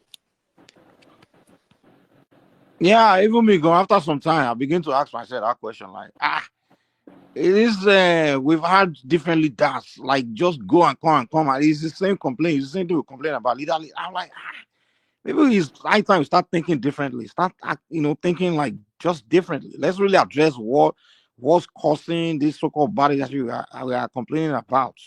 Maybe we need to look at the direction where they are coming from. Is it the society? The real conversation is what we're having. Because we've changed presidents how many times within the last, last 10 So, years? And we complain the same thing. We've changed governors how many times? Like, we sorry, are. sorry, Mr. Mike. I want to ask you a question. Sorry, an honest questions. Hello. Yeah, I can hear you. Yes. Okay. Now we actually identified that there is a problem. We have been doing things in a way that they have been doing it, and we have not been seeing the results.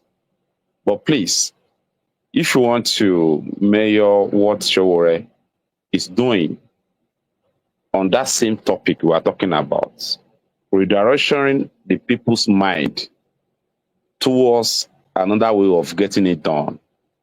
Do you see anything? Maybe somebody is trying to make things happen, or is something like someone like a genius that is trying to change the narrative? An honest question, please. Hold on. Rephrase that question because I don't think I quite get it. Okay. We are talking about a system that is not working. Mm-hmm. And we have been complaining a lot about this kind of leaders, different system, different political party has been producing leaders in Nigeria. And yet it's like nothing changed. Now, put Sowore somewhere. Try to study where he's coming from and what he starts doing and his space within the political space and what he believes. Do you see it as a direction towards our new movement environment that we should all go to? Okay, let me answer it this way. All right. One of the reasons why I put support behind Sowore and people like Prince Adewale is simply because they're just different from their presentation is completely different from the status quo, the normal politicians I know. So as somebody that want to try something different, they believe that the same thing over and over is insanity. That's the only reason. Even if I disagree, if I may personally not like him, I personally not like the person, automatically I say, okay, I have to try something new, something different. You understand? A different kind of person, different personality. But then look at other Nigerians will tell you that you are not presidential. And when you ask them why is not president, they say, look at, they will give you an example of a typical politician that are used to. They will say because this person is not doing things like them, so therefore they are not supporting that person. And I will ask, and that goes to what my sister is saying. You want to do the same thing the same way, and you expect different results. They will say, we can't, like Remy will say, hey, I can't support a person because compared to other politicians, they first went through this and that, Senate, House, governor before they became president. So you must do the same. They will tell Prince Adewale that thing. They will tell Sowore that kind of thing. And I'm like, okay. So everyone else has been senator and governor before president and gave you the same results. So doesn't that tell you that maybe that should no longer be your criteria for who should become your president? So it tells you what my sister is saying. The Nigerians themselves have to change the way they think. You understand? Thank you very much. Thank you very much, Mike. Thank you. Because they are thinking the same way and they are producing the same leader. You believe a leader has to go through this have to come the same way you are used to, and then you wonder why you are getting the same leaders. Okay, so I want to push up a bit. Sorry. Do you see what they are doing presently? If Nigerians can actually key in behind this movement, do you see if Nigeria produce a leader through that movement, even if that person is a devil, do you think that devil can be able to rubbish Nigeria if this what they are preaching actually come to a name light? and Nigerians were actually awoken to see and work towards the freedom of their country, and they elect somebody, even if that person is a devil, do you think that person can be able to do rubbish around Nigeria with what they were bringing on board, with the kind of the movement, kind of ideology, the mindset of people that want to bring them to power? And unfortunately, maybe that person they are supporting is not really a good person. But the people bringing bringing the person to position actually they were aware of what they want. Do you think that kind of a leader can rubbish them? Rubbish them. I mean, Yes, I think being a movement like what Sowore Adewale, what they are preaching, a kind of society they want to produce a leader for them. And do you think if people come together to produce a leader through that movement, do you think the leader will be able to rubbish their aim and objective?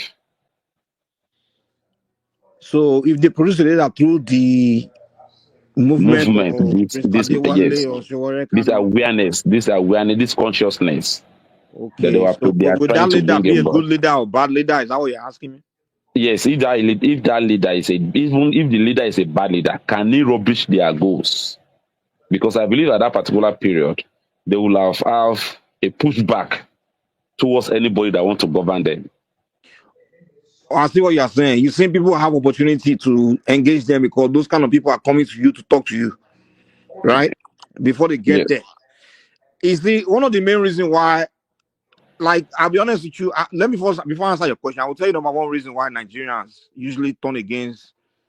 I will tell number one reason why some people would not like President Adewale or Sowore or someone, simply because maybe they don't like something about them, personally.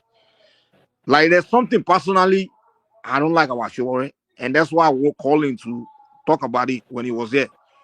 But I will not say because of something I don't like personally about someone, I will not debunk, I will not dump the person. Like, okay, no, I discard you because even if the guy was a guy that me and him we grew up together and I hate him, we're worst enemy as a child. And I feel like, okay, he's trying to run for office now, and I feel like, hey, he can do better than what's already there. I will still support that person because I'm not electing you because because of my own personal thing or because for my own personal feeling. I'm electing you because I want you to go and do a job. You understand? So I never sorry, I went to one of the rally he did in 2019 when he first came out, and we're there. They engaged him, and there were some things he said he was going to do differently. And once he made that statement and he articulated, and all this that I would do differently, he broke it down, right? And I'll give you one simple one. One example was that if he becomes president like the Lagos airport, that all these leaders have been ruling and don't see anything wrong with that airport. That's something as simple as making an airport look like just function where there's no beggars, no extorters working there. He said he addressed how we tackle it. How he will hire in Nigeria, the husband as managing airport in New York to come and manage that airport. And just something that simple, just solving that simple problem. I'm like, okay, that already proved that you're more competent than who we already have there. And then he broke down more other things. Yeah? So I'm like, okay, you already break down what you're gonna some basic things like that. And I was like, okay, you've proven yourself. And Prince Adewale came, he talks, we engaged him, he broke down things very, he break down. This is not just I will do this when I enter. No. He broke it down. He broke down how the Nigerian army they still using British colonial training manual when Nigeria terrain is far different from European terrain in terms of warfare. I'm like, okay, this guy here, he got something. This somebody I know that he knows what the heck. You understand? Now? He has a plan. He has idea how to change some fundamental things. So they prove themselves to me. But whether now I like them as individuals is irrelevant. If I'm looking for a leader, I'm not looking to come and manage my house. I'm looking to come and manage the country for everyone.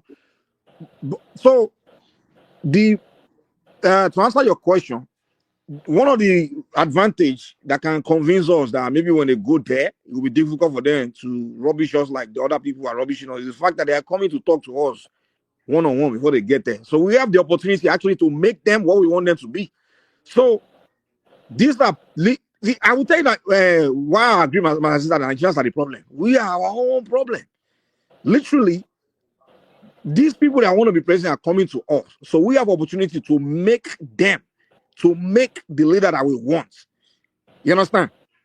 These are people that have political party, platform to be like literally the avenue to become president of Nigeria. And they are coming to you. You understand? They like you and I can talk to somebody that can become your president. And you don't see that as an advantage for change.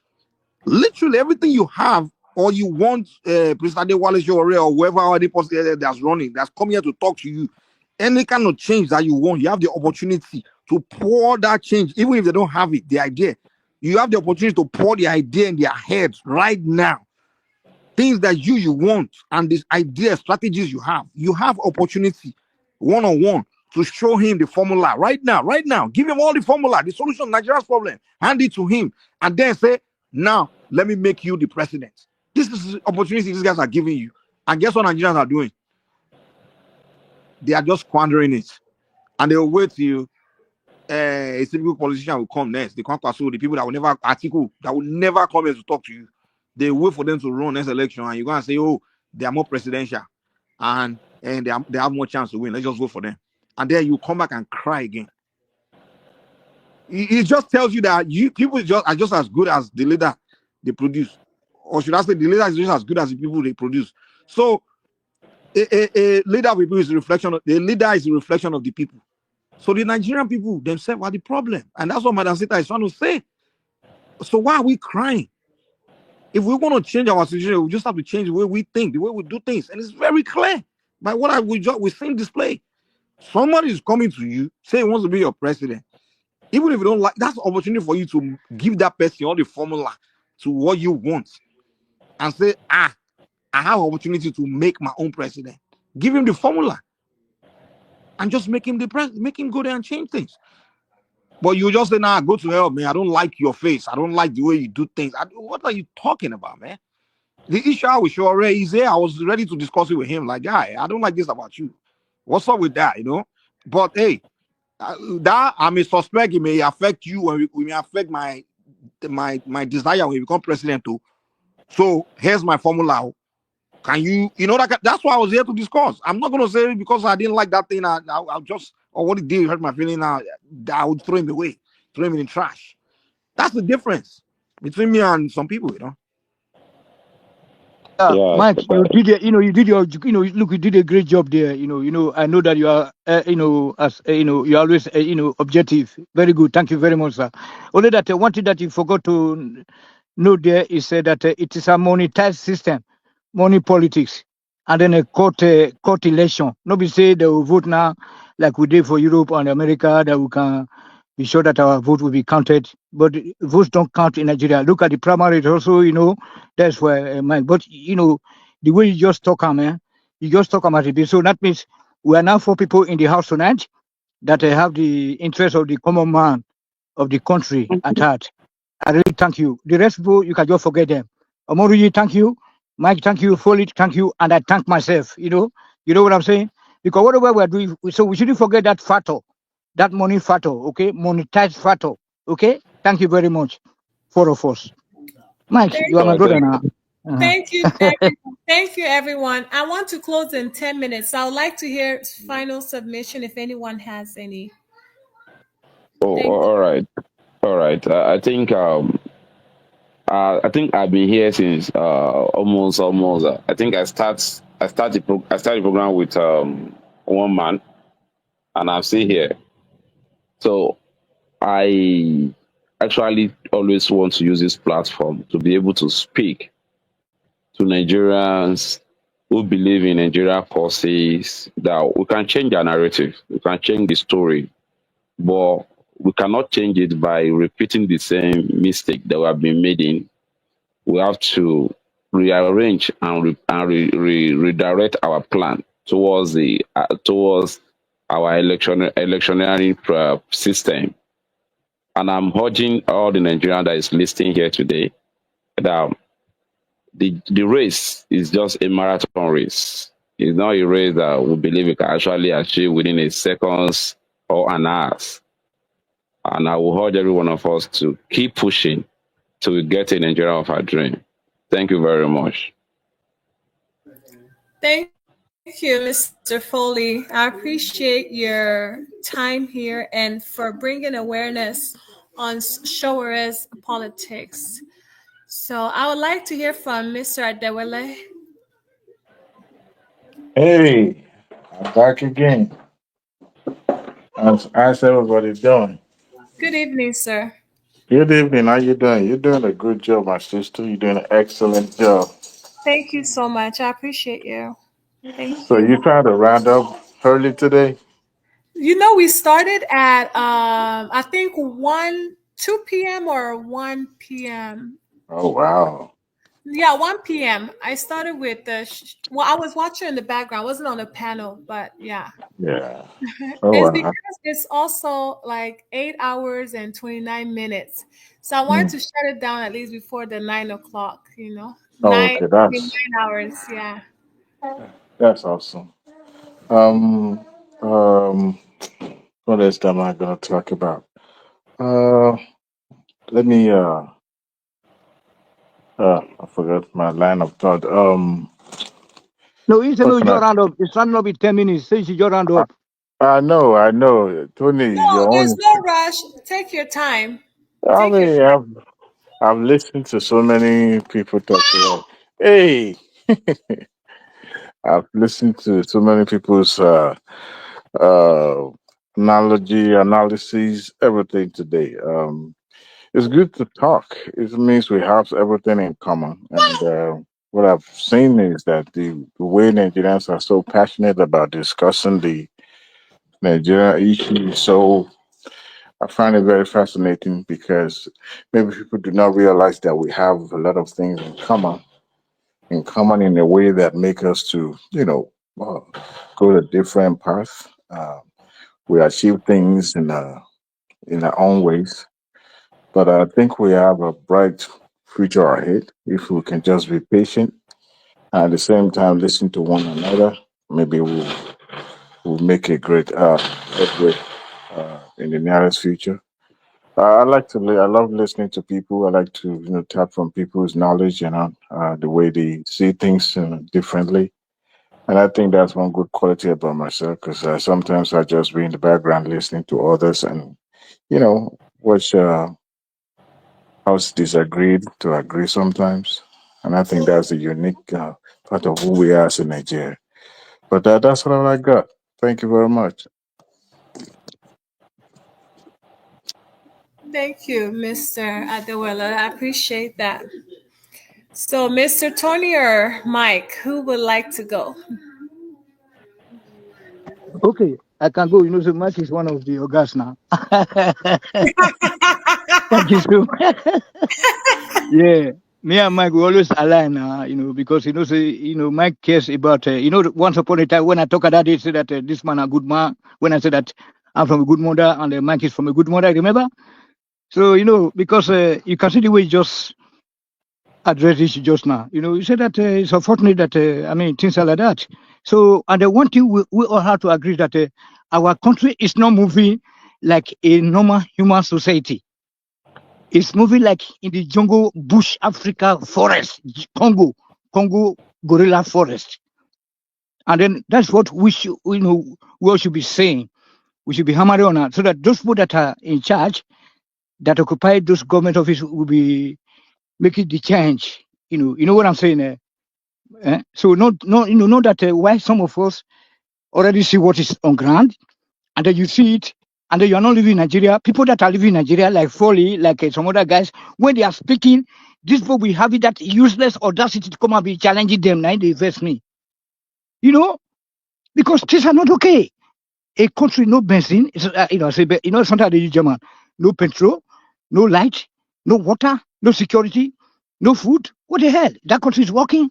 We should be patient for what? Are you got look? You see, when people don't dive in now, you come in the country to be better. So the country should be getting better bit by bit.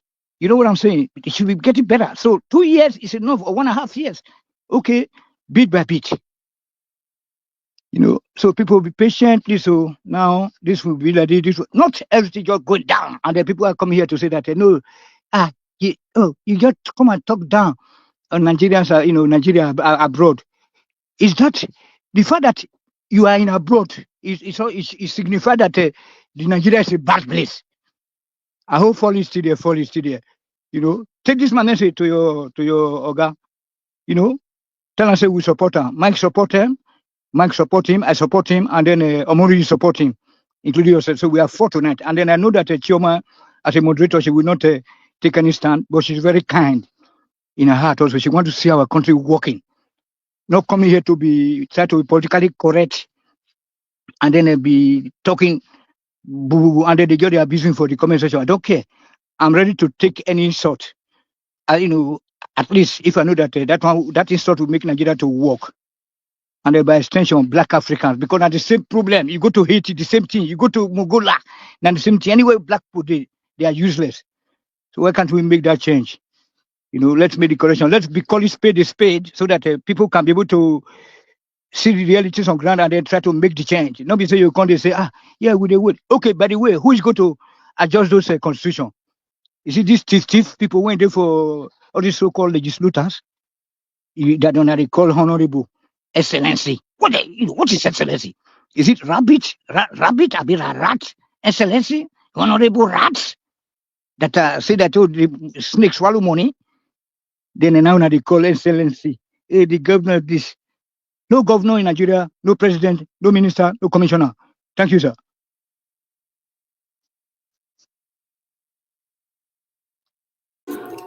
You're awesome, Mr. Tony. Thank you so much. That was an excellent submission. I appreciate you always supporting me. So, Mike, it's your turn. Yeah, Choma, man. Yeah, good job, good job. You're doing a good job, man. Thank you so much. Coming from you, I appreciate that. You see, if it's coming from you, it's sincere. It's that's sincerity. But no problem. Yeah, but I mean, yeah, it's I just think um I'm not saying I'm a supporter. At this point, I'll be honest with you. The only person I'm supporting is as far as the non um what they call it, the non-traditional politician is Prince Adewale that's coming tomorrow. Like Sowore hasn't really convinced me to support him like that.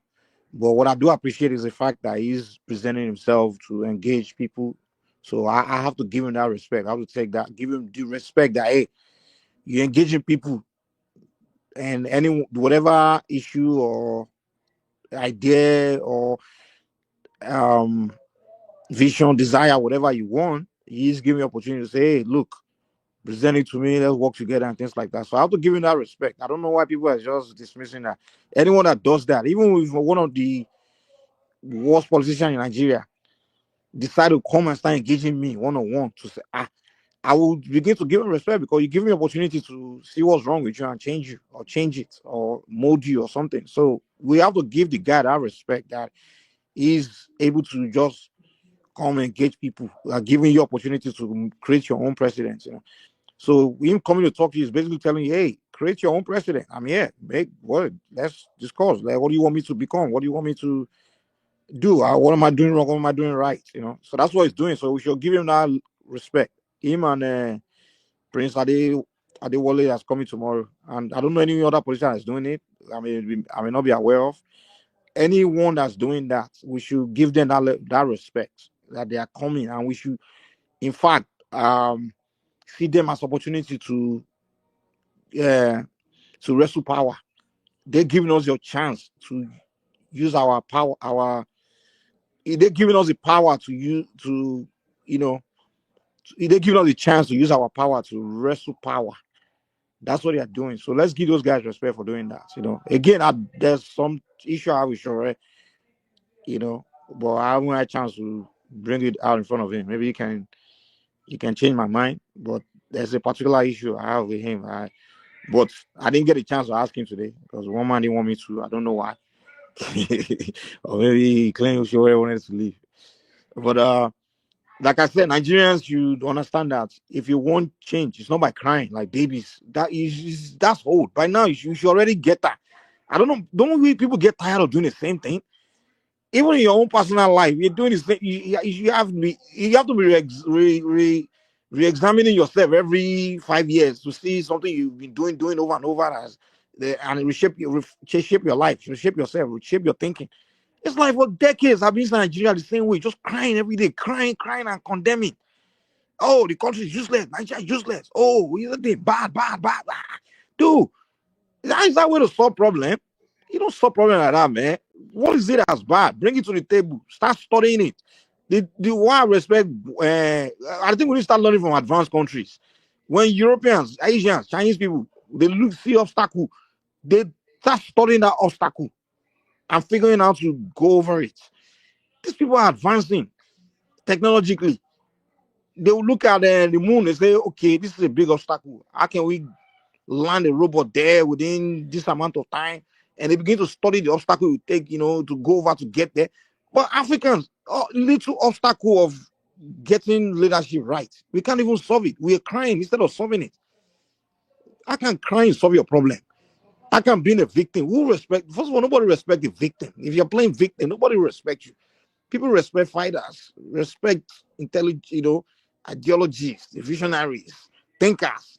They don't respect victims, man. If you're a victim, they only give you, they only console you, pat you in the back and say, okay, go and sit down. You're worthless because you have nothing to offer but fears.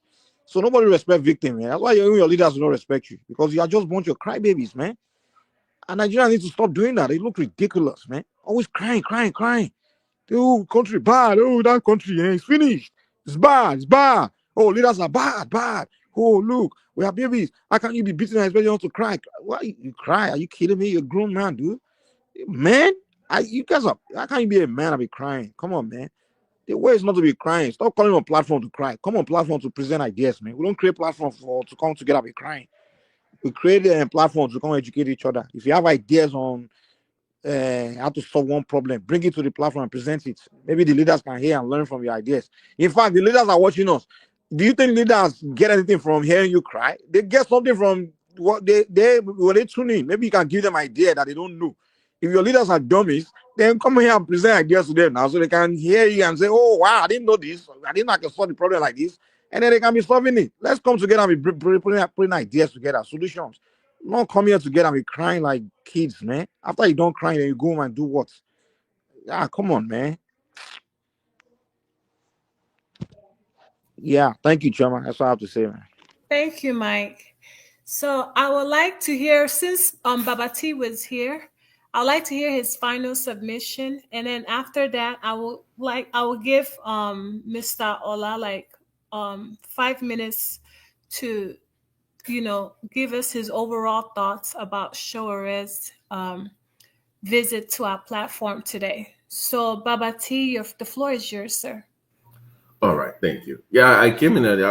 I came back for Foley. I left. I was going to ask some questions for him, but I will reach out to him in private. Yes, but sure, it's not going to change his ways. He's going to be who he is, and the question is his approach effective? The question is no, and he's not willing to change. I mentioned earlier, absolutism approach is not effective if you want to grow a political movement, and that is his own way of doing things. And wish him luck. That's what it is. But I'm going to come back tomorrow because that is the interview I'm really looking forward to. I think he has something to offer. I think he is a brilliant mind that I really admire from afar, and I think we'll learn a lot. It's just that he needs to. He's brilliant. It's just that Nigerians are not too receptive to nerds. I'm using that word loosely now. I don't want to, but he's a very smart individual. But Nigerians don't value intellect as much in the political space. So How we navigate that space where it's left, I don't know. But I'm gonna come back here tomorrow and jump on the panel and ask some questions from Adewale, and we'll see how it goes from there. But the show thing is. It's not going to change. It's not going to embrace other people. It's not going to. It's not going to embrace new ideas. It's not going to. It's not willing to compromise. And the politicking, you have to compromise, not in terms of your core values, but in terms of the approach, like I mentioned before earlier. And it's not. It's not going to. It doesn't want to do that. So, how effective that is, in the long term, I don't know. And I don't know. Sorry, let me ask you a question. Do you think we are focusing on more teaching him how to play politics than actually just seeing him as someone that's presenting himself, or working on how he will govern? Because it looks like what people are complaining about is how he's doing politics. What is my business the way he does his own politics? I'm more interested in what can you do when you get there. Yeah, but even the governance part, I think, for me personally, is what is concerning, because you cannot. You remember when he met Abubakar, the former military president, during the peace accord agreement, and the guy said jokingly, "If you become president, you're going to lock everybody up." And somebody said, "Yes, everybody. I'm going to." You can. That is not the best way to approach. I get that. You and I can agree that that's maybe not smart politics, but Yeah. how is that you and I's objective about him? I mean, like, it's not if the guy is foolish enough to talk a way that's not so smart, but that's not my issue. My problem. I get You get what I'm saying? Like, okay, does that display that if you become president, does that show a attribute of a bad, like you perform badly, a bad performer? Not at all, because he said his integrity is what matters to him. But I'm talking about the politics, because perception is reality in politics. Yeah, but why do we care about politics? Why don't we just care about results? Unfortunately, that is the reality. So you don't do what you believe is right. You do what is necessary, even if it's not that right. Yeah, but the issue is you have issue with him because he's not a good politician. Why? Yeah, that's because that's what I'm saying. Like, but you must win first to govern, right? That's the first step. Yeah, but that's not your issue, though. That shouldn't be your problem. That's his problem. Your problem is, hold on, listen. If he doesn't play good politics for him to win, that's his problem. Your problem should be, hey, if you do win, what I need you to do? What can you do? That should be your problem. Your problem should not be how he's gonna win or how he's gonna lose. That's his problem. You understand? Because you talk about Spicer hits, right?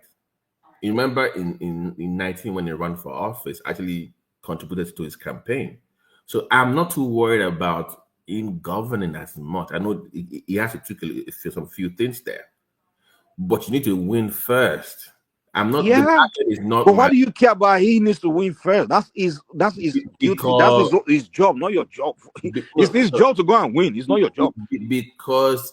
Because that is the first step to what I want him to do. So if you feel the first step, you can't jump the hurdle, and it's not. That's my point. I believe. So I think what you should be doing is then go and apply to be his campaign manager or campaign. No, because if that's my issue with him, then I would have came and say, hey, look, this is what I want. I want to be your campaign advisor. No. And then show you how to do this. But that's not my issue. Yeah. That's a question. I've been talking to Fully for the past 5 years, on and off the platform. So it's not like I'm just blabbing my mouth online. We do have conversations about how to make the party better. And I always talk about the local politics. I do engage the AAC people. So I'm not just telling you based on just online rhetoric. I actually talk to them about. Yeah, but I know you talk to them, which is exactly what we're doing today, talking to him, right? Talking to them. Mm-hmm. But what I'm saying is, why talk to them about how they are doing their stuff? Why not talk to them about, hey, if you get to power, this is the formula I want to give you to solve the problem I want to be solved in that country. Now, if he choose to play, not be smart, good enough with his politics to get there, well, that's his loss, not yours. It shouldn't be his way of doing his politics or trying to get to where he's trying to go. Should not be your issue. Now, if that's my issue, if it's your issue, then advice I'll give you an nice. Let's go and join their party and be a member of their party, and then we'll go to their meetings and discuss our strategy, how it's going, how it's not good, how it's good with them. But we are not member of their party. So how they are running their party affairs shouldn't be our business. It shouldn't be our problem. Because what I notice is that when I listen, most of the time people are engaging him. It's like it's a waste of time when they keep asking him, why don't you go and be a senator? Why don't you go? What the hell is your business whether I become a senator or not? I don't do, Mike. This is what I'm saying. I don't. If you notice, when I engage him, when I mentioned earlier about this fallible attitude that he has, and I said the party should be bigger than him, doesn't stop him from doing what he wants to do. I'm saying that there can be other voices that will win elections, like Foley talked about. He said they won a seat in Jigawa. I'm not sure where he mentioned that somebody won a councillorship under the AAC. That is what I am more interested in under the AAC. So when I am more interested in how their strategy about, more like for the local, like he is federal, he wants presidency, he wants the bigger picture. But his personality affects other people because they see the party as a Sowore party. So when I engage them, is more of how do you develop or grow the movement beyond Sowore, where he is still the head of the party, but you have other people at local government level. That's my own interest in their own movement. So I'm not even, but okay. As it is, Sowore doesn't come on to engage people about his movement or his party. He comes to engage you about him becoming president. No, so if he's here to engage us about him becoming president, so why don't we focus on why he should be president, or if you become president, this is what I want you to do, or why I think you should not be my president because of this and that. He came to engage us about him becoming president. He didn't come to engage us about how he should play politics. He didn't come to say, guys, I'm playing politics. I need you guys to tell me what I'm doing wrong, or I'm playing, or I should play politics, or am I playing, or what I should do with my party. Or that's not what he's there to engage us about. So I wonder why people engage him about that. Because like I said, I think you do not get what I'm saying. What I'm saying is, if you listen to me engage Foley earlier, I said Onokon Waja, right? He wants to change the politics. Somebody brought up the idea of using the court system to change the politics. Somebody wants to do citizen engagement, blah, blah, blah, blah. So he wants to change the whole system. But believe me, if he becomes president, he can do it from top. Some people like me believe grassroots is where you start. So fine. So BT, you see what you're saying right now? Yeah. You believe the way to solve it is from the bottom. He believes way to solve it from the top. Mm-hmm. Maybe he has found his own discovery on how to solve it from the top. You have found your discovery on how to solve it from the bottom. Now. So you know what I'm saying. I'm saying even in that AAC, people like Foley actually agree with me. But if Omoyele show where the first slightly on that, if you listen to Foley talk about grassroots movement and building coalition, and the idea that we want to ready enough for prime time. Foley does. We have talked to him about it. So I'm saying that in that AAC, you need more of that. Where if you believe in A, I believe in B, you believe in C. You know what our problem is in our country? We spend too much energy on things that are not important. Like we are spending energy on arguing about how a party should be run, right? Or run, whatever. How a guy is not doing it right, running a party well, and how it's a waste of time. I think I'm serious. Like it's just a waste. What I see Nigerians do a lot is when they want to take a journey of 1,000 miles, they start argument on the first step. Mike, like, that's what you're doing right now. Huh? But I think Mike is, because politics is a game of interest. My own interest in politics is local. It's local government council. That's always been my thing. So, and if I have members of the political party that also believe in what I believe, and they are making moves, and I'm seeing that they're making moves, that is my thing in your party. It doesn't mean that we have to agree on everything. Your approach might be different. So it's not like we are arguing or just maybe you should join the party then join AAC. How do you know I'm not involved? Are you AAC Ola member? is How waiting. do you know? How do you know I'm not? Okay. If you are, then it's legitimate then. So If you're I'm a member, going then I agree with you. But if to you're Maybe, not, maybe then I not. disagree with you. Yeah, no, because I have a friend. I said it on the show. It was a counselor that I kind of cheated in his move. He was from 15 to 19. He was supposed to go for second term, but he chose to run for assembly of the state, and he lost. But I'm involved in local politics. Because I make a public in it. I have interest in. Okay, you're making sense now. You're making sense Yeah. now. So I If just you're don't involved in politics, then that conversation will make sense. But in if you're terms not of the. involved in politics, you are just somebody that's hanging out there. So let me Then want to start telling politicians how to do things. let me give you just what I believe we can do at the local level. You know how somebody will come and say, "Well, we have all these small scale businesses. Let's give them money, more money, so they can do that." No, see, there's a skills deficit in that middle for the value chain of anything you invest in with this local with these people at local level, and that is what we need to fix. And that is my own inroads into local politics. But Babati, I That don't is think Sowore ever stopped anybody from coming to join. Mike. But hold on, let me say this now. It's important. I don't think he ever. You remember this guy? What's his name? That guy that has this channel called Worship Media. I think I forgot. Is that Igbo guy?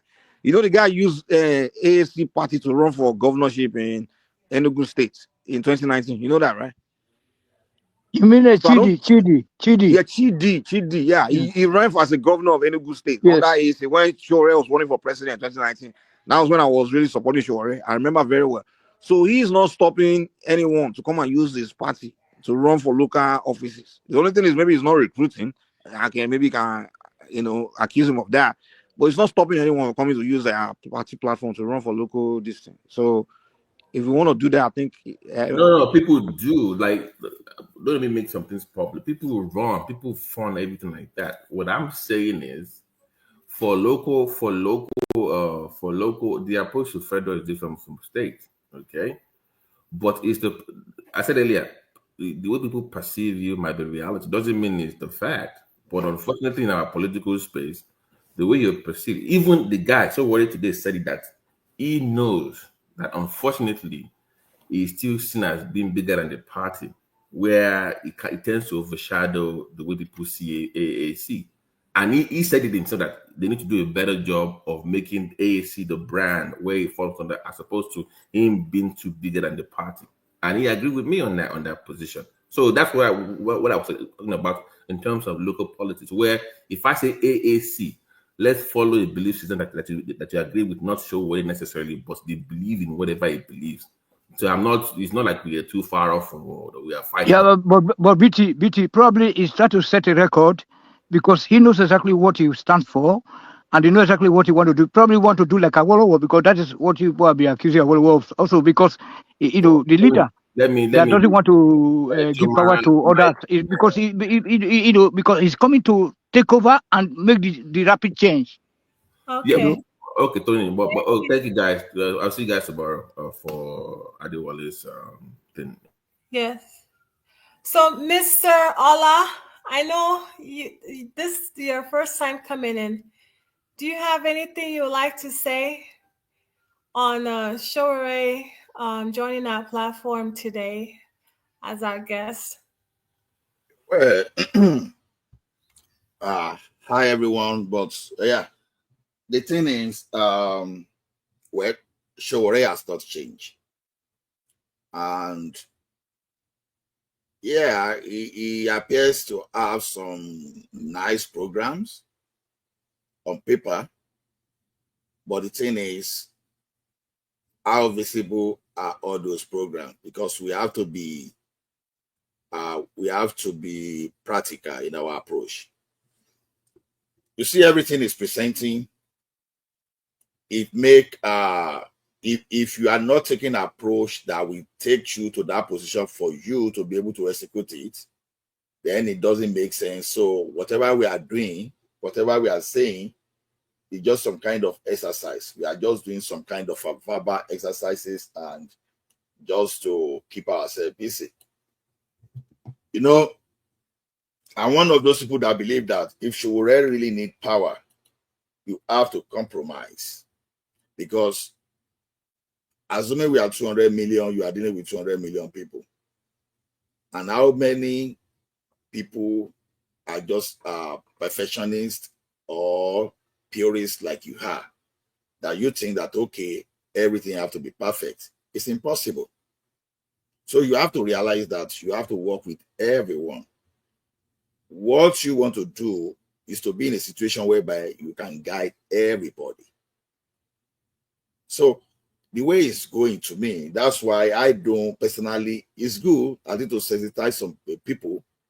But when I look at it from the political angle, for me to even be able to pin something and to say, okay, I want to support this guy, I see it as a waste of time. Because why will I waste my time for what I don't believe is realistic? I think most people here that have heard me before, they know my position. We don't need a perfectionist. We don't need a saint to put Nigeria right. We only need people You that need a know what critic it takes. to put Nigeria right, right? Let me tell you one thing. What makes someone create what makes something a crime is if it is codified. Yeah.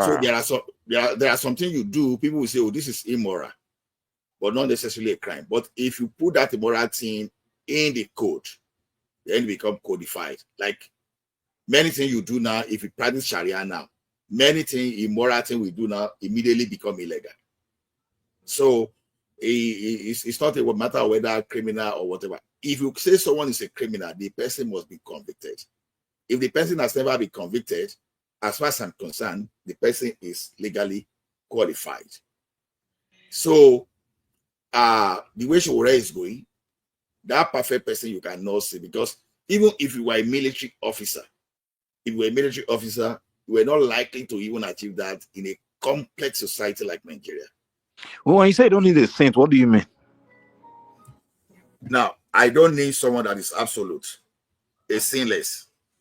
Someone that is a messianic in nature, that, okay, this one has never sinned in his life. He has never committed anything wrong.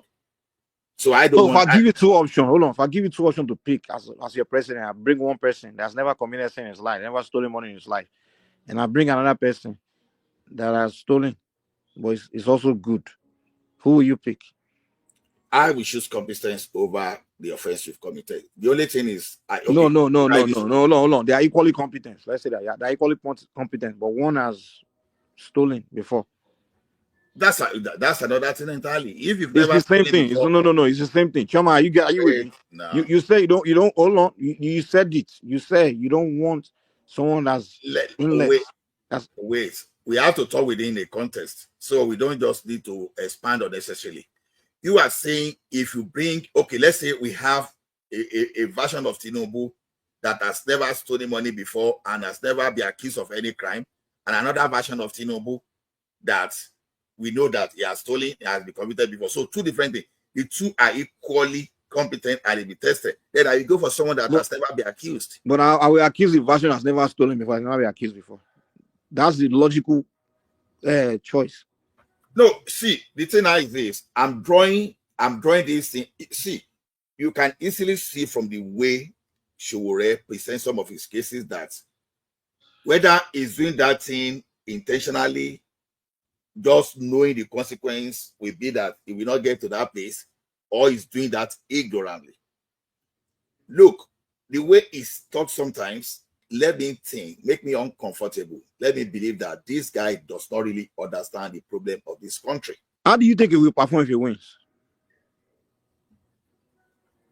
I would rather, okay, if he wins, let's assume that if Sowore won today and is the president of the Federal Republic of Nigeria, you are the president, but all your members of the National Assembly, they are different party, and you are the only president with your own party.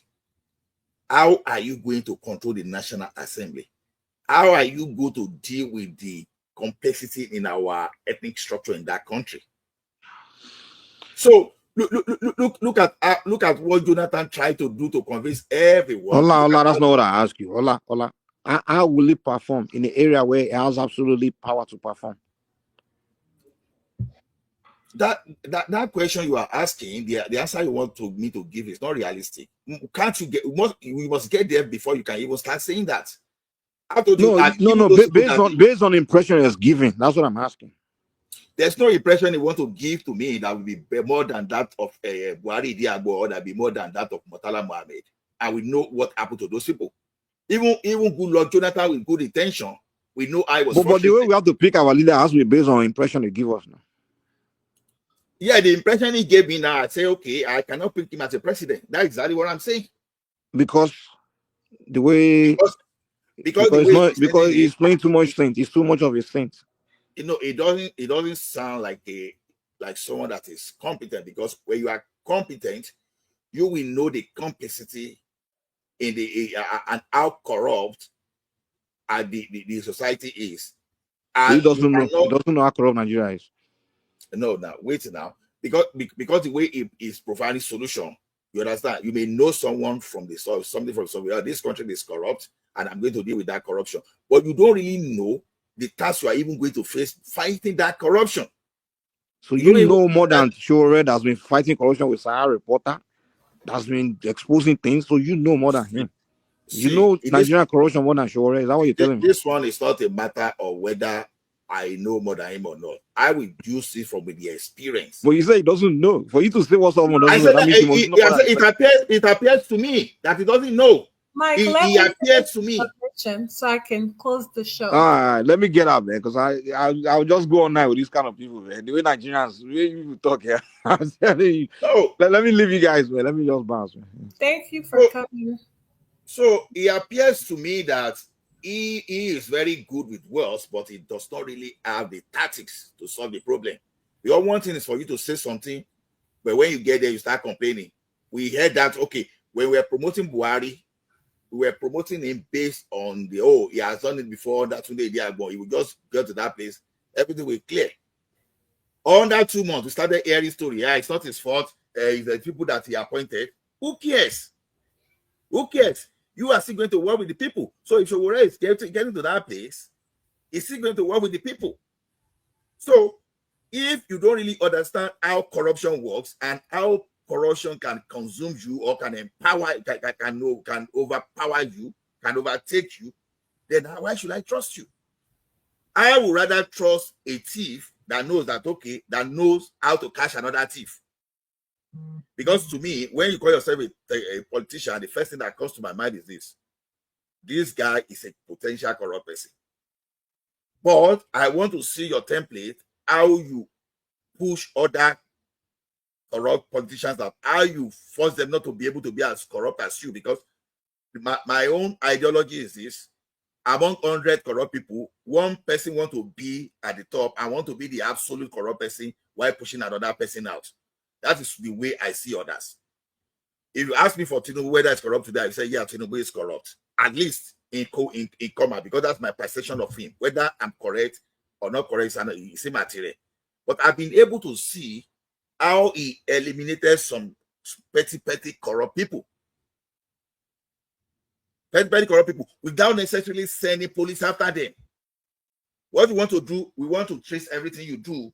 Okay, we have about, you have a way to collect that money that, okay, money is exchanging. I find a way that money is no longer to be exchanging so that we can reduce this corruption. Those are the type of people I want. But I don't want someone that will be promising me that, okay, you are going to lock everyone up. You are still going to use police. You can even give them, you can ask the police to do something and they still not complete, because you cannot be everywhere at all the time. You still have to trust people. So to me, I've never hidden my own idea of art of fighting. I'm an institutional person. I want someone that will be able to build institutions and processes that we eliminate, rather than someone that say, okay, I want to go aggressive by doing some kind and picking people. Because those people too, they fight back. You are talking of a country that, okay, if you pick A knows that by the time A points to B, it's going to come to C. So before it comes to C, all of them will be planning how to make sure you are not successful. Because when you look at the corridor of power today, how many people can you really point to that okay, this person is not a corrupt person? How many of them? And you want to be the holy of holies. So the approach to me is not going to yield results. So that's how I see it. So thank you, Shoma. Thank you. Thank you so much, Mr. Ola. So I want to give my final submission, more like announcement. We have another show tomorrow. It's a Prince Adewale. He'll be here at 4:00 p.m., which is 10 p.m. UK time. So I guess we're excited to have a real prince that is a politician that will come and be our guest tomorrow. So you guys stay tuned for tomorrow. And I would like to thank all the panelists and our viewers. As I would like to thank the panelists that actually engaged with me today. I will start with Baba, Mr. Tony, my favorite, Folly, Madame Zita, Obeni, Comrade Omoyele, Mr. Adewale, Mr. Ola, Mike, and Sibidi. I promised to give you extra time to speak because you left early and you didn't get a chance to speak. So, and Sibidi, I owe you extra time when I engage with you another time. And last but not least, Rational Mind. And thank you, One Man, and thank you to all the comment section. And I would like to highlight the super chat from Ms. Doopsy. And so many others that super chatted. They're so kind. I appreciate them. So thank you, Ms. Doopsy, for the super chat. I appreciate it. And Ayo and so many other panelists. Thank you all for watching. See you later. Ta-ta. Bye-bye.